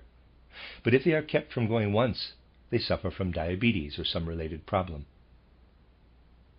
From the standpoint of an affluent society, it does not sound too bad to say that so-and-so is going to Carlsbad. In reality, it means using manure buckets to put one's body back in order. This is what drinking the waters and taking the baths of Carlsbad accomplishes. The system is thoroughly purged and is then all right again for a while. Naturally, this is no way to raise the level of national health. Ultimately, the quality of all foods processed and sold on the market is geared to the eating habits of a person who can afford to go to Carlsbad or a similar spa. One who cannot afford to go to Carlsbad also has to eat, but he can't be purged without the money. No other foods are available to him. Therefore, we must start with medicine in order to set social life on the right course. Naturally, one could expound on this subject much longer. If I have forgotten something today, however, I shall try to tell you about it in the course of time. Concerning absinthe, I only wish to add that it actually works quite similarly to the alcohol in wine. The difference is that while wine directly ruins our physical substance, though sleep evens matters out somewhat, absinthe also ruins our sleep. With absinthe, a person gets a hangover during sleep, and he is therefore prevented from sleeping well. One must sleep, however, if one drinks alcohol. Ordinarily, too much drink must be slept off. This is testified to by the expression "to sleep it off." Sleep has a beneficial effect on alcohol intake and evens matters out. For this reason, absinthe is more damaging than ordinary alcohol, because sleep itself is ruined. Now you need to consider how our hair, for example, grows more rapidly during sleep. A person who shaves knows that when he sleeps particularly late on a given day, he is more in need of a shave when he wakes. Have you noticed this? And there's an answer, oh yes. When our soul activity is absent from the body, whiskers grow very quickly. Sleep is there to stimulate growth forces in the physical body. Absinthe, however, extends its effects even into sleep. And with absinthe drinkers, sleep does not neutralize these effects. In women who drink absinthe, the red corpuscles of the blood are even ruined in sleep, and in men the white corpuscles are ruined. Something else is at work here. Since absinthe works all the way into sleep, a woman's monthly period is very strongly influenced. Irregularities then occur that become even more pronounced in her descendants. The result is that ovulation, which should occur every 4 weeks, takes place irregularly. The main thing that can be said about absinthe is therefore that it works similarly to the ordinary alcohol in wine, beer, or cognac, but in addition, it even ruins sleep. Though one could go into more detail, I wish to say something concerning the other question that was asked about twins. In identical twin births, fertilization occurs just as it does for single births. A male sperm penetrates the female egg cell, which then closes itself off. All the other processes take place within it. The number of offspring derived from this egg is determined by something quite other than the number of male sperm. Only one sperm enters the egg, whereas the whole world has an influence on the developing offspring. They are created by the forces of the entire universe. What I have to say now sounds somewhat curious, but it is the truth. It can happen that shortly after fertilization, the woman is subjected again to the same influences from the cosmos. This is what I mean. Let us assume that fertilization occurs during the time of the waning moon. The woman is then exposed to certain forces in the cosmos that originate from a certain portion of the moon. Now, in the first 3 weeks after fertilization, the initial processes are completely indefinite. Nothing can yet be distinguished. After 3 weeks, the human being is just a minute little fish-like thing. Before that, everything is indefinite. The 3 weeks run their course always in such a way that almost anything can develop from the human germ. And if things are just right and the woman now comes under the influence of the waxing moon, then the same external influences as before are again present. Some effects have already been present from the waning moon. Now the waxing moon also has an influence, and the birth of twins can come about. It can also be possible that a woman might consciously be eager to have a child, but subconsciously she harbors a certain antipathy, perhaps a totally unconscious antipathy, toward bearing children. She need only have a certain antipathy toward the man she has married. Such antipathies also exist. Then she herself holds back the rapid development of the so-called embryo, the human germ. The influences that should have an effect once work several times from the cosmos, and thus triplets can result. Even quadruplets have been born. All this is never caused by fertilization, however, but by other influences, the outer influences of the cosmos. If identical twin births were to occur at fertilization, the twins would certainly turn out to be different from each other, since they would have had to originate from different sperm. Twins can indeed also come from 2 eggs rather than 1. But the striking feature of identical twins is that they are alike even in unusual characteristics. Even what comes about at a later age, for instance, develops in the same way in identical twins. The reason is that they emerge from 1 egg. So you must realize that it is not fertilization which is different in the case of identical twin births, but rather the outer influences at work. The end of lecture discussion number 14. You are listening to RudolfSteinerAudio.com. If you are listening to the podcast of this, it is located at RudolfSteiner.podbean.com. Please consider becoming a patron. This is a reading of a collection of lectures, discussions that Rudolf Steiner gave to the Workmen at the First Goetheanum, and it was previously published in 2 volumes as Health and Illness, here in 1 volume, Collected Works, volume 348, entitled From Comets to Cocaine, revised translation by Matthew Barton. This is lecture discussion number 15 of the 20th of January 1923, entitled Diphtheria and Influenza, Crossed Eyes. A question is raised concerning why in one family 4 mute children were born along with normal children. In his youth, the father of the children tore the tongues out of birds. Could the 4 mute children be his punishment? Another question. Influenza, in which people suffer from double vision, is so frequent now. What is the cause of this? Dr. Steiner. Were the children who cannot speak born one after the other in this family? Or were the children who could speak born in between? The questioner. The mute children were born one after the other. Dr. Steiner. It is difficult to speak about such a case when one is not thoroughly familiar with it. We shall take up the question about influenza later. This first case, however, is difficult to judge when one is not familiar with the details.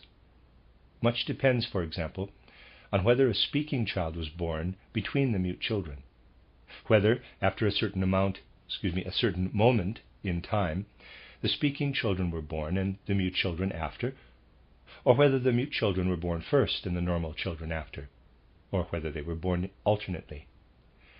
Muteness in children naturally can be caused by any number of factors. If these children can hear and are only mute, not deaf-mute, something about which one can sometimes be in error, of course. If they truly hear, and the problem therefore lies in the speech apparatus, then one must figure out how the father or mother could have influenced it. Without thoroughly knowing this case, however, it is really risky to talk about it. One would have to know the age of both parents. Much depends on whether both parents were already old when they had the children, or whether they were still young. Another factor is whether the mother or the father is the older. Much depends on all this. Then, the character of both parents also plays a part. Whether or not it is important that the father tore out the tongues of birds in his youth, as you say, can be determined only after all the other questions have been answered. Such a consideration depends on whether the man was perhaps cruel in his youth. The characteristic of cruelty, as such, does come into consideration. To speak of a punishment, however, is out of the question here. First, punishments do not exist, and second, if they did, this certainly would not be a punishment for the father. To say that the children were born mute to punish the father for his cruelty reminds me of the story of the boy whose hands froze and who said, quote, "This serves my father right for not buying me gloves," close quote. When somebody is as terribly afflicted as these 4 children, it is not a punishment for the father. He is much less affected than the 4 children, although his cruelty must be considered. Again, certain other definite matters must be considered here. In relation to children's age, you can see that if a person develops a quality as a youth, let us say one develops a quality of cruelty or something similar at age 11, for example, the onset of such a tendency always recurs after about 3.5 years. This individual would then express cruel tendencies again at 14.5 or 15, then again at 18, at 21.5, and so forth. Imagine if conception occurs during the period when such a tendency recurs. The conception itself can be a kind of cruelty, and naturally can work harmfully. In this roundabout way, all such matters naturally can come under consideration. A connection can only be claimed, however, if all other factors have been excluded. I have told you what a difference there is between winter births and summer births. One would have to determine from the ages of these children whether the earlier births perhaps occurred in the summer or in the winter, and so forth. This is why I say that to approach the problem conscientiously, one must know all the details. When you become acquainted with the whole case, we can talk about it. I would be glad to do so. You do not know, for example, whether the 4 mute children were the older or the younger ones. It must definitely be established whether or not this tendency to bring forth mute children was later cured, or whether it appeared only after the 4 speaking children were born, in which case the reason would have to be discovered somewhere after the birth of the 4th child. So we would first have to be familiar with all the factors. Regarding the question about the flu, it is related to all the diseases, such as bronchitis, that can afflict the human head or the organs of the upper chest, but I will refer particularly to illnesses such as diphtheria and influenza that are so widely prevalent just now. These diseases afflict the upper part of the human body, and they have a definite peculiarity. They can best be studied by examining diphtheria. Here, one really can learn the most. You know well that those who study medicine in the ordinary sense today do not know much about the flu. Therefore, the descriptions given by doctors of the symptoms that appear with the flu are quite inexact. When I see people suffering from influenza, I must always turn my attention to something other than the symptoms that the doctors pay heed to, because the flu is actually a kind of brain illness. The flu is really an illness of the brain. I shall say more about this later. The following points must especially be taken into consideration regarding diphtheria. First, if you look at a child suffering from diphtheria, adults can also suffer from it. You can see a membrane in the throat. This membrane, this formation of tissue, is usually what can cause suffocation in diphtheria. This formation of tissue is thus the first important factor. The second thing one notices in diphtheria is that the heart of a diphtheria patient is always attacked. The heart does not function properly. The third aspect of diphtheria is that even if the patient is not strongly afflicted by the membrane in his throat, he nevertheless has a hard time swallowing because of a kind of paralysis of the throat that occurs in addition to the membrane. Finally, the same symptom that is nowadays observed in those suffering from influenza also appears in diphtheria patients. Their eyes begin to cross and they see double. These are the most important symptoms of diphtheria that can be noted in the upper part of the body. A form of kidney ailment, unobserved in those who suffocate and die, appears as an after effect in the diphtheria patients who recover. What does diphtheria really consist of? Diphtheria can be understood only when one knows that man is actually kept alive from 2 directions, from the outside in and from the inside out. Man lives first from within his skin. The skin is a tremendously important organ, and man really lives within the skin, within his surroundings. It is like this, and there's a sketch. Here's the skin. I have already talked about it. The skin is constantly in contact with the outer air, with the external world, which causes it to become calloused.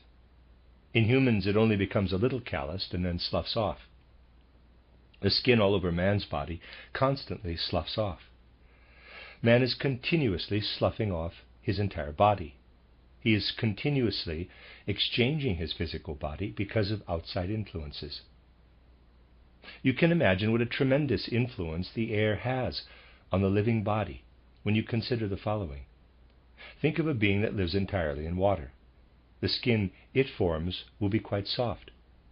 The water itself causes it to form skin that is quite soft. Particularly through the influence of sunlight, the soft skin is drawn forward, and the being in the water becomes a fish. You can hardly see the jaw of a fish because it is entirely covered with skin. Now imagine that this creature does not live in water but in the air. If this being lives in the air, it cannot form a soft skin. If this being who has lived in the water could not form a soft skin, his jaw would no longer be inside. The whole inner jaw would lie outside, and he would be a bird. The jaw of the fish in the water is simply covered with soft skin. By virtue of living in the air, the bird is equipped with an exposed jaw, a jaw lying completely outside. Thus you see the influence exerted on a creature from outside. Man, however, can form soft skin with other organs, but this soft skin is always being sloughed off, worked off. Aside from this life proceeding from the outside in, there is also a life passing outward from inside, particularly from the kidneys. Both must be active in the human being. Activity both from the skin inward and from the kidneys outward must be at work. The heart occupies a position in between and is highly sensitive to too much activity from outside or within. The heart can sense when the kidneys begin to be overactive, and it also senses when the skin's activity begins to be too strong or too weak. Now, what happens in the case of diphtheria? In diphtheria, the skin suddenly becomes weak and subdued. The activity of the skin is too weak. So a person with diphtheria suffers from too little exchange of air through the skin. Indeed, this is the main problem. The skin, including the skin of the nose exposed to the external surroundings, does not breathe enough, and it becomes too weak. The in-streaming activity, indicated in my sketch by the arrows, no longer functions properly, and the heart senses this. The heart also senses that the kidneys' work is rising upward. What is it that the kidneys are doing? The heart can no longer restrain the activity of the kidneys, which shoots upward. Long before inflammation of the kidneys, that is, nephritis, sets in, the activity of the kidneys is already shooting upward. Because the skin activity is no longer working effectively from outside, superfluous skin forms on the inside.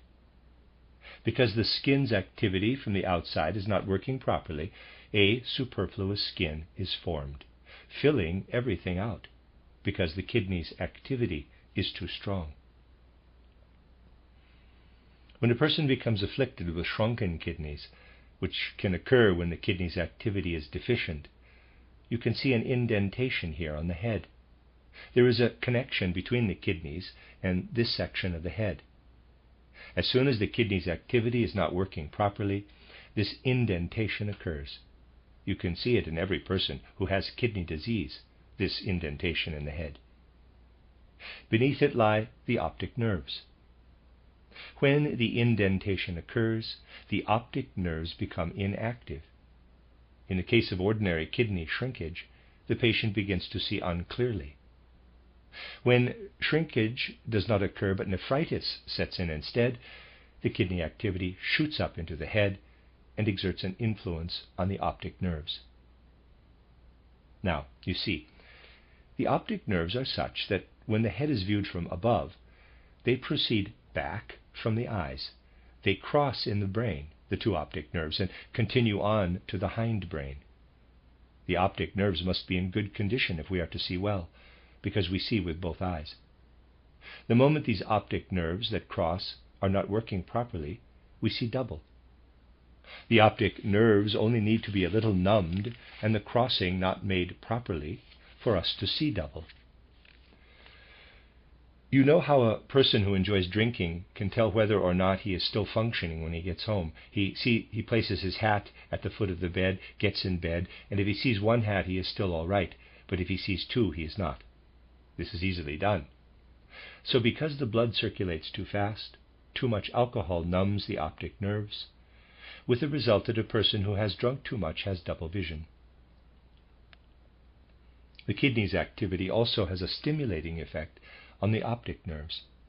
If the optic nerves do not interact properly at the point where they cross, people see double.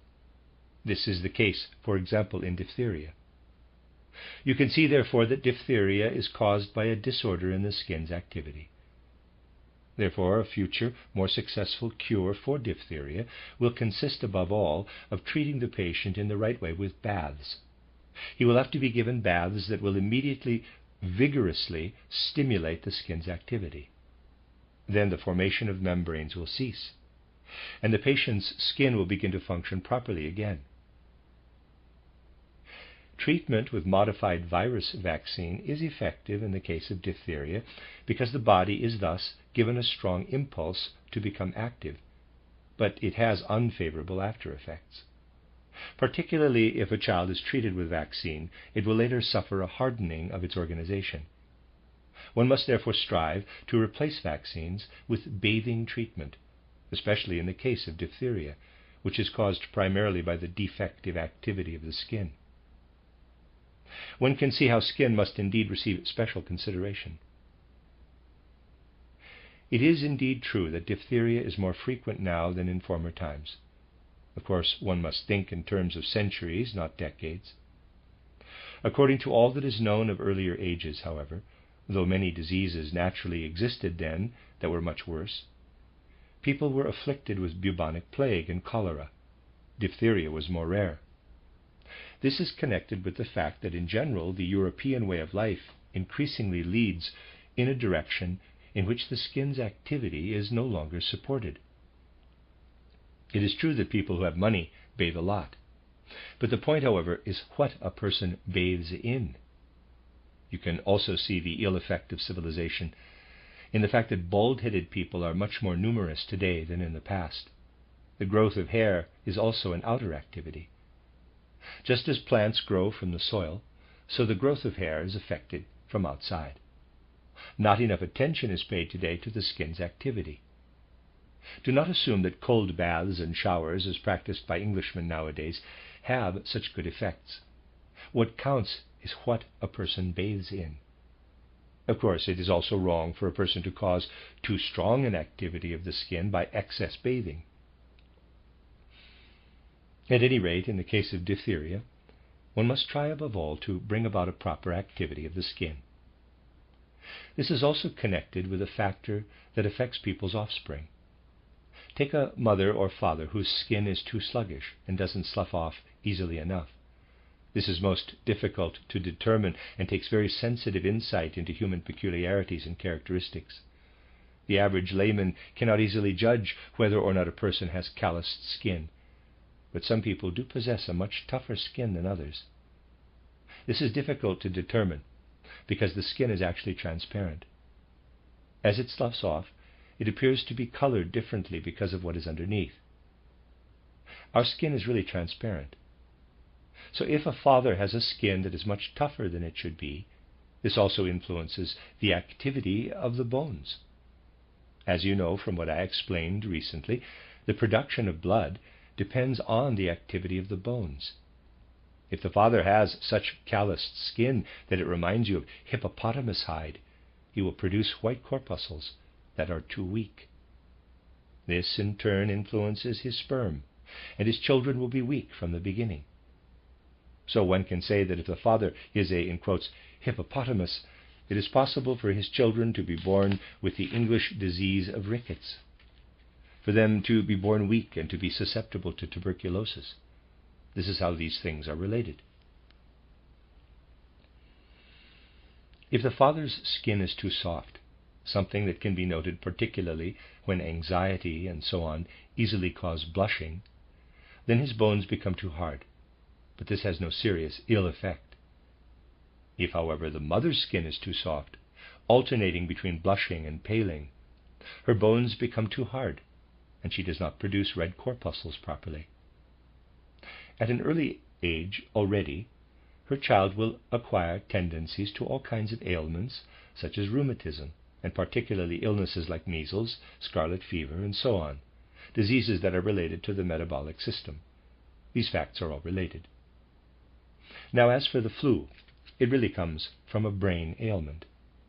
The lower part of the brain, located under the optic nerves, suffers a form of paralysis.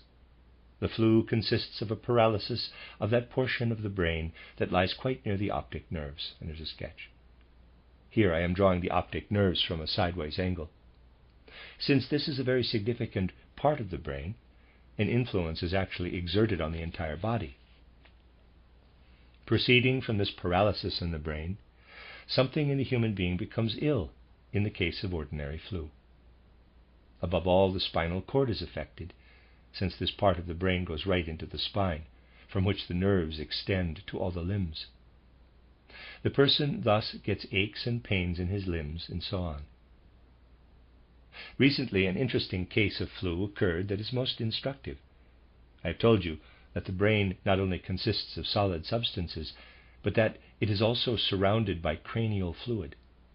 Particularly in the vicinity of this part here, pointing to a sketch, which is incapacitated during flu, much cranial fluid is present. This recent case of flu was extraordinarily interesting because the patient had one illness after another as after effects. Pneumonia with high fever, then a fall in temperature, followed by pleurisy with high fever, and then again a drop in temperature. This was followed by peritonitis with high fever that finally fell, then a kind of general paralysis, and so on. This case of flu took a different direction from that of normal flu. What happened here? You see, when studying this with the ordinary means available to medicine, it is extraordinarily difficult to figure out. The patient, a 17-year-old girl, was asked when she recovered to tell what had been going through her mind while she was ill, and the following strange thing came to light. Her parents and the doctor freely discussed her condition in the room in which she was resting, thinking it was all right to do so, since she was constantly delirious. Indeed, during her delirium, she did not appear to be aware of anything. But when she became well, she could repeat everything that had been discussed in her room. She knew and could relate it. This could be confirmed. Comprehension was therefore absent while she suffered from this severe case of flu and the subsequent illnesses. The conversations, however, remained in her memory. Much is retained in the memory after all, which at the moment may not be comprehended.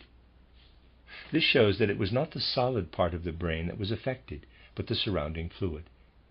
This influenced the rest of the body even more than usual, because when the solid part is partially numbed, the ensuing symptoms are brought about through the working of the solid part of the brain on the spinal cord.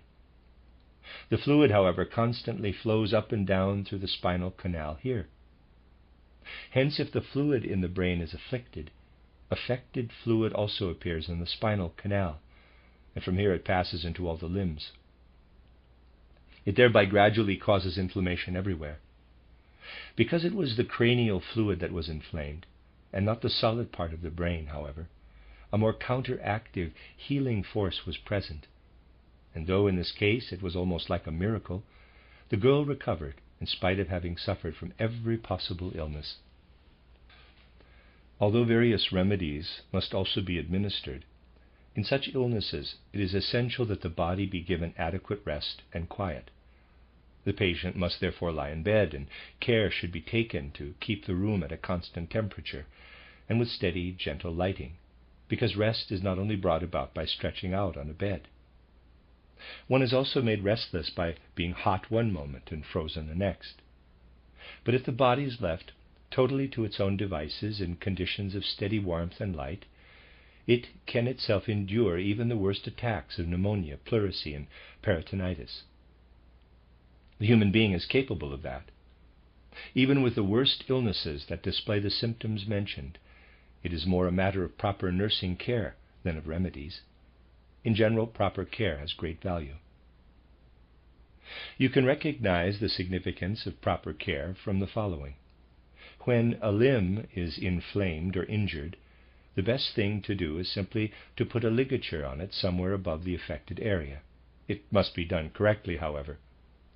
In this way, the more delicate activity of the body, the etheric activity, is brought into play, and healing begins.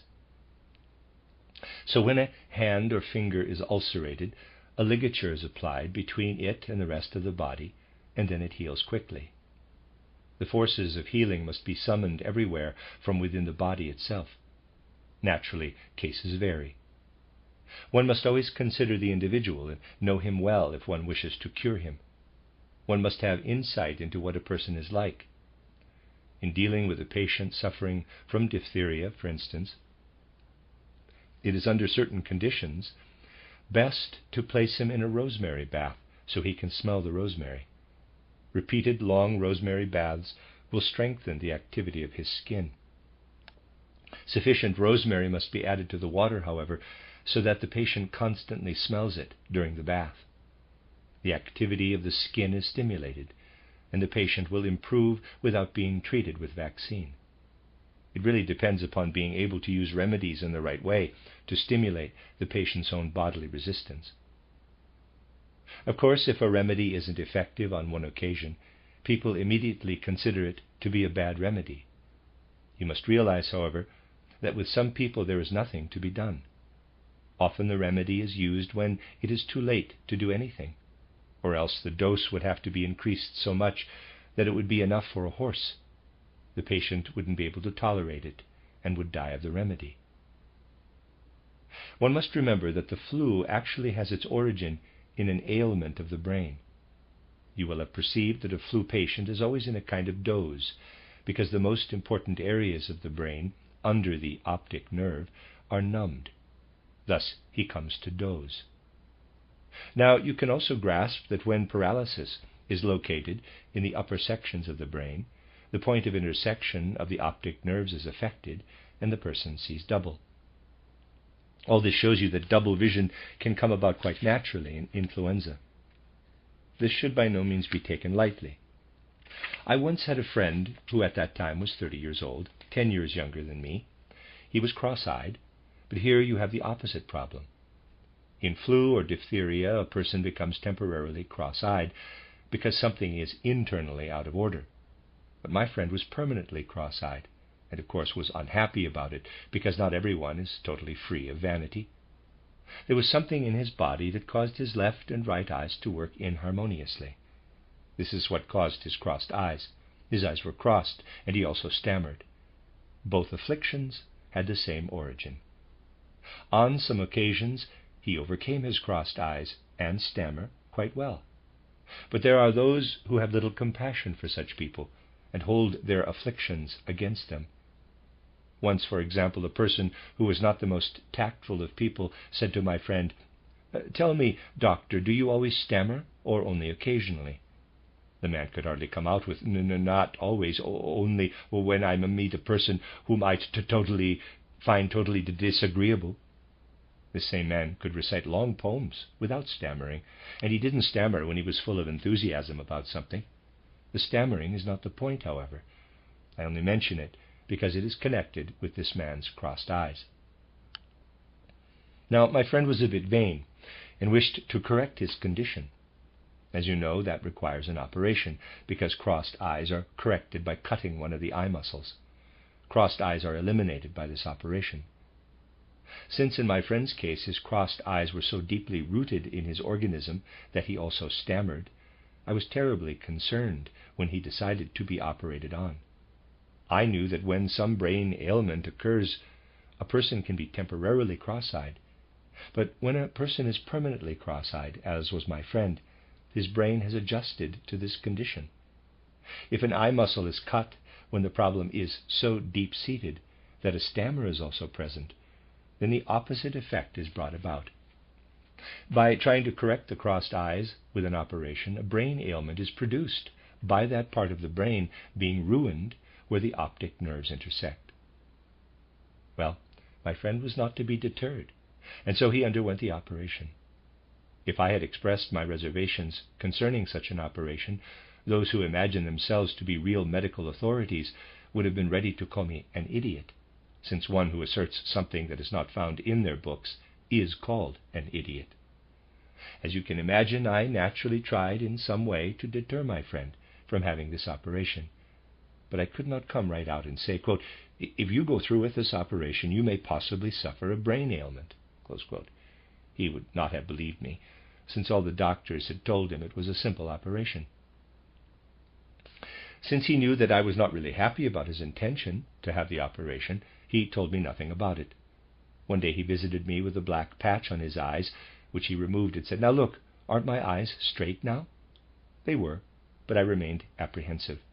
Well, no more than 2 weeks had passed before he fell ill with a brain ailment. Naturally, this brain ailment was not diagnosed as such by the doctor. What do ordinary doctors know of these relationships? How did the brain ailment manifest itself?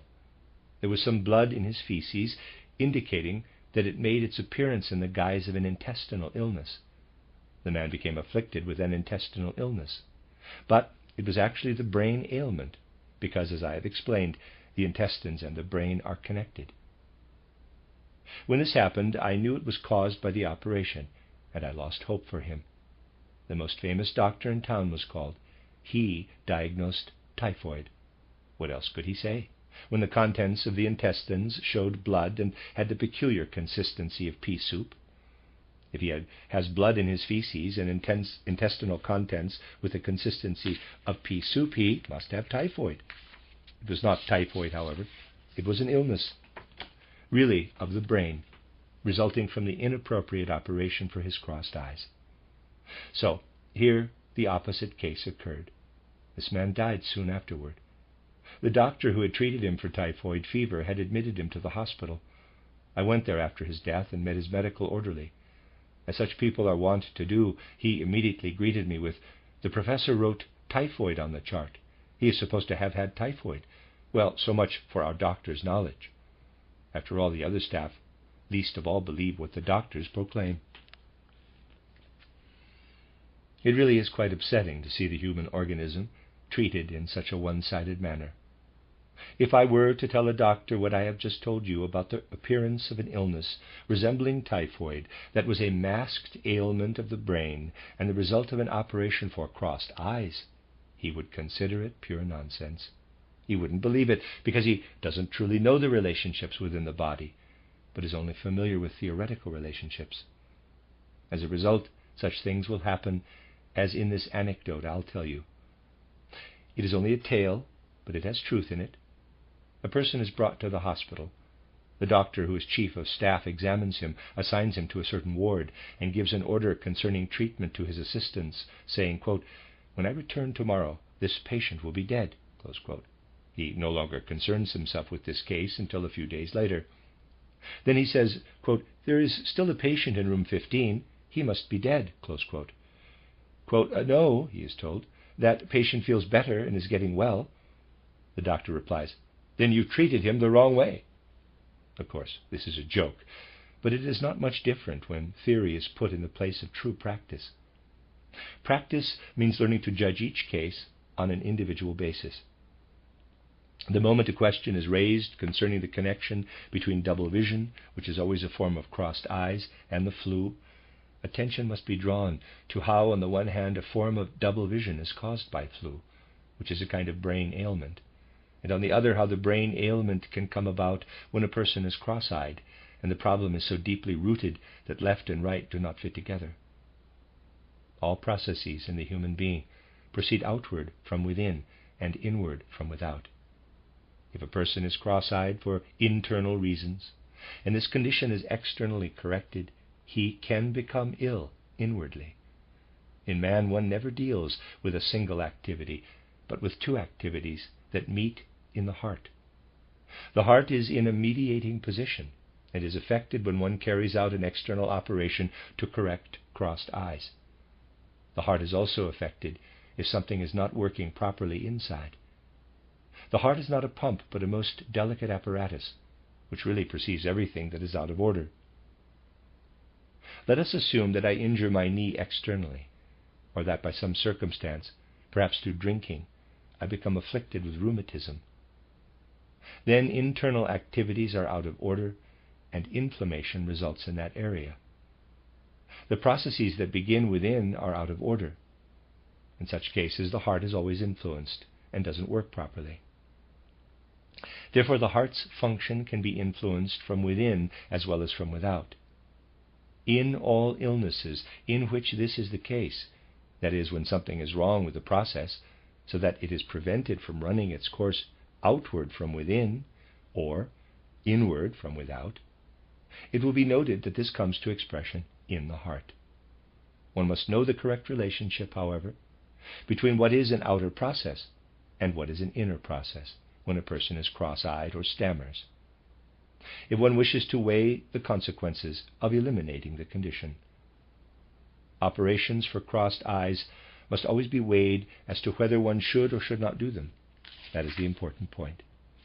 The end of lecture discussion number 15.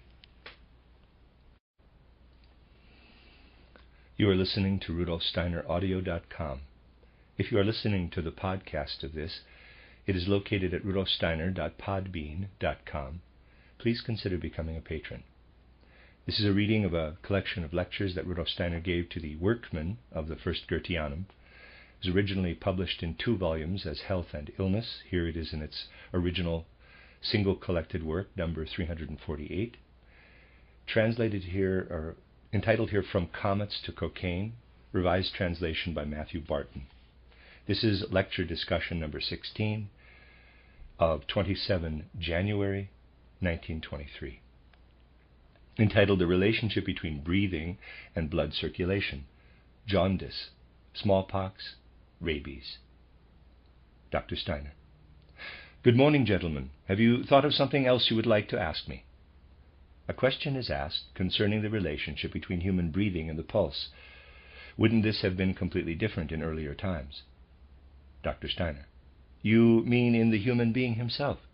Well, let's quickly review how things stand today. We have breathing on the one hand. Man is connected to the outer world through breathing, because he is constantly inhaling and exhaling air. It can thus be said that man today is constituted in such a way that he absorbs the healthy air and expels the air that would make him ill. The expelled air contains carbon dioxide. The circulation of the blood, on the other hand, is an internal process in which the blood flows through the body itself. I shall not discuss today whether it is accurate to say that the blood circulates in the body, but let us say the force of the blood circulates through the body. Now, although it varies slightly in each individual, a person takes approximately 18 breaths per minute. As for the blood, the pulse rate is 72 beats per minute. So one can say that breathing is related to blood circulation in an adult today in such a way that his pulse is 4 times faster than his breathing. Now, we must be clear what is really involved in the human being when breathing is considered in relation to his blood circulation. First, we must be clear that man breathes chiefly through the lungs, the nose, mouth, and lungs, but this is only his primary way of breathing. Indeed, with the human being, functions primarily carried out by one part of the body are also actually carried out to a lesser degree by his whole body. Hence air, or particularly the oxygen in the air, is constantly absorbed through the surface of his skin. Man therefore also breathes through his skin, and along with the ordinary breathing process of his lungs, one can also speak of his skin's breathing. If, for example, the holes of his skin, called pores, are clogged, the skin absorbs too little air. Something is not right with the skin's breathing. Man's skin must always be in such shape that he can breathe through it. Now, in the case of human beings, all outer processes can, as it were, also be found to exist inwardly. Making a sketch of a human being, we can say that breathing occurs through the entire surface of the skin, but most particularly through the lungs, in 18 breaths per minute. All this, however, requires a counterbalance in the human being, and something quite interesting makes its appearance. Man cannot breathe properly through his lungs nor through his skin, but especially not through his skin, if this counterbalance is not present. You know that a magnet has not only a north pole, a positive pole, but also a south pole, a negative pole. If man has his lungs and skin for breathing, then he also needs an opposite, and that opposite is located in the liver. We have already familiarized ourselves with the liver from various standpoints. Now we must learn to view it as the opposite of the skin-lung activity. The liver and the skin-lung activity balance each other. One could say that the liver's constant purpose is to bring into order internally what man acquires through breathing in his relation with the outer world. That is what the liver is for. Consider a disorder of the liver that may occur at any time, even in older people. It is quite difficult to diagnose when the liver is not in order, and frequently one is unaware of it because the liver is the organ, the single organ, that doesn't hurt when something is wrong with it. Man can suffer for a long time from a liver ailment without knowing of it. No one can diagnose it because there is no pain. This is because the liver is related to the most outer aspects of the human being, the skin and lungs. Internally, the liver is really something like an outer world.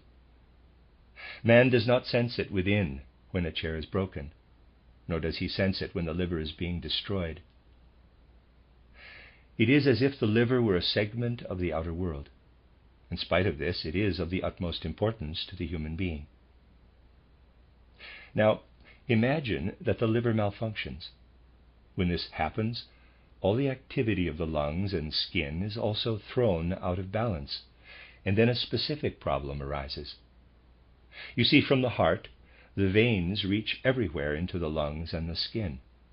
Through quite delicate blood vessels, the blood circulation reaches everywhere into the skin, into the lungs, and also into the liver. The following now takes place. If the liver's function is impaired, the blood cannot flow properly in and out of the liver. If because of a liver problem the blood flows into it too strongly, and the liver becomes overactive, too much bile is produced and the person becomes jaundiced. Jaundice occurs in man when too much bile is produced, when therefore the activity of the liver is too strong. Jaundice therefore results when overactivity of the liver pervades the body. What happens, however, when the liver's activity is too weak? The blood's activity on the surface of the skin is not compensated for. The blood which flows everywhere wishes to be compensated, and the blood in the liver investigates, as it were, whether or not the liver is behaving properly. If the liver isn't behaving properly, the blood rushes to the surface of the body to replenish itself there. What happens? Smallpox is the result. This is the connection between smallpox and a blood circulation which, due to a defective liver, has something wrong with it. The blood reaches everywhere where I have drawn a line in blue. There is also a red line signifying that oxygen from the air reaches everywhere. The circulation of the blood rightly makes a point of contact there with the breathing, and whether this occurs in the lungs or the skin really does not matter, because it balances itself out. If the air that enters through the breathing process does not make contact with the blood in the correct way, however, smallpox results. What is smallpox? Smallpox is really the result of the development of too much respiratory activity on the body's surface, or in the lungs. The person becomes too active over his surface area, and this activity causes inflammation everywhere. What can be done under these circumstances? Well, people already do the only thing that can be done in such cases. They vaccinate with cowpox vaccine. What does cowpox vaccine really accomplish? The vaccine inwardly permeates the body because the blood circulates everywhere. Whereas the blood is otherwise compensated for on the body's surface, it now has to cope with the vaccine. The overactivity on the surface is thus prevented. Smallpox inoculation does indeed have a certain significance. The blood, which is not properly engaged by the liver, is now busy with the vaccine. Generally, there is good reason for all methods of inoculation. You have perhaps heard that a large part of our healing is based on injections, because an activity occurring in the wrong place can thereby be directed to another part of the human body. Inoculation against rabies is especially interesting.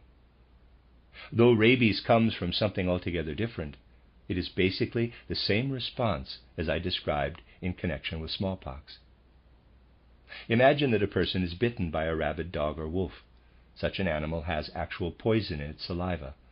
This poison now enters the victim through the bite, and the person becomes involved in detoxifying the poison.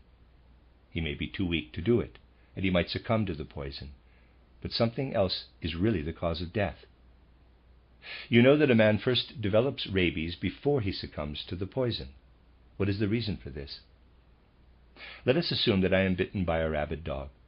Now I must direct all my inner activities to this spot, and I must let them flow here to use up the poison. This surge of activity is sensed by my spinal cord as though I had received a shock. This is how it affects my spinal cord. Since my body must suddenly develop such extreme activity because of the dog's bite, my spinal cord suffers a shock through which I become ill. What must now be done to offset this shock? You know that when a person freezes in horror, he can be brought to his senses by being slapped a few times. The spinal cord also needs to be slapped, but one must first get to the spine. This can be accomplished by giving a rabbit rabies, then killing it, removing its spinal cord, and drying it for approximately 20 minutes at about 20 degrees centigrade. The substance is then injected into the rabid person. Now, oddly enough, all substances have a way of going to specific parts of the body. The dried spinal cord of the rabbit, which retains the rabies poison for a short time, about 15 minutes, before becoming ineffective, is quickly injected into the human being. It enters the human spinal cord, which thereby suffers a countershock. It is just as if you shake a person who is paralyzed with fear and he snaps out of it. In the case of rabies, man's spinal cord recovers from the shock by means of an inoculation with the rabbit's dehydrated spinal cord. You see, therefore, that when an activity develops in the human being in the wrong place, and he becomes ill, he can be cured if almost the same process is developed in a different place. These are some of the complicated relationships of the human organism. Now, if you consider respiration and the activity of the blood, these two processes are related in today's adult in a ratio of 1 breath to 4 pulse beats. The bloodstream flows faster. After 3 pulsations, man inhales, and after 3 more, he inhales again. This is how air goes through his body. The blood moves through the body, 1, 2, 3, and with the 4th we inhale. 1, 2, 3, and with the 4th we inhale. This goes on throughout our body. All this produces carbon dioxide. Now, most of this carbon dioxide is exhaled, but if all of it were exhaled, we would be as thick as 2 planks. Part of the carbon dioxide must continuously enter our nervous system, which needs carbon dioxide because it must be continuously deadened. The nervous system requires this deadening carbon dioxide.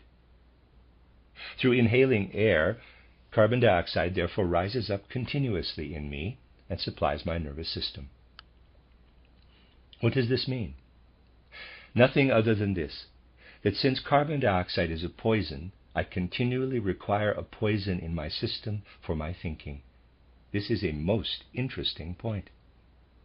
Unless a continuous poisoning process took place in me, with which I must continuously struggle, I could not use my nervous system. I would be unable to think.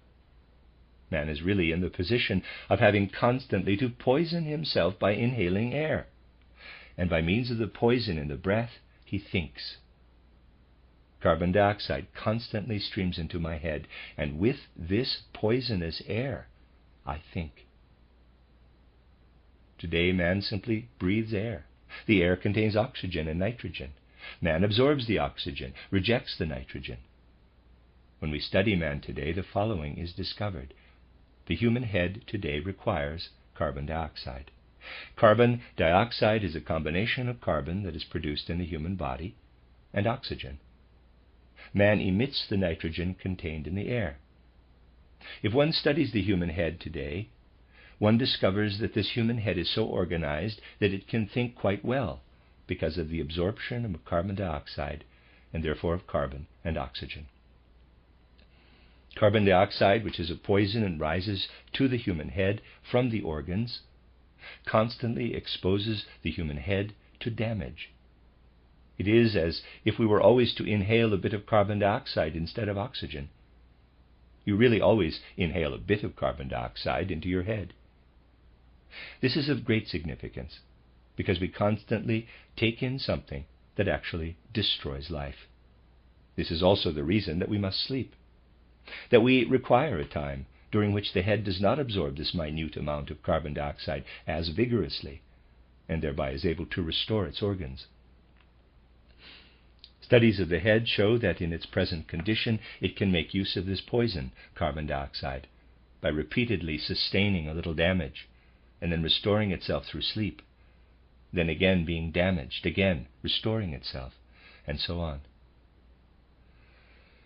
In very ancient times, however, man did not as yet have a head. It came about through evolution. Man would never have acquired a head if he had inhaled only carbon dioxide. The fully evolved head can tolerate carbon dioxide, but if man had always inhaled carbon dioxide, he would never have acquired a head. Therefore, he must have breathed something else long ago. Now, we must ask ourselves what man used to breathe. If all human evolution is studied in detail, one discovers that during embryonic development in the womb, the human being uses something other than mere carbon dioxide. It is an interesting fact that in the mother's womb man is almost all head. The rest of the embryo, if you study it in the early stages, is minute and is still almost all part of the head. The rest is extremely small. The whole embryo is surrounded by the walls of the womb. You see, at this stage we are almost all head, but we must still develop, and for that we require nitrogen. We require nitrogen, and this is supplied by the mother's body. If man did not have access to nitrogen in the womb, a substance he later rejects in the air, not allowing it to enter him, it would be impossible for him to develop. We would not acquire a proper head if it were not for nitrogen. In an early stage of evolution, when his head was only beginning to develop, man must have absorbed not oxygen, but nitrogen. The essential elements for man must therefore have been carbon and nitrogen, instead of today's carbon and oxygen. Just as man inhales oxygen today, he once must have inhaled carbon combined with nitrogen. In other words, he must have absorbed nitrogen. But what is carbon plus nitrogen? It is cyanogen, and when it is present as an acid, it is hydrocyanic acid. This means that conditions must have been such at one time that man did not absorb oxygen from the air, but nitrogen, with which he internally produced cyanogen, an even stronger poison. This even stronger poison is what has enabled man to think today by making use of carbon dioxide. At that time he fashioned his organs with an even stronger poison. Going back in time, we come to a point in ancient evolution when, unlike today, man produced cyanogen, and instead of exhaling carbon dioxide as he does today, he exhaled hydrocyanic acid, a much stronger poison. Thus, from man and his present-day respiration, we go back to an ancient condition in which the air was filled with hydrocyanic acid, just as it is today permeated with carbon dioxide. In 1906, I gave lectures in Paris, and because of various suggestions from the listeners, I was prompted to tell them that even today there are cosmic bodies that possess this ancient cyanogen atmosphere rather than that now prevalent on the Earth. If the Earth were viewed from the Moon, or particularly from Mars, one would be able to perceive traces of carbon dioxide everywhere in the Earth's atmosphere by means of the spectroscope. Had the ancient Earth been viewed from space, when man was only beginning to acquire his head, however, one would have perceived traces of hydrocyanic acid instead of carbon dioxide. To this day there are cosmic bodies that have retained the Earth's condition of former ages. These are the comets. The comets are what the Earth was like when man acquired his head. Hence they must contain cyanogen.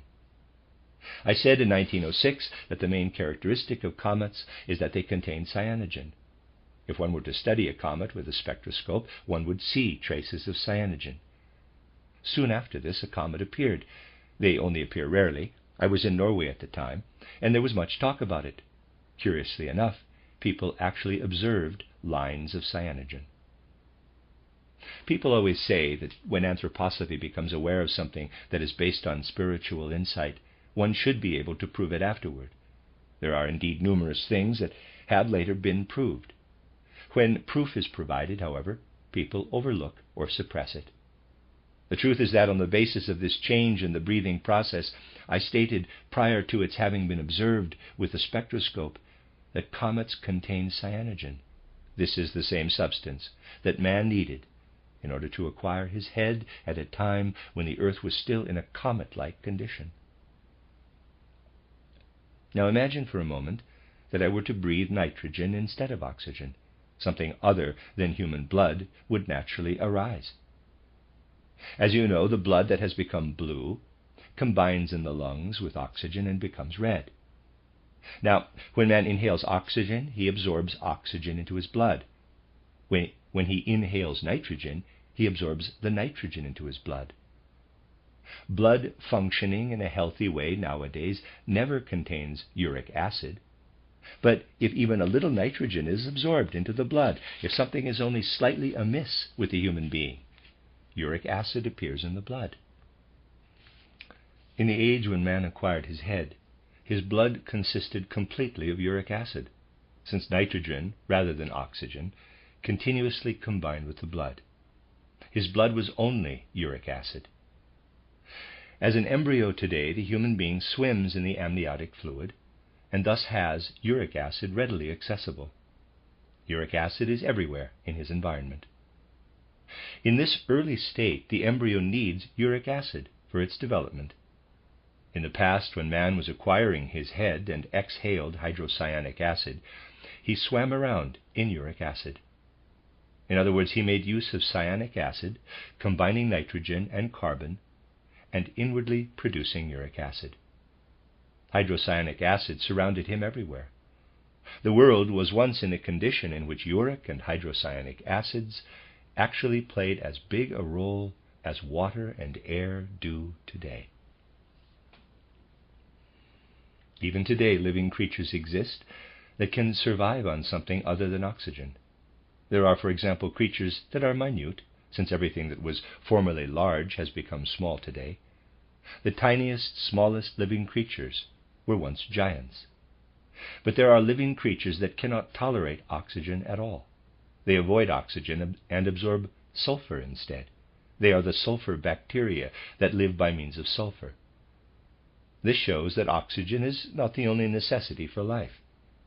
Likewise, man didn't need oxygen to stay alive in earlier ages, but instead required nitrogen, and was formed by means of it.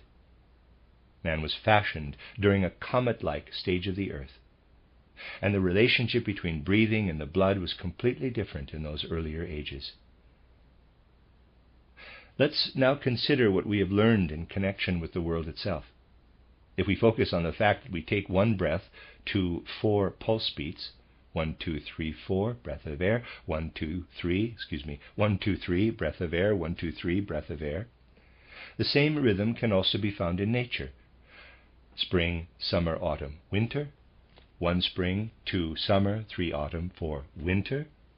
Here we have the correlation between what's outside in the universe and what you have within man. So we can say, if we behold the entire earth, that our inner rhythm can be found outside on earth as well. People pay no heed at all to this kind of connection between ourselves and the earth. You see, there is snow outside now. In summer there is no snow.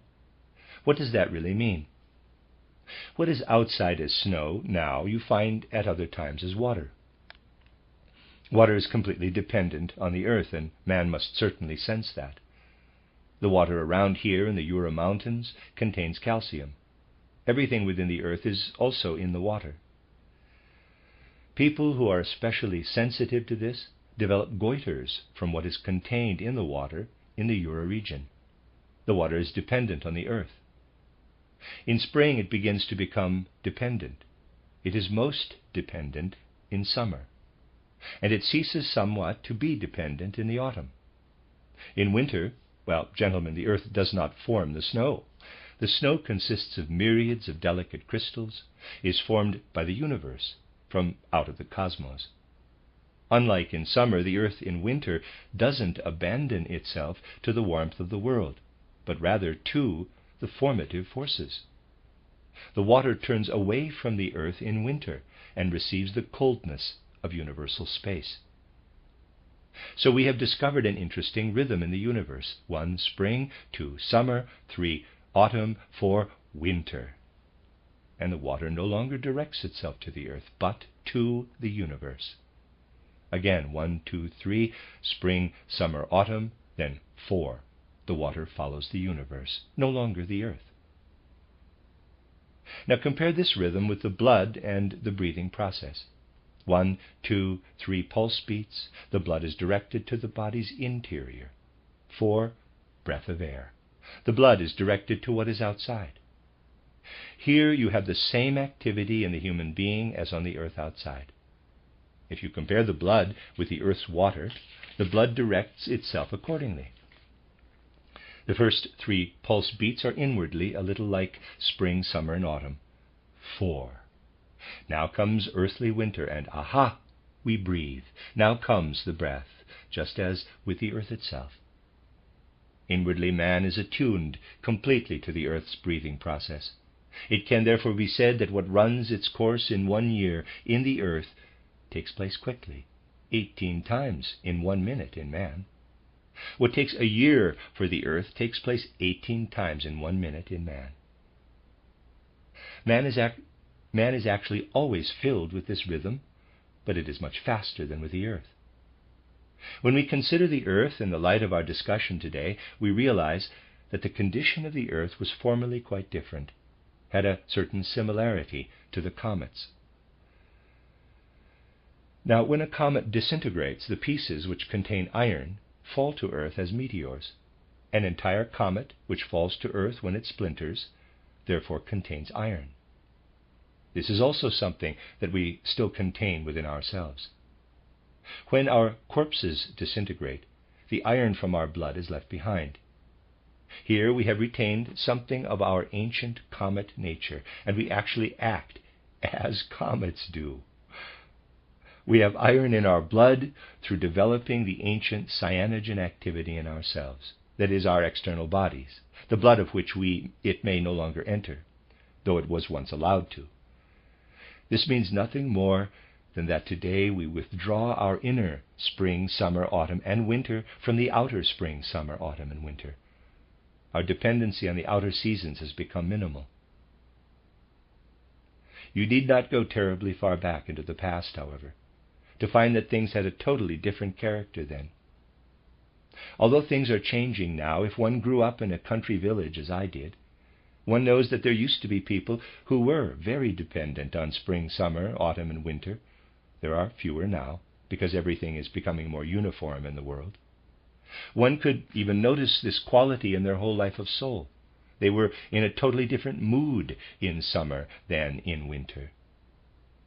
When they met you in winter, they were always a little outside themselves. They were much more like apparitions than people. They came into their own only in summer, and then were really themselves. This means that they were dependent upon the outer spring, summer, autumn, and winter.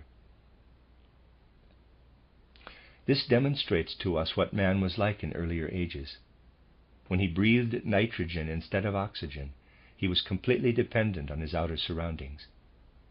He participated in the pulse beat and breathing of his comet body, which in my book titled An Outline of Occult Science, Reader's Aside, also known as An Outline of Esoteric Science, end of Reader's Aside, I called the ancient moon. The ancient moon was a sort of comet-like body, and as a participant in it, man was part of a large organism that also breathed. It was as if man today were suddenly to have one pulse beat in spring, one in summer, one in the autumn, and would then take a breath in winter, and so on. This is the way man was when he breathed nitrogen. He was a member of the entire earthly organism. So, you see, we come from a completely different direction and again reach the point we arrived at earlier, when we considered the Megatherians, Saurians, and so forth. We arrive at the same point by a different path. This is the remarkable thing about spiritual science. Ordinary present-day scientific activity begins at some point and proceeds step by step, trotting along in a straight line without knowing where it is going. That is not the case with anthroposophical science. It can proceed in one or another direction from various points of departure, but just as a hiker always reaches the same summit, regardless of where he starts at the foot of a mountain, so anthroposophy always arrives at the same goal. This is what is so remarkable. The more one honestly examines the world, the more individual considerations fit together into a unity. We have an example of this in exploring your question today. We proceeded from matters quite different from the earlier subjects, yet once again we arrived at the conclusion that man had his rhythm within the entire earthly organism when it was still comet-like. Only now has he made this rhythm his own. Man existed as part of the earth just as he does today when he is still a germ within his mother. There he also takes part in her pulse and breathing activity. Can it be proven that man today takes part in his mother's pulse and breathing activity? This is proven by what I said before, that smallpox develops from the blood's activity coming into connection with the breathing activity. This is interesting. If one does share the maternal blood and breathing activities while in the womb, a child in the womb should contract smallpox if the mother has it, and it does. When a pregnant woman contracts smallpox, her unborn child already has smallpox in the womb because the child takes part in everything. In the same way, when the earth was still the mother of the human being, although the earth was then a kind of comet, he participated in all that the earth underwent. His pulse beat and breathing were that of the earth's pulse beat and breathing. It is most remarkable that if we go back into ancient times, when human beings knew things instinctively and were not clever as they are today, they always called the earth Mother, Mother Earth, and so forth. They spoke of Uranus, meaning the universe, and Gaia, the earth, and they viewed Uranus as the father of the universe outside, and the earth as the mother, as a figure. So one can say that the part of the human organism in which the child develops, the womb, is really like a miniature earth that has remained behind and is still in an ancient comet-like state. In that ancient comet-like state, man's breathing and that of the earth were together a breathing in the great universe. Not only did man absorb nitrogen, but the whole comet earth received the nitrogen from the universe. Breathing at that stage was also a form of fertilization. This is only retained today in the process of fertilization in humans and animals. In fertilization, therefore, something of the nitrogen breathing process still takes place, because the most important element in the human sperm is nitrogen. This is transmitted to the female organism and, as a nitrogen stimulus, brings about what oxygen could never accomplish. That is, the formation of the organs that must be present later when man is exposed to oxygen. So you see that we actually receive our breathing from the universe. Now, let's try exploring something else. You see, the Earth's course is to some extent reflected in the course of the day.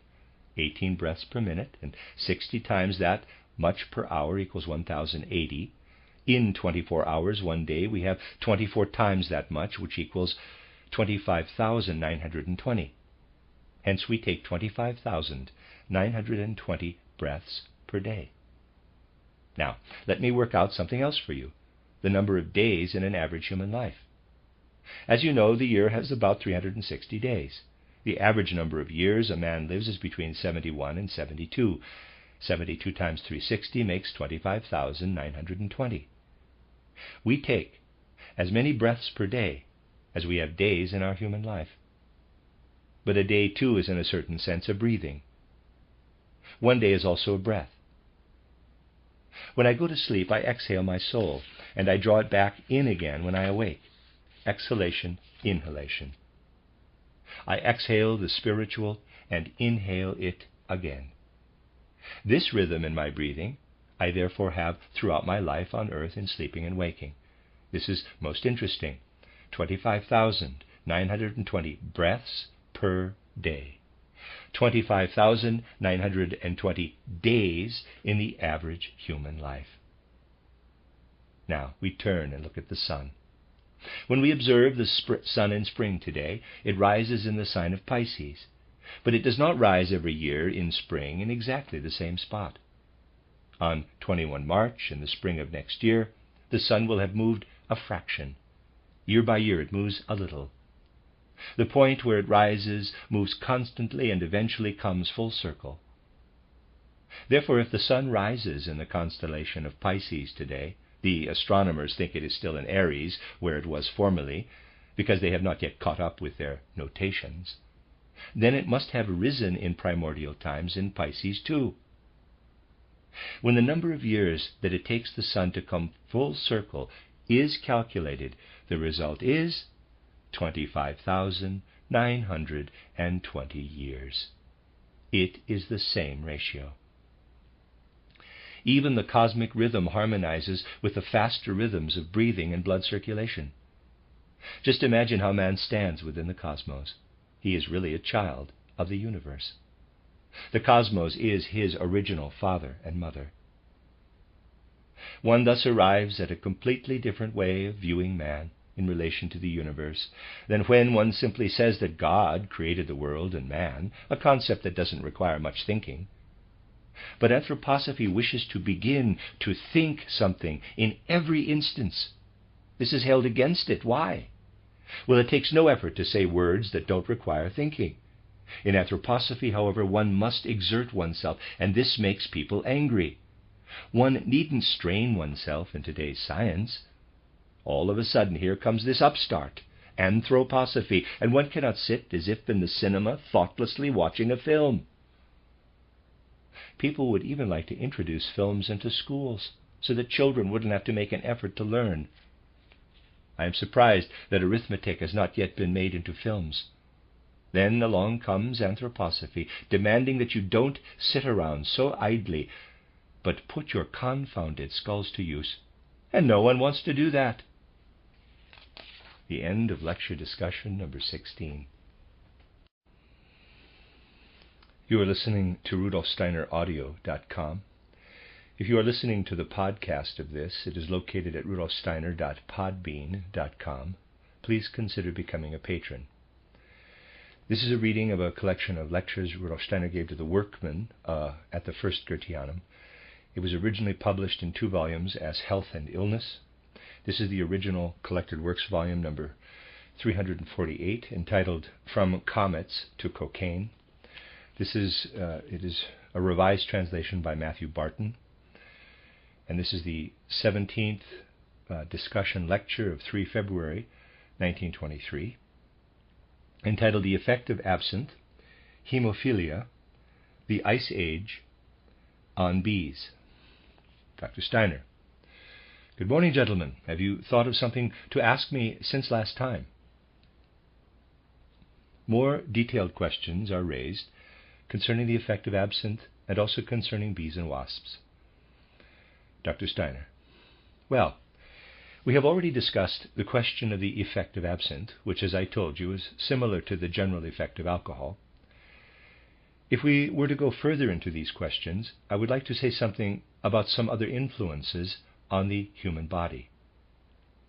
We must be clear that we cannot speak only about the solid components of the human organism, of the human body, since they amount to at most 10 to 12% of the whole. When we find the human body sketched in a book, the sketch can, of course, only be made by outlining the solid components. So it is believed that man consists only of his brain, lungs, heart, and so on. That is, that he is really composed only of such solid components. As I have told you, however, the human body is approximately 85% fluid, a watery fluid. It is therefore only partially correct to say that we drink water, for example, and the water, along with a number of dissolved substances, enters the stomach and from there the intestines and so forth. This is only partly true. When a small glass of water is drunk, we can picture what I just said to be the case. With the second glass of water, however, what is in the water is absorbed by the body's fluid element and does not pass first through all the organs in the way I described. Now, it is a fact that the solid components in man are least exposed to the outer environment.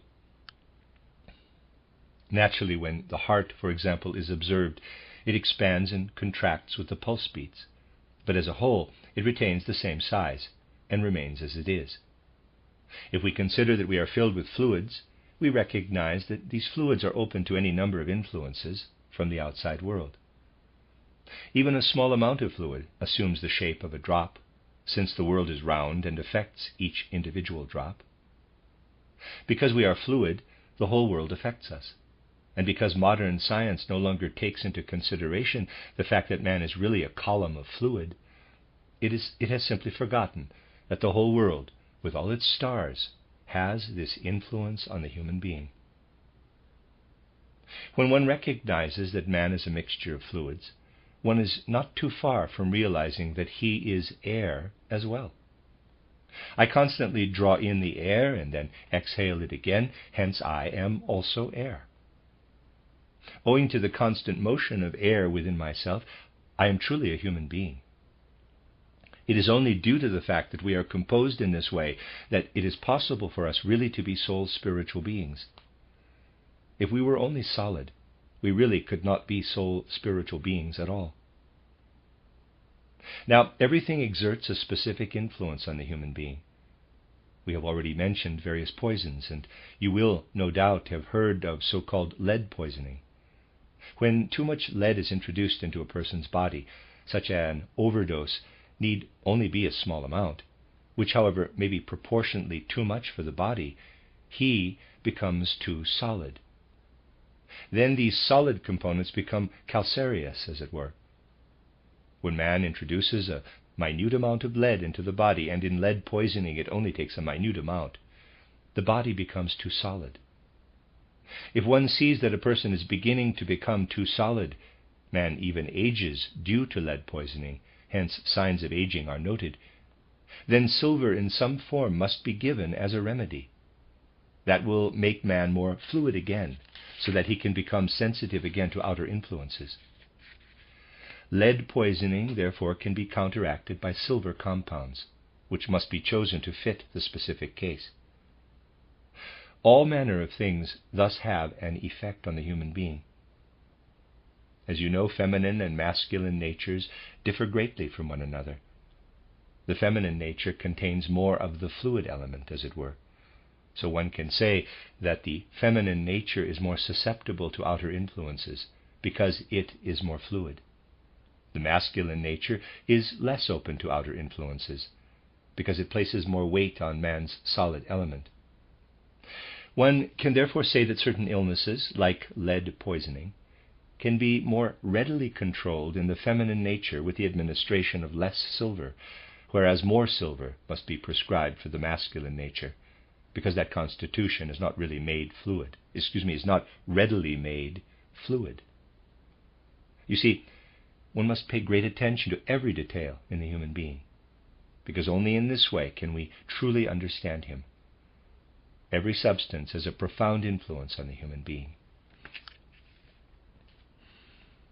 All this is connected in turn with that relationship of the masculine and feminine that is expressed in hereditary conditions.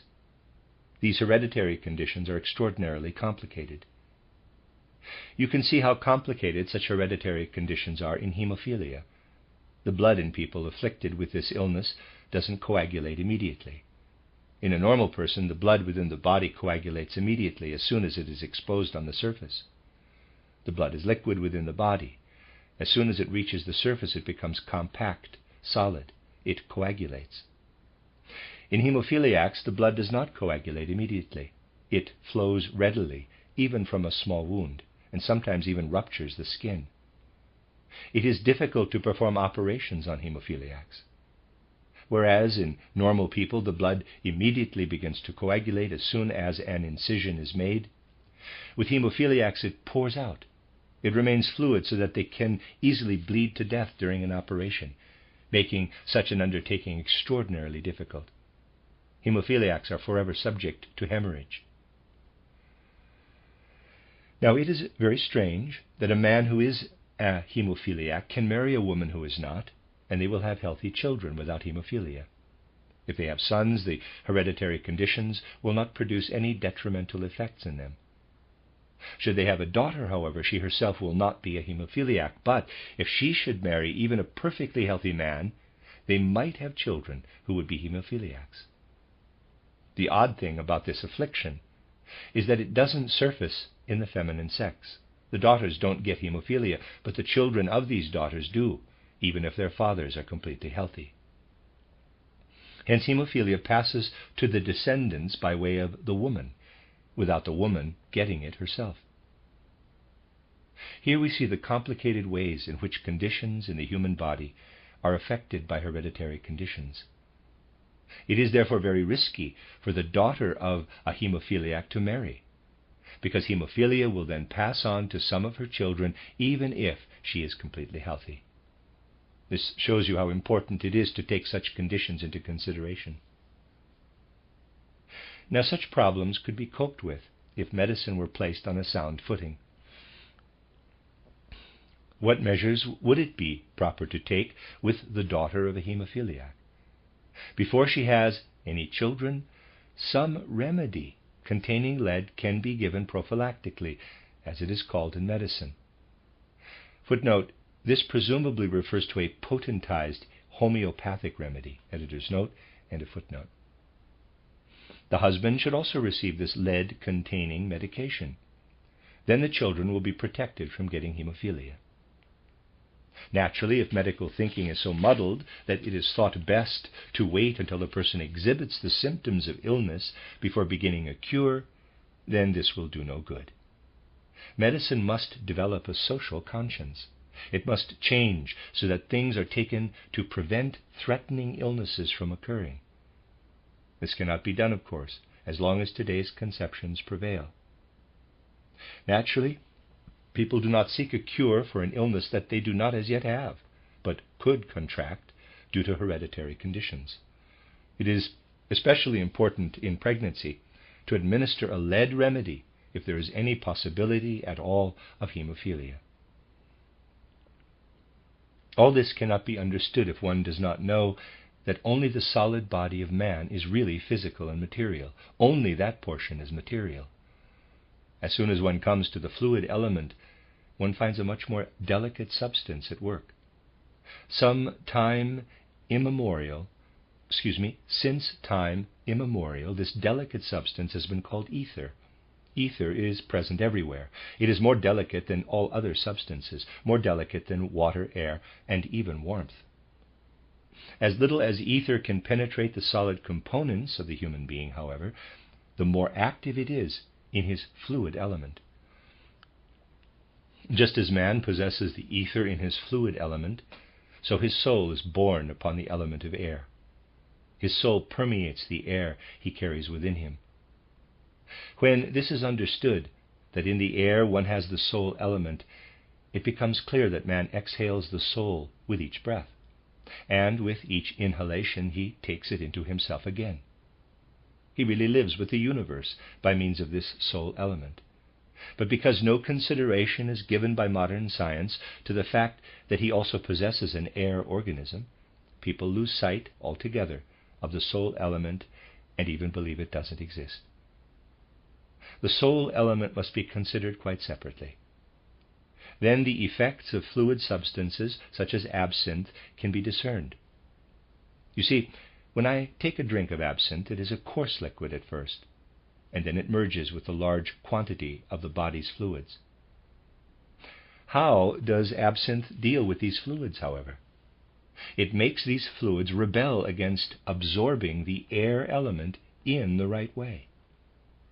So when I take absinthe into my body, the air can no longer penetrate all of me in the right way. At the same time, something else happens. When I prevent the air element from penetrating all parts of my body, this element reacts in a most peculiar way. I will make clear to you how this air element works by making a comparison. Imagine, for example, a person who is employed in an office and works hard from morning till night. He goes in the morning and he goes home in the evening.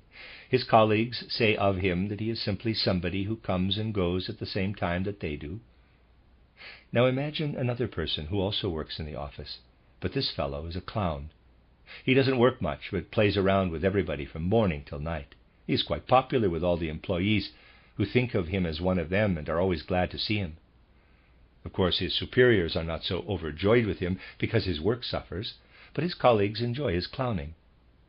This is similar to what happens when we block out the air with absinthe.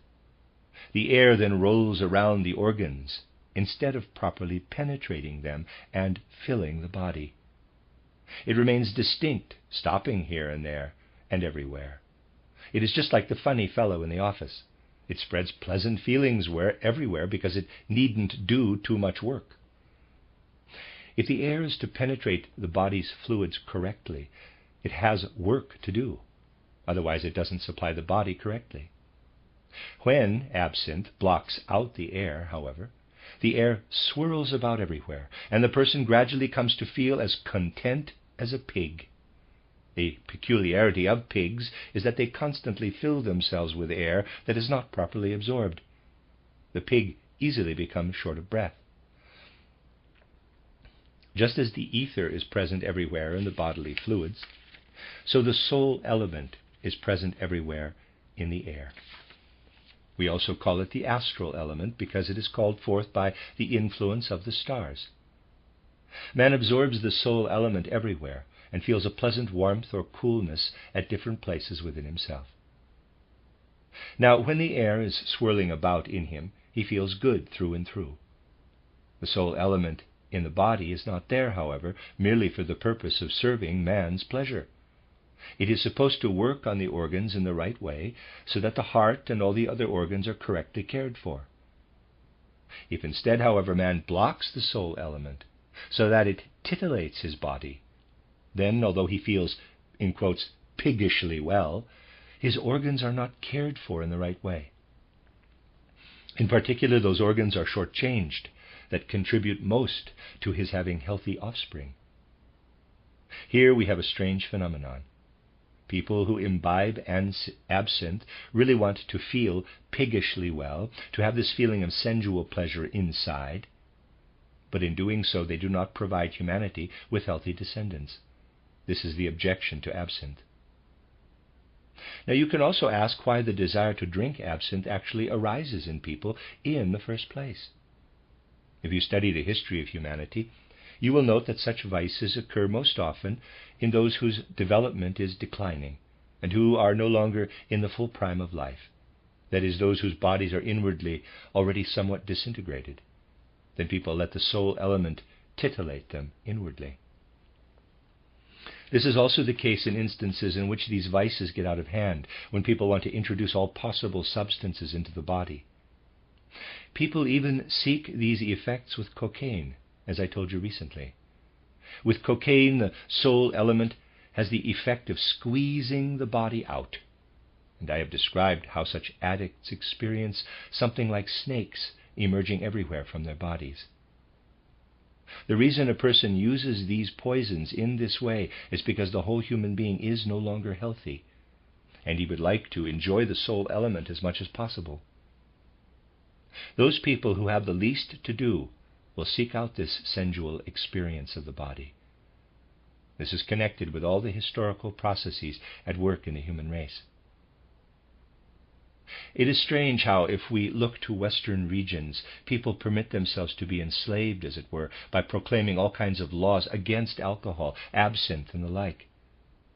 Even so, people try in any number of ways to get their hands on these substances. This demonstrates that today we are faced with the greatest confusion in human life. On the one hand, human beings want to live indulgently. On the other, as nations, they do not want to deteriorate completely.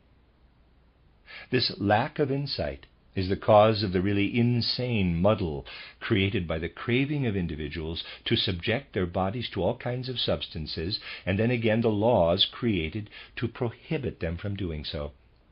People need to gain some insight again. I have explained before that the feminine is connected more with the influences of the universe, whereas the masculine closes itself off from these influences. When men become addicted to absinthe, therefore, they ruin those organs that normally produce offspring, who would become people of inwardly firm and strong character. Absinthe will cause people to become weaklings. So if absinthe is increasingly drunk by men, their children will turn out to be weaklings. They will become a weak race. They will have weak descendants. The males will become effeminate. If women become addicted to absinthe, things will reach a point where children are born extremely susceptible to all kinds of disease. Such matters must be viewed in relation to the whole world. I would like to tell you something extraordinarily interesting. You can ask where much of what we know today really comes from. No attention is ordinarily paid to how much wisdom humanity possesses in the most simple everyday aspects of life. As you know, we name the days of the week: Sunday after the sun, Monday after the moon, Tuesday after Mars. Mardi in French is definitely named after Mars, while in German Wednesday is Mittwoch, or midweek. You only have to take the French Mercredi, and you have Mercury Day, after the planet Mercury. Thursday is after Thor, the Thunderer, in German Donnerstag, from Donner, but Donner Thor is none other than Jupiter. In French we still have Jeudi, Jupiter Day. Friday is named after the German goddess Freya, who is the same as Venus. This is Vendredi in French, my French. Hence the days of the week are named after the planets. Footnote: the English Wednesday is derived from Wotan's Day. Wotan is the Germanic name for the being called Mercury in Latin. And mention of Saturday was omitted by Rudolf Steiner. It is especially obvious in English that the day is named after Saturn. End of footnote. Hence the days of the week are named after the planets. Why is that? Because these names originated at a time when people still knew that man is dependent on the universe. Through the very fact of being alive, all the planets have an influence on us. The days of the week were named accordingly. Today this is called superstition, but calling it superstition is nothing but ignorance. Actually, tremendous wisdom is contained in the naming of the days of the week. Yes, gentlemen, in all these matters there lies a tremendous wisdom. Now, if we ask where this naming of the days of the week came from, we go to Asia and find that 2,000 or 3,000 years before the birth of Christ, extraordinarily clever people lived there. Among the Babylonians and Assyrians were very clever people who were able to observe the influence of the stars. They were the first to name the days of the week. Others then translated them into their own languages. We owe the names of the days of the week to the East, to the Babylonians and the Assyrians, where people were already clever, extremely clever, at a time when Europe looked entirely different. Let us ask what Europe was like around 4,000 years ago, when in Asia, in Assyria and Babylonia, when there were people who really were much cleverer than we are. They were cleverer because they possessed a much greater wealth of knowledge. It is not true that humanity merely progresses smoothly forward. From time to time, humanity also takes steps backward. Now, these people had a great wealth of knowledge. If people simply abandon their souls to such knowledge, however, it does not agree with them any more than money does. As funny as this comparison might sound, it is true. Too much money does people no good. Neither does too much knowledge, if it is not counterbalanced by correctly employing it in the service of humanity and the world. The Asians had gradually accumulated a tremendous knowledge, but they didn't know what to do with it. What Europe was like at that time, when the Asians still possessed such great knowledge, can best be seen here in these regions of Switzerland, for example. If you look at the rocks that have been brought down into the valleys by glaciers, you can tell from the appearance of these rocks that the glaciers have worked on them. These are glacial rocks. We can tell from their appearance that they have come down from the heights, and that the flowing ice of the glaciers has affected them. From the way all the rocks around here look, we know that this whole region was once covered with ice. Indeed, the very ground we walk and feel most comfortable on was once covered with glaciers. Again, if we go further north to Prussia and large parts of Germany, one can tell by the forms of certain rocks that all those areas were covered with glacial ice that flowed down from the far north. Just as the glaciers descend today to a certain level, so the glaciers moved from the far northern regions all the way into Germany, covering everything with ice. Not so long ago, people had a special preference for large numbers, and so they said, quote, "Oh, certainly Europe was once covered with glaciers, but that was 20 or 30 million years ago." Close quote. This is nonsense, and came about through a calculation that I shall illustrate for you with the following example. Imagine that I observe a human heart today. This human heart constantly undergoes minute changes. If I observe it in a year hence, it will have become a little less resilient, still less in 2 years, and I can now calculate how much less resilient it has become.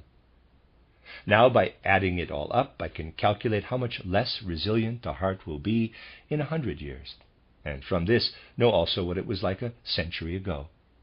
I can certainly figure that out. I can take, say, a 7-year-old person. 300 years ago his heart was in such and such a shape. There is only the one small matter of his not having been alive then. Similarly, if I figure out how his heart will have changed 300 years hence, there again is that small matter of his not being alive then. Similar calculations have been made in order to work out how it looked here in Europe, for example, 20 to 30,000 years ago. The glacial period has thus been pushed far back, but one cannot calculate like that. We need a science that in regard to the earth can show what one already knows regarding the human being, that in 300 years he will no longer be living as a physical earthly being. In recent years, learned scientists have become more reasonable, and those with some sense have realized that it was not so long ago that everything here was covered with glaciers. In fact, all of Europe was still iced over when people in Asia were as clever as I have described, when the Babylonian and Assyrian cultures flourished. We need only go back a few thousand years, 4,000 or 5,000, to find that in Europe everything was still iced over. Only gradually, as the ice diminished, did human beings migrate here. Well, these people did not have it as easy as people today. It was much harder on them, since they came from warmer regions where they were not constantly subjected to the cold and where they really fared better. Nevertheless, these people did move into regions that only recently had been covered with ice. Through this they were prevented from experiencing the sensual pleasure of wisdom that would gradually have been theirs in Asia. Because an influence was exerted on Europe from the universe, causing it to be covered with ice, when the Asian culture enjoyed a warm climate, a better, more energetic culture developed in Europe than could have evolved in Asia. You see, entire civilizations depend on influences from the cosmos. Moreover, when one thinks of a glass of ocean water, one sees it simply as water to which a little salt has been added. Sea water is salty. So when I add salt to plain water, I get seawater. It is not as simple as that, however. If you look at the ocean, the Atlantic, for instance, you could look at it from beneath the surface. Here's the surface, and there's a sketch, and here's the water. Then this is not merely salt water. A curious phenomenon would be observed. When summer comes, something reminiscent of falling snow would pass through the sea. Looking at this gigantic expanse of the ocean from below the surface, one would not say that it was just filled with seawater. Indeed, one would see it snowing, as it were. What causes this? The sea contains countless minute creatures, all possessing tiny calcareous shells. These creatures are called foraminifera.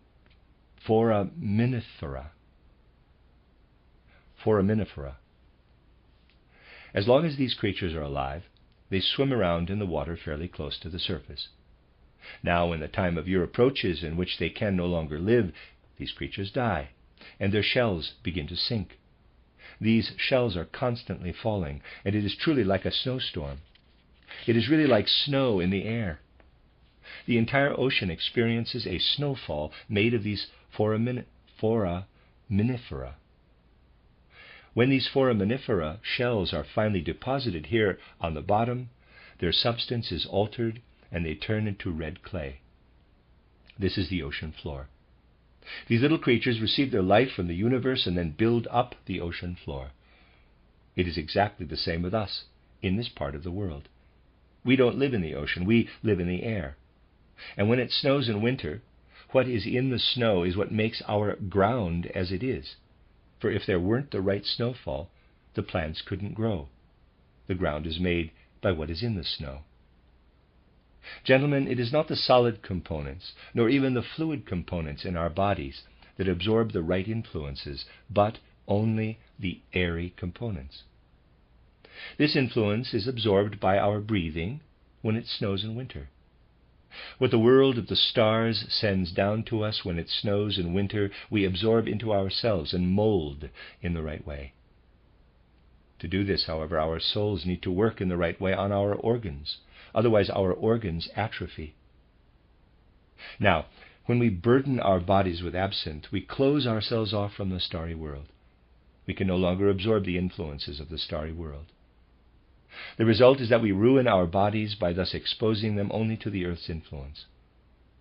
You can see how tremendously important it is, if we are to bring about the right kind of human evolution, for us not to ruin our bodies with absinthe. We must realize that. Now you can easily picture how civilization progressed. In Asia, there existed tremendously clever people who possessed strong soul natures.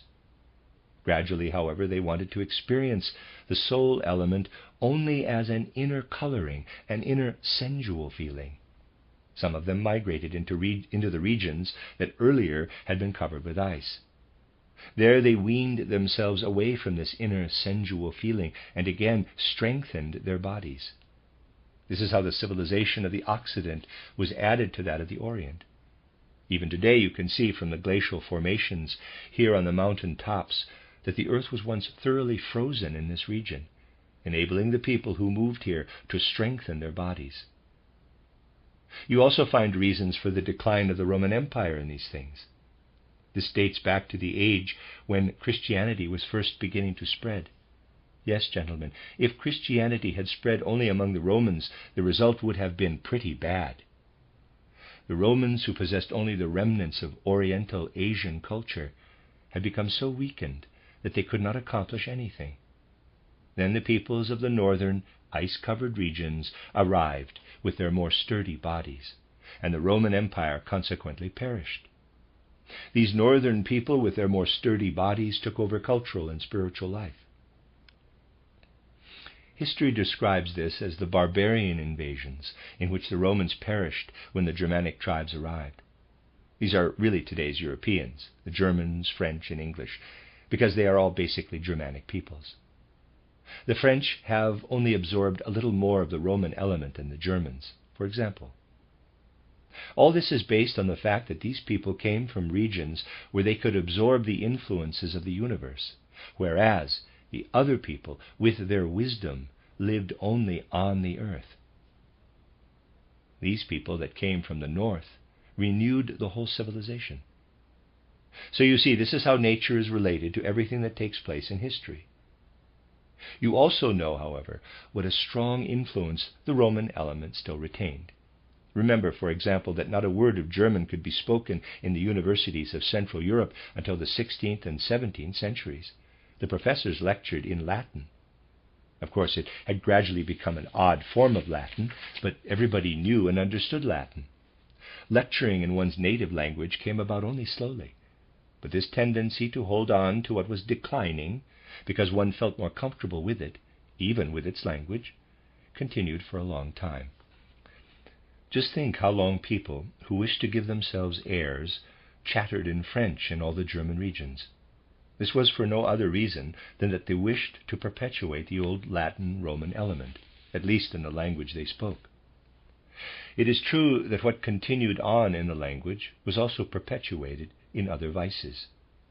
The Romans began this craving to experience a sensual feeling within the body, to enjoy the soul element, rather than to make use of it for building up the body. The legacy of this is still present in the craving to drink absinthe, indeed even to enjoy cocaine and so on. These things will produce a weak race, weak descendants, and will gradually lead those who succumb to such vices to decline. You can enact all the social reforms you like. Nothing will result from these social reforms if true insight into such things is not achieved. Such insight can come about only when the materialism in science and religion is replaced by beginning to grasp something spiritual. When human beings begin to grasp the spiritual, they will perceive much of what is not only quite clear outwardly, but they can then be penetrated by the right kind of spiritual perception. The question put by one of you gentlemen, who is an expert on bees, pointed to the distinction between the lives of bees and the lives of wasps. There is much that is similar. I recently described to you the life of wasps, and it is quite similar to that of the bees. The life of the beehive, however, is a remarkably strange one. What is its basis? You see, you cannot explain this if you don't have the possibility of looking into it spiritually.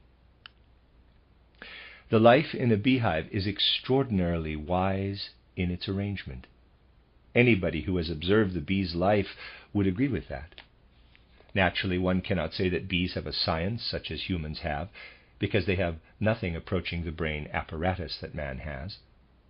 Bees thus cannot assimilate universal wisdom into their bodies, as human beings do. But the influences from the universal surroundings of the earth work powerfully on beehives.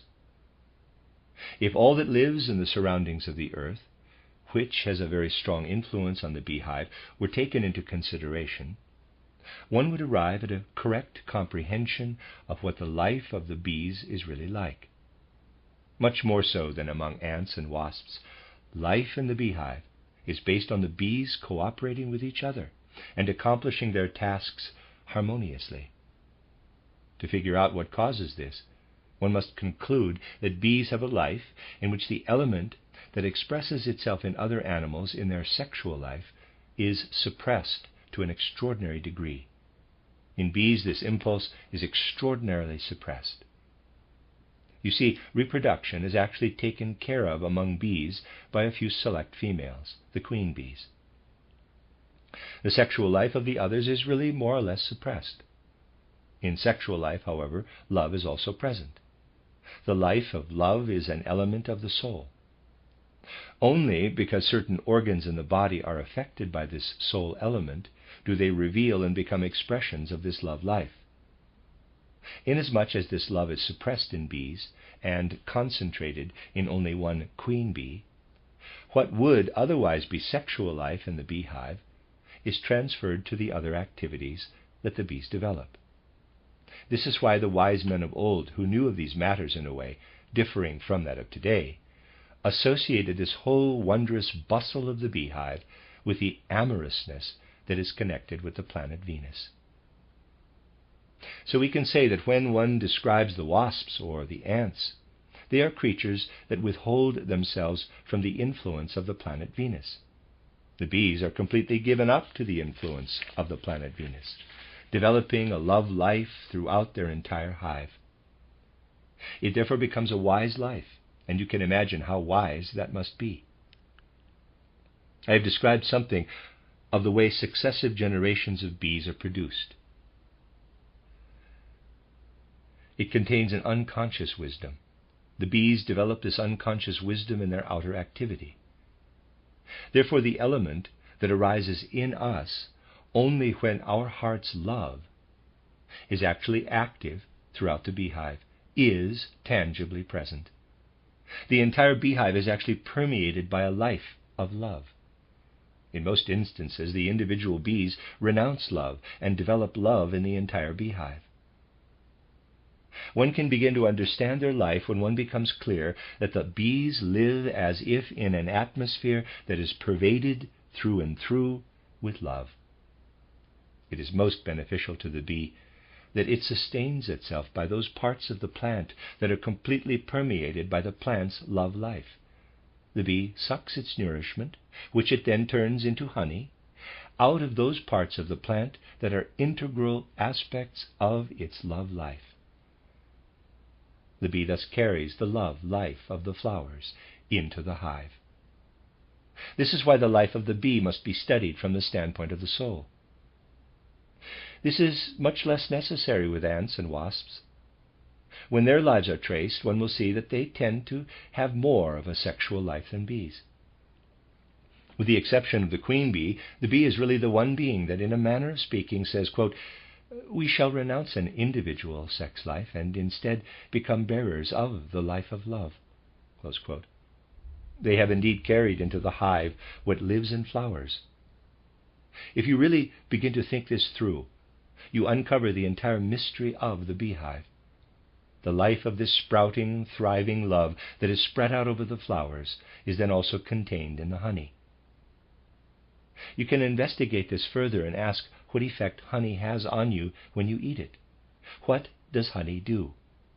Well, absinthe unites with the fluidity of man, pushing out the air, and with it the soul element, so that man experiences sensual pleasure. Honey generates sensual pleasure on the tongue at most. The moment honey is eaten, it furthers the right relationship between the air element and the fluid element in man. Nothing is better for the human being than to add the right amount of honey to his food. In a marvelous way, the bee really sees to it that man learns to use his soul to work on his bodily organs. By means of honey, the beehive gives back to man what he needs for his soul to work industriously upon his body.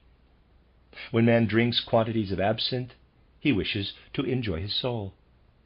When man adds honey to his meal, he prepares his soul element in such a way that it works and breathes properly in his body. Beekeeping is therefore something that really contributes significantly to civilization, because it makes man strong, whereas to indulge in absinthe is something that will gradually drive the human race to extinction.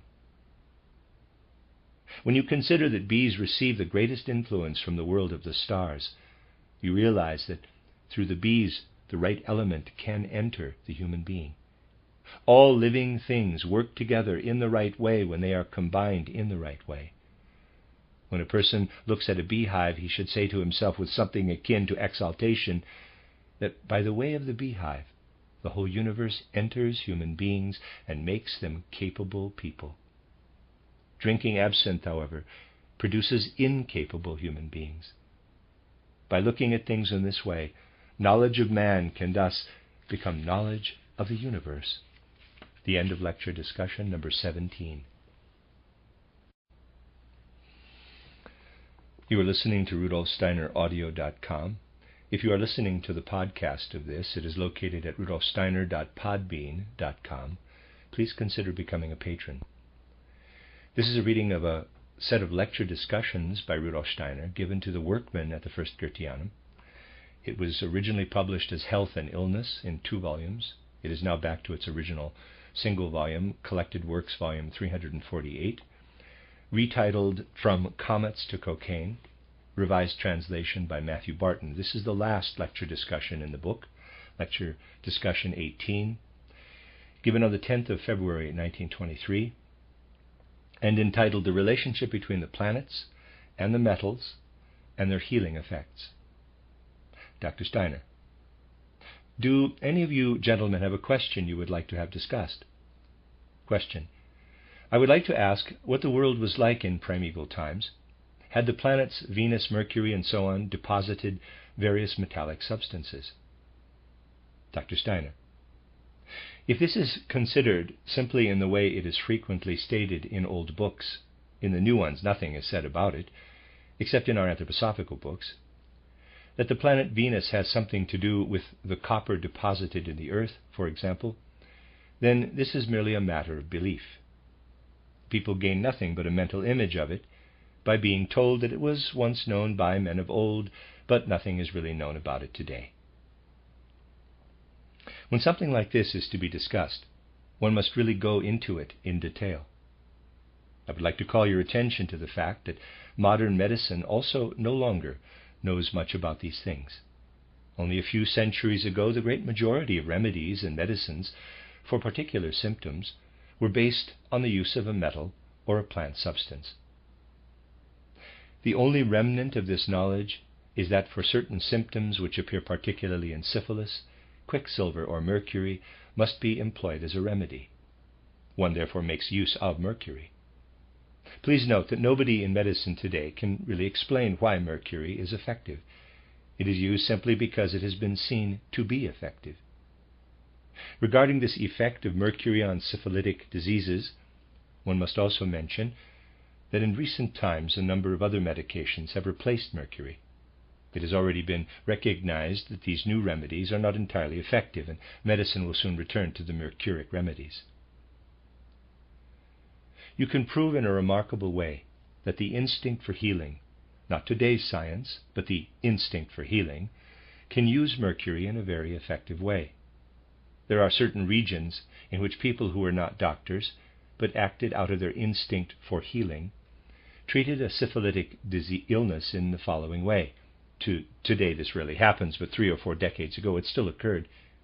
They took animals that live partly underground, and that therefore take in some dirt along with their food, animals such as salamanders, toads, and similar creatures.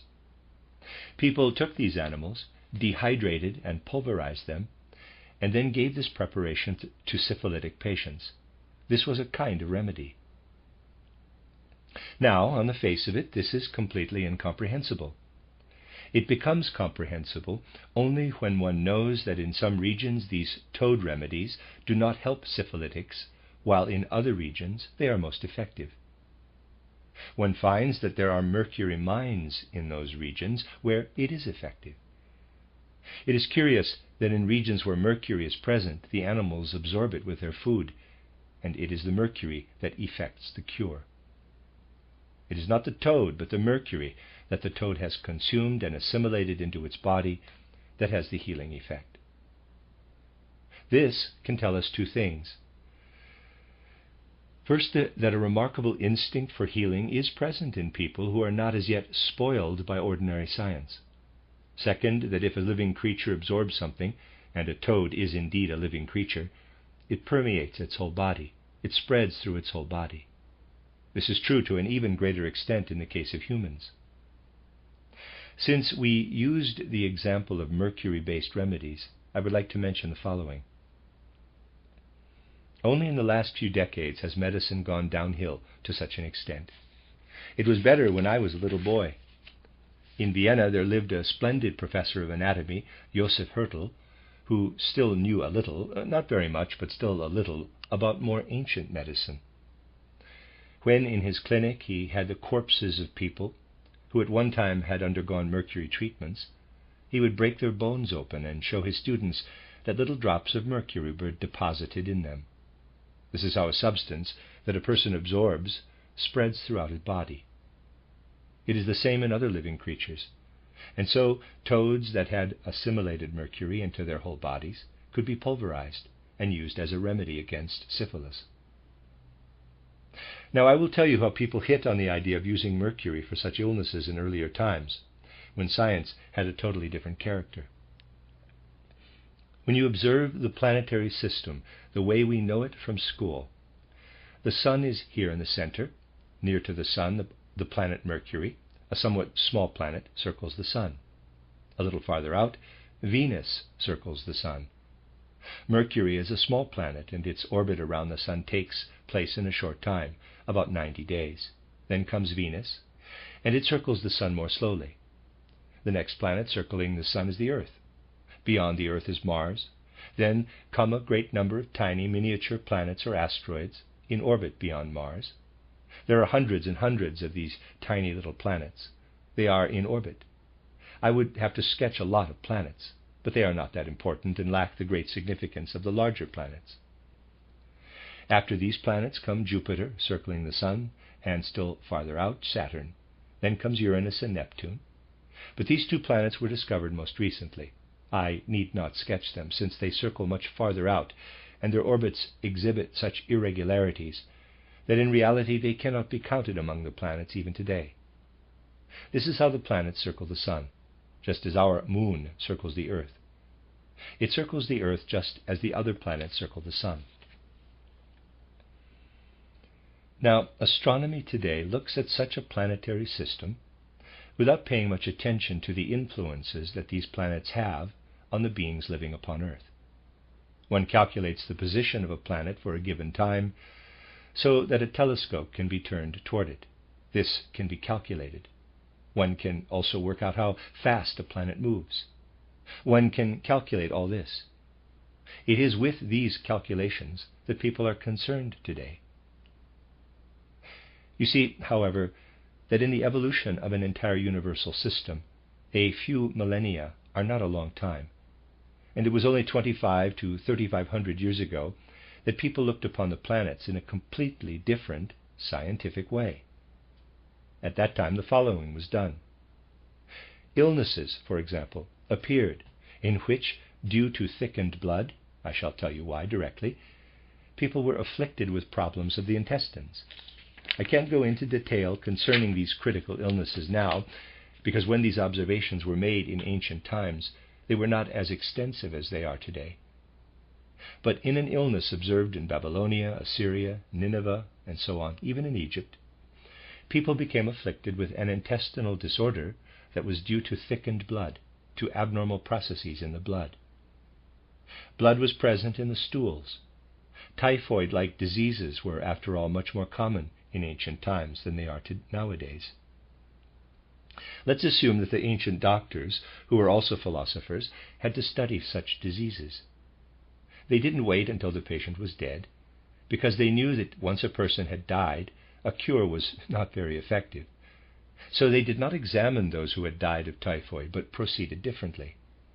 They noticed that patients suffering from cholera, typhoid, dysentery, or such like, felt better at certain times, and at others their overall condition took a turn for the worse. So they concluded that typhoid sometimes takes a good and sometimes a fatal course. There are some people who, when they fall ill with typhoid or cholera, occasionally undergo terrible attacks of dizziness, almost to the point of losing consciousness. Then events take a most critical turn. Some patients retain consciousness, however, and their heads remain clear. These patients can be helped. Now, the ancient doctors maintained that man not only lives and depends on the earth, but is also dependent on the entire universe. They therefore made the following observations. We can use here the planetary system taught us in school. Here is the earth with the sun's rays shining on it. The sun's rays fall on the earth. As you know, man depends a great deal on sunlight, and we have always used this as a basis of our studies here.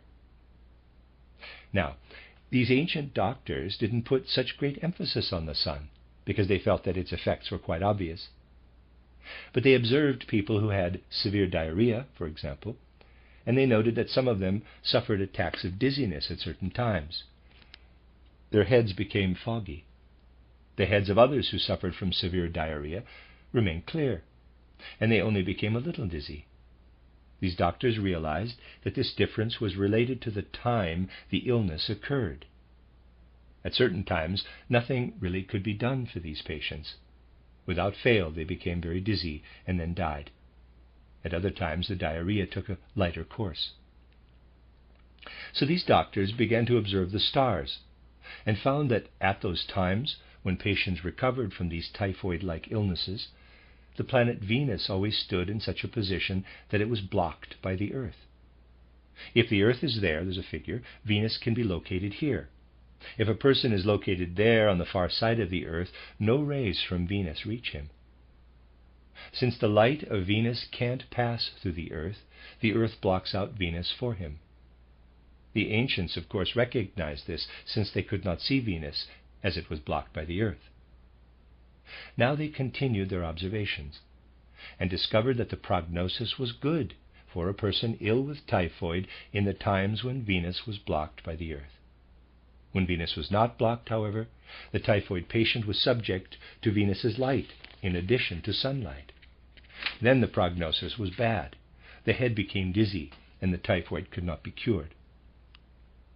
Having learned this, these doctors said that since Venus's shining rays pass through the Earth, something must be contained in the Earth that alters Venus's rays. Now, they began to experiment, not with dead people, but with patients who were still alive. Nothing happened to those ill with typhoid when lead was given. Regardless of Venus's position, remedies of iron also made no difference. When a typhoid patient was given copper, however, it had a remarkable effect. It offset the dizziness, and the patient began to recover. "Aha," said these ancient doctors, "copper must be contained within the Earth somehow." This copper works within the Earth and influences the course of typhoid in a way opposite to that of the detrimental influence of Venus's rays. When these rays hit a typhoid patient directly, they aggravate the effects of the disease. But when copper is given to them, it impedes the progress of typhoid. They now concluded that Venus is in a certain way connected with copper. It was not as if they had held seances and a medium had told them to use copper in cases of typhoid. Instead, they made observations of a kind no longer made today, which were based on an ancient instinct and functioned just as scientifically. So they concluded that in the Earth there is copper. This copper is related to the force emanating from Venus. This is seen in the special effect it has on this illness. They made other observations as well. Take, for example, the case of a patient with problems of vision, a disturbance in the eyes. People can get ailments of the eyes in which vision can become blurred. The pupils can contract. One can have any number of eye ailments.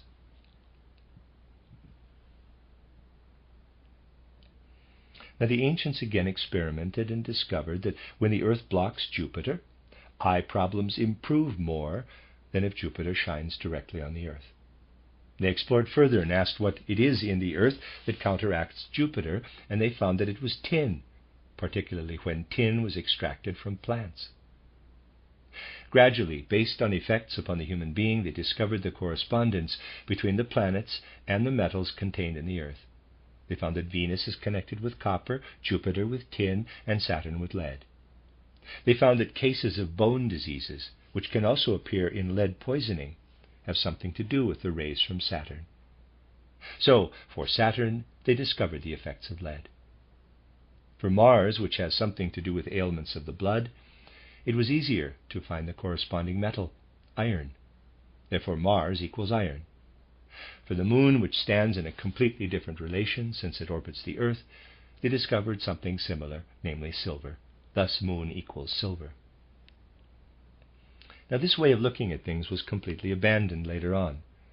Do not assume, however, that it was abandoned in the long distant past. It was only 300 or 400 years ago that these observations stopped being made. In the 13th and 14th centuries, such observations were still made.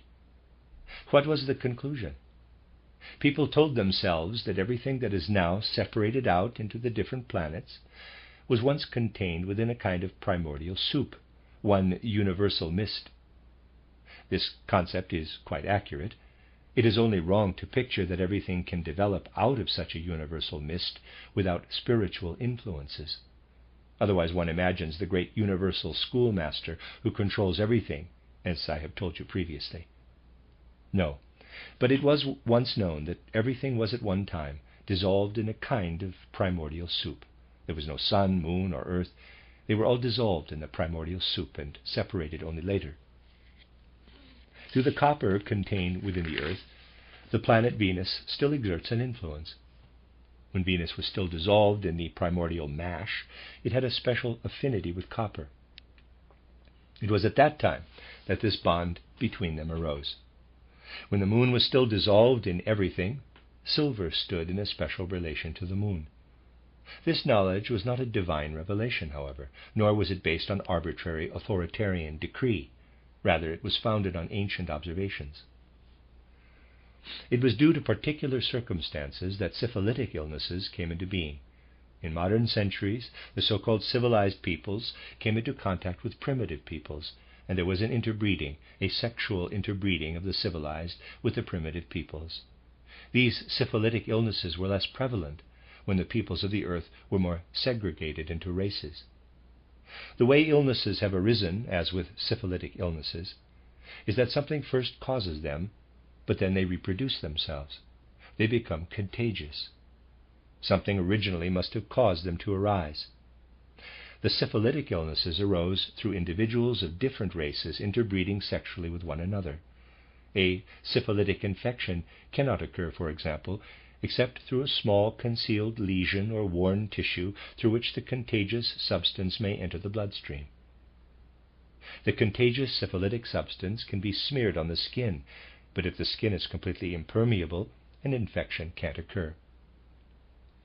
An infection can arise only when the skin is so worn or broken in some spot that the infectious substance can enter through it.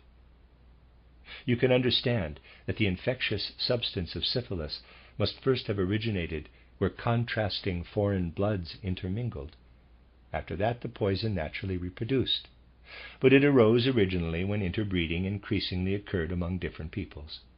It would probably be interesting to explore the statistics of case histories of this illness in a certain part of Europe that employs various exotic peoples, since the occurrences of sexual excesses cannot always be prevented. You see, isolated cases of syphilis also occurred in the past, but more numerous incidents date from recent times. They also occurred, however, in that age when something was still known of ancient science. Observations then showed that syphilitic patients improve when mercury is blocked by the earth. So it was discovered that quicksilver, or mercury, is related to the planet Mercury. In this way, the metals were gradually assigned to the planets: Mercury, quicksilver or mercury; Venus, copper; Jupiter, tin; Saturn, lead; Mars, iron; Moon, silver. People told themselves that when everything was dissolved in the primordial soup, it was the Venus substance that caused copper to be deposited in the earth, and it was the moon that caused silver to be deposited in the earth. You see, such observations can be extended. It is remarkable how, at a certain time, it became fashionable in particular circles to make a secret of this ancient science. To this day there are books that a person without knowledge of anthroposophy cannot really read, because he wouldn't be able to make anything of them. All kinds of things are written in them, but people no longer know how to read them today. A Swedish scientist, for example, obtained such a book by Basilius Valentinus, which is rather old, and in writing about it from the standpoint of today's chemistry, he said that what Valentinus had stated was the purest nonsense. He is right to say this, of course, because chemists today use the terms mercury, iron, and so forth without any reference at all to the human being. A chemist, therefore, though he may be a genius, cannot make anything of what is written in books such as those by Basilius Valentinus. He cannot help thinking himself quite right and saying that it is complete nonsense. This is not really so, however, because Valentinus still wrote in an age when, for example, it was known that a woman's period occurs every 28 days, as does the full moon. The ancients were certainly clever enough not to attribute a woman's flow of blood to the moon's influence. They told themselves, however, that its rhythm was the same. So there must have been a connection somehow in earlier times, but that man had now freed himself from this connection. They realized that a woman had a similar rhythm to that which the universe has in the waxing and waning moon. They also knew that when a woman who is having difficulty giving birth and has been in labor for a long time is given a medication containing silver, the labor pains become less severe. This was known. It was also known that when the moon was blocked or hidden by the earth, a woman who might have a difficult time giving birth would not have such a painful labor. The influence of silver thus was seen to be connected with the moon. In Basilius Valentinus's books, moon, in quotes, is often written in the place of silver, in quotes, and silver, in quotes, instead of moon, in quotes. When this Swedish scientist reads that, he obviously can make nothing of it, regardless of how well informed he is about silver and how it works in a chemical process. It is a complicated matter. You see, the person who wrote the works of Basilius Valentinus was a Benedictine monk. This kind of science was nurtured to a significant degree in Benedictine monasteries in past times, and Benedictine monks were extraordinarily clever in such things. Today, a Father Mager, who is also a Benedictine monk, travels from one German city to another giving the same lecture against anthroposophy everywhere. In cities all over Germany, this Father Mager harangues against anthroposophy. Just recently he was in Cologne. The enemies of anthroposophy differ greatly from one another. When the Jesuits speak against anthroposophy, it differs from what the Benedictine monks say against anthroposophy.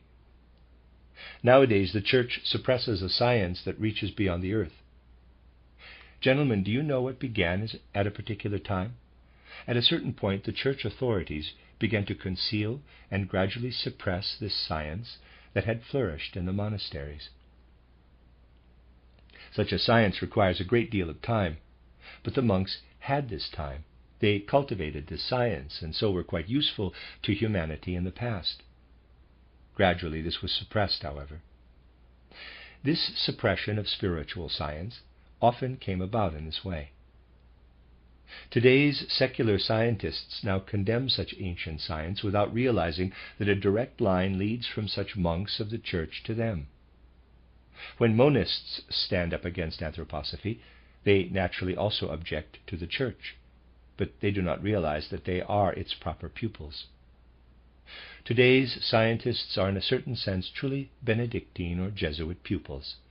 They never attended Jesuitical seminars, because such thinking really can be absorbed in the outside world. This is naturally something that must also be taken into consideration. From what has been said, you can see that the earth on which we live and that yields its various metals to us crystallized out of the primordial soup.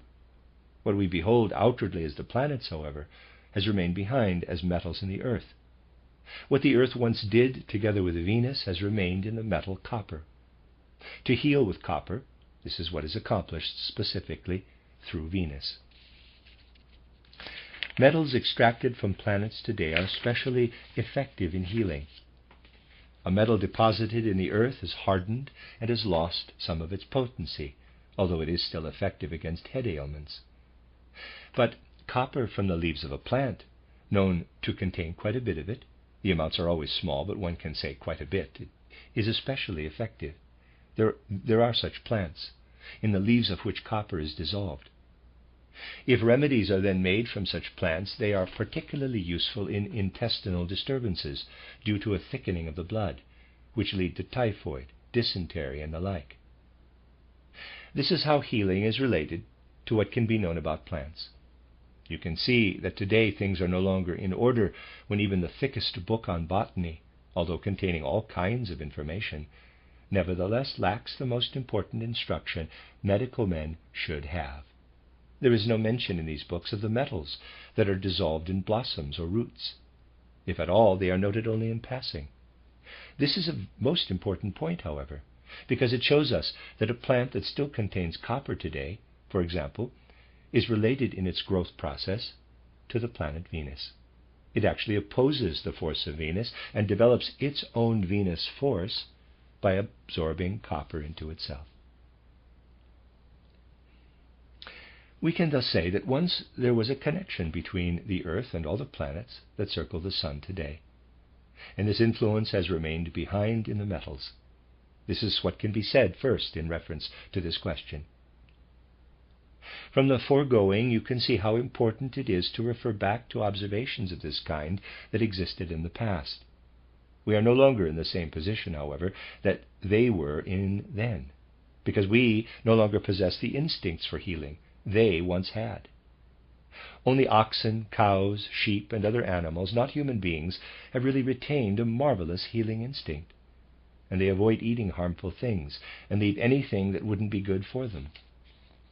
This is no longer possible for a human being, since he no longer has the healing instinct.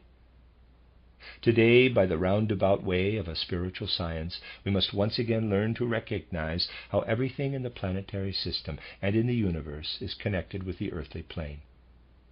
To do this, one must begin at the beginning. One must truly begin at the very beginning. One must realize the following. For example, one must start with illnesses that affect the human abdomen.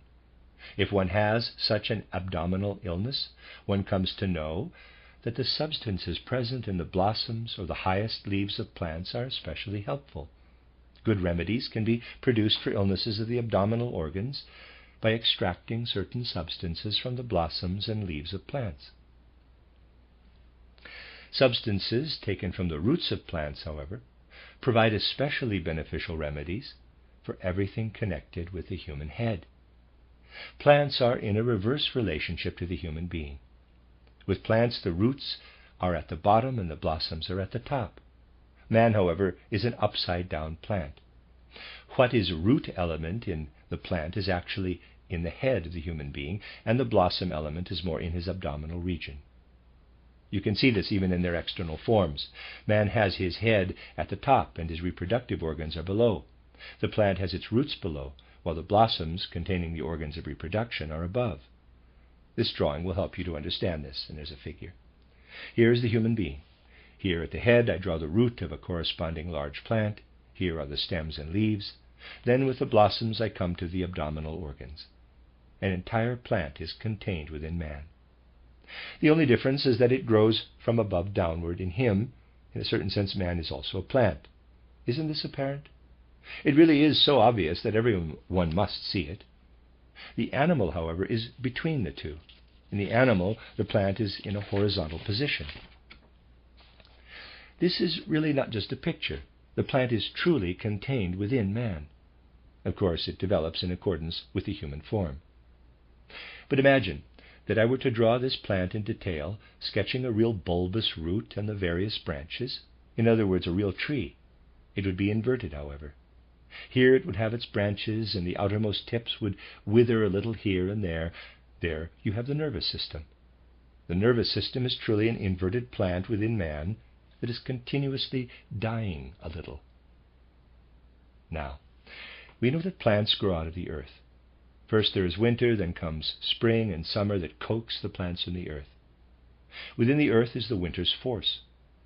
Through this the plant forms its bulbous root and has its root force. Then comes the summer's force, and the plant is coaxed upward. It is from the earth's circumference that the plants are drawn forth. Within are the metals, copper, let us say. The sun cannot do anything but coax forth a plant from the earth. Then, once the plant has emerged, it defends itself against the Venus forces. The force of winter from the earth and the summer's force from the universe together make the plant grow. The human being, however, must have this winter force within his head in order that this root of the nervous system should grow downward throughout the year. Since a baby, for example, can be born at any time of year, this force must be present in man's head in summer as well as winter.